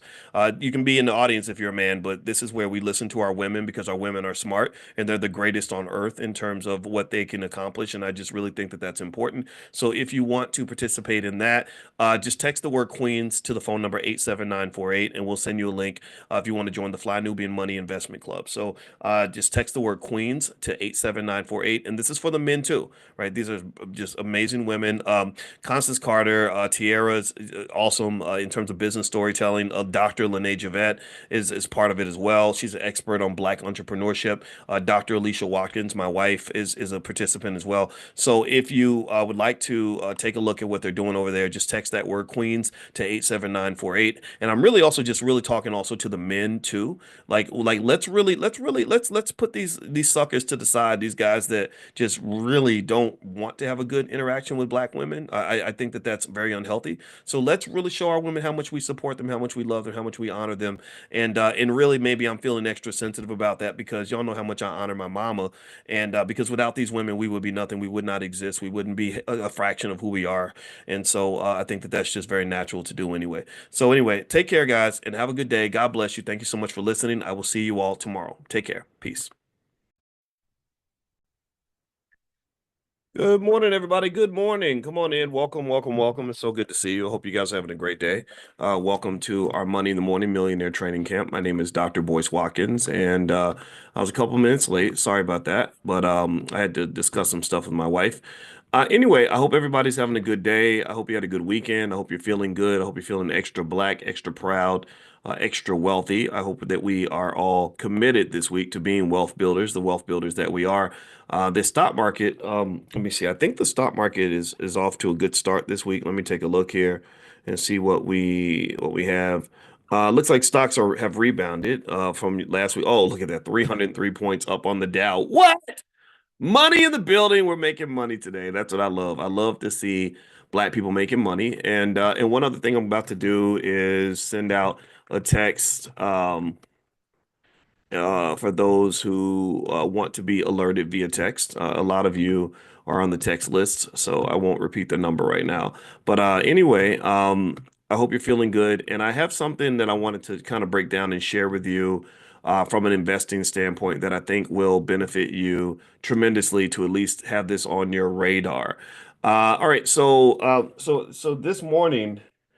I'm gonna tell y'all, I'm really good at drinking water. I drink a lot of water, and I found out that drinking water is really important for your health. I think we talked about that. That literally, I read somewhere that you have to drink half your body weight in ounces or something in water. So that means if you weigh like 200 pounds, you got to drink 100 ounces a day of water or something. And apparently, water is bigger than I thought in terms of being a really important investment. And so what I want to do is actually explore some reasons why investing in water, is the next big, it's one of the next big things when it comes to wealth. Um, so give me one second here. Yeah, so here's the deal. Apparently, and Dr. Claude Anderson, author of Powernomics, powernomics.com is his website. He's actually discussed this on many occasions. He's actually talked about how water and medicine and land and just sort of the basics and the bare essentials are going to become much more important in the next several decades. That this is something that you kind of want to alarm, not alarm, but alert your kids to. You don't. There's no point in being alarmed, right? So, um, so basically, when you talk about the next big thing of investing, I was really intrigued by the research I did on water, and also what I want to do, in fact, is give you guys some ways to participate and to make money when this perceived water shortage starts to emerge. So what I did was I put together a list of different stocks you can invest in that will make money if it gets to the point where the water shortage starts to emerge. And so if you want to get this list, make sure you're on the text list. Text the word morning to the number 87948. If you text morning to 87948, I will send you all out this list probably tomorrow. Just gotta put it all together and get it ready. And also on Tuesdays, you guys know we have Stock Market Tuesdays. So if you want to learn more about stock market investing, which I think is the best move you can make, you can feel free to do a free trial at drboycestockmarket.com. That's drboycestockmarket.com. All right. So anyway, give me a yes in the chat if you even knew about this. How many of you even heard about this? That a lot of the wealthiest people in the world are buying, like Bill Gates and other people. The conversation now is they're not buying all this land. I don't know if y'all know that Bill Gates is like the second largest landowner in North America or something crazy like, or maybe it's Ted Turner or both of them. Both of them have a ton of land and farmland and everything else. And so the argument that some people are making is that they're buying this land just for the water rights, which is just crazy. And apparently, the accessibility of clean drinking water is going to be a big deal with the growing global population, and then also the fact that we're kind of ruining the earth with a lot of global warming, a lot of pollution, stuff like that. And that companies that can really sort of capitalize on this or innovate around this are going to absolutely make a complete killing. I don't know if some innovation will come along due to AI or perhaps quantum computing. Quantum computing is a very big deal in terms of being able to solve problems that were considered previously unsolvable. And I gave you guys that list of quantum computing stocks. I don't have the list in front of me now, but I did pass that out to you guys via text. And some of them, like IONQ, have done extremely well since that time because just the conversation of quantum computing was big enough to have a deliberate and very powerful price move. Now, give me a second. I'm bending over so I can put my shoe on. I know that's ghetto, but I got to do this. All right, there we go. All right, shoe is on, and I'm okay now. All right, so anyway, give me one second, and here are some reasons why investing in water has become a very big deal. One is water is becoming more scarce. There are many regions in the world that are experiencing water shortage, and this is primarily due to climate change, population growth, and overuse. Investing in water can provide exposure to companies addressing this critical need. So this is when I send you all this list of different companies you can invest in to be able to benefit financially from the water shortage. Some of those, some companies in that list will be companies that are able to help solve this problem. Essential resource: water is indispensable for life, agriculture, and industry. That's another reason why water matters and why water. I think they now trade water futures on the open market. They opened a futures market for water where they're treating water similar to oil or gold or whatever. Infrastructure needs. Aging water infrastructure in developed countries and a lack of access in developing nations creates demand for investment in water treatment, storage, and delivery systems. So the infrastructure apparently is falling apart, not just here in the United States, but all over the world. And I see someone's mentioning that Chicago has an issue with lead pipes. Chicago got a lot of issues, man. I don't know how I don't know. I'm curious. I'd be curious to know among my friends in Chicago how many of y'all love and support the mayor. Whenever I talk to black folks in Chicago, they do not like the black mayor. They are really mad at him. Brandon Johnson, I think that's his name. And Jamal Green is a guy that I know in Chicago who I like a lot. He's actually 30 years old, I think, or 31. He ran for mayor of Chicago. I hope he wins. If he runs, I'll endorse him. I don't endorse politicians hardly ever at all, but I would endorse Jamal because he has the right idea. He also understands the importance of economics when it comes to elevating our community. He kind of gets the fact that if we don't get our economic game right, we're not going to have anything else. There is no civil rights without civil rights. There is no political movement without an economic movement. There is no power in America without having economic power. It has to start with economic power, which starts by basic things like learning how to make more money, which is why we need to train our kids to start businesses and make investments and not just chase jobs or NBA contracts. Number two, it goes into taking that money that we have and keeping it, right? Keeping it in our pocket, either through investing and saving or in supporting our own businesses as opposed to everybody else's. And then just generally, economic education needs to be the gold standard for the black community. Like anyone that you love, anybody that you care about, anybody that matters to you on this earth should be incentivized or encouraged or pushed, persuaded, yelled at if you have to understand like you got to learn your economics, you got to get your money right, you got to get your money right, you have to learn how this stuff works. If you don't learn how the money works, then you will not have any money. And when you don't have any money, it creates a lot of other problems. So anyway, so ultimately, I think that this is kind of the mandate for this century, and I'm issuing the clarion call, and I'm speaking on this consistently every single day because I kind of need you guys to really make sure you internalize that and also share that with people that you love. I can say this not just as a financial person. I'm a financial scientist. I've studied this stuff for a long time, and I can tell you this is where it's at. This is the big deal. All right, so let me keep reading here. Clean water initiatives and technologies are really important, like desalination. I guess where they can take the saline out of the water. Like they have these cities that are surrounded by all this salt water, but they can't drink it, which is crazy. I used to watch those movies. Everybody used to watch those movies where somebody would be stranded on a little ship in the middle of the ocean, but they would be dying of thirst. And it was like the most confusing thing I've ever seen in my life. Anybody ever feel that? I'm like, you can't drink none of that. You can't take any of that water. Like you're surrounded by water. How are you dying of thirst? That don't even make no sense, right? But that's true, right? You get in the ocean and you start drinking the water, you're gonna have some problems. Also, global regulation. Governments and international bodies are implementing stricter water usage policies, which boost companies that offer solutions like efficient irrigation, conservation, and purification systems. So again, like I said, what I'm going to do is later on this afternoon, I'll compile and review and analyze a list of companies that are in this industry and ETFs that you can take a look at, and I will send you all out this list. Make sure you are on the text list to receive it. If you want to get the text, text the word morning, MORNING, to the phone number 87948. So text morning to 87948. Now, here's something else I wanted to share with you that I thought was really, really intriguing. There was this thing I saw. Hey, how many of you let's give me a quick yes. How many of you are aware that there's a sports betting epidemic developing in America? How many of y'all know that sports betting is now considered to be like I did a conversation about this. We broke this down in the class.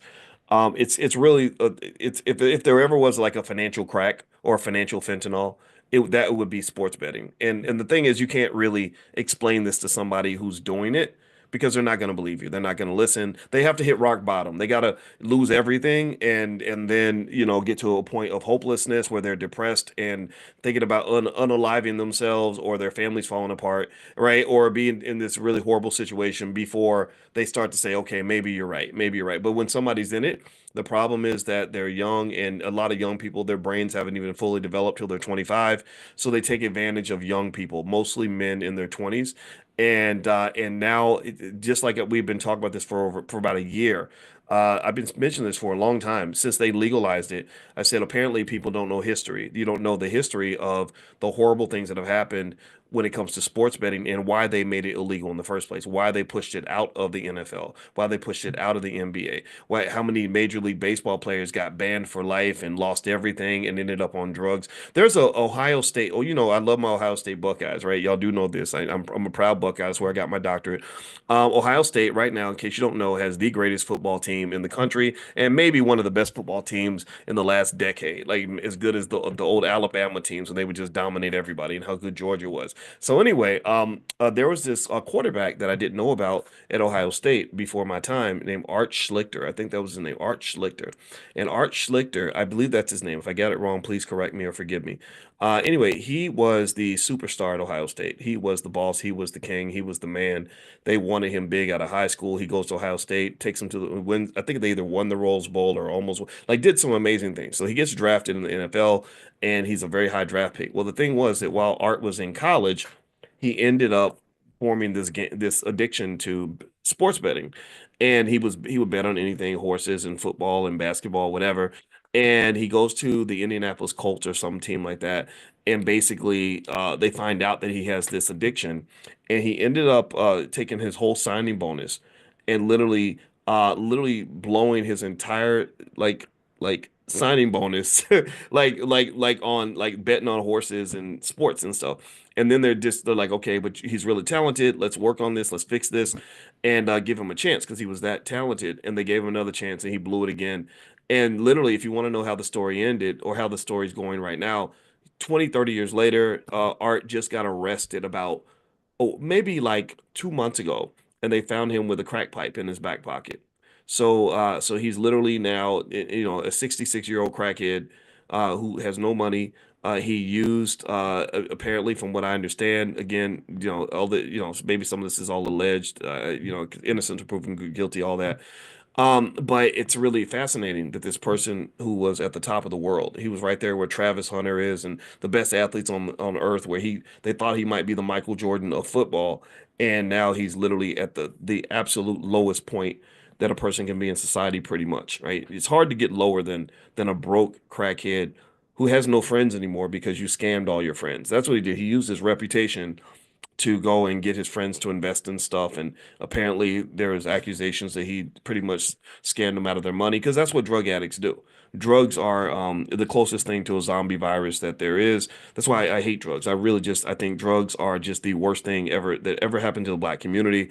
I mean, crack was crazy because you got to understand, if you understand biochemistry in the brain and the bond between the mother and child and how strong that is because of the oxytocin, you would be astonished by the fact that there was a drug that could literally break that bond, that could make a mother not want to be with her own children. That's crazy. And so when they did that to us, not only did that just cause so much pain, but it took so much of our wealth, so much of our wealth. The mother is the foundation of all of this. I just lost my mother, and it reshapes my whole universe. My whole universe is different because mama's under the ground. It's like, well, wait, that's not the way the world's supposed to look, right? But all of us, a lot of us have gone through that. Every one of us, most of us will go through that at some point.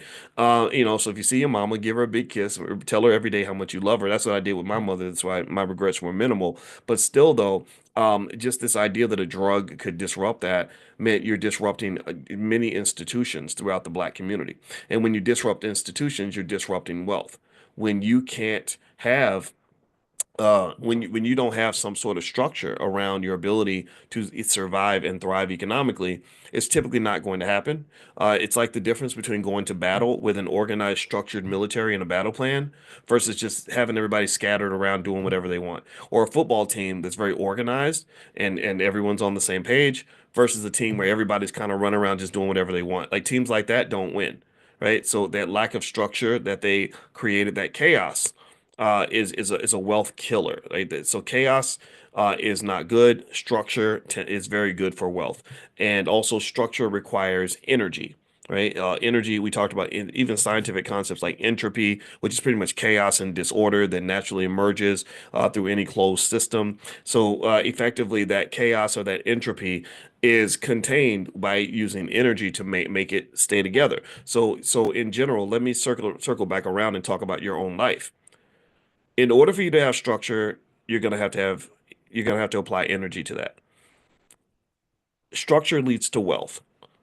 So a structured family is where everyone's on the same page, everyone's operates on the same code of conduct, is going to be a family that also is able to build wealth because you're putting all your energy in the same direction, in the same place. You're putting all your coins in the same bucket, right? Do you understand? Tell me if you're following what I'm saying. I don't want to get too philosophical here. So that structure requires energy, so you have to put energy into the structure. People who don't believe in structure, or who believe everyone should just do whatever they want to do, or they don't want to commit or submit to anything bigger than themselves because their consciousness is on a level one when it should be at level three, four, five, where you're thinking about the bigger picture. People who don't think that way, I want you to notice that those individuals don't typically have any wealth. They don't typically build anything because what's happened is that if you look at a building, all a building really is this organized structure where a lot of energy has been put into the same objective. They came in and they stacked one brick on top of the other brick on top of the other brick. They had a really detailed architectural design where everyone put all their energy into the same little project. Do you follow what I'm saying? But imagine another scenario. Imagine let's think about the worst parts of our community in terms of where we have our biggest challenges. Imagine if everybody just showed up and threw a brick at the threw a brick in a pile, like just came in, just took the cement and just dumped it everywhere, right? Same amount of energy, but a different outcome. Same amount of energy, but you have chaos instead of structure. Exact same amount of energy. It would take the same energy to go dump your concrete everywhere that it takes to pour it into a contained space. But the difference is that with the structure, in the first scenario with the structure, you built this building. Now you can charge rent and you can make billions of dollars because you built the Empire State Building. But in the second scenario, you just got a big pile of bricks and concrete and everything else. You actually have a mess. So not only did you waste your energy creating the chaos, but now you got to spend more energy cleaning up the chaos. That's where I see us economically as a community is that we really got to take that time and really sit back and say, okay, what are we doing here? Like what's really going on here? I mean, really think about this, and this could be taught to children in school. Imagine if every child was raised in an environment where you were taught to do one simple thing. One simple thing. You were taught to sit back and think about your next move before you make it. You're not operating just on emotion. You're not just operating based on a trigger. You're not operating based on how horny you are, how mad you are, how happy you are, or how you're feeling the Holy Ghost. You're not operating on none of that. You're literally just sitting back and you're saying, okay, let me think about my next move for a minute. Let me process this. Okay, should I sleep with this girl or should I not? Should I take this job or should I not? This guy made me mad. Should I pull out the strap and handle it, or should I not? Right? Imagine if every person was taught to kind of do that, just sit back and process. Okay, I'm about to put out this energy, and where should I apply it? How should I apply it? Right? I think that would change the whole world. That would change everything. I'm about to go to the mall and I want to go blow a band. I want to pour liquor out of the club and throw money in the air at the strippers. But let me think about that. Let me just process whether let me just look at myself and just think about what I'm doing here. Like what are you doing? Like, does this make any sense? And actually that's another psychological phenomenon. Did y'all know that children they did this experiment that kind of connects, but it's coming to mind. So just bear with me on this. Okay. So they had these kids where they did an experiment with them where they left out some Halloween candy and they put up a note. They told the kids very clearly. They said, only take one piece. Do not take more than one piece. So what do you think the kids did? What do you think the kids did when they came in? They saw the sign. There's nobody watching. What do you think that they followed the rule? Yes or no? Do you think that they just picked one piece of candy up? How do you think the kids responded? No, the kids didn't give a shit. The kids are like, like but some of them followed the rules, but most of them did not. Well, you know what they did? They did another experiment, another version of the experiment where all they did was they put a mirror up where the kid, when the same sign, same candy, same everything, but there was a mirror where, whatever you chose to do, you had to watch yourself do it. So that means that if you took one piece, you watched yourself grab one piece, you watched yourself follow the rules. If you wanted to take a handful, you had to watch yourself be a thief. You had to, the mirrors confirming to you that not only did you break the rule, but you stole something. Do you know what happened? The percentage of kids who broke the rule went down dramatically. It went down a whole lot because they simply forced them to take a look at yourself. That's consciousness.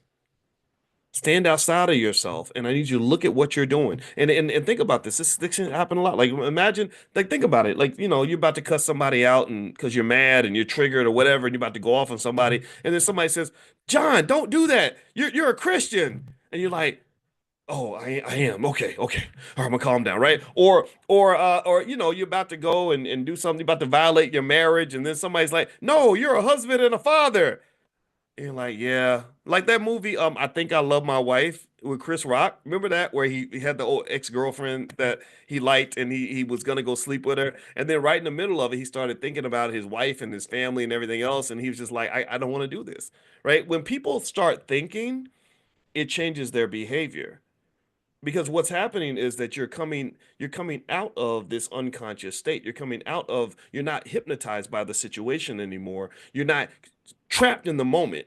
See, sometimes I think we can get incarcerated in the moment and act based on the moment when really we should be acting on a bigger picture.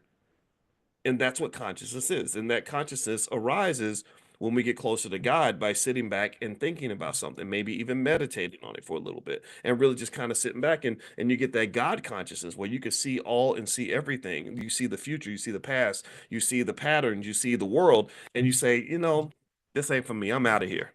I'm not doing this no more. So consciousness and critical thinking skill are deeply connected, and they're also, and I guarantee you, 100 times out of 100, that a conscious person with critical thinking skills and the patience to execute those skills is going to be far more wealthy and far happier than the person who does not do that. The person who just acts on the situation, responds to the moment. So I think that this is a skill that can be trained. This is something that can be taught to the children. But we have to do this. I don't think that capitalist America ever wants you to be conscious of anything. They don't want you to be conscious of what you eat. They want you to eat the cheeseburger because it's good and because you're hungry. Don't worry about the diabetes and the cancer and the Alzheimer's and everything else that's going to happen from all the sugar, fat, and grease you're going to consume.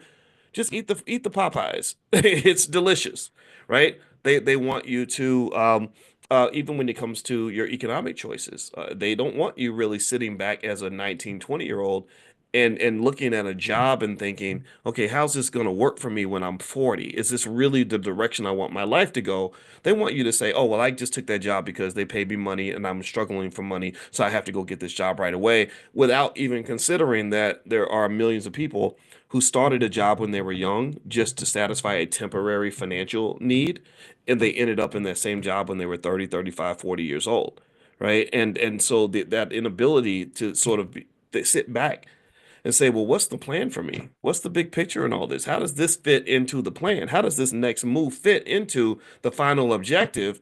When you don't do that, that's how you end up in places that you did not intend to go. Last piece on this that I'll lay out there, and this relates to investing. I remember my father said something to me when I was 17 that really got my attention. It was very quick and very simple, and he wasn't that old. I was 17. My father was 35. And he said to me, um, I guess because he felt like I wasn't focused enough, and boy, you better get it together because one day you'll wake up 35 years old and you won't recognize your own life. And I thought about that. And then when I became 35, I started noticing how many people, if you go to most people that are 35, 40 years old and you say, when you were 20, did you think that this was the life you were going to have? Did you think that this is where you would be? Where did you think you were going to be when you were 18, 19 years old? A lot of people have a disconnect. There's a disconnect between where they thought they'd go at 18 and where they ended up at 35 or 40 years old. And what had happened was it's like the compilation of a bunch of little decisions that were made in the moment. And the next thing you know, you just have this big thing. Like your life in a way, it's kind of like your life is like a painting where, if you want to create a masterpiece, you have to think about where every stroke is going to go, right? You have to kind of lay it out like that, right? But if you just are taking the brush and just you don't know what the hell you're gonna get, right? You're gonna get a big mess. You're gonna get chaos, right? Because maybe it took some discipline and energy to minimize the amount of entropy that would occur in that process. Meaning that if you put that energy into saying, okay, let me be structured and careful here because I can only paint this one time, then you could get the painting that you want. And life is like that in a way. I mean, to some extent, we can only do it one time. You can only be 27 one time. You can only be 32 one time. You can only be 45 one time. And, and it will only be January 6, 2025 one time. So that specialness of the moment is something that I think is something you may want to think about in terms of having the ability to really, really center in on building the life that you want. Like really know the specialness of the moment, know the specialness of today, know the value of right now and how the strategic use of right now can really fit into your long-term plan for yourself, for your family, or whatever the case may be. I hope I didn't get too weird and deep with that. I just, this is what's coming to mind, and this is what I think about when I think about investing. Remember, money is not the destination, money is the tool, money is the vehicle to get you to the destination. Only you know what the destination is. I don't know what your destination is, but I'm sure it's something nice, and I'm sure money can help. That's why you're here, right? So go get that money. Make those investments, make those financial moves, but always see the bigger picture. And that's how you win. That's how you succeed. Okay. All right. So anyway, I didn't want to say much today. I just want to hang out with you all for a little bit. Believe it or not, my goal every day is to try to finish in 30 minutes. But y'all know sometimes I just get to going and I'll be in here for an hour and a half and stuff. And I don't want to do that though, because I got like this whole team of people that are trying to meet with me and stuff. And I end up missing so yeah, so anyway, so literally this is exactly when I want to try to finish. Plus, y'all got stuff to do. Y'all ain't got to be sitting around listening to me all day. So again, I'm gonna send out that list of the stocks that I found that relate to that whole trend of water becoming scarce and how you can make money from that. I'll send that out today. Make sure you're on the text list. Text the word morning, MORNING, to the phone number 87948. So you can text morning to 87948 on your phone. And also, you can go to Dr. Boyce Elevate to sign up for this Money in the Morning thing. We do this every morning at 10 a.m. Eastern, and you can bring your whole family, bring your friends, all that stuff. And then the other thing is tomorrow we're going to do Stock Market Tuesdays at noon. So if you'd like to do a free trial on the stock market program, you can go to drboycestockmarket.com. That's drboycestockmarket.com. Last but not least, Dr. Alicia is doing Mental Health Mondays. She is the head of our Black Financial Therapy department, and she is a great therapist. In case you don't know, and she's going to do Mental Health Mondays tonight. So if you'd like to receive information from Dr. Alicia and join her in Mental Health Monday, I know last night she did her book club, and hundreds of you were there. And so if you'd like to join tonight, at I think it's like 9 o'clock or something, I'll send you a text. Text the word love to the phone number 87948. So you can text love to 87948. Oh, and last but not least, those of you that are doing stock options, you will hear from me today. We're gonna do our class meeting. I think that's tomorrow. So that's the Prime program. So if you are interested in generating income from stock options, it's a great way to make money. Feel free to go to drboyceprime.com. That's drboyceprime.com. All right, guys, have a good day. God bless you, and I will see you all tomorrow. Take care until we meet again. Bye bye. Good morning, everybody. Good morning. Welcome to Money in the Morning, our millionaire training camp. My name is Dr. Boyce Watkins. We meet 7 days a week. You guys know this. And I hope you guys are having a wonderful day. I'm having a good day, even though this morning I was not in the 5 a.m. club. I was in the 8 a.m. club. That's just freaking pathetic. But I did get up and get on the exercise bike for almost an hour, and so that makes a difference. It makes a little bit of a difference. But yeah, I messed it up today, man. I messed it up pretty bad. But yeah, we was up late last night.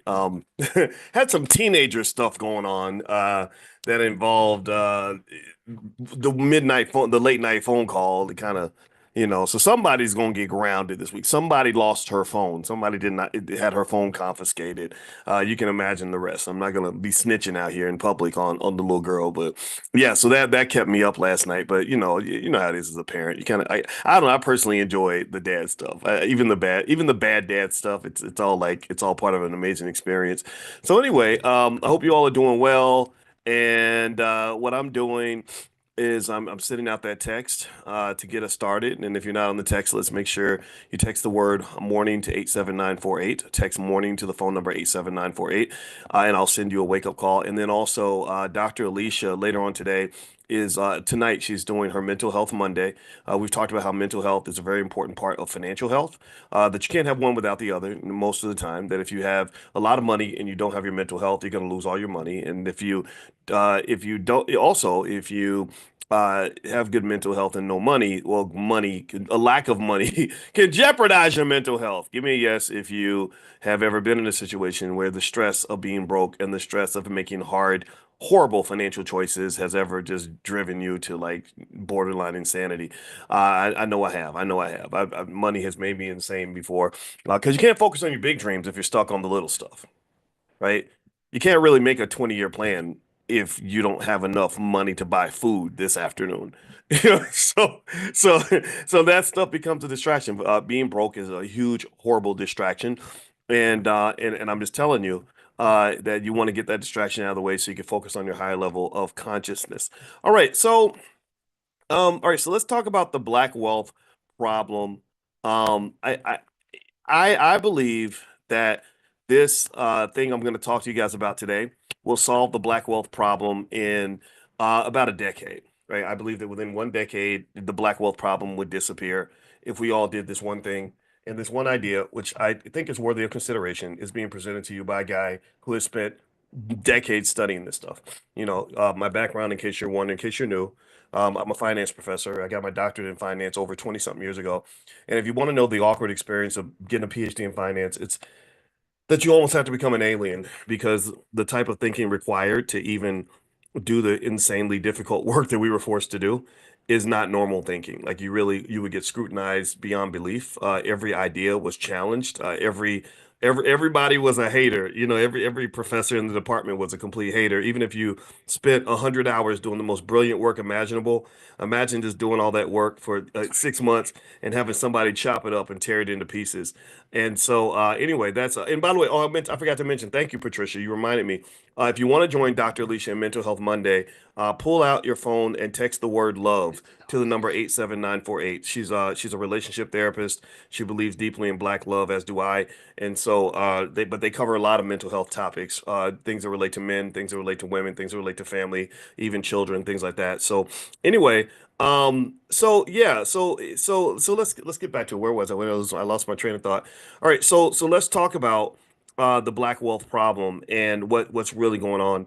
Um, if you're talking about the black wealth issue, the biggest issue that we have is that our wealth is going down. Our wealth is going down, just like population is actually going down. In case you guys don't know, the world global population is declining, and a lot of this, in my view, is due to very bad policies. Where for many, many decades we were worried that there were too many people. And if you're old enough to remember, you remember there was a time where they were campaigning actively for people to have fewer children. Anybody remember that? They were trying to reverse Mother Nature, almost like playing God in a way. They were like, no, no, no, go ahead and terminate the pregnancy if you get pregnant. Make sure you're doing your birth control stuff because you don't want to have kids because kids are a burden and they're expensive and they're hard to raise. Well, now they're flipping out. They're going the other direction. They're now saying like we need more kids, right? Well, because human beings are an economic entity that has tremendous value. Human beings possess something that's really important called human capital. Human capital matters for a country. Countries that cannot have babies are poorer countries. They lose their wealth. Why do they lose their wealth? Because a lot of your wealth is connected to your productivity. If you don't understand, if that doesn't make sense, let me give you an example. Give me a yes or no. Do you make more money when, or not even a yes or no, just answer the question in chat. Do you make more money or less money when you're productive? Do you make more money or less money when you're working hard? Typically, on average. Do you make more money or less money when you're putting more hours into whatever it is that you do? When you spend, 50 hours a week at the factory, do you make more money than if you spent 10 hours a week at the factory?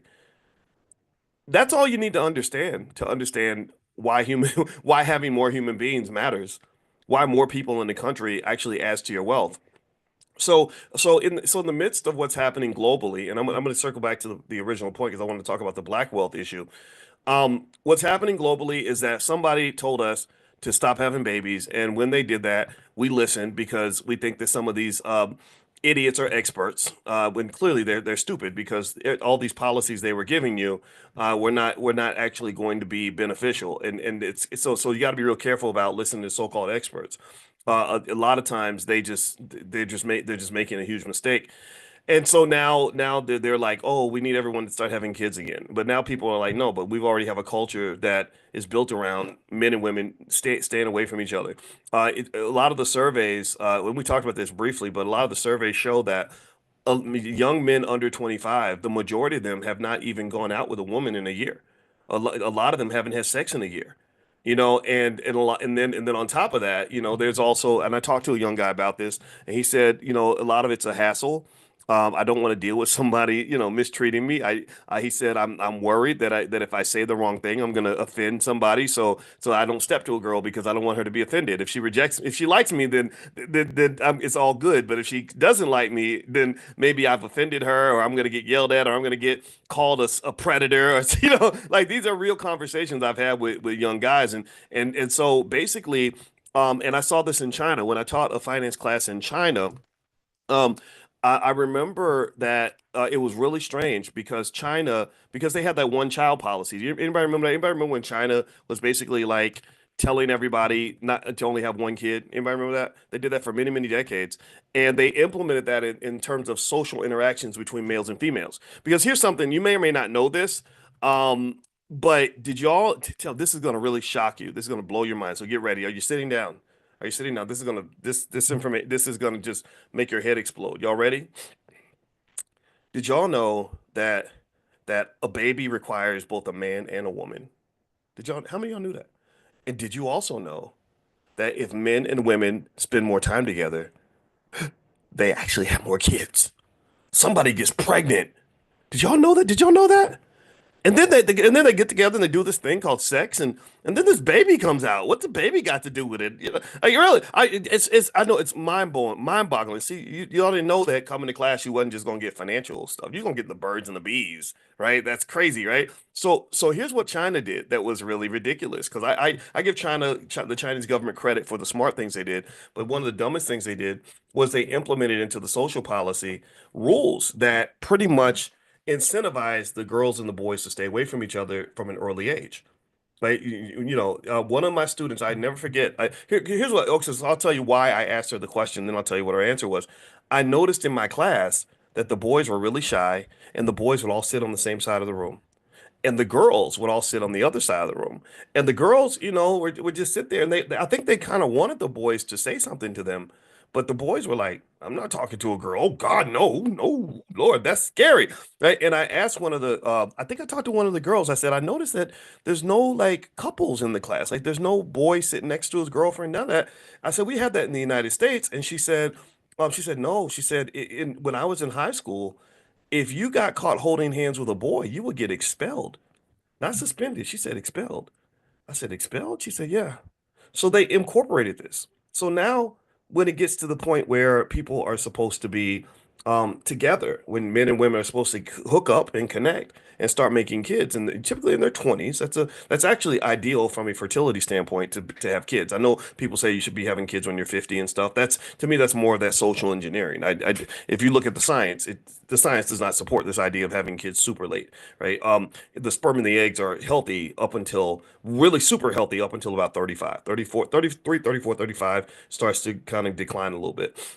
So anyway, long story short, it made me really think deeply, not just about the wealth implications of a declining population, which is devastating. That's why they're concerned. I mean, you always got to follow the money. When you look at the things politicians care about, you got to pay attention to the money first. The money's what they're upset because if Japan does not have children, they know that their productivity as a nation is going to drop, which is going to kill their wealth. They're going to decline into becoming a third world country if they don't fight for some immigrants, right? And I know immigration is a politically charged topic. There are different types of immigration. There's legal, there's illegal, there's highly educated, there's low education. It kind of depends on how you view it. I don't want to talk about that part, but a lot of countries are fighting over immigrants because they're like, oh my God, these third world countries that didn't listen when we told everybody to stop having babies, well, they've got the kids. And so we want you to send your kids to us. And I want you to really process this for a minute in the context of black wealth.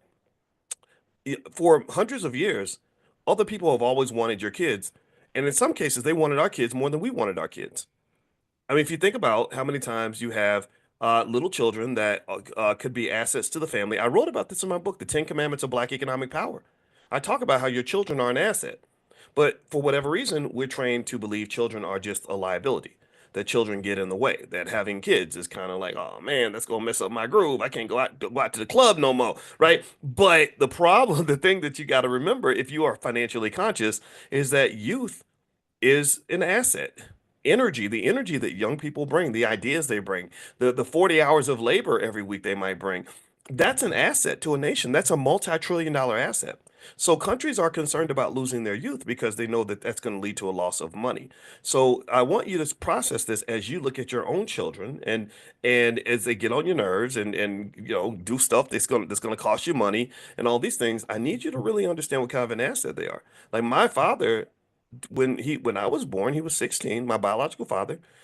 He didn't have interest in having a baby. That was going to get in the way of his heroin addiction, apparently, or him getting more girlfriends, right? That was not I was not of interest to him as a child. But there was another man that came along and met my mother, thought she was cute, probably checked out her butt or something, and then he saw that she had a son, and he said, okay, well if I want the woman, I need to accept the child.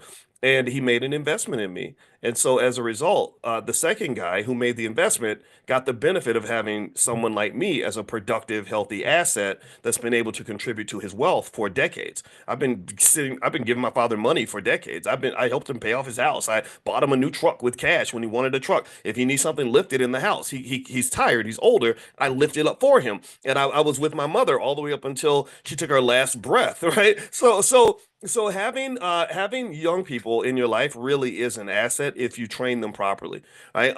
My mother invested in getting my sister through medical school. So up until her last breath, guess which medical doctor was standing right next to her bed, checking on her every 2 or 3 hours to make sure that she was okay.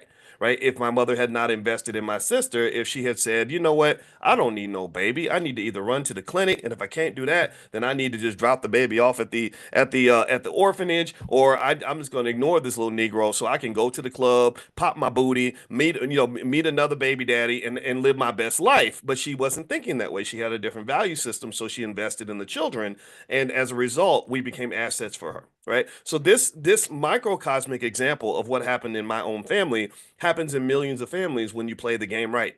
See, if you play the economic game right, you understand where your wealth exists, even if it does not show up in the form of money. Sometimes wealth does not show up as dollar bills in your bank account. Sometimes wealth shows up in a wonderful relationship.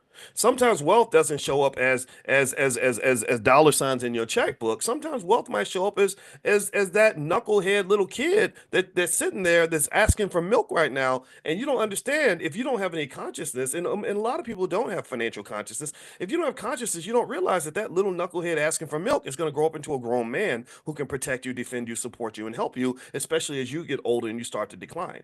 Do you understand? So if you understand wealth, you can see where human beings are an asset. Investment in people is absolutely critical. And so what's happened in our society throughout the world is that the reason they are deeply alarmed about the decline in reproductive rates is because they know that they're losing trillions because they don't have enough people.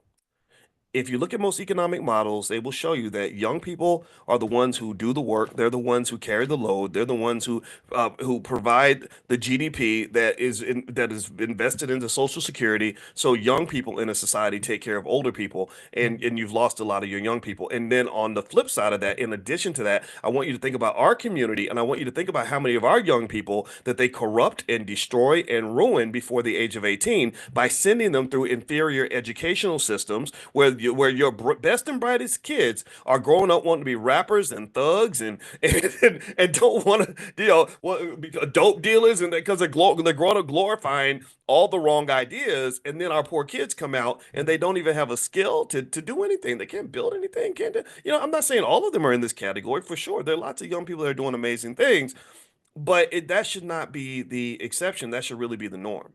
It should be the norm that 9 out of 10 black boys have some sort of marketable skill by the time they're 18 years old. That should be the norm. It should be the norm that nearly every single black girl can go into some sort of corporation or organization and be an asset to that organization immediately. Not the scenario that I've run into where some young people, you got to beg them to come to work. Some of them, you can't. They don't want to hear nothing about no saving and investing and planning for the future. They want to hear about twerking and partying and getting high, getting lit, and getting drunk, and living their best life. And I just really think that this is the kind of cultural phenomenon that leads to extreme discomfort and pain later on in life. Why? Well, because you're not investing. When you don't invest, then you have nothing. If you don't plant any seeds, you have no harvest. It's really that simple. It's very simple, actually. It's not complicated. It's not complicated. So the world is struggling right now. We're losing trillions of dollars in wealth throughout the globe because we did not make an investment in people. We did not do the simple things. Get the boys together. Get the boys together with the girls. Encourage them to make sure that they understand that family is an asset. Make them understand make that man understands that a good woman is an asset. Make that woman understand that a good man is an asset. Don't you mistreat that good man. You treat that man right. You make sure that you become a pick me. So by treating him well, they call them pick me's. They make fun of women who are nice to men. That's what they call them on the internet. In case you're not following the drama, no, you treat that man well because then that man's going to want you more, and that enhances your market value on the dating market, which is probably one of the most important markets you'll ever enter into. Same thing. You get you a good woman, you treat her well. You go out of your way to make sure that if she meets another man on the street that she maybe likes better than you or could like better than you, no, there's no competition because she knows she's got the best man on earth at home who really values her and loves her. These are basic ideas that actually enhance your wealth. They actually enhance your wealth because I explained to you that people in your life and relationships and the reproducing and having children is a tremendous economic asset, not just for the world. We talked about the declining population and how that's costing trillions, but it's really important for the family. Really important for the. Do you see the connection? Give me a yes in the chat if you're understanding the connection. Sometimes I repeat myself because I don't want. Sometimes when I get excited, I talk fast, and I don't want to talk over anybody's head. I want you to understand that key idea that it all goes back to having the baby. So some of you are doing this. Some of you are having 5, 6, 7, 8 kids, and I'm telling you, you have the right idea, especially if you're raising those kids right. Some of you are homeschooling the kids. You're giving them the right values. They're helping with the family business.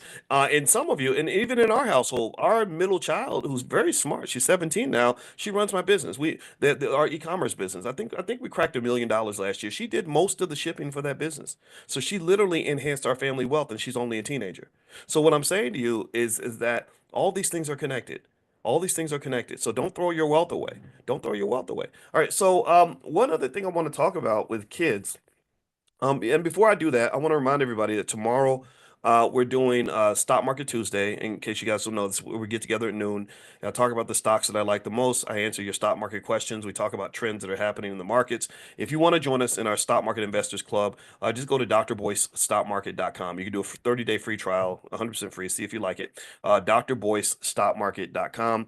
And also Mental Health Mondays with my wife, Dr. Alicia Watkins, is happening tonight. She's the head of our Black Financial Therapy department in the Black Business School, where we break down the psychological barriers that block us from achieving Black wealth. So she works with the best Black therapists that she can find. So basically, if you want to join her for that, text the word love to the number 87948. So text love to 87948. Since we're talking about kids, let me throw another idea out at you. And I don't know if anybody else is saying this. I've never heard anyone else really break this down and really discuss this on in a sort of repetitive way. And I've actually tapped on this idea before, but I really want to refine it today because I actually had another epiphany while I was on the exercise bike. That's what happens when fat people exercise. We start thinking of stuff. And so here's what came to mind. How many of you believe, give me a yes if you agree, that children should have a college fund? Give me a yes if you were to have a child right now, how many of you feel that it would be important to get a college fund for your child? Like put some money to the side so that when it's time to go to college, they got money, right? You got the 529 and not five, are they 529? Yeah. Why am I thinking the 529? Yeah, the 529 savings plans and stuff like that. Yeah, 529, that's what they are. Okay. So I'm gonna give you a little hack. I'm gonna give you a little insights, a little secret. Um, okay, so here is what a 529 savings plan basically does. And let me explain. And I'm not, in case you're wondering, this is not a pro or anti statement. This is just a clarity statement. Okay, so a 529 savings plan, what does that do? It's something where they basically say, um, you don't have to pay taxes on a certain amount of money and you could use that money and put it toward paying for college for your child. And so in 18 years, they'll say it's projected that it's going to cost X amount of dollars for your child to go to college. If you invest this amount every month, then that money is going to grow into enough money for you to then pay for them to go to school. All right. I think that that's fine. Um, if um, there's nothing wrong with that at all, right? And I think that that's a great way to prepare for college, to prepare for the future, etc. And also, if you don't spend the money, you could do a lot of things. You can transfer and change the beneficiary to somebody else who wants to go to college. You can use it for your own education. You can withdraw it for non-educational reasons if you want to, but there's going to be a penalty and you have to pay taxes on that money. You can roll it over to a Roth IRA. You can do a lot of things with that. Okay, so I'm not against those plans at all. I think that they're absolutely excellent in terms of preparing for the massive expense of going to college. College expenses and medical expenses are the two things that Americans can't afford. Two things you can't afford in America are to go to school and get sick. You do those two things that can bankrupt you. So with that said, I want you to think about the 529 plan a little more broadly, though. Basically, it's a stock portfolio. That's what it is. It's similar to the $5 a day plan that we talk about in the Black Business School, where you invest small amounts of money every month, and then over time it grows into this massive amount of money. And we've talked about other little interesting things. When people tell me that Black people don't have any wealth and that we can't ever build wealth, I say, well, if you just bought $1,800 worth of stock in Apple in 1997, you'd be a multimillionaire. It's really simple. It's not hard. It's not calculus. It's not even algebra. But sometimes when you are brainwashed enough through repetition, you can believe something that's simply not true. But as a finance professor, I can tell you that that's just not true. Anyone can build wealth. The hard part is just simply having the discipline to do something that's different from what other people are doing. Now, with that said, back to 529 plans. A 529 plan, for the most part, is basically a stock portfolio. The reason your money grows is because that money's being invested somewhere, typically in S&P 500 companies and things like that. And the thing about a stock portfolio is that I don't want you to just see the 529 plan or any other plan as just a bunch of money that you're supposed to spend on a university. Why is that? Well, because universities are not as effective as some of us expect them to be, right? How many of you know a lot of people who have college degrees that they would love to just throw in the trash and get a refund on? How many of you, if you could get a refund right now on your college degree, like literally, like give them the degree and they say, here's all your tuition money back, your student loans are canceled, yeah, go have a nice life. How many of you would give that degree right back, even if it meant you couldn't even work in the field that you got the degree in? A lot of people don't work in the field they got the, but yeah, I see a lot of the yeses coming through, right? So colleges are not as effective as they should be and they used to be. Also, they're much more expensive than they used to be. And this was driven actually by the student loans. When they started giving all the student loans, what that does is that creates inflation, similar to how the pandemic caused inflation because they increased the money supply. Well, when they started giving all the student loans, they actually increased the money supply within the educational space. That's why suddenly education became super expensive because money was easy to get. So we feel like they're doing us a favor, but really not quite, not quite. Okay. So long story short, here's what I want you to consider. This is an idea. I don't think anybody else is ever going to say this to you. And if they do ever say it to you, just know they probably got it here because I haven't heard anyone else really talk about this on an extensive level. I would argue that even though 529 savings plans are fine, I think that the bigger win isn't just to save up money so your child can go to college. I think the bigger win is to build them a portfolio that they can use for whatever they want. Um, and why would I say that? Well, because money that's specifically designated just for college, what does that mean? That means that when your child is 18 years old, all that money you've been accumulating is going to be given away to the university.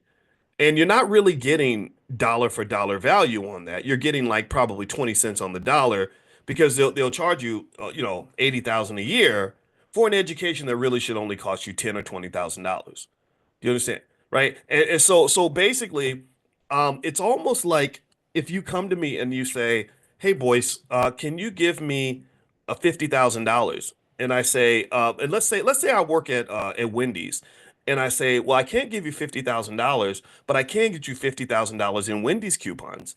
That's the same as $50,000, isn't it? What do y'all think? Do you think that $50,000 in Wendy's coupons is really worth $50,000?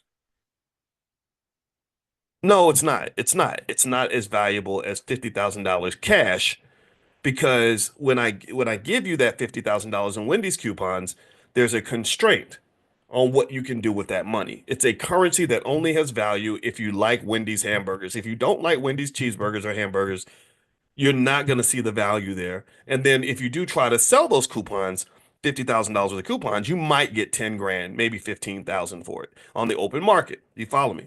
So my point is to say that a 529 savings plan where you're specifically saving money, specifically so you can hand that money over to an overpriced university is just like somebody giving you $500,000 in Wendy's coupons or $250,000 or whatever the amount is.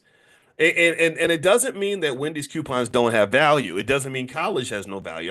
I've never been a person to say don't go to college. I have to repeat myself because sometimes in a world of simplicity, people like to take the nuance out of the argument and they love to say three things people say about me that are not true that just drive me crazy. That I have to repeat myself for is one, they say Dr. Boyce is telling everybody not to go to college. That has never been true. I've never said don't go to college. I've said think carefully about your next move. Number two, they say Dr. Boyce tells black people not to vote. I've never told black people not to vote. I've simply talked about why I can't vote for certain people anymore because I don't think that they're very effective, but I don't tell you who to vote for. The third thing that people say that is never ever true is they say Dr. Boyce believes everybody should quit their job and start their own business. I do not believe that. I believe everyone should have financial security, which could come through investing or at least having the ability to start your own business if you have to, because everybody's got to eat. Even if Massa says you can't eat right, or even if Massa don't want to feed you, you have to have a plan B. We have to have a plan B. We can't just be sitting here dependent on other people to take care of us, especially when those other people have a track record of not really coming through for us when we need them the most. Is that radical for y'all? Is that too much that I just don't want to be like dependent on white folks to take care of me? Does that make me a crazy Negro? Am I being mean today? Okay, so my point is to say that with the 529 plan, I'm not saying that you should not go to college. I'm not saying college is for suckers. By God, I'm a college professor. I love college. College is great. My best years were at Ohio State. I had some good years at Syracuse. There's nothing wrong with college, but college is overpriced and it doesn't always hit the mark in terms of giving you or your children what they need. But here's what does hit the damn mark. Here's what hits the mark. You know what hits the mark? Financial security. That's exactly that hits the spot. That bullseye. Bam. Do you know why I went to college? I had horrible grades in school. I was not college material. Do you know why I went to college? Because I wanted to have some damn money. That was it. How many anybody else do that? Where I went to college because I wanted a career, and careers meant money. Do you really think that I went to college because I'm like I really have a tremendous desire to work for white folks and wake up every morning and go to a job that I hate with people that don't even treat me right? Did you think that's why I went to college? Yeah, no, that is not. I went to college because I was broke, and I knew that education could get me access to a job, which in a good job could get me access to money. That was it. That was the criteria. So what I'm saying to you is that because you're economically conscious, if you've been, we did about 200 and about actually over 320 of these lectures this year. So if you've been with us almost every day this year, your economic consciousness probably exceeds 98% of the population. So if you're economically conscious, then you'll understand when I try to impress upon you the significance of getting rid of the middleman. Getting rid of the middleman. The middleman is this whole process. I gotta go to school for 4 years, and then I get a piece of paper, and then I go to an employer, and I fill out 8 million job applications, hoping that they'll give me a job. And then when they give me my little job, I'll make enough money where one day I'm going to be rich. No, you won't. Most studies show that people who go to work every day do not have financial security. Just go look at the data. Go look at the data. It's like you're following the yellow brick road, like Dorothy and the Tin Man and the Scarecrow and the Cowardly Lion, and just like in the Wizard of Oz. What you are chasing at the end of the golden road is not real gold. That's not the real success. What's really significant, what you really need is already inside of you. The lion already had courage. He didn't have to go to the Wizard of Oz to get courage. The Tin Man already had. He was missing a heart, right? He already had a heart. Right, the scarecrow. Scarecrow had the scarecrow. What did he have? The brains. Yeah, the scarecrow. They tell you don't have brains until we give you a piece of paper. You don't have brains until we certify that you have brains. Until white folks say that you're qualified, then you're not qualified. Because by God, you're just a Negro. I mean, Negroes can't be qualified for anything. They don't have courage or brains or a heart. But and I can just tell you, just like the Wizard of Oz, you are cursed in a way where you're trained to believe that you have to go to other people to get the thing that I believe that you can get on your own. Do you understand? Now, this is not to say that education does not add value. I love education. I love being smart. I read for fun. I absorb information as a habit every single day because knowledge is power. Knowledge is power. Thinking is power. All these things are power. So yes, I am addicted to learning. I learn, love to read, love to just listen and pick up. It's amazing. If knowledge was crack, I would be Pookie from New Jack City. You'd be calling me, man. It'd be calling me.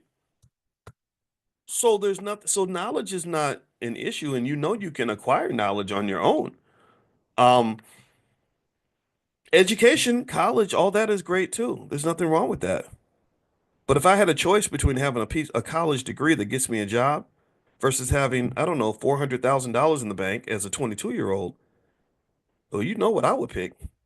Oh, because my 400,000, I can get the information, I can get the knowledge. They got college professors teaching for free on the internet. I have a PhD in finance. I taught at Syracuse. You had to pay $80,000 a year to go to Syracuse and learn from people like me, but I talk to you all every single morning. So it's the money that you're trying to kind of get to. The money is what matters. So let me kind of give you a little bit of perspective on some of this. And by the way, Dr. Claude Anderson says hello. I talked to him yesterday, and he's actually I was talking to him and his wife, and he actually concluded we all concluded that it would be helpful to develop a powernomics training for children that as a benefit. In case you don't know, he wrote the book Powernomics, the most significant economic book in the last 100 years. And so I said, what about teaching the kids Powernomics? I think we need to teach our own children. What do you think about that? And he was in agreement. So he's partnering with the Black Business School, and we will develop a Powernomics curriculum for children. So I'll let you guys know when that's ready. I'll bring it to you guys first. All right. So here's something that you should understand. First off, if you were to take $300 a month, which is actually less than half of the average car note in America, and put $300 a month in an S&P 500 fund for your child, by the age of 20, they'd have $176,706, give or take a few thousand. So a 20-year-old with $176,706 has already won the game. They've already done a checkmate on life. They're not struggling as a broke 20-year-old. They've got $176,706 in liquid assets that they can turn to if they ever have a financial problem. This means that they can sleep in peace. This means that they don't have to go beg for anything. This means that as long as they don't do anything stupid, they don't even have to get up and go to work every day if they don't want to. They don't even need a college degree.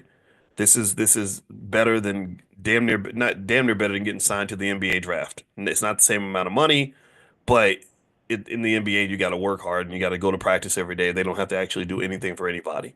So this is the simple, straightforward formula for liberation for an entire community. This solves the black wealth problem. This solves the black wealth problem for one simple reason. If every single black child in America had a parent that loved them enough to put $300 a month toward their future, then imagine that. If every black child has $176,000 in the bank, most white kids don't have that kind of money. So that solves the black wealth problem. There is no racial wealth gap anymore. Now we've really actually manufactured black privilege. We've manufactured our own version of black privilege. And black privilege, I think I saw somebody say we should give each other black privilege, and I agreed with that. But she was talking more in terms of us being kind to each other and things like that, and I agree with that 100%. But sometimes black privilege also connects to money. Privilege in America, privilege is connected to wealth. Wealthy people have privilege. So we manufacture black privilege by making the $300 a month pledge to our children when they're born. Think about it. Some people may say, and this is the thing, I have to address, the people I refer to them as the Negro naysayers. The Negro naysayers have a problem for every solution. So the way I would address the Negro naysayer who would come to me and say, this isn't possible, you're being bougie, black people can't afford $300 a month, I would simply turn to them and say, what are you talking about? We will spend $600 a month paying for a car that will depreciate to zero in the next 3 to 4 years, right? We will pay two, $300 a month for our cell phone. We will pay the landlord $2,000 a month. We will spend, if you add up the amount of money we might spend going out to dinner, going to the club, doing whatever else we're doing with our free time, going shopping, we're spending hundreds, if not thousands of dollars a month. So what do you mean we don't have $300 a month to invest in our kids? So $300 a month. Your child is 20. They've got 100. You give them a gift like a bar mitzvah, the black bar mitzvah. You give them $176,706 in their stock portfolio, or you at least let them know that the money's there. I told you we've talked about this. I don't believe in giving all the money away to the kid when they're young because their brains are not yet fully developed. But now they're good. Now they're safe. Now your daughter doesn't have to go and, turn tricks to go make money or these poor girls that are in Magic City stripping to get through school. Why the hell are you stripping? Whenever I would hear stories like that, I'd say, "Well, where's your daddy at? Did your daddy why what kind of man is he that he's got his daughter out here doing only God knows what to get through school?" I'm tired of seeing our people broke. This is a simple, straightforward method. The cool part about it is you don't even have to understand stock markets to even do this. You really don't. All you got to do is randomly pick S&P 500 stocks. I showed you all that. I've showed you that. When in this class, we've talked about Burton Malkiel's experiment in 1971 in his book, A Random Walk Down Wall Street, where he talks about how he taught monkeys to invest. And all the monkeys did was pick S&P 500 stocks randomly, and they still made money. So if you want to know what that money grows into at the age of 30, it grows into about $447,108. That's $300 a month. Now, if you did $600 a month, if you have that kind of money, then you're doubling that. Now your 20-year-old has $370,000. And then if you add that with some financial knowledge and things like that, they're going to be fine.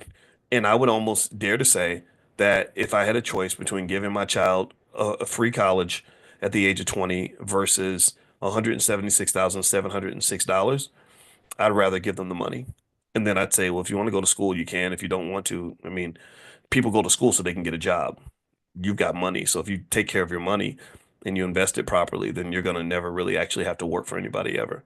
And that what that does is that enhances their well-being in a lot of different ways that have nothing to do with money. They end up being able to sleep better. All the financial stress goes away. I mean, I want you to think about how different your life would have been if you'd had, let's say I was your dad and you were raised with a father or mother that thought that took this class And they executed on this for you. And so when you were 20, you had over, almost $200,000 in the bank. Think about how much differently your life would have been.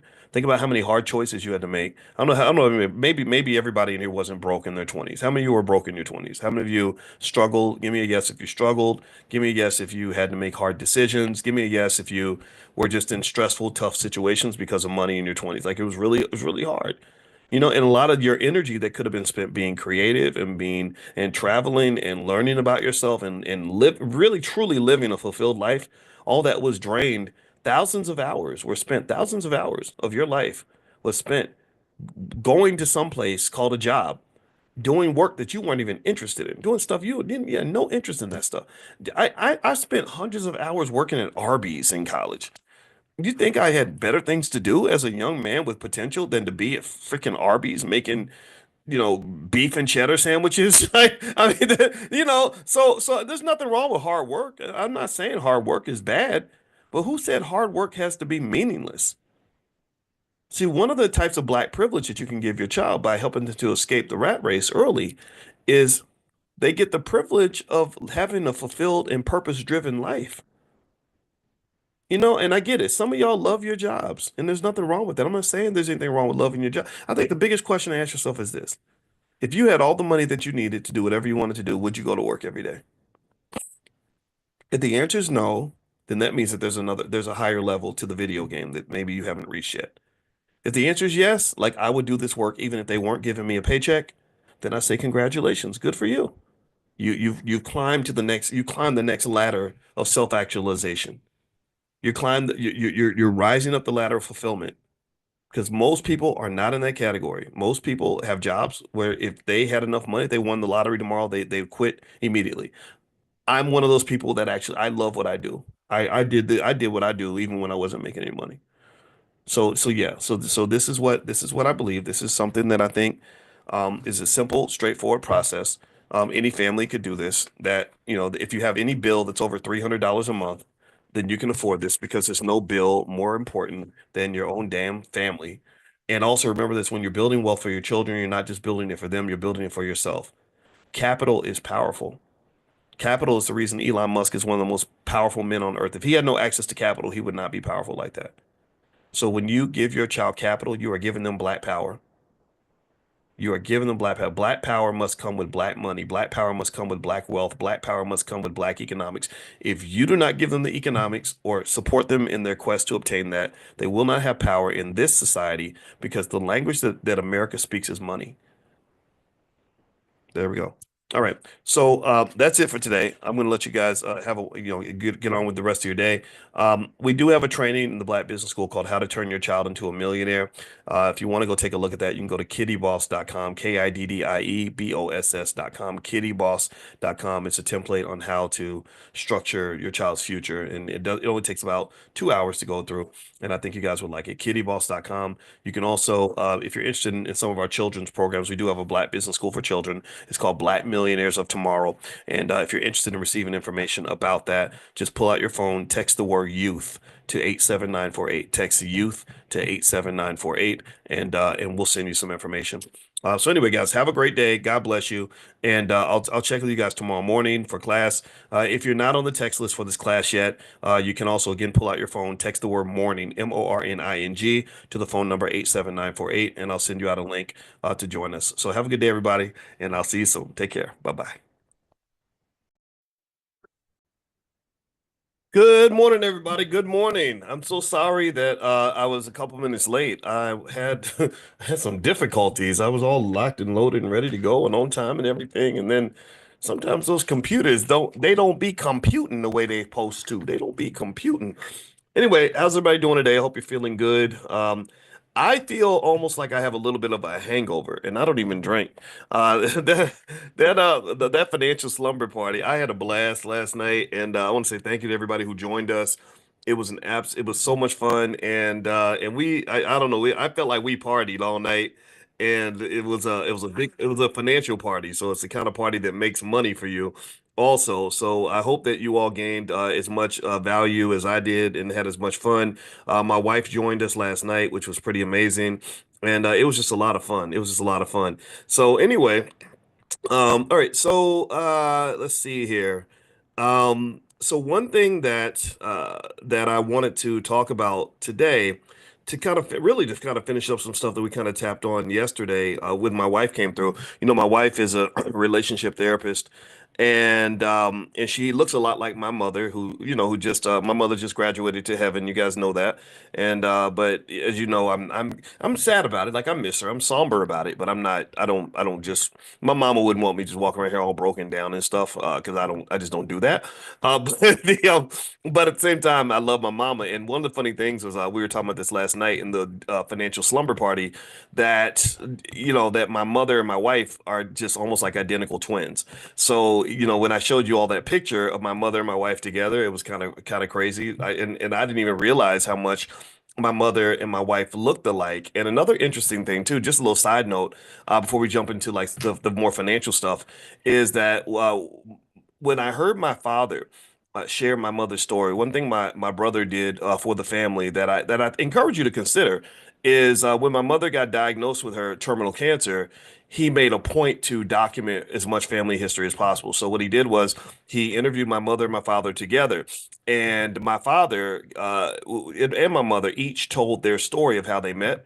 They had just finished 50 years of marriage. They stuck it out for 50 years, and it really did a lot for us in terms of creating a type of stability that a lot of our kids don't get. It allowed us to build family wealth in a certain way without all the assets sort of being splattered everywhere.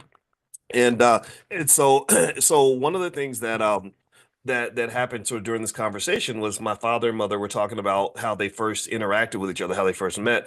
And it was really interesting, because it was kind of a magical sort of thing. It really was magical in the sense that my father um my father looked over at his friend when he saw my mother. He said she smiled, and then he saw her body. You know how we men are. You know how we are.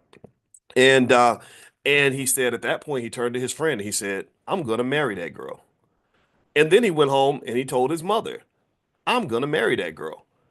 And that's what he did. He married her, and that here we are 50 years later. And so my mother, as you know, she graduated to heaven on Christmas Eve, and my father was right there by her side, right there by her side, just like he was in the 1970s.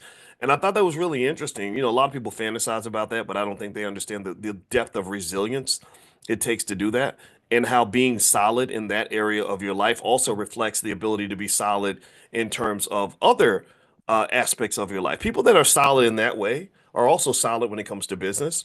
They're solid when it comes to partnerships and wealth building activities, things like that. Solid people can do things that other people who aren't sure of who they are or what they want can't really do. Because if you know anything about entrepreneurship, um, if you know anything about entrepreneurship, you'll know that you can't really build an empire if you're not solid, because your empire is going to come under attack. Bad things are going to happen. Things are going to fall apart. Plans are going to fail. As Mike Tyson used to say, every boxer has a plan until he gets hit in the mouth. And a lot of people get hit in the mouth by life, and they can't stay focused. And so my parents, their marriage got hit in the mouth quite a few times. Each of them individually got hit in the mouth a lot.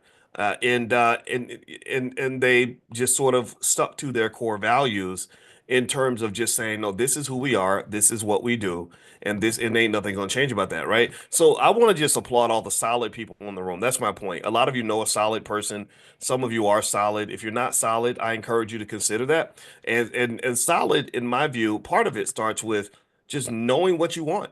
And one thing my father talked about when he talks about my mother is, he says, my brother asked him, he said, "How did you know that was a woman you wanted to marry?" He said, "Because I know what I want, and I go get what I want." And I thought about that, and I said, that's so interesting. And I think young women that are picking a man, I think that picking a man who knows what he wants gives you a lot more certainty than picking a man who changes his opinion the way he changes his draws. I don't think that men who change their opinions a lot and are sort of flimsy and inconsistent are typically as successful, nor are they as reliable. But the same thing can be true for women as well, right? So I think women also have to have a type of solid nature to them, and this is how you build healthy relationships and institutions, which also are key indicators for the ability to build wealth. Um, so even as we're dealing, as we sort of have dealt with aging and people dying and things like that, there's no sort of weird shenanigans going on with the family wealth. We know what the estate plan is. The trust is in place. The assets, we know where the assets are. There's mom and daddy's house. There's the bank accounts. There's the investment portfolios.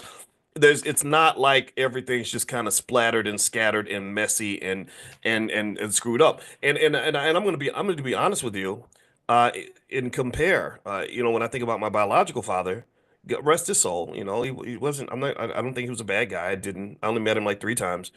His life was not structured. He had kids kind of splattered everywhere. Me and my two siblings. It seemed like my two siblings had some trauma from growing up in the house with him.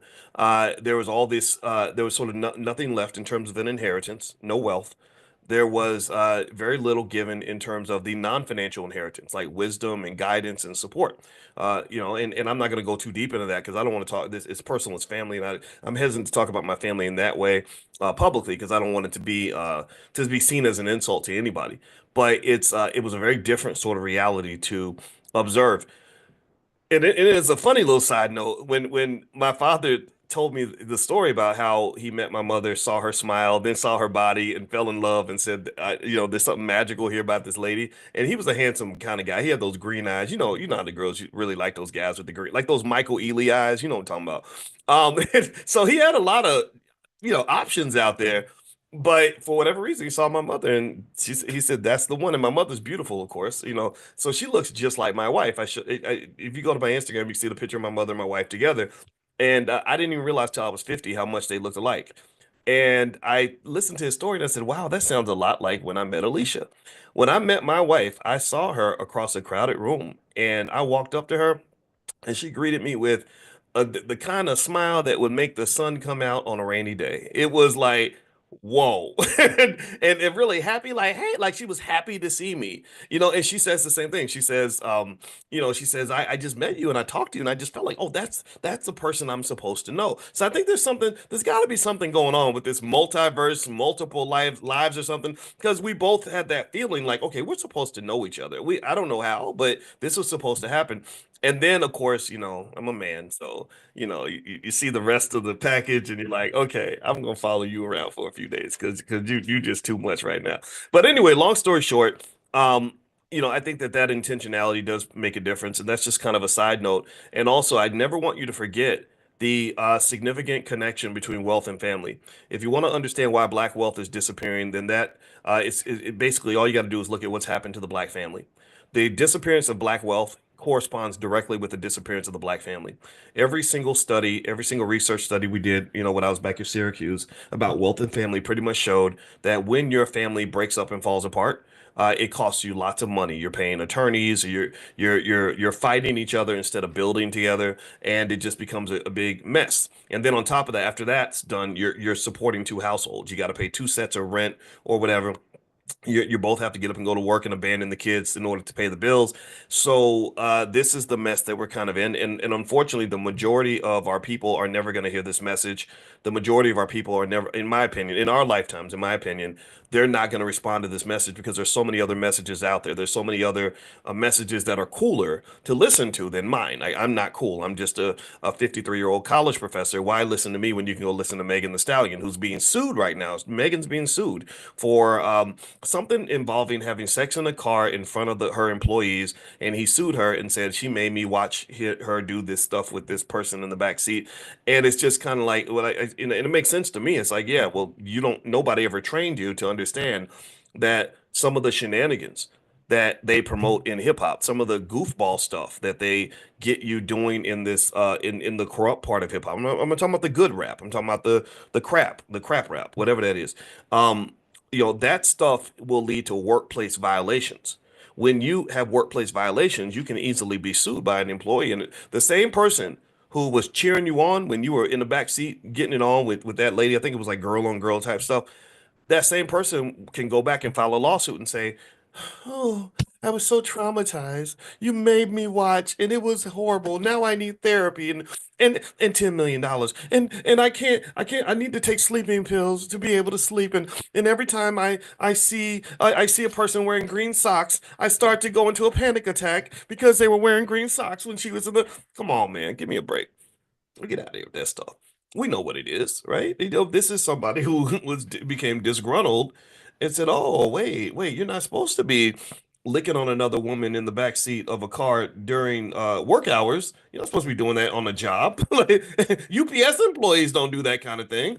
And so if that were to happen at UPS or Ford or IBM, they would fully expect to be sued if they had these kind of shenanigans going on in the office. So long story short, I personally think that if our young people got more of this advice and information early instead of just being trained to follow what's cool and what's trendy, I think they'd be in much better shape. But instead, even if you get the bag, you're gonna blow the bag.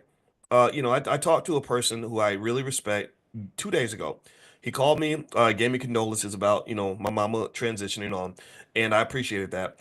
And we were talking for a minute. I heard from a few people in the entertainment industry. Ice Cube sent me a text, and I thought that was very nice of him. And we were talking about the stuff with Jay-Z and Diddy and all this stuff. And he said, "Oh, this is about a much bigger picture. This is a wealth issue. This is a wealth transfer issue. It's not as if anybody's surprised about the crazy stuff going on in hip hop. They've known about this stuff. They knew about the Diddy parties. They probably went to some. But it's a matter of positioning things in a certain way where they can come get your money and they can come get your power. And if you're not smart enough to understand that, if you're not strategic about it, then yeah, you all the hard work you put in, all you was doing was collecting wealth for somebody else. That's it. You're collecting wealth for somebody else. So anyway, let me move on. I'm going to move into another topic I kind of wanted to hit on today.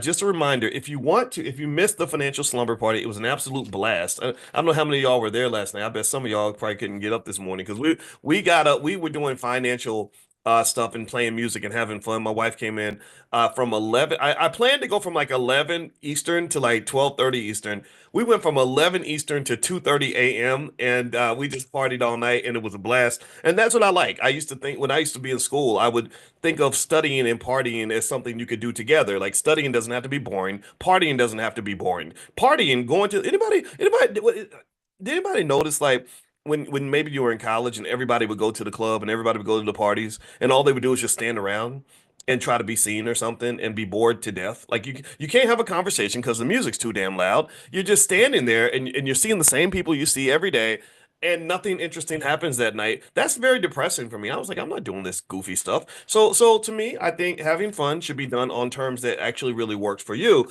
And part of being I think a leader in life means do the stuff that works for you. Don't do stuff because everybody else is doing it. Do it because that's what you want. All right. So anyway, if you want to see the recording of the digital slumber party that we had last night, where we went through my training, stock market decoded, and we also brought in my wife, who's a licensed therapist and a full professor of social work, and she talked about financial psychology on a real deep level. We link trauma and how that affects your wealth. That if you went through bad stuff when you were a kid or bad economic relationships as a child, that's going to reflect itself in your life today. A lot of people don't have money because they don't have a money mindset. And they don't have a money mindset because that curse was given to them when they were a child and they never ever grew out of that. And if you want to grow out of that, she's a therapist. She helps people grow out of things all the time. So anyway, if you want to get a recording, you can go to financialslumberparty.com. That's financialslumberparty.com. Also, if you want to hear more from Dr. Alicia, pull out your phone and text the word love to the number 87948. So text love to 87948. Now, let me talk about something really quickly in terms of relationships. I saw something the other day where people were having a conversation about older men dating younger women. Now, I want to ask y'all a question really quick. Give me a yes or no. Do you think that it's okay when older men date younger women? Like, and then when I say that, let's say you're talking about say a 45-year-old and a 25-year-old, 20 years apart. Do you all think that that's okay if both people can consent to it, or do you think it's just like, oh hell no, that's just bad? It's pretty much unconditionally bad. Okay, I see some yeses and nos. Okay, Cornita and Elizabeth. All right, and all right, so yeah, so this is interesting, right?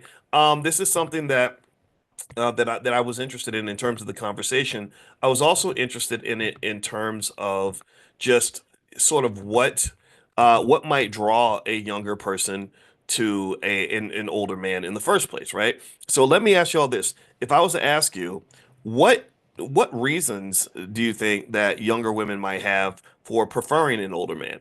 right? We can't always write these situations off as just sort of manipulation of some dumb little girl who doesn't know what's going on. Sometimes women specifically will target and want to be with that older man instead of the younger man. So what do you think are the driving causes? And I'm gonna give you the answer based on the research in a second. But I want to ask you all, what do you all think are some driving factors? Okay, I see stability. Okay, the word stability and security pops up a lot.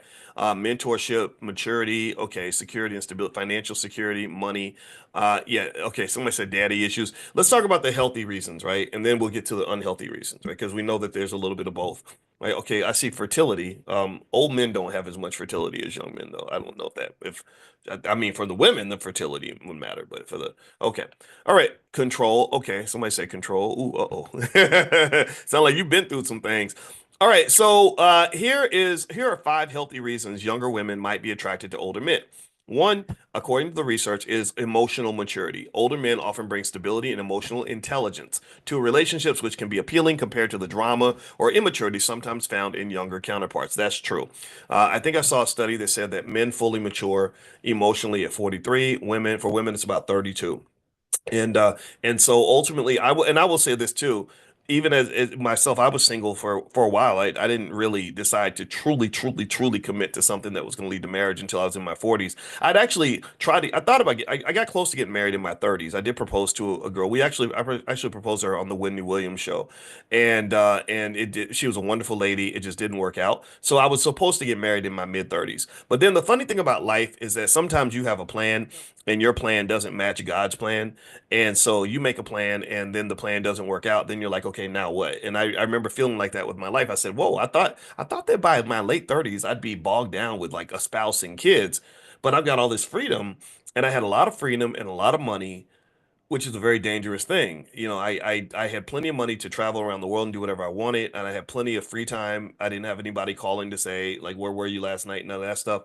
I've always known though that idle time is the devil's playground, the devil's workshop. And I kind of felt like if I didn't find some sense of purpose, something to connect myself to, I would end up in all kinds of shenanigans or be pulled into tough situations. So even though I dated and it was an interesting experience and it was very easy to date, it's very easy to date when you're a public figure because women will come to you. They will already know you, they identify you, they will spot you. And there's some really pretty black women out there, and I think that's great. But I always knew anything that you do in excess is going to be bad for you. Anytime whether you're talking about food or drugs or anything, if you abuse it, I believe it's going to come back to you. I believe that karma is very real. And I think that gluttonous behavior, and you see this a lot. You'll see somebody who says, I'm going to sleep with every pretty girl I see. And next thing you know, something bad happens. Maybe they catch a disease or they end up being accused of something or somebody ends up taking their wealth. And so my belief was in always in moderation, just the same way I talk about economics.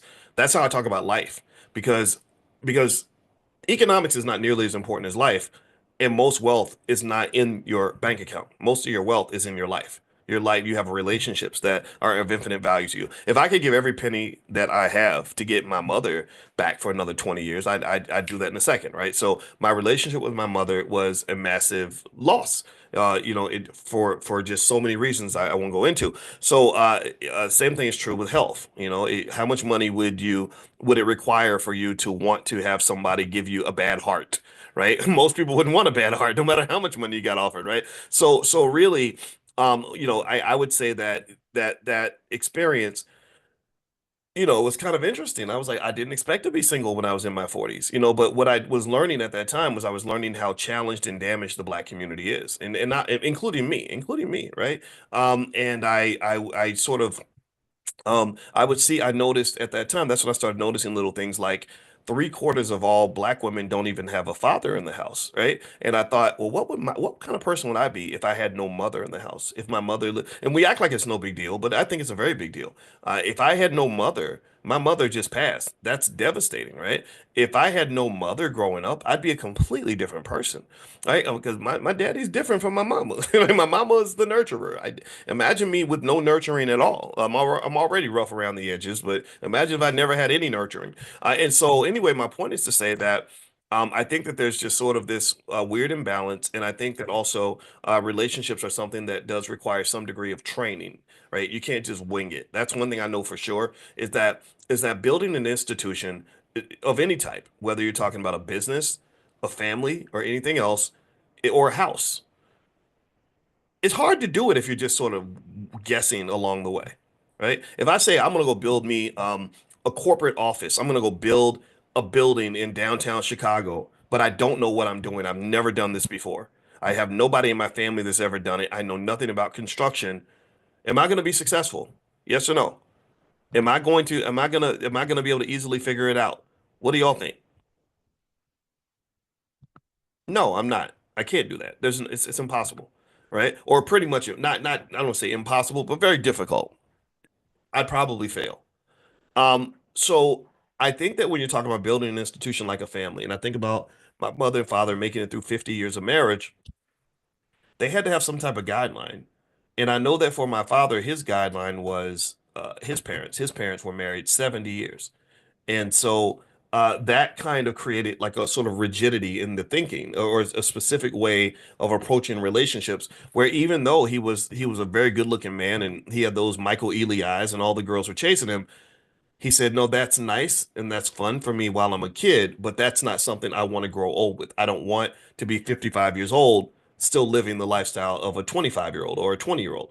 And that shaped his values. If he'd had a father who was a Rolling Stone, who never got married or maybe got divorced and lived the single life forever, or a mother that had no man around, he might have said, I'm going to go a different direction because this lady she has a kid. I was the kid, and why in the hell would I want to be dumb enough to take care of some other guy's kid? Like some people think like that too, right? So his upbringing shaped his value system.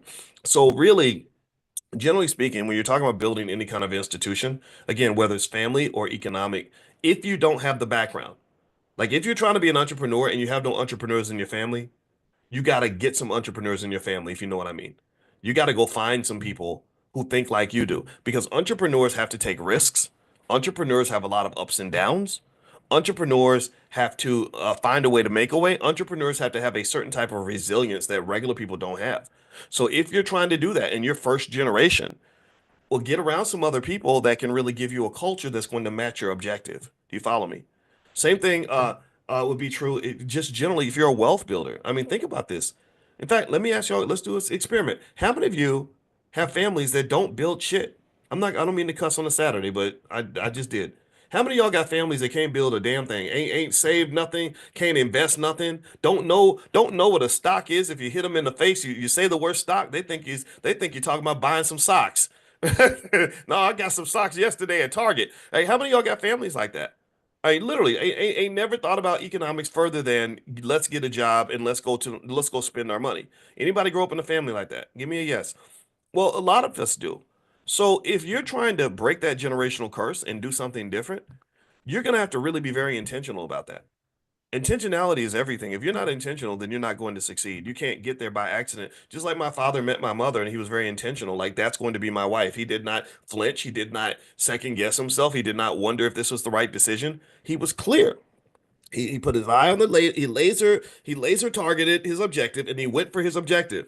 And that's again, that's when I talk to young ladies, whenever they want to ask me about guys and whatever, I'm like, find a man who knows who he is and knows what he wants. If you don't know what he wants, that's very risky for you. That in literally in mathematical terms, from an investing standpoint, you're investing in a volatile, risky asset when you invest in someone who ain't clear about who they are or what they're going to do. Same thing is true on the other side, though. When you're picking a partner for anything important for you, you need to pick people that are solid. You need to pick people that are solid. You need to pick people that are solid. And if you're picking somebody who's solid, then damn it, you better be solid too. Because you're gonna attract what you are. Right. So if you flimsy, like, oh, you ever see that? Like where people be like, oh yeah, we're gonna do it, man. We're gonna do it. Yeah, let's call. Okay, I'm gonna call you tomorrow. Okay, we're gonna get on the phone tomorrow. Talk about, okay, all right, sounds good. Okay. And then nothing happens. How many times have you seen that? How many times have you seen that? Happens all the freaking time. All the freaking time. You can't build nothing like that. You can't.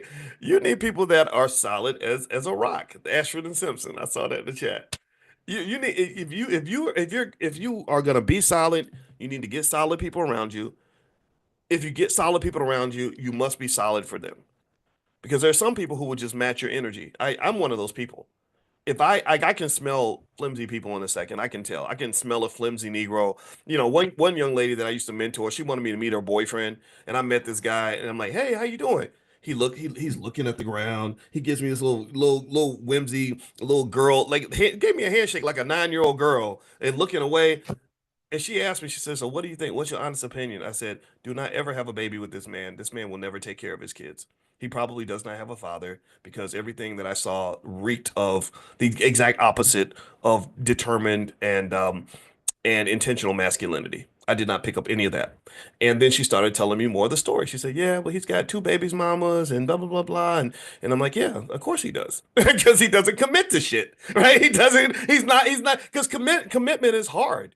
Commitment is very, very hard. Most people, I believe, again, I'm old school. I'm kind of extreme about this. I believe most people don't know a damn thing about commitment. They don't because we base everything on feelings. Well, I was gonna do it, but then I started to feel bad, and then it started to get hard, and then I started to feel like it wasn't, and then they're just like, so then I did something else, and I get it because life provides lots of excuses for you to fail, for you to give up. Which, in my view, means that if you're one of those people that can get past that, they can say, "No, I'm going to finish because that's what I started. I'm going to do it because that's what I said is going to happen." Like my father, I'm going to marry that lady because that's what I just said is going to happen, and ain't nothing going to get in the way of that. Oh, and I didn't tell y'all this. This is funny. This is how gangster my daddy is. He said there was another guy sitting next to my mother, and he had just come back from Vietnam, and he said, "If you talk to her again, I'm going to kick your ass." He literally said, "Now that's toxic as hell. Don't get me wrong, very toxic, but it got him a full family and a couple of kids out of it, right? It got him me, and I think I've been a pretty good asset to my dad. I bought him a car and helped him pay off his house, all that stuff. So he got his assets in life, financial, emotional, and otherwise, because he had intentionality. He had intention. He had clarity, a purpose. So I ask you this question. I say to you, in what areas of your life do you have clarity of purpose? What areas are you intentional? What areas of your life are just non-negotiable? And that's something you're gonna have to ask yourself about. Because if you let a situation or a person or a barrier knock you off your perch easily, it's gonna be very hard for you to do anything or build anything solid because you're not even approaching things from a solid perspective. And this principle applies to business. This principle applies to relationships. This principle applies to socioeconomic politics, every single issue. The world doesn't really give you much if you're not consistent and intentional and solid about what the objective is. Now let me move on. Let's get back to this topic of older men and younger women. So let's get some healthy reasons why younger women might be attracted to older men. According to the research, the emotional maturity piece, I've seen that to be very important because women like I think the emotional vulnerability and ability to connect and understanding your being in touch with your emotions seems to be very important to women.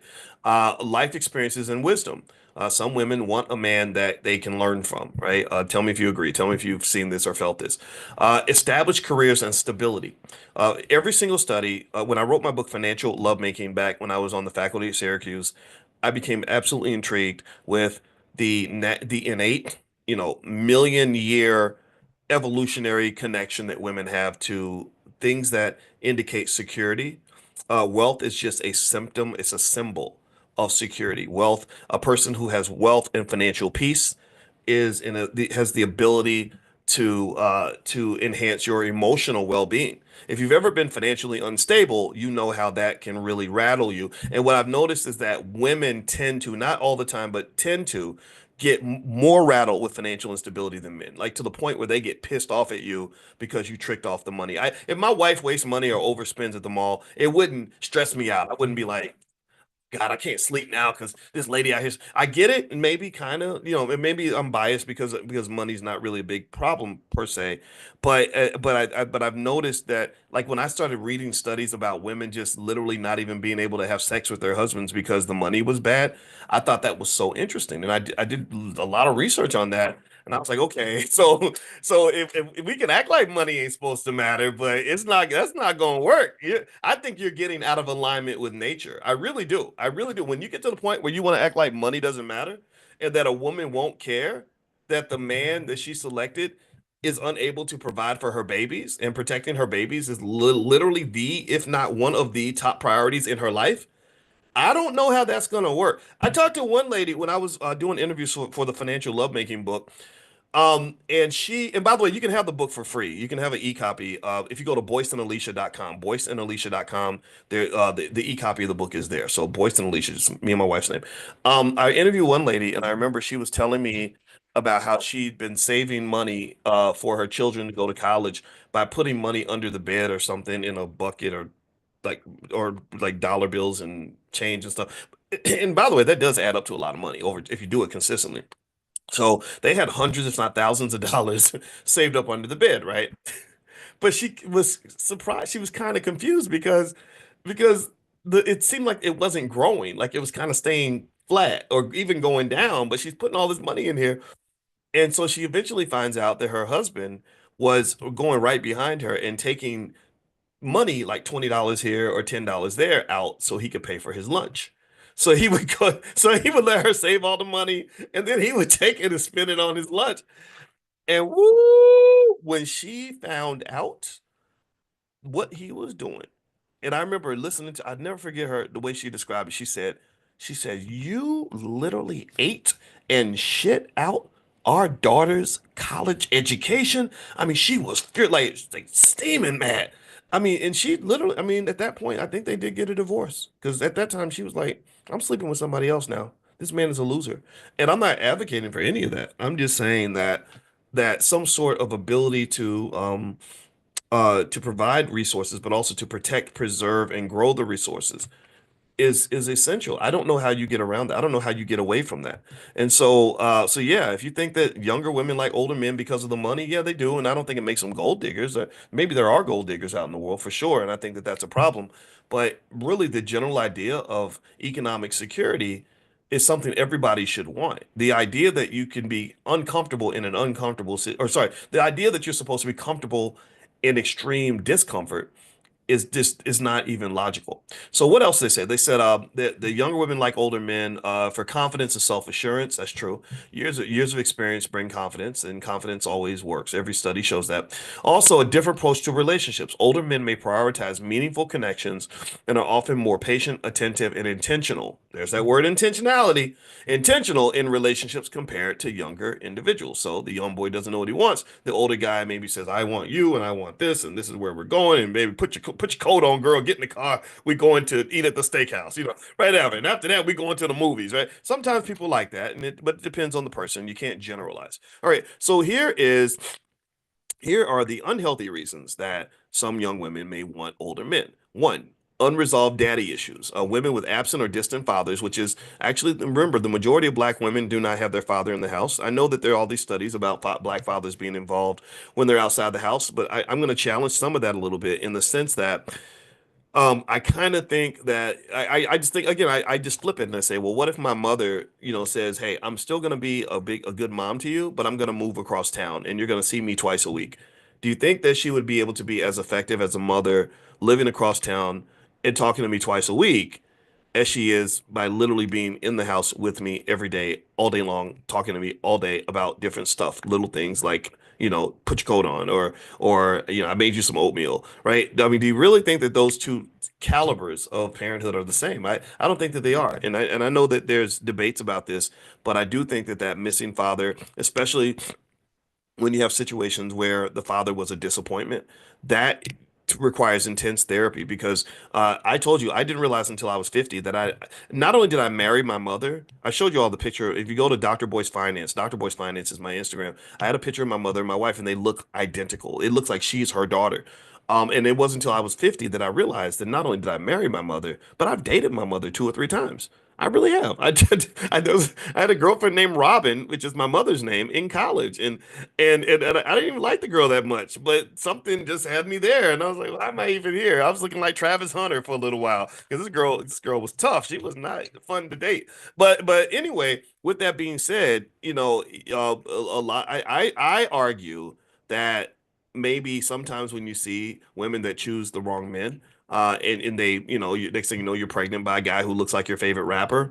I think that there's some deep daddy issues in there that maybe not so much because the men remind you of your father, but maybe because you looked at these big hip hop guys who are absolutely terribly anti-family. Most of them are very anti-family because the culture is all about womanizing and balling out and being stupid, and definitely not tying yourself down with something boring like marriage and family.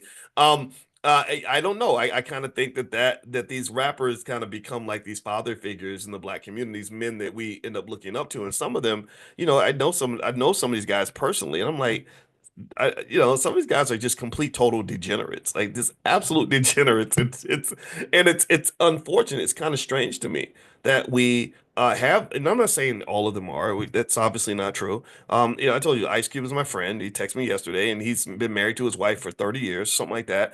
But also, let me tell you, in terms of Ice Cube, what I like about him, the reason that I can be his friend and I did not remain friends with Kanye West is because he has a type of logic and reasoning and intelligence about him that some of the artists kind of lose, in the sense that he understands. He has a song, I kid you not, and I'm going to go on a small little tangent on this, but it relates back to the wealth thing.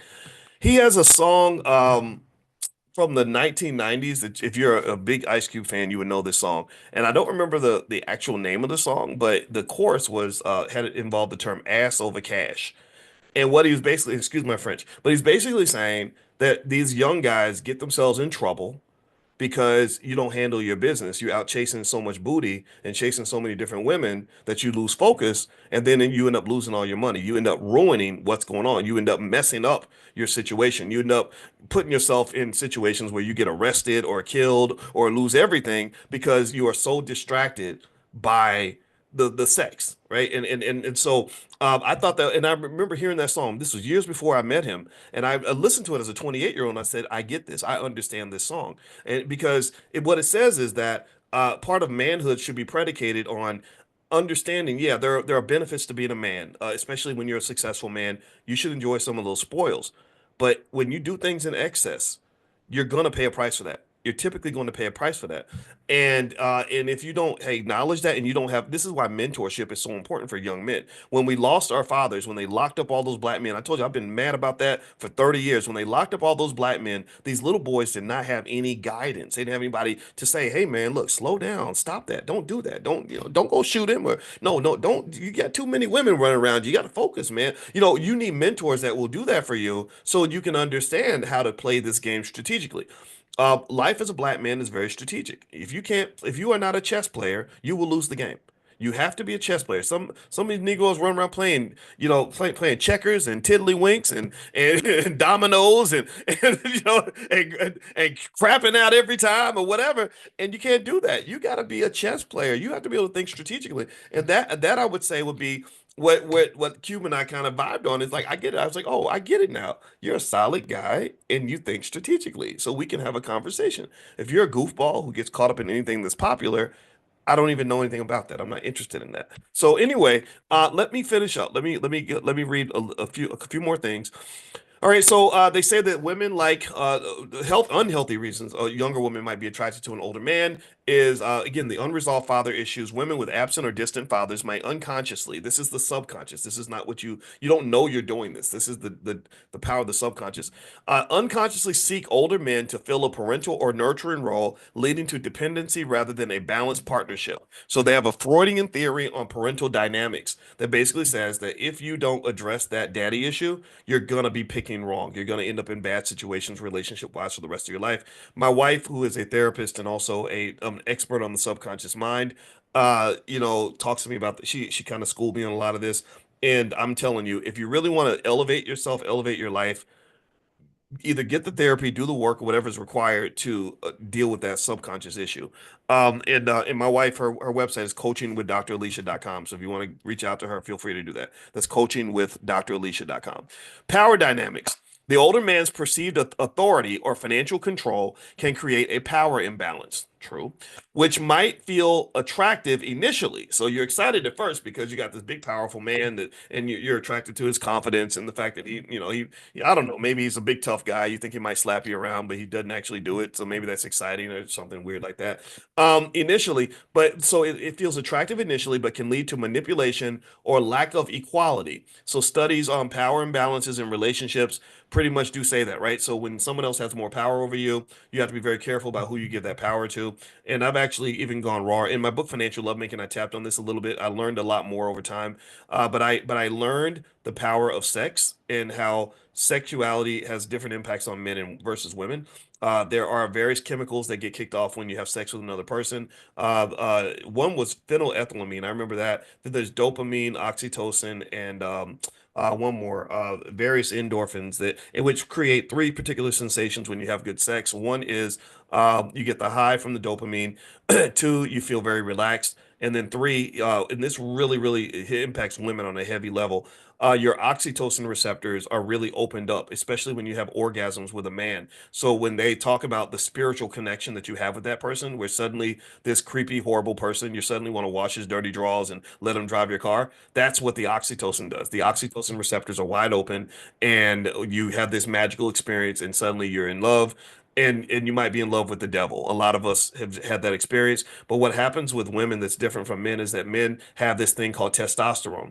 And some men have more of it than others. Athletes have a lot of testosterone. That's why they're great athletes. That's why they're big and strong. And the testosterone partly neutralizes the oxytocin. So the effects of the sexual experience impact men differently from women. So that's why you have those scenarios where the man is like, okay, I gotta go to basketball practice now, and then I'm gonna go see my two or three other girlfriends later on, and the woman's like, oh, I hope he calls me today, And I'm not saying that that happens all the time. Obviously, you can't stereotype, and there are some women that I guess are working to engineer themselves to have that same sort of detachment, but I think it comes with a greater price. Comes with a greater amount of pain, to the point where it almost seems like sometimes I've seen cases where women are pretending like they don't care, but then there's like something that just happens where the soul feels empty because you've given yourself to so many different guys and stuff like that. So honestly, long story short, I think that I can tell you this. When I started understanding that, a lot of things made sense. And when I started understanding the power of sex, it really made me think about why things happen the way that they do. For example, black people have a high amount of trauma from things that we've gone through. So, my wife should be here explaining this better. She can explain it better than I can because she also teaches a class on addiction, a university class. So she's a lot of addictions are an outpouring from trauma. You have unresolved, unhealed trauma, which it's all over the black community. It's like the biggest STD in the black community, if you will, the biggest virus that's out there.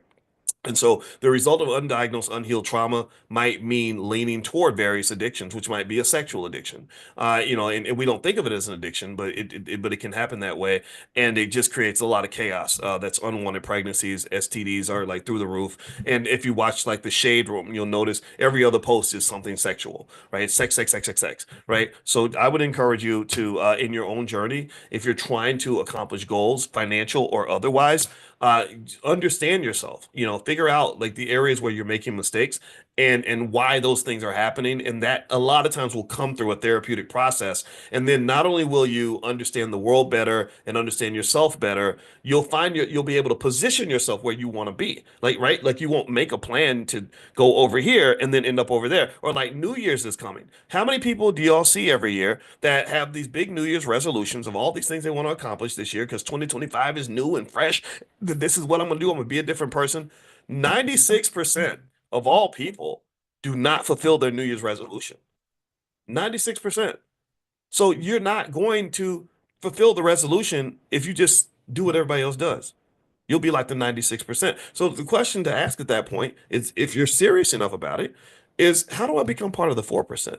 Like what do I need to do to make sure I don't end up keeping continuously making promises to myself? Oh, I'm not gonna mess with this type of girl, or I'm gonna leave this relationship, or I'm gonna build this business, or I'm gonna quit this job. What are you gonna do to make yourself part of the 4%?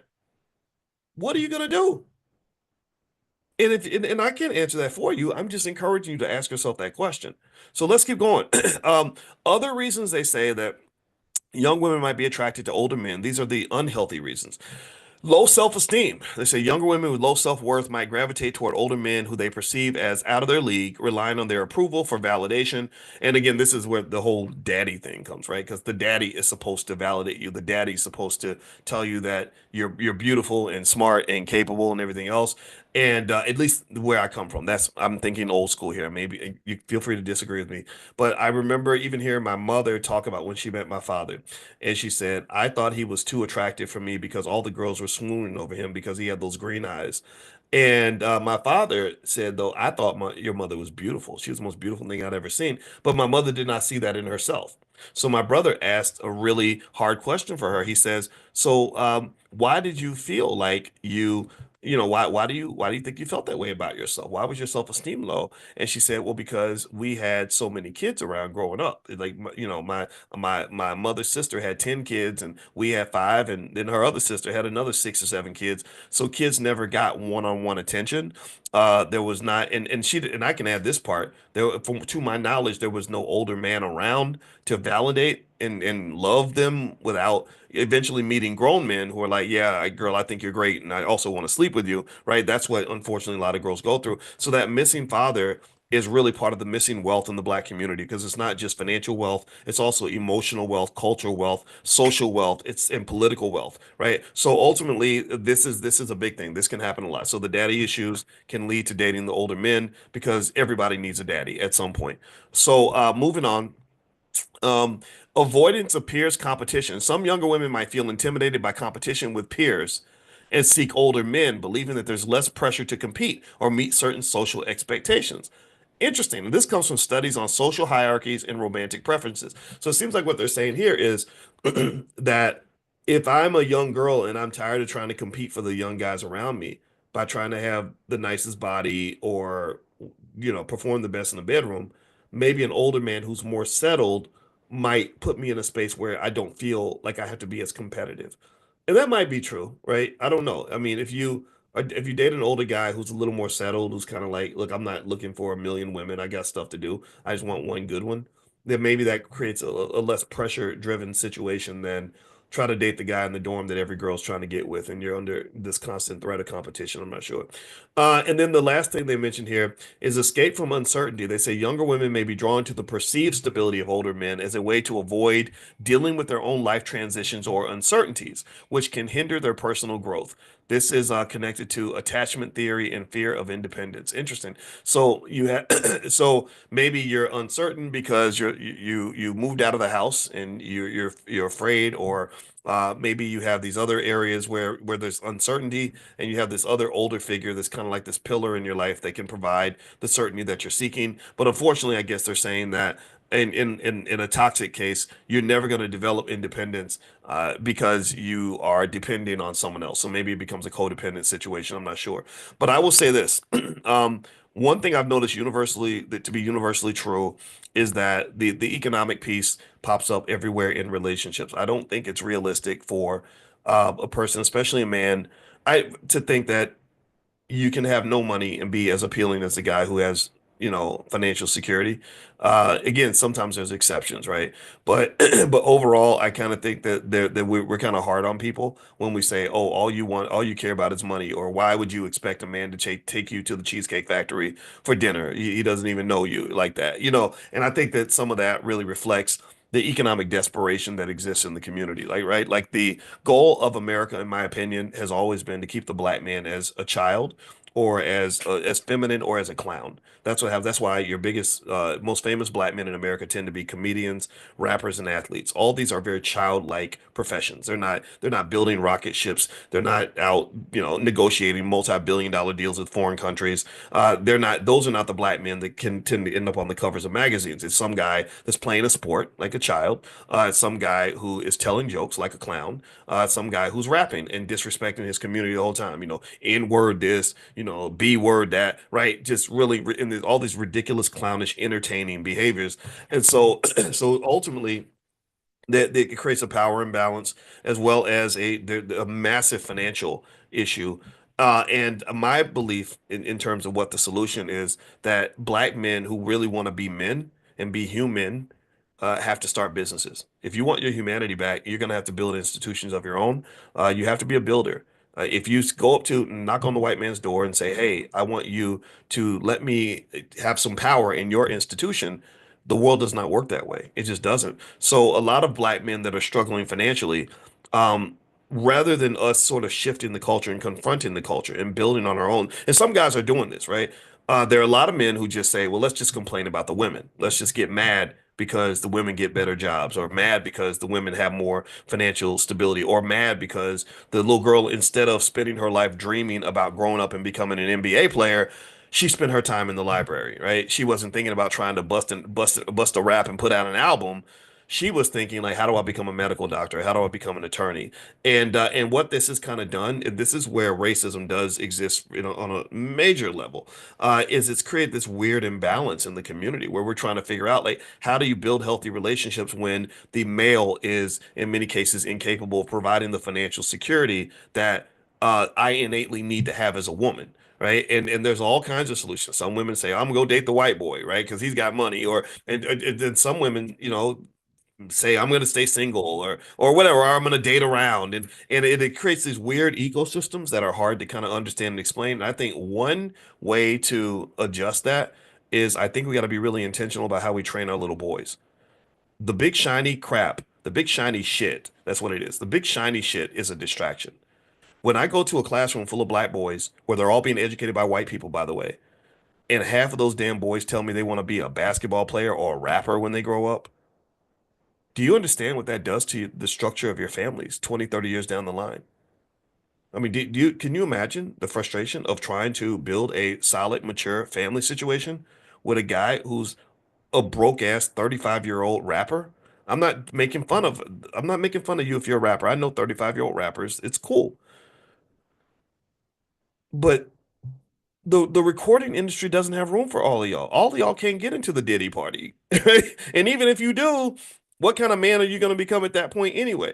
Like I just really think that um I would love it if black boys were trained to at least know about not just the plan B, but what should really be the plan A. The plan A should be build something of your own, build some wealth, get some stability, get some security, and then your plan B could be like, okay, I'm gonna try to put out an album in the meantime or whatever. I don't even think that the entertainment stuff should be the plan A anymore at all.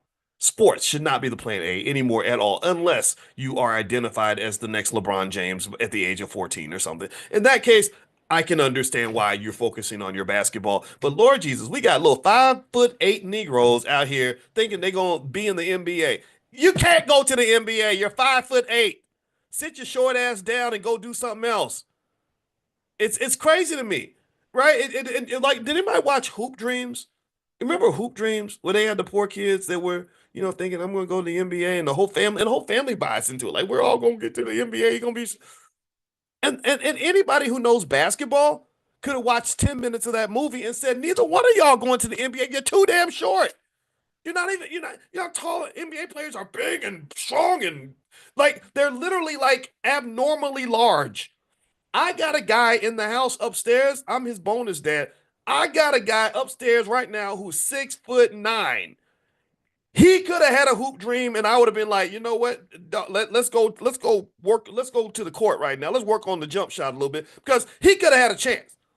And he is so abnormally tall that literally everybody looks up when he walks into the room. When he walks in the room, everyone's like, "Oh!" And he's good looking and smart. And I want him to have that confidence. I'm like, dude, you own the room until you give it away. So carry that, right? Because I'm like, man, do you know what I would have given to be 6'9"? I wish I was a little bit taller. I wish I was a baller. I wish I had a girl who looked good. Well, I got that. But anyway, yeah. But the thing is that that's really rare. That's very, very rare. So really, the thing that drives me crazy about the stupid hoop dream that they sell us when we're kids is that number one, that's not even the best way really to make money in general, in my opinion. But then number two, even to have a chance to win the basketball lottery, you got to win the genetic lottery. The genetic lottery means you got to be part of the point one. I think that the 6'9", I think that less than 0.1% of the population is as tall as our son upstairs. Like literally one in every 1,000 people or something ridiculous like that is that tall. So it makes no sense um to to even talk about that, I would encourage you to make sure that your son understands these things. And I don't care if he feels like you are a dream killer. Travis, please stop putting your phone number in the chat, man. That's something we don't like for we unless we specifically ask for that. Let's try not to do that for security reasons. I don't want people, we don't want that kind of stuff. Just sort of like, so if you want to do some marketing or something, you could talk to our team. But I see you putting the phone number in there repeatedly. So please, I'm just asking you politely to not do that. All right. So the long story short here is to say that when we have these dreams that that our children bring to us, I think we got to give them the right dreams. One of the reasons why I kind of liked what the Earn Your Leisure guys were doing, which I love those guys. I went to the Invest Fest. I had a lot of fun. There's a lot of great people there. Um, I like what they're doing because I like the fact that they're helping young guys really understand that there are so many different ways for you to be rich and successful. You don't have to be on stage. You don't have to be a basketball player. And the one thing that the next step in that evolution though is that we have to get to the point where that doesn't even become like the dominant part of our culture. Even then, it's like, when I was on the platform, when I was there, I went there because my buddy D1 was performing there, and I was really happy about that because D is such a great guy. He has the right ideas. He's one of the good ones as far as rappers go. But I'm there and I'm seeing all these entertainers on the stage, performing. And it's unfortunate that you need rappers to even get the attention of young black people. I think that you should be able to get their attention with things that are a little more beneficial to the community. Like, how about healthy families? How about that get the attention of our community? How about just generational legacy? That should get our attention. Financial security should get our attention. Intel education should get our attention.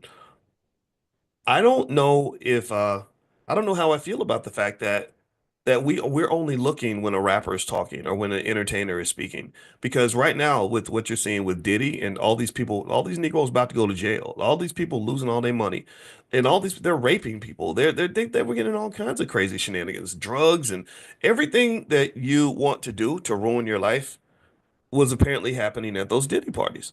These people are becoming drug addicts and so and again, I don't want to sound overly preachy about it, but I can tell you in terms of wealth, all those things will destroy your wealth. But they won't just destroy your money. After they take your money, they're gonna take your soul. Like you'll experience a pain that like the pain of being completely flat broke. Take that pain and multiply by 1,000, and that's the pain you get when you realize your drug addiction caused you to ruin the lives of your children, or when your choices got you 80 years in prison, or you've got your doctor tells you caught a disease that you can't give back. That's the other part in terms of the underbelly, in terms of what's lost. It's not just the money. The money is yeah, the money's a side note at that point. Yeah, they're gonna lose all their money. A Diddy won't be no billionaire by the time he gets done. And everything is alleged, right? We have to use the word allegedly. But come on now, you know what I'm talking about. You there's smoke and there's fire, right? And I can tell you that none of this is a surprise because for a very long time they went out of their way and spent billions of dollars promoting the most toxic, unhealthy behavior imaginable toward young black people. And it's not just causing them to be broke, it's causing them to be broken. And what this does to the community from a wealth generational trauma standpoint is that you have families that are headed and created by broken people, which means you're creating millions and millions of broken children. And it only gets worse one generation after another. So there has to be an intentional effort to go in and kind of address that. And if you're not intentional about it and draw clear lines in the sand, then nothing is going to happen. Nothing's going to be effective. So I honestly think that about 70% of that whole damn culture can be thrown in the garbage. That's loser culture.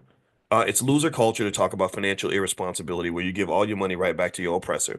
It's loser culture when you don't respect the power of sex as a vehicle for reproduction and building families, and you start to see it as an addiction, like a drug that you use to get pleasure with anybody who will open their legs for you. It is destructive and harmful when you are talking about your women, the people who gave life to you, who gave birth to you. My mother, there's nobody more important than my mother because my mother's why I exist. And you talk about your women like they're garbage, and then you train them to act like garbage. You train them to get on stage and leading booty first, and 12-year-olds wanting to twerk instead of actually growing their minds and their spirits. And then you're talking about, and then you're celebrating the murders of black people. You got songs where they're talking about killing black people, like the Klan. You know, and we think it's okay. Why? Well, because they have lots of money. It's all about the money. All we talk about every day is money, money, money, money. Why? Well, one of the reasons that you want to learn about money is so you can understand that you can make money and not make yourself look like a damn buffoon in the process. You can make money without embarrassing and jigabooing yourself into oblivion. You can make money without making your whole family and your community look like a bunch of idiots.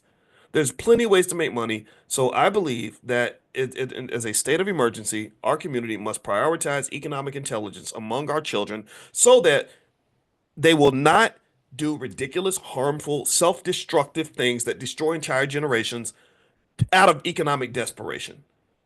When they have an economic need, they will have multiple ways to fulfill that need without going out here and doing stuff that is gonna ruin their lives.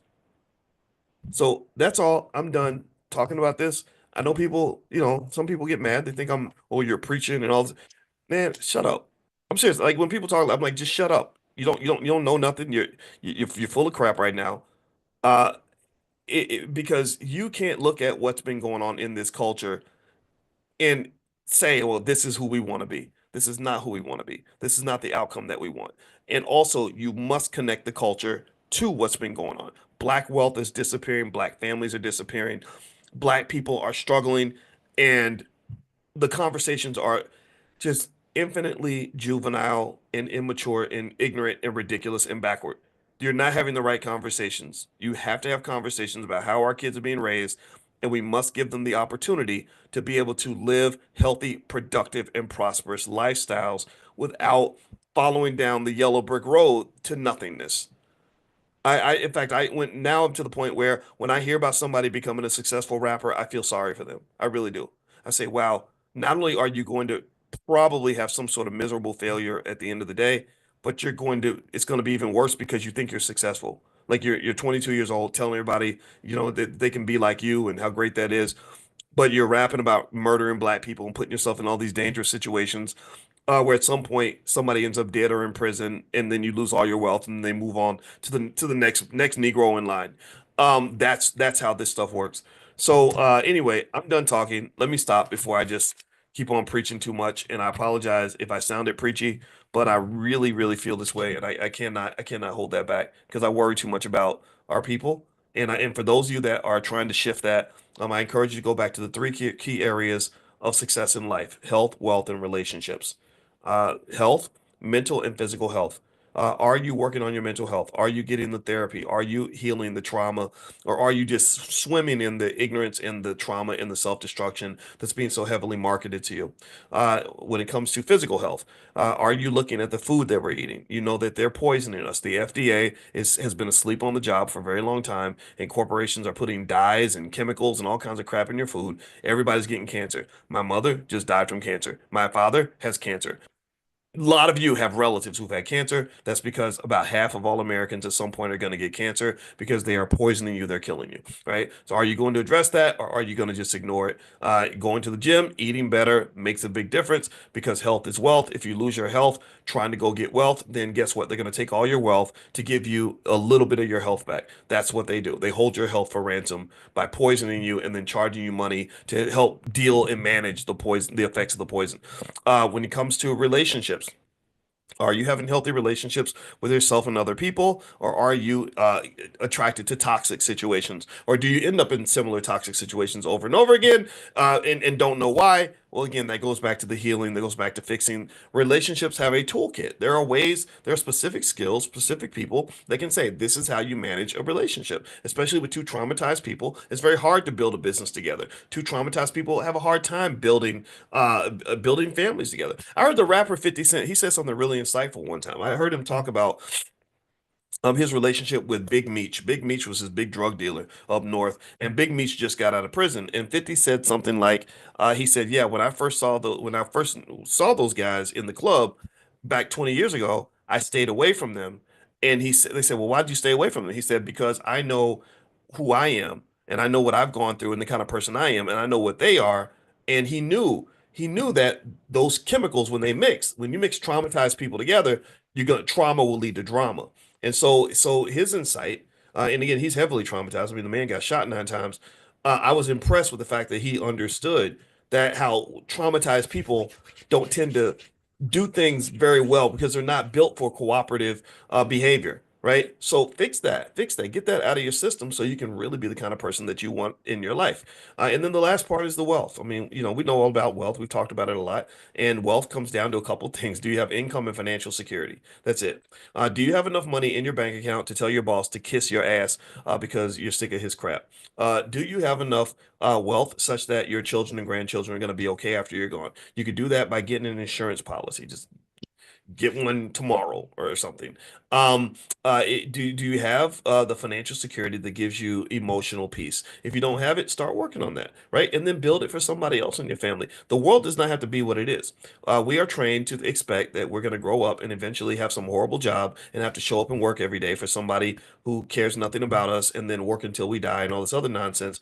That's BS. We've talked about the economy enough, and I can dissect that for you and explain to you that everyone should invest. If everyone invests consistently and that makes that a core value of their family, then you can really have children that never have to work for anyone. We talked the other day about how if you just bought $1,800 worth of Apple stock one time in 1997, that will be over $2 million today. There's no person on earth that has $2 million in the bank that has to get up and go to work tomorrow. No person anywhere.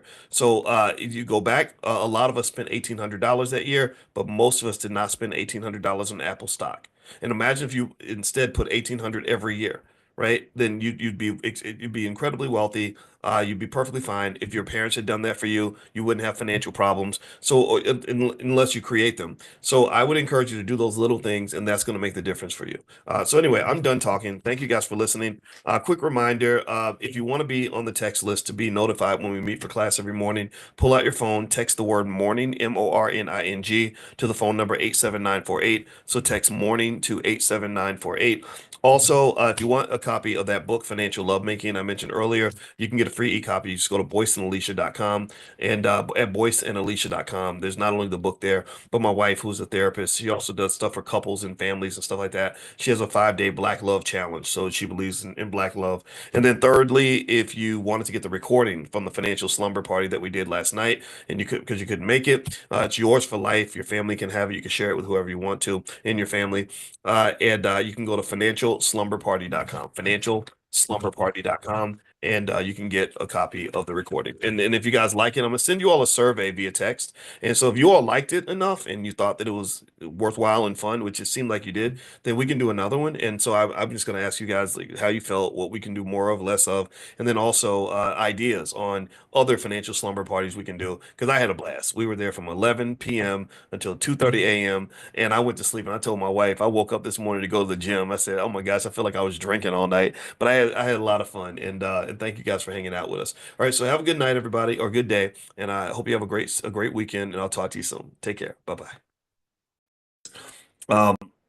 Because one of the things that I didn't realize was that I forgot my team had canceled out of respect for my mother's passing. My team had canceled our book club meeting on Wednesday nights, and if you know how much I love our book club meetings, you'll know how how that kind of threw me off a little bit, But it's not their fault. They just did what I asked them to do. And also this morning, in Money in the Morning, in our financial consciousness training, our millionaire training camp, I actually went through the process of kind of eulogizing my mother and really talking about some of the ideas and the beliefs that she had and linking them back to finance and economics. So if you'd like to actually see that training I did a full financial training on money and life and success and everything else based on my mother's legacy. You can have that for free. Just pull out your phone and text the word mama to the number 87948. Text the word mama to the number 87948, and I will send it to you because it was something I put together that I said, I really want to remember my mother in a favorable way. And I also want to make sure that the community benefits from her legacy. All the things that she taught me are things that I teach you. I have a whole doctorate in finance. We've reached millions of people. We have almost 1 billion views on YouTube. So my thought was like, let's keep the party going. Just somebody passing away does not mean that it's over. And also, I appreciate your condolences. I see you.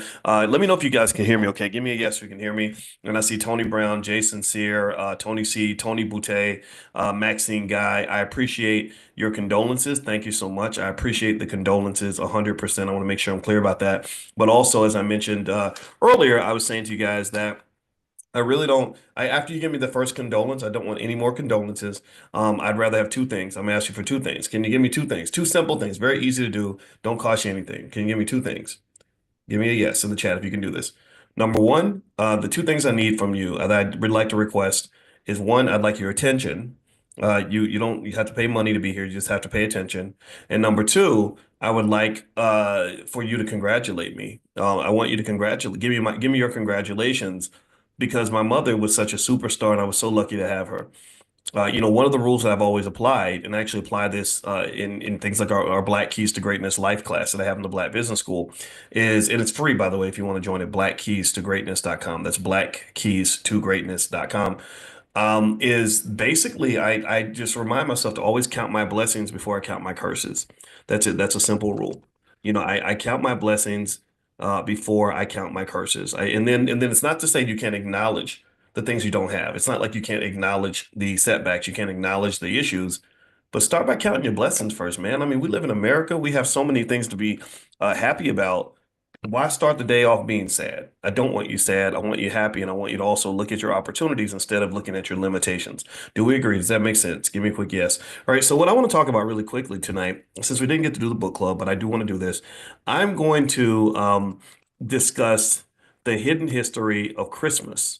And a lot of you don't know that in Dr. Claude Anderson's book, which is called, the one we're reading is called The Black History Reader. All of his books are at powernomics.com. He actually writes about the hidden history of Christmas. He writes about the things about Christmas that you don't know. How many of you know, give me a yes or no, how many of you knew that the slaves celebrated Christmas very different from white people? I mean, you probably guessed that. The slaves did not do what white folks did. But also, there was Kwanzaa was not the first alternative that Black people had in terms of how they celebrate Christmas. And nothing against Kwanzaa. I think I think that Karenga, when he created Kwanzaa, did a good thing for the world. I actually spoke at his bookstore twice in South Central Los Angeles, and it was wonderful. It was completely sold out. The room was packed with hundreds of people. And thank you to all of you who showed up. One guy that I met that was really interesting was a guy named Alonzo. And he has a book called NWA, which stands for Not Without Alonzo. And he sent me a copy of his book. And Alonzo is the guy. This is pretty cool Black history. Alonzo's the guy who basically introduced Eazy-E and Dr. Dre and MC Ren and all those guys, right? So his book is called NWA Not Without Alonzo. And shout out to Alonzo. I haven't talked to his brother in many years, but I have a lot of respect for him. So anyway, so let me just kind of now let me write. I'm going to write the URL down in the chat. It's Black Keys. Somebody type it down for me too. It's blackkeys2greatness.com. I'm going to put it right there in the chat so you can see it. And if somebody wants to help, just put it in the comments or something so others can see it. I should put it in the show notes or something, but maybe I'm too lazy to do that. But anyway, with that said, let me get into the real history of Christmas for Black people. This is something that may be of interest to you.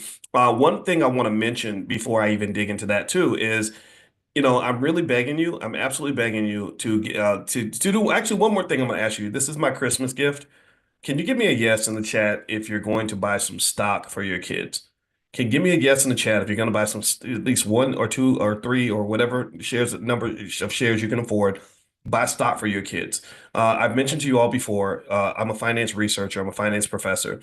As a finance professor, I can confirm to you in the research that it is determined that the number one wealth builder in America is the stock market. The stock market is the place that rich people put their money. And so I want your kids to be rich. I want your kids to be safe.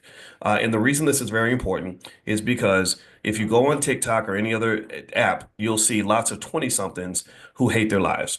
You'll see 25-year-olds who are stressed out, overworked, underpaid, mistreated, exploited, driven to depression because their economics are not right. If your money ain't right, it's hard for your life to be right sometimes. Give me a yes if you understand what I'm saying there. Money right, like my buddy Ash Cash says, money right, mind right. Well, if your mind ain't right, then your money won't be right. But if your money ain't right, then your mind can't be right sometimes. You understand what I'm saying? They connect, they're interactive. Mind and money are connected. That's why my wife, who's a therapist, she's a really highly super skilled therapist that trains other therapists to become therapists. That's how licensed she is. She's a full professor of social work. Very, very, very few of anybody becomes full professors.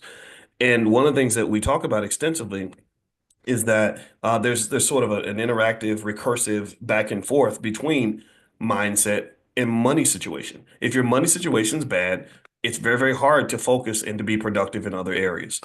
And so what I really want you to do for your kids, and this ain't for me, this is for your children, is I want you to just get in the habit of buying them a few shares of stock. Do you know that if you simply spent $1,000, if y'all, some of y'all got 20 broke 24-year-olds that used to live with you. Some of y'all got these 20 somethings that are struggling right now, and I'm not making fun of it, but it's true. Do you know that if you'd bought them, if you simply took $1,000 and bought them some Apple stock one time in 2000, that $1,000 would have turned into $365,000? Did y'all know that? You might have heard me say this before. I've said it in class, but I really need you to understand this. So imagine if you bought them $1,000 worth of stock every year, right? $1,000 a year is about $83 a month. $83 a month. So a lot of you have cell phone bills that are bigger than that. A lot of you have car notes that are $500 to $1,000.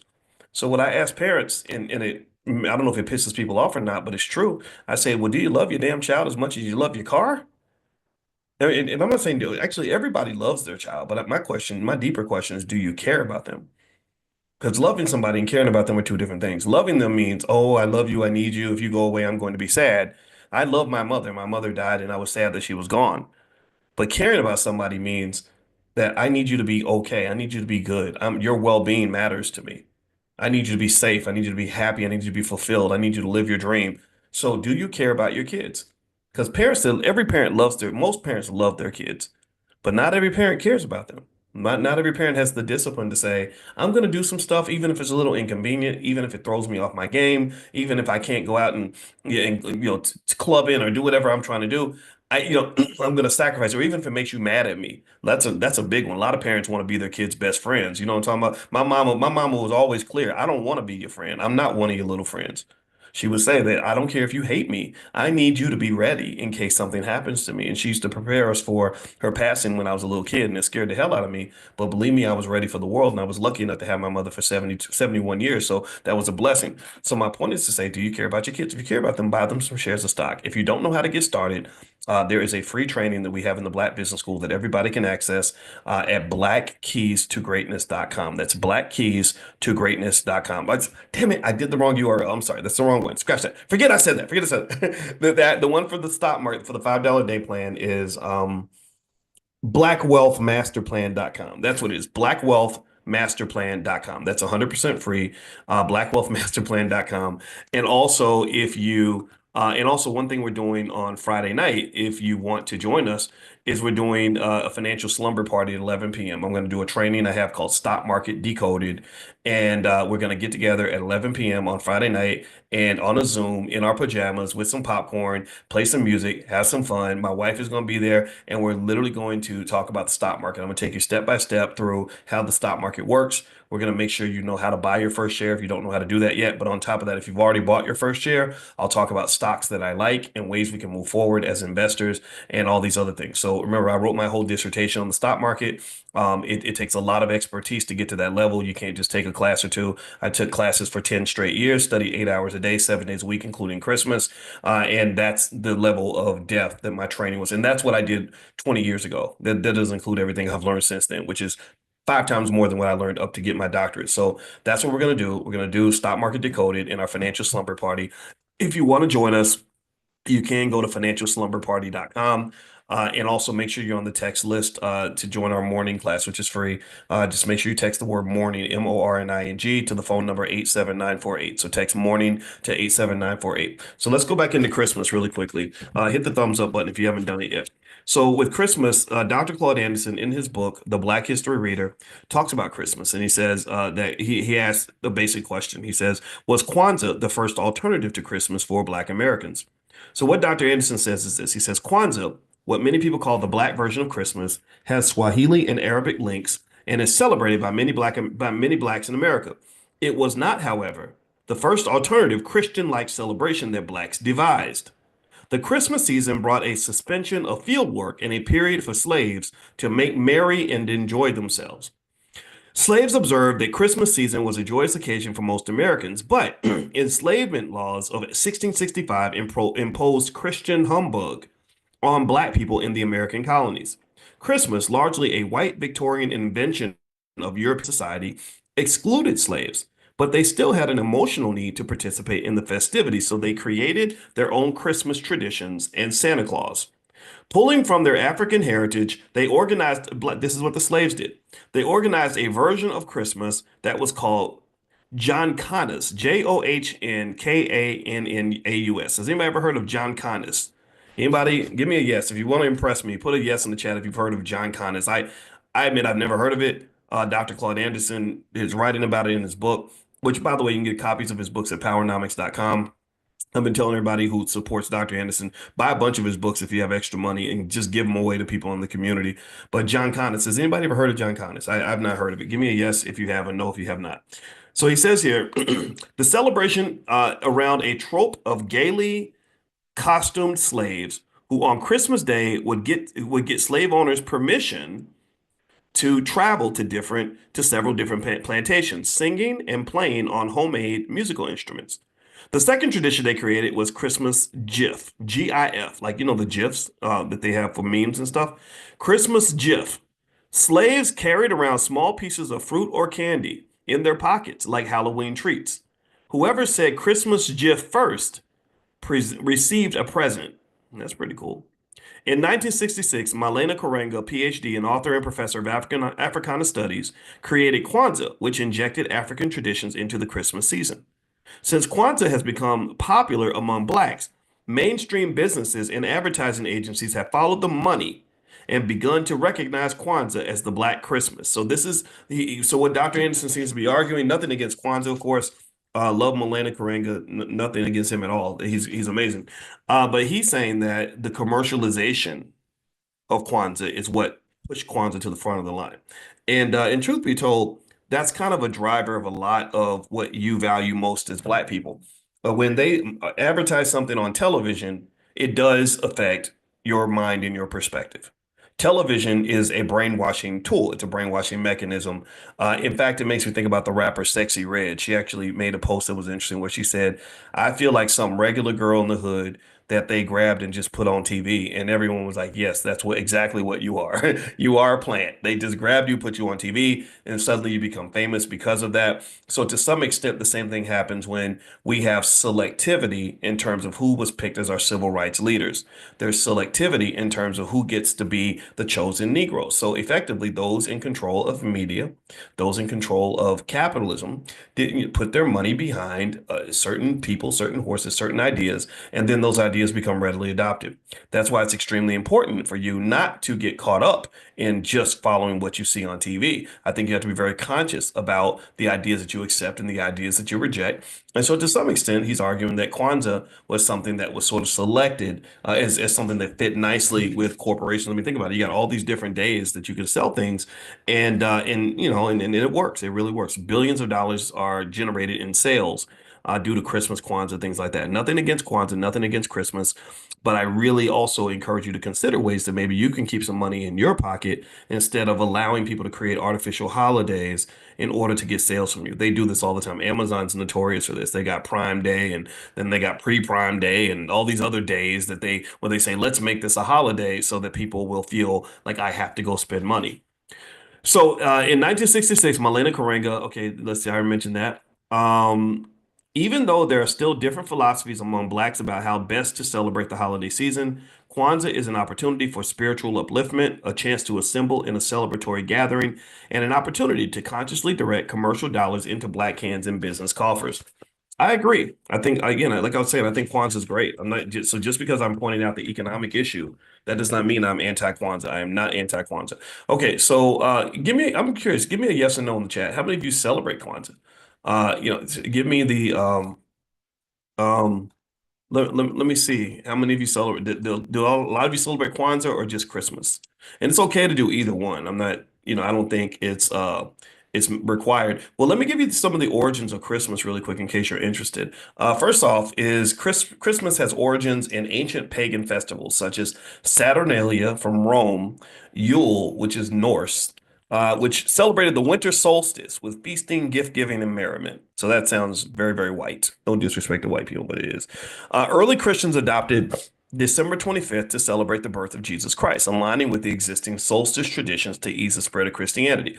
Now, what's interesting is, is that you all know my mother died on Christmas Eve. She graduated. She went to heaven, and me and my sister were just talking about that, and we said, isn't that interesting that as much as she loved her Jesus, my mama loved her some Jesus. That was it. I don't go to church, but mama was definitely all about her Jesus, and she didn't go to church actually because she felt like churches were problematic, corrupt, that they're not truly connected to God in the way that they claim to be. So anyway, I said, my sister said, isn't it interesting that she died on Jesus, or that she went to heaven on Jesus' birthday? Technically, it was Christmas Eve, but we were like, oh, okay, well, that's kind of poetic, right? So anyway, also there was Roman influence on Christmas. The Emperor Constantine, the first Roman emperor to convert to Christianity, declared December 25th to be an official holiday in 336 CE. So a couple thousand years ago, somebody decided December 25th was the day to do it. People have been doing it that way ever since. By the Middle Ages, Christmas had become a mix of religious observations as well during, say, the Middle Ages and the Black Plague in Europe, things like that. They had a lot of rowdy celebrations with traditions like wassailing and feasts becoming widespread. Now, in the 19th century, figures like Charles Dickens and other cultural icons like Santa Claus helped to transform Christmas into a family-centered gift-giving holiday focused on goodwill and cheer. Now, let's talk about Kwanzaa. What's the origin of Kwanzaa? Well, we know Malena Karenga created Kwanzaa about 1966 during the Black Freedom Movement to celebrate African heritage and culture. Good for him. That's an amazing thing. It has a huge Swahili influence. The name Kwanzaa comes from the Swahili phrase Matunda ya Kwanzaa, meaning first fruits inspired by African harvest festivals. Okay, I like that harvest festival. Abundance, fruits, food is good. Right? There are seven principles. The holiday's built around Nguzo Saba. Just don't get mad at me for mispronouncing it. I'm sorry. I know y'all gonna correct me. With seven principles: Umoja, unity, uh, Kuchichalan. See, I don't even want to say it because if I say it, I know y'all gonna clown me because I'm saying it wrong. But let me just say self-determination. And the word is spelled Kujichagulia. I'm not gonna say coochie because Kuji Chaguila. Chaguila. If somebody who knows how to say the word, tell me if I said it right. Kuji Chaguila. See, I'm embarrassing myself, but I'm gonna keep going because I ain't gonna quit.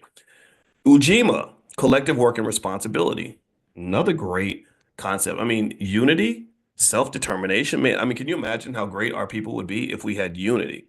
Can you imagine how amazing we'd be if we had self-determination? Just said, we gonna do it. We ain't waiting for white folks. We ain't waiting for nobody. Massa ain't got nothing to do with what we about to do. We about to do this. We about to do it right.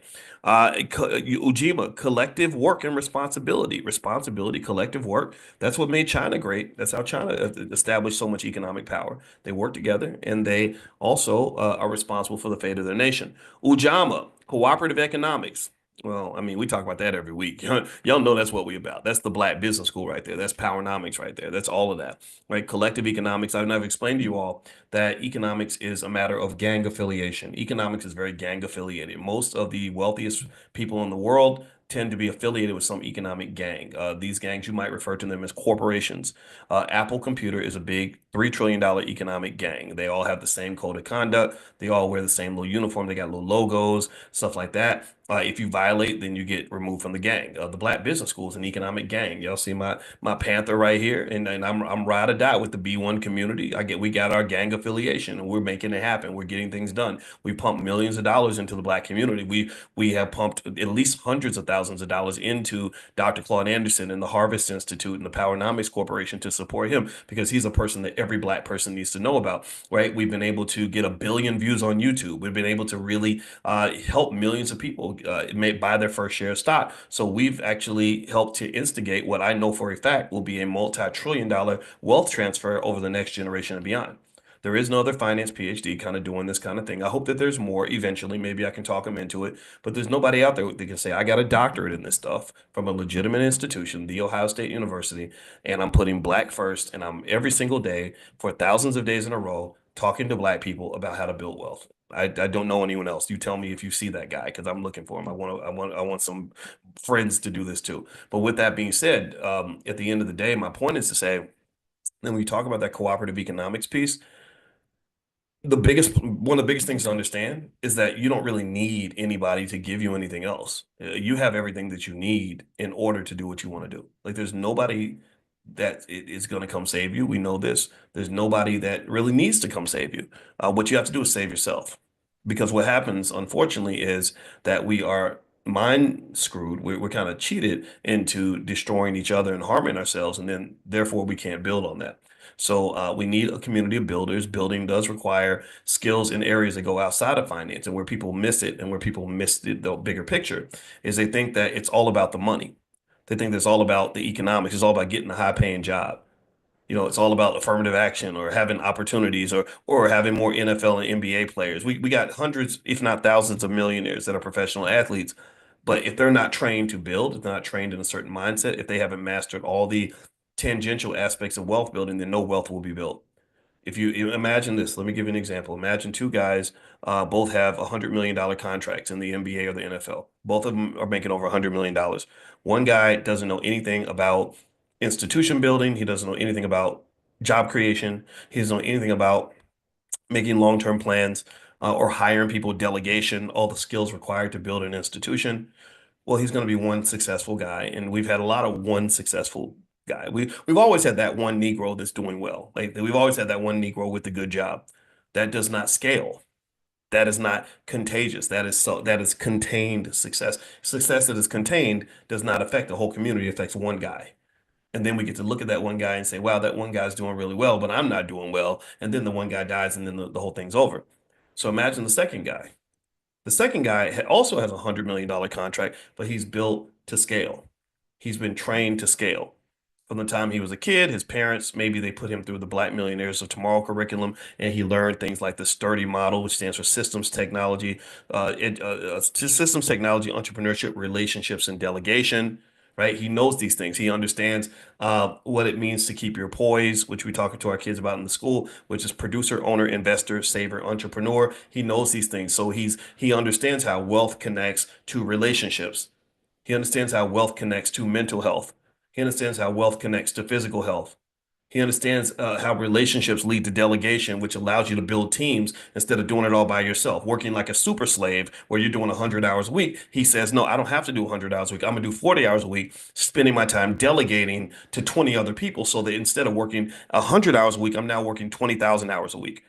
Do you understand? Right? He has a certain mind space that's allowing him to take his money and make it contagious, creating a concept that we've talked about exclusively in the Black Business School, which is something called financial fertility. If you read my book, The 10 Commandments of Black Economic Power, I talk extensively about financial fertility. Your money must give birth to other money. Your money cannot be sterile. Sterile money is dead money. Dead money does not grow. It does not scale. It does not create opportunities. It does not elevate communities. So a lot of these Negroes that got all these $1 million contracts are sitting on a bunch of dead money. A dead money is a financial carcass. A carcass is not going to give birth to a child.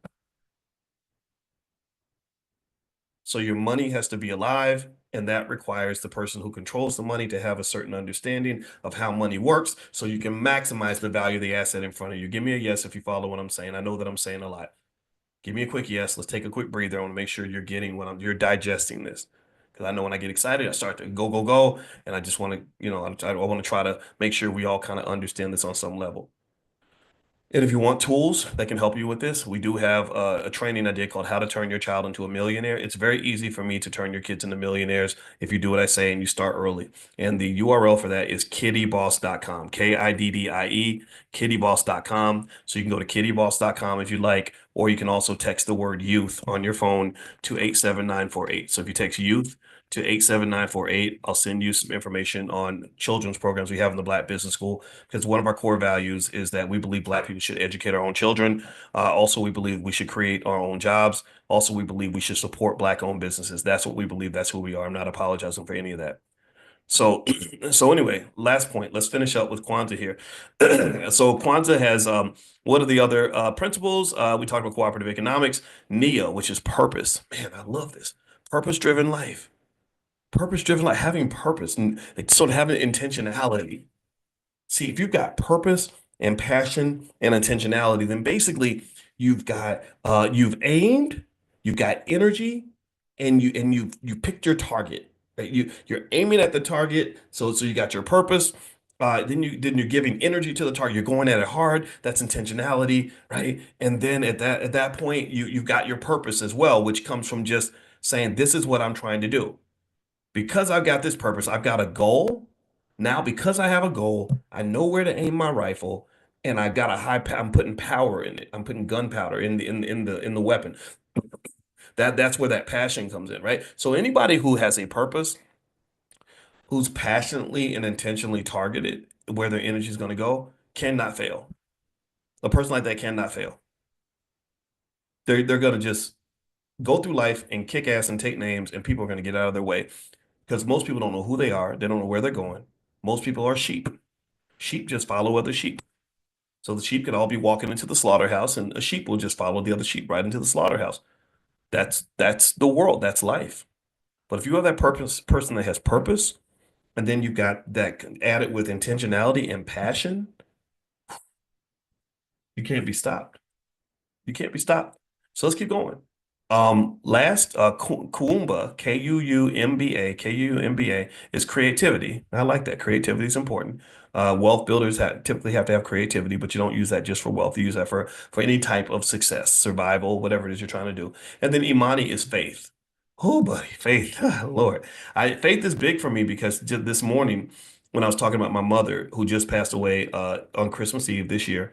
I literally took the word fear and I talked about how my mother grew up living in fear and then she got out of that and it made her a much stronger human being. And I took the word fear and I said, let's take that word and let's make it mean something. Let's talk about this in terms of the fact that we all need some sort of vaccine against fear. We needed that during the pandemic because fear in the pandemic, fear was the biggest virus in America at that time. It wasn't COVID, it was fear. And I said, okay, so fear, let's make fear an acronym that reflects my mother's legacy. And so the word fear, I said, oh, it stands for faith, education, accountability, and resilience. Faith, education, accountability, and resilience. And that's what my mother represented. So we talked about that this morning. If you didn't get a copy of that, if you'd like to get a copy, just text the word morning to the number 87948 and I can send it to you or something like that, whatever you want to do. But anyway, the F stood for faith. And I think faith is really powerful because faith is, when it's used in the right way, can really allow you to have a type of resilience and power that you can't have, that may not necessarily be justified based on your current condition, right? See what faith kind of does. Faith is a type of consciousness. See, I want you to pay attention now. Faith is it's where I see the bigger picture. I believe everything's going to work out. Everything is everything. The universe will take care of it. I'm going to be okay. See, what you got to understand, pay attention. Now, listen to this. Faith is a deeply economic concept. It's a spiritual as well, but it's deeply connected to economic spirituality. Did you understand? Do you all understand? I wish I could take a piece of my brain out and hand it to you so you could just consume it. Because what I'm seeing is this. Do you understand how much of our economic system is built on faith? Do you understand that? After Elon Musk, let me find a simple example. Elon Musk puts out $250 million and buys the presidency. Maybe it was more than that. I don't remember how much it was. He suddenly is in a position of power, right? He's got the ear of the president. He's got the ability to support his space programs and EV programs. Everything he wants to do now is right at his feet. Well, even though Elon spent either between $250 million and $500 million to win the White House, that was an enormously profitable investment for him. Enormously profitable. Because do you realize that after Elon Musk won the presidency with Trump, Elon's wealth increased by about 70 to 80 billion dollars. Elon Musk at this point is now the richest human being, not just the richest man on earth. He did that a long time ago. He's now the richest human being that has ever lived in dollar adjusted terms. When you adjust for inflation, they believe that Elon Musk is the richest human being to have ever walked the face of this planet. Now, is that dirty, funky capitalism? Absolutely. Is it wrong, corrupt? I agree with you. I concede that point. You're not going to get any disagreement with me. He's a white boy from South Africa who grew up in apartheid. He's probably kind of a prick. So let's get that off the table and stop worrying about how people feel about you. Because if you love you and I love you, then that's all that should matter. If you love me and I love me, then that's all I care about. I'm not looking for Elon Musk to love me. I don't need love that desperately. So I'm not seeking approval from anybody. Can we please get that off the table? Let's talk about the specifics. Let's talk about why this is a great investment and why this links to faith. Well, it's a great investment because so he put down a quarter of a billion. He's now worth another 80 billion.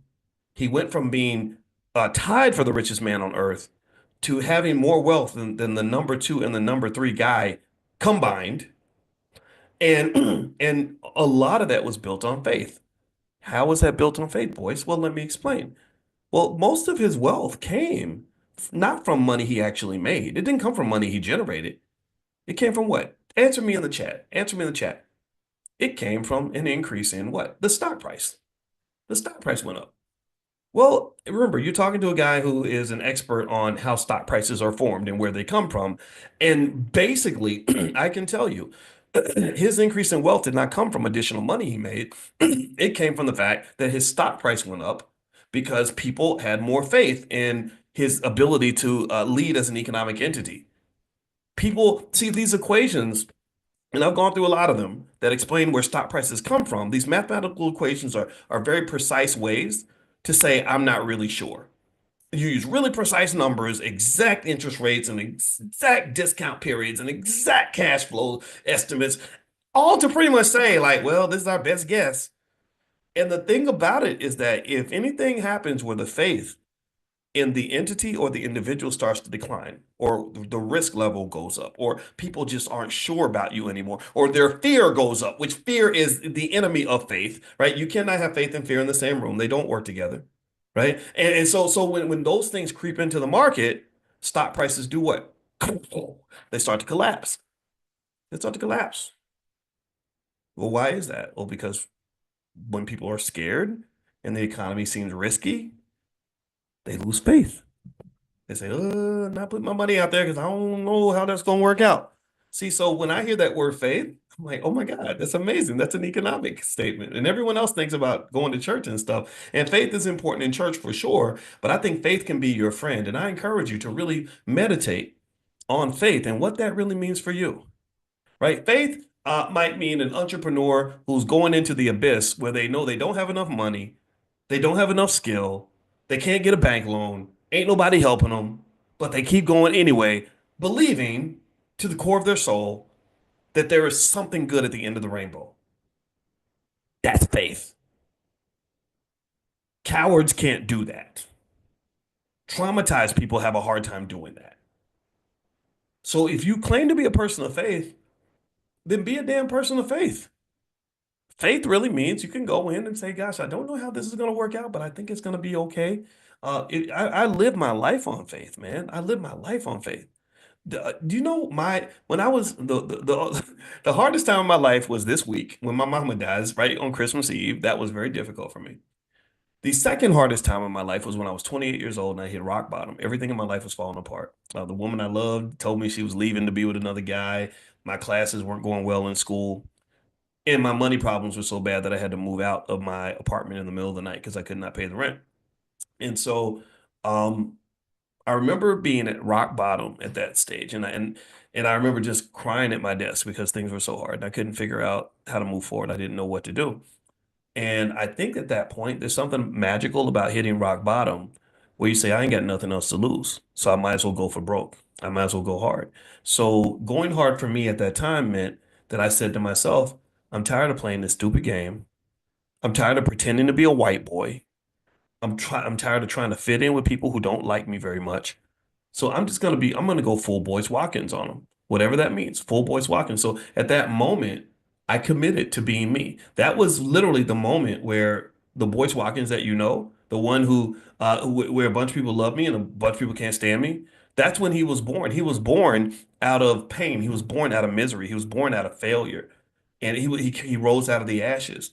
And I committed to this guy. I love this guy. And I said, I love you. I'm going to stick with you no matter what. So faith meant that I said, okay, if I work my ass off and get skilled at what I do, highly, highly skilled at what I do, and I'm a good person, then I have a very high probability of being successful at something. Those are my three rules. Bust your ass, get super skilled, and then just help people. Be a decent human being, and it's gonna work out. Everybody ain't gonna love it. It's not always gonna be easy, but that was the strategy. It was really that basic. And that's what got me through everything. And that was me operating on faith. It's like, well, I know I'm damn good at what I do. I know I bust my ass, and I know I'm a good person. So it'll be all right. It'll work out somehow. It'll all come together somehow. So faith is powerful, and I encourage you to really tap into faith when you're talking about making economic moves, because you cannot build economics without faith. You cannot do black business without having faith in each other. That's a tough one, right? Y'all know what I'm talking about. You cannot build wealth for yourself. You don't want to invest for your children if you don't have faith that what I'm saying to you about the stock market growing over time is not going to work. If you don't have faith in yourself, then you're not going to jump out, start that business, make those investments, all those other things. So faith is, I think, such a powerful principle that all of us should apply in our lives. And the beauty of it is that you ain't even got to go to church. Just go to the church of you, whatever that looks like, right? Whatever that looks like for you. I'm not even here to judge that. Right. So what I'm gonna do is I'm gonna go ahead and finish this up for today. For those of you that were invited in from the weekly book club, just know what happened was the Zoom got erased by one of our team members. It wasn't her fault. I told her to do it by accident. And so I sent you all a text to let you all know that we were doing our book club meeting tonight. If you want to join the book club, you can go to blackkeystogreatness.com. It gives you free access to my life class, which is really good, and a lot of other resources. So I'm gonna put in the URL. I'm gonna put the URL in the chat, blackkeystogreatness.com. If you're watching the recording, it'll be in the description of this video. And also, I do have a podcast on Spotify, two of them actually. One's called the Dr. Boyce Breakdown, where I do stuff like this and I kind of talk about everything, kind of blending wealth with a lot of other topics. But then I have one that's focused specifically on the stock market called Dr. Boyce Daily Stock Market. So whichever one is most interesting to you, you can grab one, subscribe to both. It's totally up to you. And then the last but not least, if you want to join us for the Friday night financial slumber party that we're going to do, we're going to get together at 11 o'clock at night in our pajamas with our popcorn, and we're going to do finance in the middle of the night and just have a blast. It's like a big sleepover. I don't know if anybody remembers having sleepovers when you were little, how much fun they were. I think maturity is overrated. So I said, I'm gonna do something completely immature.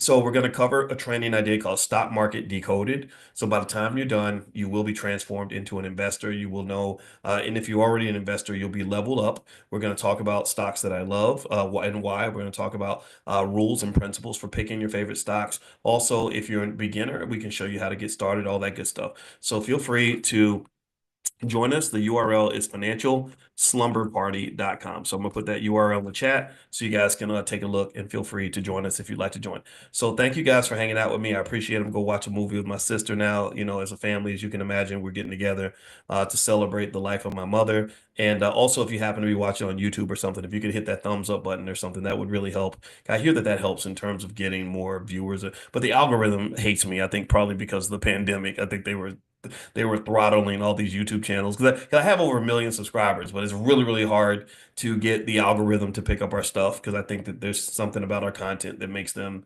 uncomfortable. I have no idea. I don't care. Doesn't matter. We're still reaching millions of people, and we're doing it under our own power, and I'm really proud of that. We're good. We're kicking ass, taking names. They cannot destroy us. They cannot slow us down. They cannot take us off the grid. It's too late. It's already out there. We're killing it. We're on top of the world. Let's keep going. So God bless you. Happy holidays. And I hope you all have a wonderful new year and everything else, but you'll hear from me before then. In fact, tomorrow morning, we're going to meet for Millionaire Training Camp, which we do every single day, 7 days a week. We've done this all year long. If you'd like to join us for that for free, just pull out your phone, text the word morning to the phone number 87948. So if you text morning to 87948, I'll send you an invitation to join us tomorrow. And I just hope that you'll bring your family too, because I can guarantee you 100%, if you got kids and relatives that are listening to wealth conversations every day, they're gonna be black and proud and rich one day. It's only a matter of time. So have a good day, everybody. God bless you. I'll see you guys soon. Take care. Bye-bye. Peace. Good morning, everybody. Good morning. Let's go ahead and get started. I want to say Merry Christmas to everybody. I hope everybody's doing well. I know that today is a really remarkable and special day for me and my family. My mother, Robin Watkins, she's passed away yesterday, Christmas Eve, and yeah, and I got a lot to say about that. So, so give me one second, guys, as I get us all set up, and we're going to begin on this special Christmas edition of our Millionaire Training Camp. So give me one second here. Um, let's see here.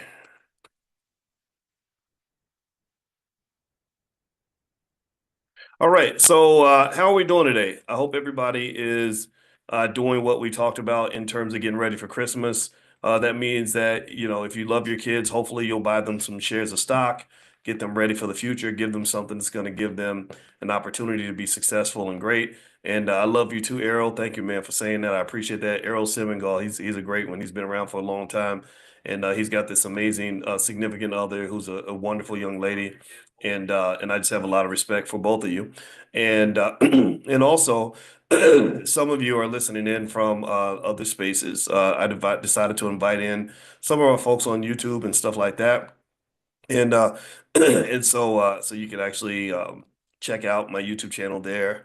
And also don't forget that we have a podcast called the Dr. Boyce Breakdown. Another one is Dr. Boyce Daily Stock Market. So if you go to Spotify, you will find the podcast on Spotify. Okay, guys. So give me one second as I get us started. Yeah. So one thing I wanted to mention too is that this year in the Black Business School, we have a lot of interesting things going on that you guys can follow. And I hope you guys will join us in the journey to this was an amazing year. A lot of great things happened. And as I reflect on this past year, I'm really looking forward to the future. And I want to say that I appreciate all of you, and every one of you is a blessing. So give me one second here. Okay. All right. So, yeah. So you may or may not have heard if you saw my Instagram. My Instagram is the real Boyce Watkins. Or sorry, I keep saying. Why did I say the real Boyce Watkins? That must be. I don't know. That must be. Maybe that's part of my grief is I'm remembering stuff that's no longer here. I used to have an Instagram called the real Boyce Watkins, and y'all know that they they took it down because I run my mouth too much. And but anyway, my new Instagram is Dr. Boyce Finance, and so you might have seen where I mentioned yesterday that my mother Robin passed yesterday on Christmas Eve of all days. So that's gonna. I've determined to that we're gonna make that mean that Christmas Eve is gonna be a good time of the year. That's gonna be a special time of the year. This is a special and extraordinary Christmas. This is not gonna be any kind of Christmas curse. We don't do that kind of thing. That's not what I believe. And so I hope you'll join me in understanding where I'm coming from with that. And I want to also say that a lot of you who either reached out to me directly or indirectly or personally or otherwise. I appreciate all your condolences. I really do want to say thank you so much for sending those messages. I really felt it all, and it was so meaningful, and I'm so appreciative of that. And our family, and I speak on behalf of the family when I say thank you, thank you, thank you, thank you, thank you. You all are amazing, and I want to, and in the spirit of my mother as well. I just want to say that this it really made me feel good. So I appreciate that very very much. Now, let's get down to business, shall we? Like as Ice Cube said, it ain't over, mother suckers. So it ain't over, right? So y'all know what my mother represented was I can't even put it into words, right?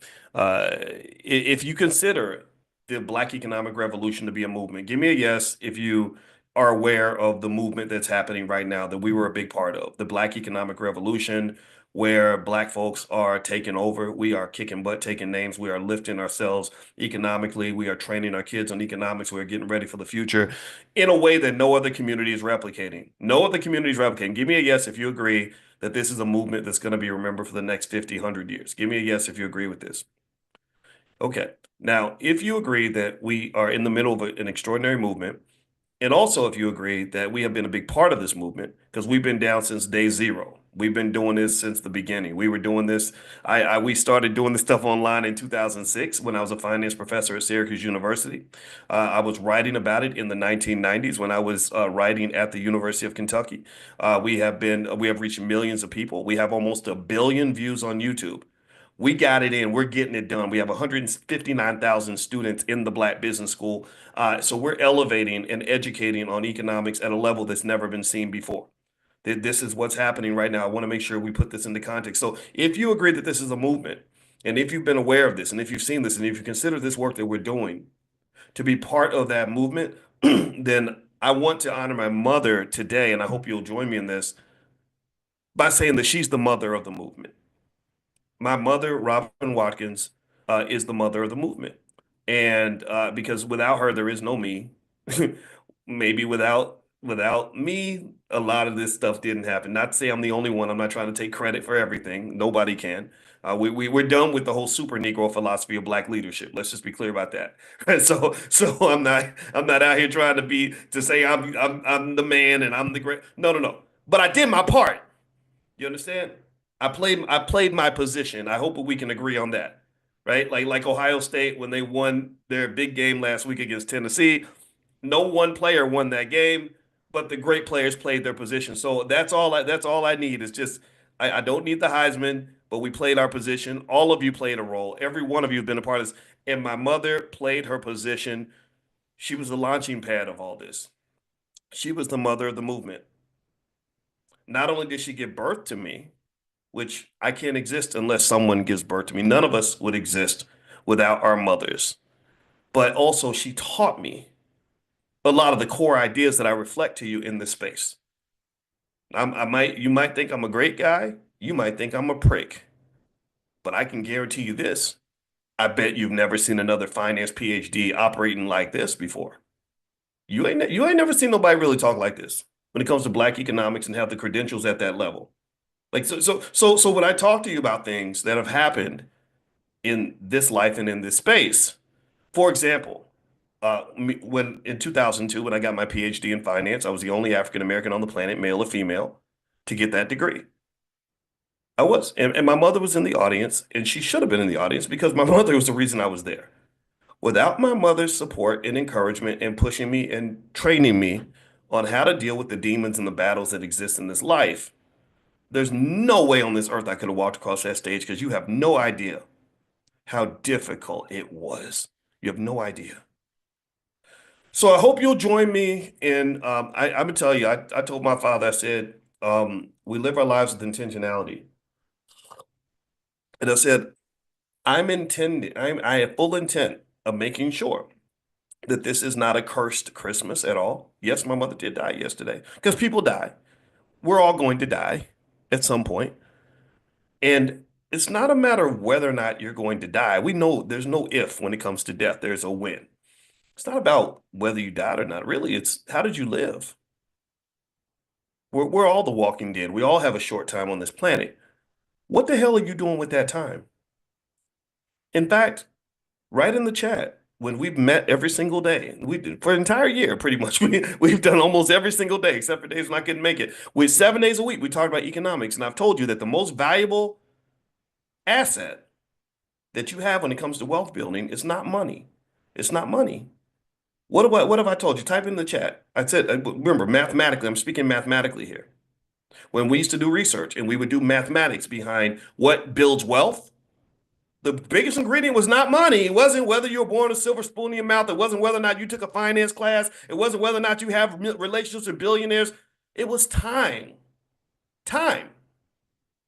Time is the greatest asset you have. So we all got limited time. The clock is ticking every day. Every day. If you want to know why I wake up every day with a lot of energy, almost sounding like a maniac, it's because every day I get up and I'm looking at the clock. I'm clocking. I'm saying, whoa, we don't have much time left, and we don't know how much time we have, but we know that the clock is ticking. So what are you doing with your time? What are you doing with your time? My mother, just like every other mother, she had 157,680 hours of time to spend with me before I turned 18 years old, and then I was thrust out into the world. 157,680 hours of time. Now, if you think about it, it only takes a few hours to teach essential skills that any young Black man or young Black woman would need to be successful in life. But for some reason, we waste all that time. The schools have us from 8 a.m. until 4 p.m. They got all this time, and they get this for 12 straight years, and yet 70% of our kids come out can't even read, write, or do math at grade level. So my biggest question to those institutions has always been very simple. It's been, what did you do with all that time? How did you waste that much time? You had 100,000 hours with the baby. The baby spent more time with you than they spent with their own family. So what did you do with that time? Time is precious. Time is valuable. So, to honor my mother, first thing I'm gonna tell you is that I hope that you'll walk away from here and ask yourself, how am I gonna be efficient with my time? I have time with my loved ones. That time's gonna run out. Am I using that time effectively? You're talking to a man who has no mother now, but my mother's in heaven now, right? But let me just tell you, I can tell you this: we didn't really waste a lot of time. When my mother passed, and I found out it was about 4 in the morning on Christmas Eve. There was nothing left unsaid because we didn't waste time. It wasn't like I was like, oh man, I wish I told her I loved her more. No, we didn't. We didn't waste time. Or oh, I wish I'd spent more time with my mom. No, I spent if y'all been coming to class every day, I have been spending. I for the last 6 weeks, I've been right there by my mama's bedside, talking about everything, covering everything. I said, this is what we did in the '70s. This is what we did in the '80s. This is what we did in the '90s. This is what we did in the 2000s. And I'm like, man, that's a lot of time, and we used it. I said, we did that, mama. I sat there with my mother. And I'm not going to try to talk about too much of that stuff because y'all know some of it's still inside, and I don't never know when I'm just going to ball out and start acting like a baby again. But I sat there with my mother, and I sat there next to her bedside, and I just, it's sad, right? The time is up. And I said, but we left it on the court, mama. We left it on the court. We used that time. We got it done. We did it. We started off, we talk about Drake saying started from the bottom, now we here. We started off with that scared little 17-year-old girl and that defenseless little baby with no father sitting in that hospital all by ourselves. It was just me and you. And we did it. We did it. And I told her, I said,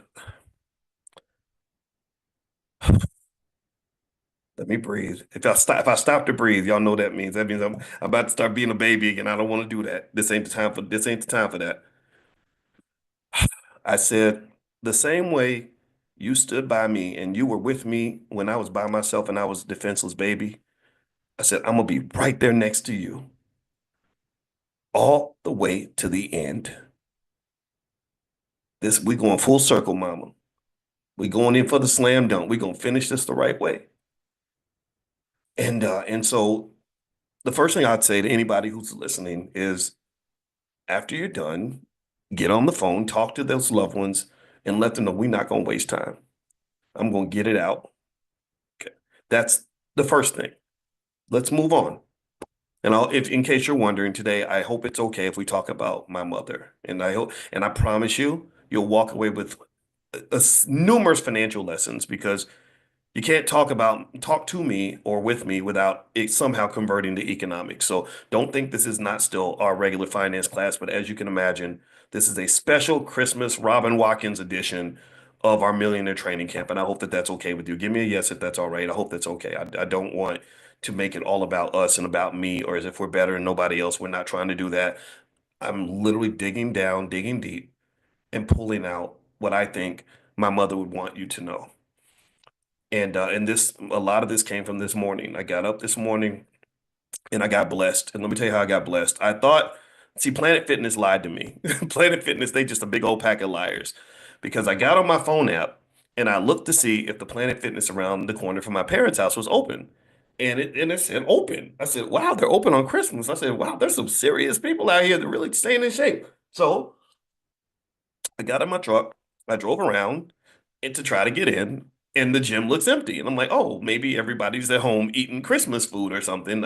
I must be a badass because I'm actually here. Ain't nobody else here but me. But then I realized there wasn't nobody behind the desk, and they forgot to turn the lights on. I said, watch out you got to turn the lights on so people can see. And then I realized that it was closed. So the blessing that I got today was that God made me He said, "No, you're not going to the gym today. I need you in nature. I need you outside. I need you to go running outside." So I said, "Okay, all right." So I went out and I ran, and it was the best thing in the world, even though because it was cold. I didn't want to run in the cold. I'm gonna be honest with you. And but I'm running, and it was great because I saw the trees, and you hear the birds chirping, and I saw a pack of deer, and just a lot of things, you know. So I ran around the neighborhood, and I started thinking about Mama, and I started to download Mama and bring her into my soul. And and I was lucky because the funeral home that she's in is right around the corner from the house. It's about maybe less than mile and a half. It can't be too far away because I'm fat, and if it's too far away, I can't run that far. But then again, you running for mama, so maybe I can run extra long. But I ran the little mile and a half around the corner to the funeral home, and I said, "Oh, mama's over there. I gotta go see mama." And so it made me think about a time when my little brother was two, and me and my sister and brother we were like preteen, and I'm 5 years older than my sister, so we would fight like cats and dogs. And I remember my brother wanted to see my mother, and he but mama was at work. So he was looking for Mama, but Mama wasn't there. And I remember him sitting next to Mama's door, and he was like crying, just waiting for Mama. And he fell asleep, you know, like a little baby. He just fell asleep next to the door, waiting for Mama, you know, and to come home. And I felt like my little brother in that moment. I did. You know, I was a 53-year-old big ass baby. And I said, I want to be next to my mama, even if I know her body's in this building, just know mama's there. So I said, I'm gonna go. I gotta go to this funeral home and I gotta go see mama. So I get over there and I'm wondering, I'm thinking if I just sit over here, they're gonna hopefully they won't think I'm robbing the place. But I went over and there was a little bench in front of the funeral home, and I sat in the bench and I said I'm gonna connect with my mother.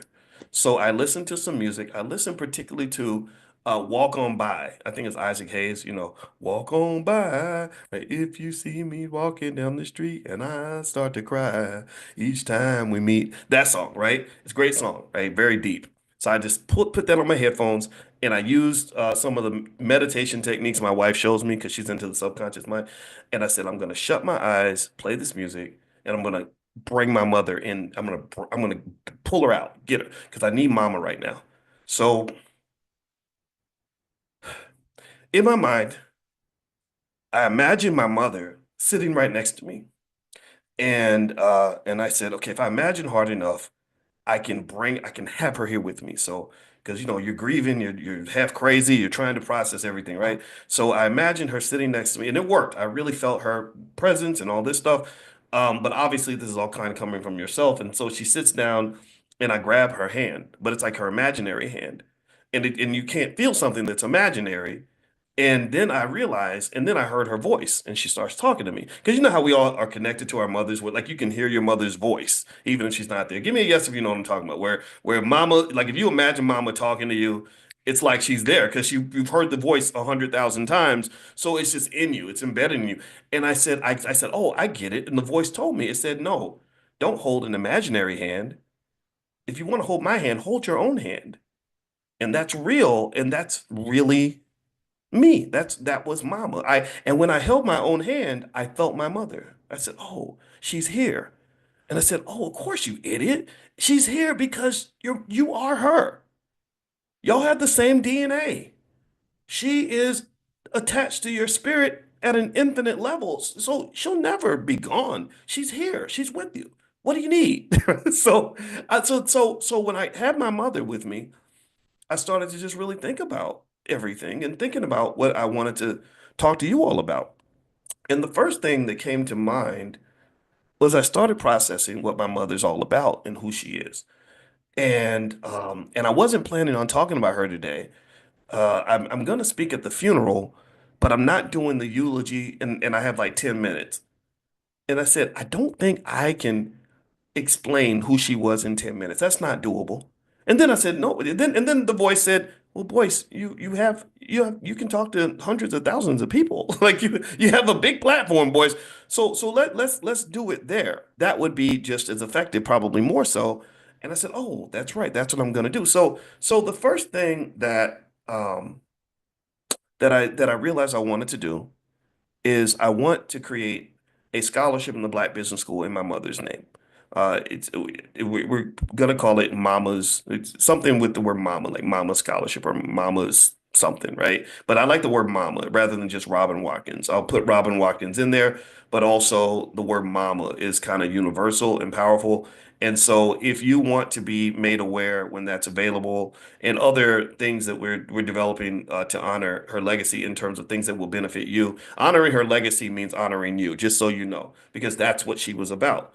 Um, Lots of people would come to my mother for advice on how to raise their kids. They would come to their mother for advice on how to get through the educational system. They would come to my mother to talk to her about things the same way people talk to me. So anyway, if you want to be notified, if you want to receive any of this, pull out your phone and text the word mama to the phone number 87948. So just pull out your phone. I'll give you guys a second to do it. Text the word mama to the phone number 87948. So, so if you do that, then you can be made aware when the scholarship's available. It'll be for kids.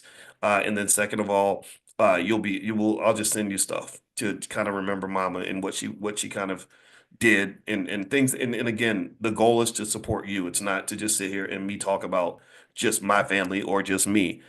I really want to talk about you. So that's the first thing I want to mention. The second thing is I thought about what my mother represented as a human being. And it made me think about the pandemic. The pandemic was terrible, right? Do you agree? Like, how many of you still feel like we're gonna just be scarred like, because of what happened in the pandemic? Like, we got problems that will never go away because of the pandemic. How many of you agree with that? That literally we have economic problems that will never go away because of the pandemic. It blew inflation out of the water. Prices don't go down. You don't get deflation. Deflation is when prices go down. The best you get is disinflation. That means less inflation than you had before. So think of disinflation like less inflation. So you're gonna have economic problems for a very long time. The poor little babies that missed 2 years of education have not recovered educationally. They have not recovered socially. A lot of children are very awkward now because they don't even know how to talk to people because they lost 2 years where they were sitting in their room by themselves. Did you know, in fact, they shut down dozens of nightclubs in London, in central London, because they said young people don't want to go out anymore. They don't. They just want to sit in their house and sit by themselves. And that's in conjunction with the fact that the global population is dropping precipitously. Not in Africa though, because Africans are smart. They didn't listen to Bill Gates and all those people that would tell them that the population was growing too much. So we're smart. We have God consciousness. But in a lot of these other countries, whether it's Europe or Asia, populations are plummeting, and they're like, "Oh my God, what are we gonna do?" Africans are like, "Please, we gonna be good, right?" So with that being said, the pandemic brought a lot of problems that are not going to go away. And during the pandemic, when there were lots of issues, lots of health related issues in particular, people were providing these solutions, right? And the solutions mostly consisted of these shots. Hey, I got a shot I can sell you, right? These pre-existing conditions. You black people have so many pre-existing conditions. Here, come get this shot, right? And I'm sitting there thinking, well, why didn't you fix the pre-existing conditions? If you cared about us so much, why didn't you stop all the diabetes and the obesity and everything else that's giving us the pre-existing conditions?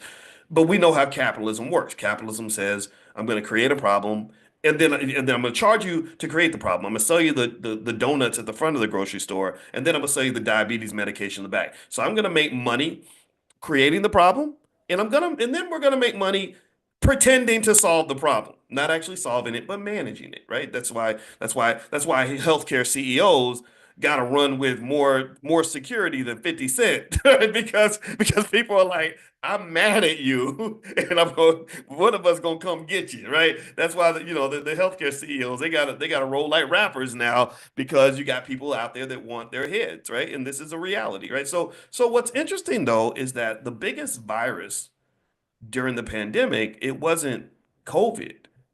The biggest virus during the pandemic, in my opinion, was actually fear. Fear was they need a vaccine for that. Fear was causing people to not talk to their relatives. Fear was causing people to do things that were irrational. Fear caused people, it caused the country to divide in a way that was very problematic.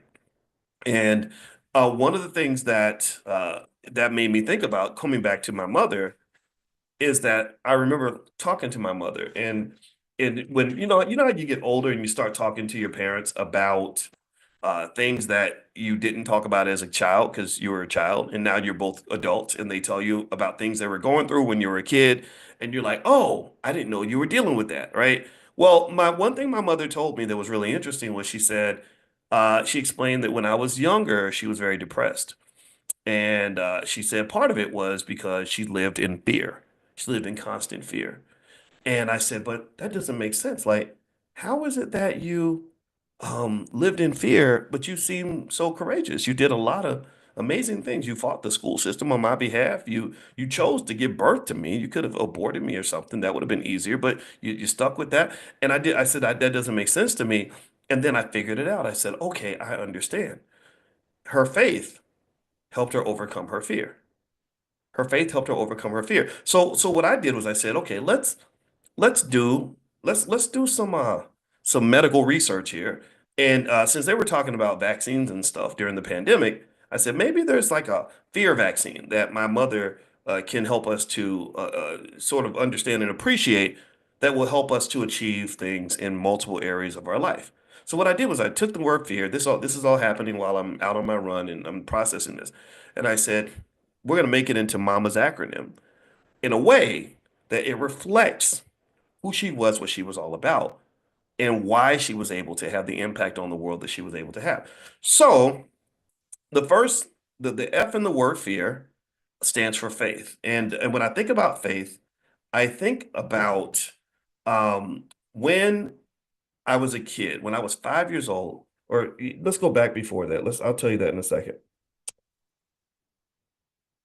So imagine it's 1971 and you're 16 years old and you're pregnant and you're from a poor black family. That's got to be one of the scariest things in the world. Even though mothers are these amazing people that do literally the most important job on the planet, it is literally the most important job on the planet because none of us would exist without our mothers. It's the most important job on the planet because if mothers all stopped doing their job, we'd have a whole nation full of serial killers. That's what we'd have. A mother's love is something that's irreplaceable. And even though that's the most important job on the planet, for some reason, we have this habit of beating up on mothers when they're blessed with pregnancy at an inconvenient time. Right? We tend to be you know what I'm talking about? Like we call them names and oh she's a blankety blank and oh she's out here, she's fast and this, that, and the other. And it's absolutely terrible because what it does is it causes us to lose our consciousness and our ability to see the big picture. We're unable to look at the value of human life. Tell me if you get what I'm saying. We don't see how precious newborn children are. We don't understand the value of our youth. Think about this. Entire societies are on the decline for one big reason. The birth rate's going down. They're panicking now because they're like, oh my God, in order for us to accomplish things, we need people. Well, guess what? You need mothers to produce people. Do you agree with that? Do we agree that mothers are an essential ingredient to making people, or have we gotten so wokety woke crazy that we literally think two daddies can get together at a Diddy party and make a damn baby? Y'all can make a whole lot of stuff. You can make some liquor, you can make some baby oil, you can make some pink cocaine, but you can't make a baby, dude. That's what you can't do that. So no babies were made by any of the dudes getting with other dudes at the Diddy party. So my point is to say that mothers are critical, mothers are essential. And so my mother's 16 and she discovers this thing that a lot of people know about called sex. And unfortunately, it ends up with her having this little Boyce inside of her body. So she's mortified. She's scared to death. And now I'm sure there were some Planned Parenthood clinics around that would be happy to help her. We're your friends. We're your allies, right? I'm sure there was somebody around that would have said, just come by, you poor little black girl, and we can just terminate the baby. We're just gonna get rid of the little Negro, and then you can go back to partying. You can go live your Cardi B life if you want to. And for whatever reason, my mother didn't do that. Who knows? Maybe a lot of us would have done that. I'm not blaming people that make other choices, but she didn't. So here's what happened. Here's where faith kicked in. So she goes to church. Some of you have heard this, some of you haven't. I'll share it again though. Um, And she's sitting there and she's just scared to death because my grandmother's very strict and very stern. And she's thinking, oh my God, what am I going to do? I got this baby. I don't know what to do next. And so the pastor, when the pastor's like, does anybody want to come to the altar to say something personal to God? And my mother's up there and she walks to the altar and she's just praying and praying and praying. And when everybody got up and walked back to their seat, she was still on her knees praying, praying, praying because she had just this stuff heavy on her heart. And at that moment, that's when she told me something that I've never forgotten. She said, that's when she said, the conversation I had with God was, she said, I do not know what to do with this baby. I don't know. I don't know how to do I don't know what to do. And so she said, at that moment, and every time I tell the story, I would get choked up. So let's do the test here to see if boys can tell this story without crying like a baby. She said, I gave you the guide. She said, I gave you the guide. She said, God, I'm giving you this baby because I don't know what to do. And she also says that God told her, you have to have this baby because this baby is going to do something important. And I was like, really? I was like, oh, mama, you just say that to all your kids. She said, no. She said, I did not have that feeling about all my children. My brother and sister, very good people, successful in their own right, amazing human beings, taking nothing away from them. But she said, I felt like I had to give birth to you because I had an important job to do.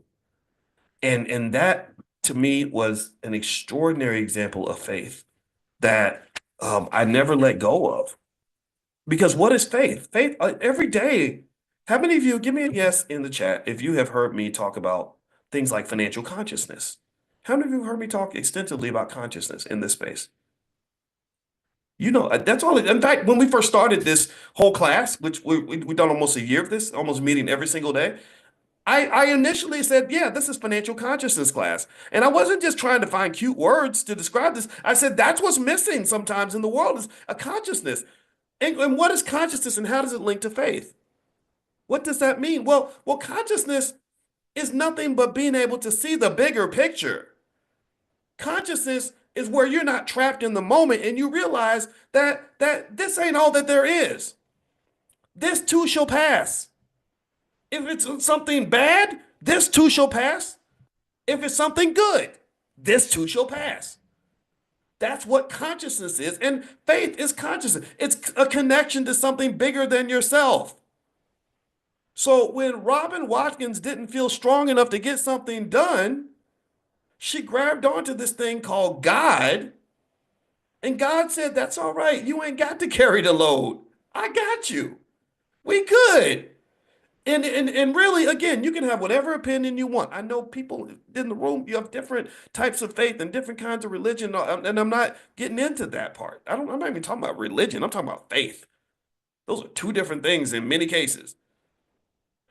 But I'm telling you that when you have consciousness, when you have faith, when you have the ability to rise above, connect to something bigger than yourself, you will feel more powerful than you could ever feel trying to do everything alone. At the end of the day, I'm not telling you what to believe in. I'm telling you that you have to believe in something. What do you believe in? Because that is what will carry you through the storm. That's what led this 16-year-old scared little girl to give birth to a baby, even though she had no idea how she was going to take care of the baby. She had no idea what it meant to be a mother. She had no idea what kind of hell she was going to go through when the world maligned her and attacked her the way we do to mothers in this country, which is absolutely pathetic. So I'm a child of faith.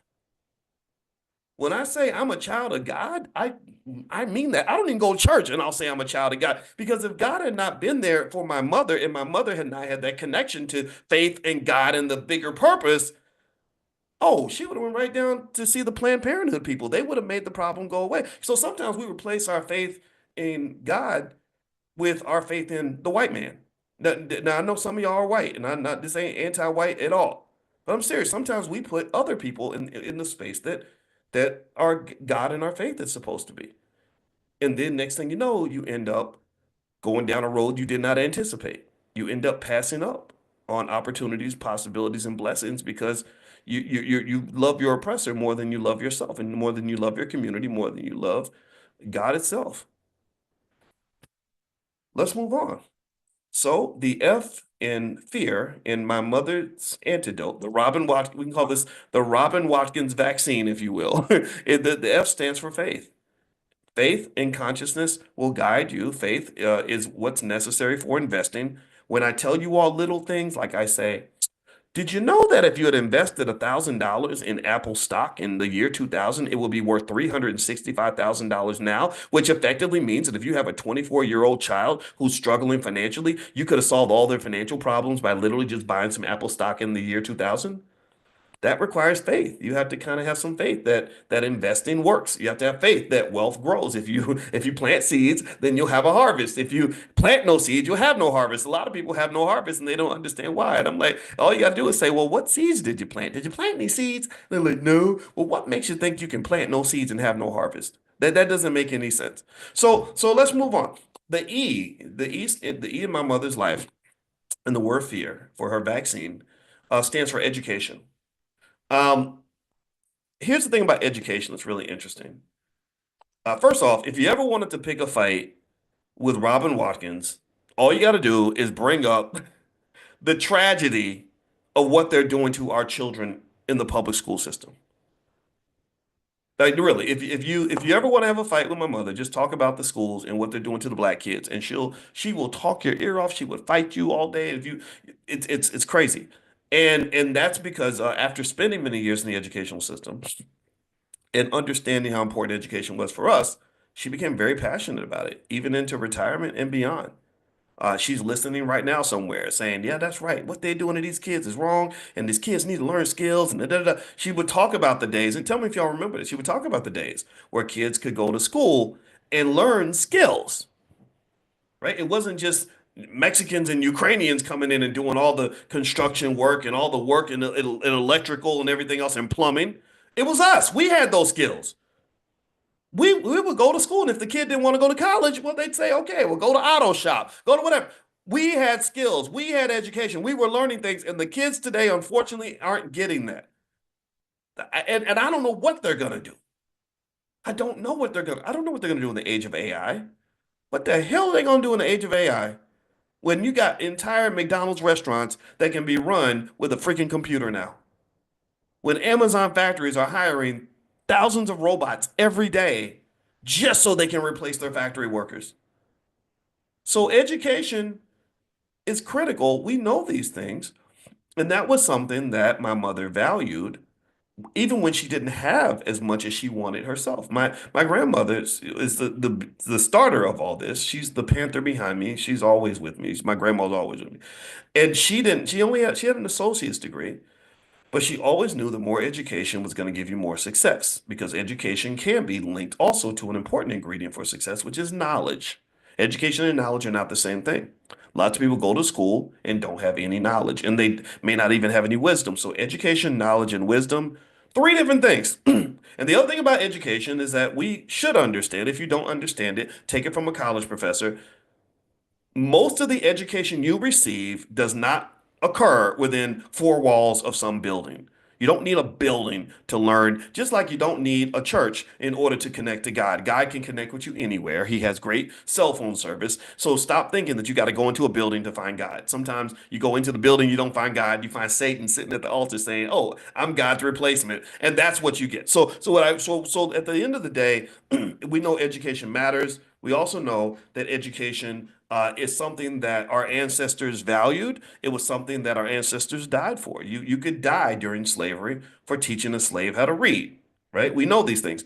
And we also know that for whatever reason, the culture, they always talk about the culture, dog, you need to connect to the culture. No, any culture that does not value education, that puts ignorance above education is not my culture.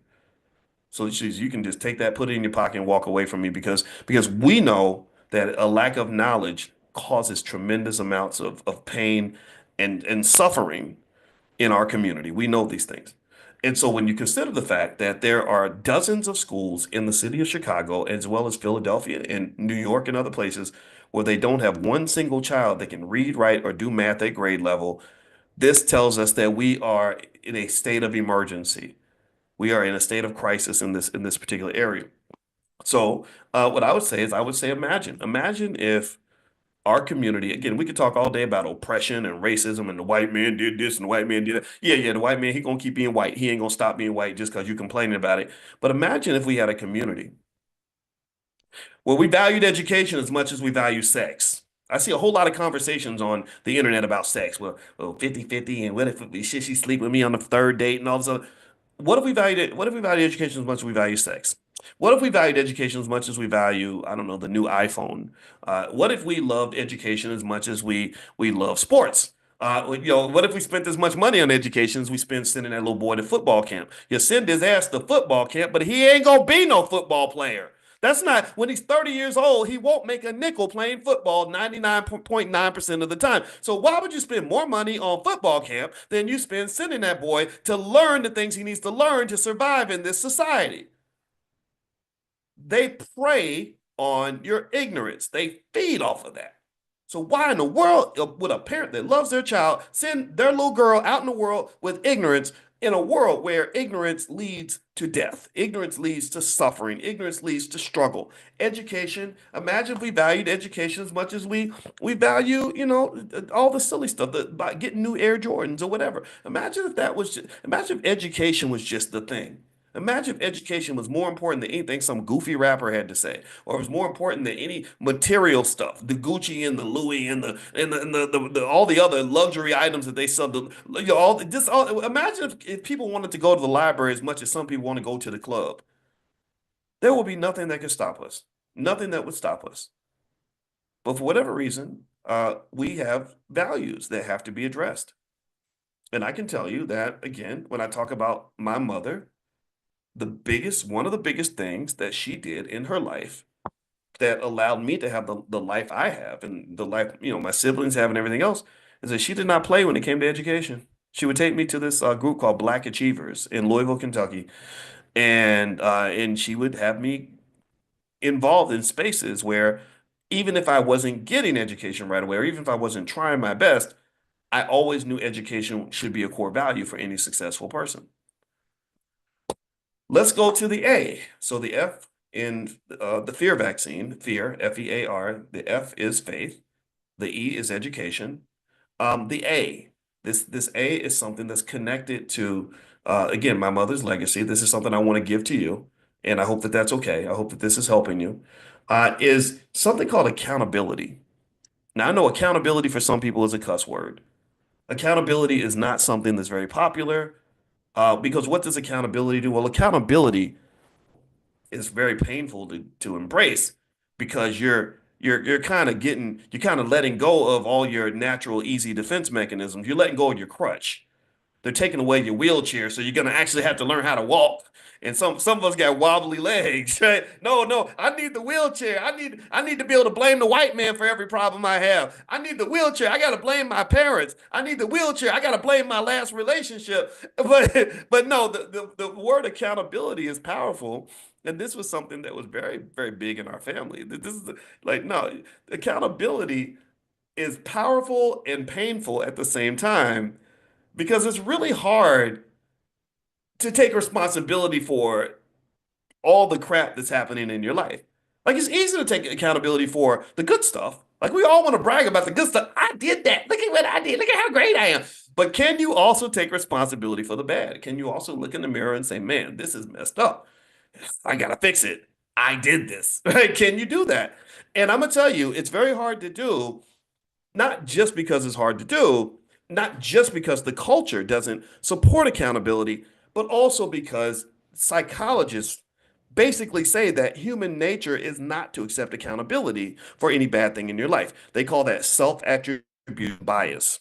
A guy named David Hirschleifer, a wonderful short little white guy that was on my dissertation committee, wrote a research paper about it and introduced me to the idea. I've been fascinated ever since. And what he said is that according to psychologists, human beings are very quick to take responsibility when something good happens, but they deny accountability when something bad happens. That's why if you watch your favorite team, and everybody does it.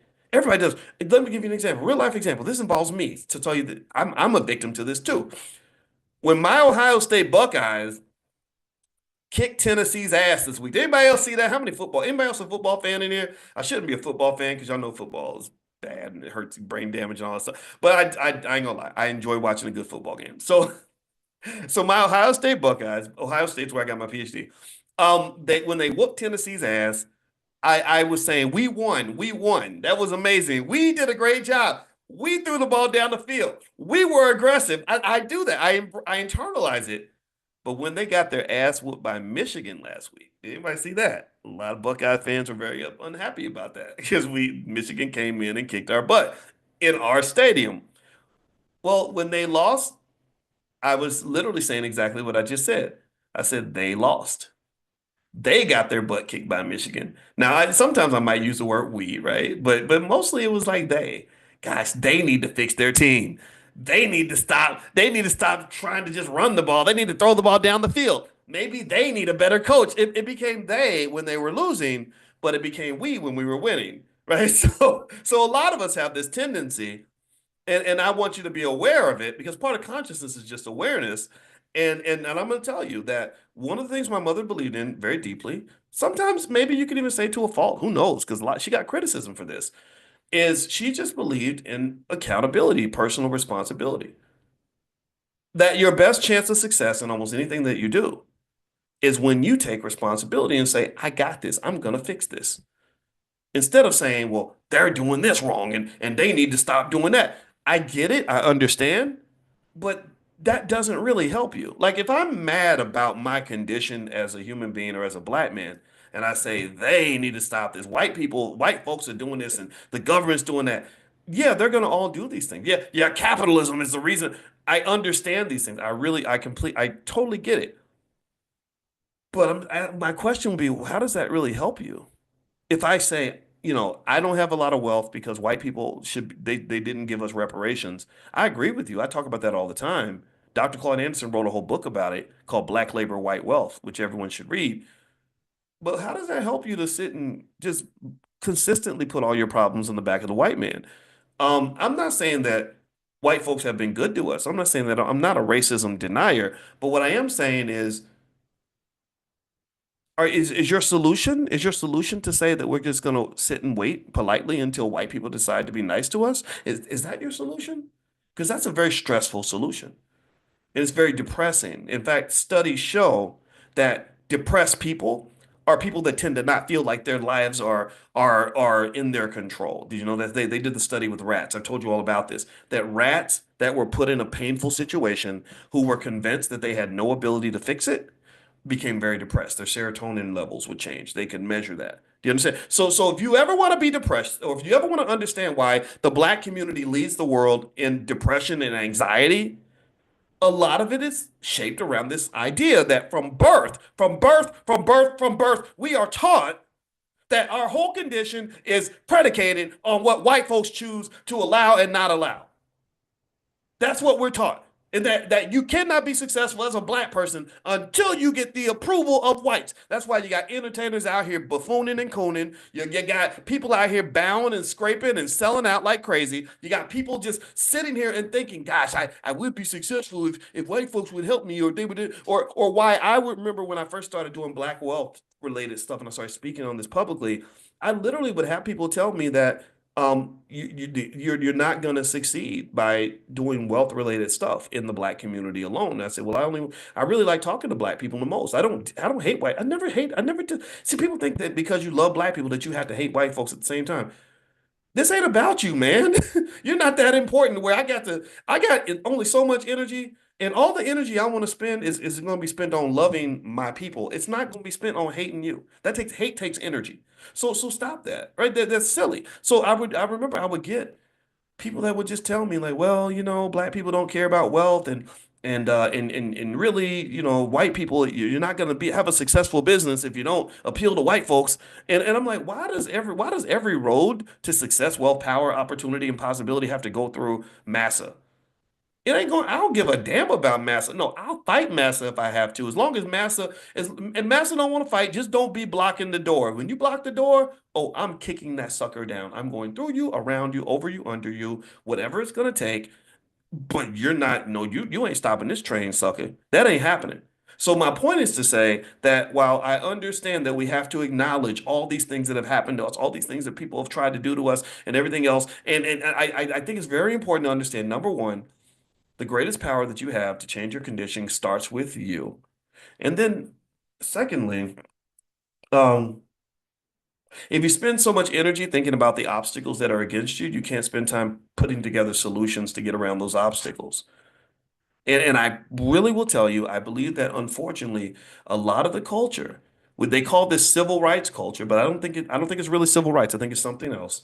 Um, the Negro management culture, that's what we might call it.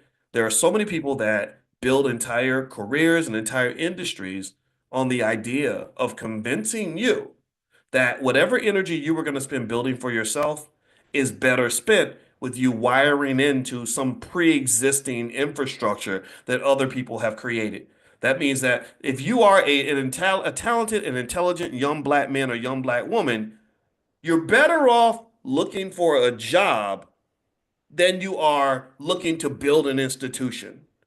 Do you understand? Does that make sense? Do you get it? Like you're better off just look, hey, we already got it built. It's already here. The house is built. Don't worry about building your own house. That's hard. That's above your pay grade. You people aren't that smart. That takes a lot of work. It takes a lot of patience. Instead, just come live with us because we're your allies.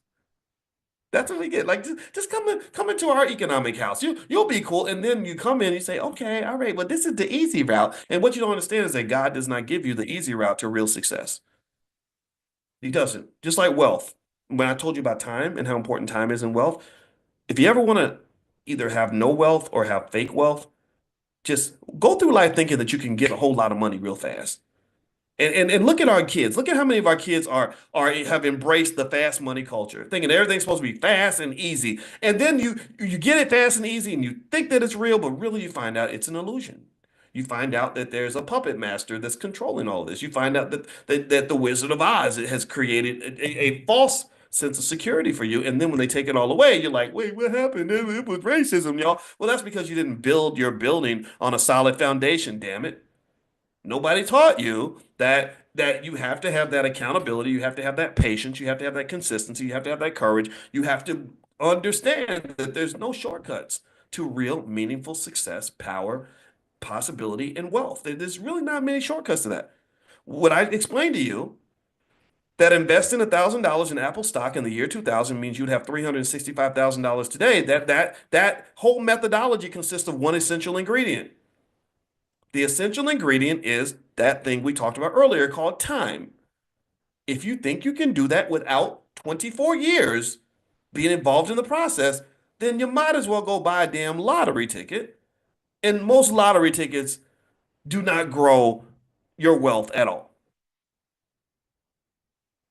You got to be real with yourself. You got to learn how to keep it real. So we all do. We all have to embrace this as our culture. So let's go back to the accountability piece. Last thing I'm gonna say on that is this. I remember when I was 19 years old, and this tells you how hardcore my mother was when it came to accountability. See, I had no money like a lot of college students. I was broke. And I did get a lot of money sent to me in school and stuff like that. I was kind of jealous of the kids whose parents would send them, checks every week and stuff. My parents did not do that. And I remember I called my mother when I was 19 and I said, hey, mama, I need some money.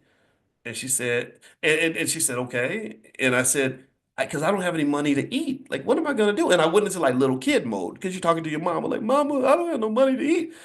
And you know what she said? She said, so what are you going to do about that? And that was really like, whoa, wait a minute, that's cold. That's what, and maybe we can debate that, right? I'm not saying everybody should approach it that way. My mother was very young at the time. I was in college. My mother was still in her mid 30s. That's how young she was. So she's learning, right? Maybe there's a different way to approach it, but in her world, it was like, you're a man. You're a man. You can go out and work and get money. You can go out and make things happen in your own life. You can be a playmaker in your situation. You don't have to be a baby anymore. And I want you to sit here and I want you to look at the world right now. And I want you to look at how many man boys we have in our community. I want you to look at how many men never learned how to be men. They never went through harsh experiences that challenged them to grow.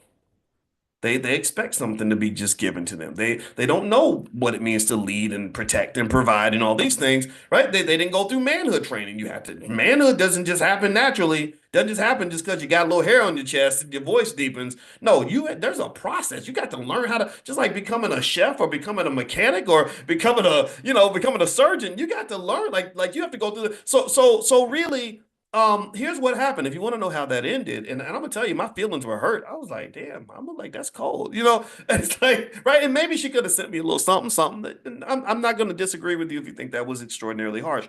But here's what that did for me, and I want you to write this down as you're dealing with your own kids. Check this out. I told you how I was jealous of the kids whose parents would send them money every week. They get like maybe $50, $100 a week, and I would be like, man, I wish my parents would do that for me. Well, when my mother put down the gauntlet and forced me to go out and make money on my own, well, what did I do? I went out and I got a job. And then because I was already a straight A student, I started getting scholarships. And I studied harder than the other kids because I knew that I could get more money that way. I knew that I'd get a better job when I graduated. I also knew that I was going to get more scholarship money. So I got all the scholarship money. I would get thousands of dollars in my refund check every semester and then because I had a study system down where I learned to manage that other powerful thing I talked about called time. Like at 19, I figured out there's 168 hours in a week. That means that if I sleep 8 hours a day, that's 56 hours. That's 112 hours left. If I go to class 15 hours a week, that's 97 hours. So I could probably study 50 hours a week and still have 47 hours left to work a full-time job or do whatever I want to do. So when I did it that way, I said, okay, I got it now. I figured it out. So I'm making money from the scholarships. I'm getting money from the first job, and then I had time to get a second job. So check this out. Not only did I have as much money as the kids whose parents were sending them those little $100 checks, oh, I had more money than everybody. I was making thousands of dollars a month and it wasn't a burden on my parents. They didn't have to worry about sending me money anymore because I had it. I could get the money myself, and also I got to do the things I wanted and live the way I wanted because I learned, wait, I can actually go out here and make something happen in my life. And and again, as harsh as it might have been for my mother to do it that way, right? I'm not gonna say it wasn't kind of cold. It was. My mother actually apologized for that later on in life. I'll just say that. Um, I thank God that she did that for me. I'm so happy. I'm like, thank you, Mama, for not solving my problem and giving me a chance to solve it myself. I don't know if you did it because you were mean. I don't know if you did it because you were being lazy. I don't know if you did it because you just had this extraordinary wisdom. Maybe it was a combination of all three, but either way, it worked. I became much more mature than most of my friends. I had so many friends in college that flunked out and disappeared and got pregnant and went off and got on drugs and wasted time, low GPAs, blew their opportunity. Oh, I didn't do that. Why? Well, it was because that word. Let me circle it. I'm circling about 5 times. Accountability. Robin Watkins believed deeply in accountability. And let me tell, when I tell you that that's not common in a lot of families, and that's one of the reasons why this little 16-year-old girl with no money and no understanding of the world was able to raise 3 kids that became successful. Accountability is right at the core of this. My parents are aliens. They are not normal people. When we were being raised, my mother had to deal with a lot of criticism from people who said, "Oh, you're being too hard on him. You're doing this, you're doing that. You know, oh, you should. It's okay. It's all right if he does this." And my mother just had a different standard. She had a different standard. See, you don't understand. Most of the boys that I grew up with did not turn out so good. Let's just say that. I'm not their family, and I got family that might be listening. I'm not gonna try to. The family knows. Family knows. You know my cousins, right? But for everybody else, I'm just gonna say it was less than ideal in terms of the outcomes. Some of the stuff involved drugs. Some of it involved just being in the struggle, unemployed, not taking care of the kids, just whatever, right? Whatever. Again, not disrespecting anyone though. I want to be very careful about that and not trying to put anybody on a pedestal. But my mother, this little girl, this little lady, and when I was born, when people jokingly and they say, "Oh, you've been rich your whole life, so you don't know what it's like to struggle," I'm like, "No, I was born in the projects. We live. That's where we live. My mother paid $50 a month in rent. and it's called LaSalle Place. You can actually find it in Louisville, Kentucky to this day. They're still there. That same unit is still there. And so this little girl who had her baby and she was living in the projects, was able to raise a son that was a college professor, a daughter that's a medical doctor, and a son that went to Cornell University that's now, doing business with billionaires. So that doesn't happen by accident. That doesn't just happen because, oh, you got lucky and you got blessed and somebody did you a favor, or the white man hooked you up. No, it happens because you have a plan and you execute the plan. And you also have to have the courage to be a little bit different. It's okay. She was different and she got ridiculed for that. And so that led to the last piece. Now remember the word fear. We're building the Robin Watkins vaccine right now. This is what, again, if you have any appreciation for what we do in the space, or we're connected on some level, I hope you'll think about this a little bit. And this is the blueprint. This is the blueprint. That leads to the last part of the word fear. So the fear vaccine is where you take the word fear, and the F stands for faith, the E stands for education, the A stands for accountability, and the R stands for resilience. Resilience. Resilience is a simple idea, but it's not readily implemented very often. And it's not implemented as much in the Black community sometimes because we have a heavily traumatized community. And studies show that people that are heavily traumatized have a hard time sticking to things. They give up easy because you are thinking about failure. You're looking at your current situation as nothing more than confirmation of what you already knew, which is that you're not worthy, you're not capable, you're never going to succeed. And I think that this is a problem for our community because we are fed so much depression about our condition. We're constantly being told that we can't accomplish certain things because certain people won't let us, or that we have all these problems because we're just incapable and inferior. And the resilience thing matters. In fact, it's going to be hard for me to really collapse all this into a short statement, but I'm going to try to do that. Resilience matters because resilience, sometimes that's really literally all that matters. Resilience matters because there are so many situations where that's all that matters. It's not that it's on the table. Resilience is the damn table. It is. It is. Has anybody heard this? Where they talk about how millionaires are basically regular people who just didn't give up. That there are so many people who were gonna be millionaires, but they gave up on the 10th try, and if they'd gone to the 15th try, they would have actually gotten there. Resilience is everything. And so to sort of remember this with my mother, one thing I can say in terms of resilience, in terms of the way it manifests itself, is that to this day, my sister is the only person I know who actually went to medical school, flunked out, and then went back to medical school again and finished. She did that. And that was because of resilience. That was because my mother just said, keep trying, never give up, keep trying, never give up. My grandmother at my graduation read a poem called Don't You Quit. You might get tired, but don't you quit. Blah, blah, blah. But don't you quit. So that resilience piece was absolutely essential. Um, she was married to my father for 50 years. A lot of people joke. It's fun. It's really actually quite poetic in the sense that she had her 50th wedding anniversary a month before she passed. So they made it to the 50-year mark. And what's interesting about that is that there are so many people out there who say that they want the same thing. There's so many people who admire that. They say, "Oh my gosh, that's so romantic. That's so beautiful. I wish." And we just kind of giggle when we hear it.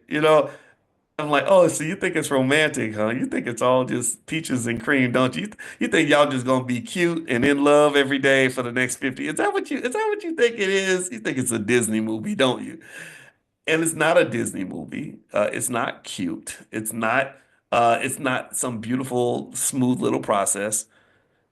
It's a hell of a grind. It's a hell of a, it is one of these things. It reminds me of running a marathon. If you remember back in 2019, me and my wife ran a marathon together, and I was very proud to have completed a marathon because I never thought I would ever do one. And even though in the pictures I look comfortable, confident, happy, and just complete, like just glowing because I just did this amazing thing, the reality was I felt like complete shit. I did not, there was nothing fun and joyous about running a marathon. It was hard as hell. I was tired. I was mad. My body was like, what are you doing to me, you crazy man? It was not a romantic process. It was hard. It was really unnaturally difficult and very painful. And but resilience made me say, okay, let's just keep moving one foot in front of the other until we get to the finish line and until we achieve this goal. And when I crossed the line, I didn't feel the way I thought I'd feel. I didn't feel just energized and excited. I was like, man, I'm so tired. Oh my God, I can't, I can barely walk.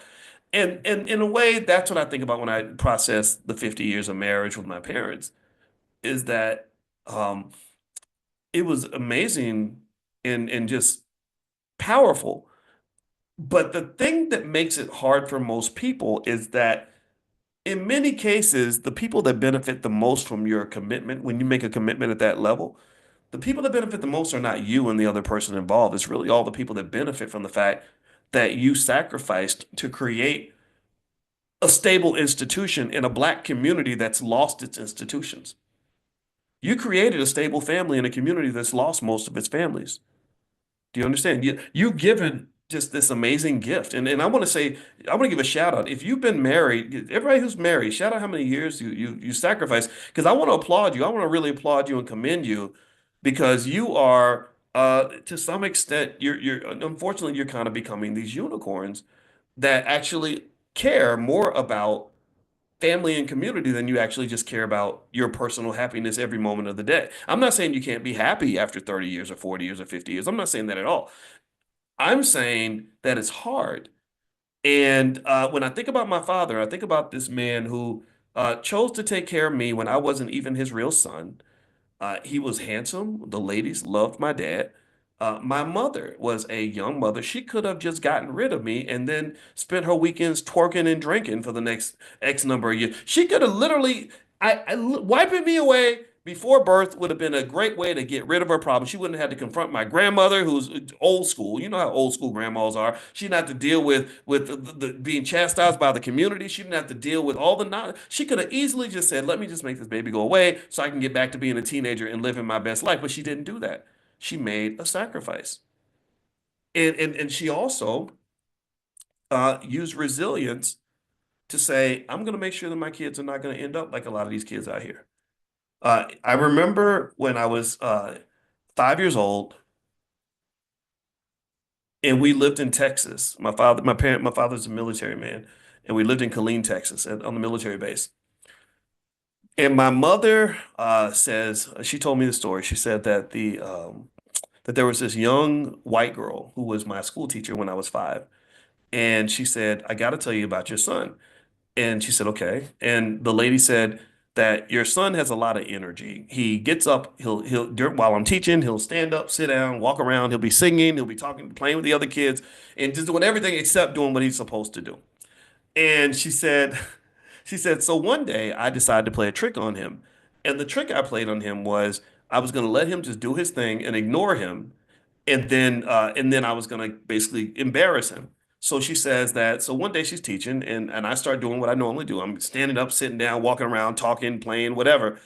And she then says, "Okay, Boyce, so tell me everything that I've been teaching on the board for the last 10 minutes." And she goes, "Do you know that your son recited back to me every single thing that I was teaching? And I didn't even think he was listening." And she said, so here's what the lady said. She said, and this was God bless this young lady. She said, "I have to warn you," because my mother was very young at the time. She was about 22 at the time, maybe 21. And she goes, "Black boys like him, they want to put them on medication."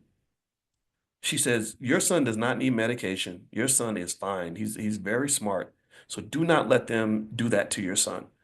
And so my mother stuck with that. And so for many, many years, she would just fight with these school systems. They would come back and say, "Well, your son's test scores, your son made all F's on his report card, and his test scores show that he's got the intelligence of a mediocre monkey." And so if you look at the chart, ma'am, the other kids are here, your son's down here, right? And she didn't go for any of that. She said, "Okay, we're gonna get him some extra help. We're gonna, I don't care what they think. Like literally, they wanted to put me in the special ed programs. They wanted to put me on the medication. Who knows? Maybe I needed the medication. I don't know. I told you, I think I do have ADHD, but I've managed it. I think I've done okay in life. And so what my mother did also for many years was, in addition to saving and protecting me from the very system that we know destroys millions of black boys every year, she eventually became a counselor to other young mothers, many of whom went through the teenage parent program in Kentucky, like my mother did. And she would talk to them about their children, about their sons, and about their daughters, and how to get their kids through the system in the best way possible. She became kind of like an educational Harriet Tubman, if you will. She would talk to them about special programs, tell them like, no, do not do that with him. Make sure you do this. She literally could have made this into a whole institution. She was that kind of a person. She would talk really lovingly about Marva Collins. Anybody remember Marva Collins, the teacher in Chicago who used to educate kids in one room, and she would just educate them at a higher level than the Chicago public school system. She talked about Marva Collins a lot. I remember her talking about Marva Collins' speech, and she said, "I like that lady because she's no nonsense." She came to the Black Achievers Banquet, and she said, "How dare you sit around and eat your fancy meals in your fancy clothes when our kids are going through hell right now, when our kids are not being properly educated, when they're being mistreated by this system, when their lives are being thrown away, and you're sitting here at this fancy dinner like it's no big deal." And so my mother was that kind of that's the type of energy she connected to. So that sort of resilience was really, really important in terms of our development and her life. I remember last point I'll share, last story I'll share about my mother, and I thank you all for hearing me as we went through this. Is I remember when I was 27 and I was in graduate school, and I was very I was a little demoralized because because I didn't have a family where a lot of people went to school for a long time. We didn't have doctors and PhDs in the family. So a lot of people didn't understand what I was doing, right? So I would go to I would go to family reunions, and they would be sitting there trying to figure out something to talk to me about. And they would say something like, "So you still in school, huh?" And that was because I'd just been in school for so long, and people were like, "When's this gonna be over? Is he lazy or what?" And what was going on was I was trying to get a PhD, but I kept struggling. It was hard. It was really hard. And I had to go back and retool and get better at my math or whatever. And I remember, I'll never forget. I remember the exact moment I was in the car with my mother, and I was talking to her about it. I said, "Yeah, people make fun of you because you're in school for a long time, but I really want to get my PhD." And what she said was really interesting. First off, she said, "Well, you got to keep going. You keep going until you finish. You got to finish the job. Don't stop. Don't quit. If you never quit, then you'll never fail." And just little things like that stuck with me. And then also, what she said is, she said, "Right now, what you're doing is you're laying the foundation. You're laying the foundation for the rest of your life." It's hard to build a foundation. A lot of people don't won't have a foundation. You're laying a foundation for the rest of your life. And little stories like that, or little statements like that, is what kept me going. So through many years, my mother was my greatest cheerleader. That's why the loss is so hard, right? Because she really cheered me on, and when nobody else did, when nobody else understood, she did, and it was pretty powerful. And so that resilience is something that I want you to hold on to when it comes to what you do in life. Because, for example, they have studies that say that resilience is the difference between the successful entrepreneurs and the failures. All the successful people really have, 9 times out of 10, is this sort of relentless desire to keep going no matter what. And so I'm going to encourage you, as you're trying to accomplish the things that you want to accomplish, just know if you can gain that resilience, you can do anything. And by connecting to the other pieces of that model, the fear vaccine, if you go back to faith, the belief in something bigger than yourself, the belief that this too shall pass, the belief that I'm connected to something bigger than me, the belief that there is a bigger picture, that will give you resilience, because resilient people can see the bigger picture, whereas small-minded people who only see what's happening right now, what just occurred 2 seconds ago, people like that do not succeed. They do not get to the finish line because they can't see past mile one. So resilience and faith go hand in hand. Well, education also helps. That's the E, right? So you have faith and then you have education. When you are skilled, when you have knowledge, when you have wisdom, when you have expertise, when you have experience, when you pursue knowledge, you are 100 times out of 100 times going to be better off in this world than somebody who sits and swims and gets comfortable in the middle of ignorance. We have a problem with ignorance. We have hip hop culture honoring ignorance. We have people out there that want us to be ignorant. We have school systems keeping our kids ignorant, and you see what that's getting them. So education has to be a tip-top priority for our community. Every study out there shows that communities that value education are more successful than those that do not. So ignorance is literally should be like treated like an illegal drug. Oh, you on that dope, boy. You on that dope of ignorance. No, we're going to get you in rehab, and if you keep making other people ignorant, we're going to lock you up like we do the dope dealers. We got drug dealers, we got ignorance dealers, and I'm sick of it. I'm sick. I want to declare a war on ignorance. I want to lock them up. Get your ass up out of here. This is not where you're supposed to be. We don't honor this. We're not going to celebrate somebody who wants to just dribble a basketball more than they want to pick up a book. I don't want to sit around in the darkness of not knowing who I am and what I'm trying to do. No, you go get that knowledge. Stop waiting for the damn school system to give you Black history books to read. Well, they won't give us no books in the schools to read. You got a phone in your pocket. There's more knowledge on your cell phone than there is in all the books in every library on the entire freaking earth. So what are you talking about? What are you talking about? You need massa to hand you a book and read to you? Well, how dare you dishonor the ancestors by acting like you can't learn nothing without the oppressor? No, you can learn. You have to just value knowledge, and your values and your culture shapes what you pursue. That decides what you're going to do with your time today. And since this is Christmas, I'm going to keep this short. The A, remember the A. The A stands for accountability. Accountability is also connected to fear and resilience, and education is connected to all those things. A person who is accountable, who's responsible for their own success or failure, who understands that the buck stops with me, that I'm going to get this done, that this is up to me, I'm the one who's going to make this happen. People like that tend to be more resilient. But the thing is that resilience and accountability, to some extent, also links to self-esteem. Right? If I don't have self-esteem, see, this is the basic stuff, man. This is the foundational stuff is what does it all. So if I have self-esteem and I love myself and I believe in myself, which might come from faith, then I have the capacity to be more resilient, because if I'm a resilient person with high self-esteem, then any failure I have, oh, that's temporary. Oh, no, failure is not for me. That's for other people. So that you must be making a mistake. Like, you ever think about that? You imagine imagine you going to a store and you know you're rich and you know you paid down your credit card, and they run the credit card through and they say, I'm sorry, your card got declined.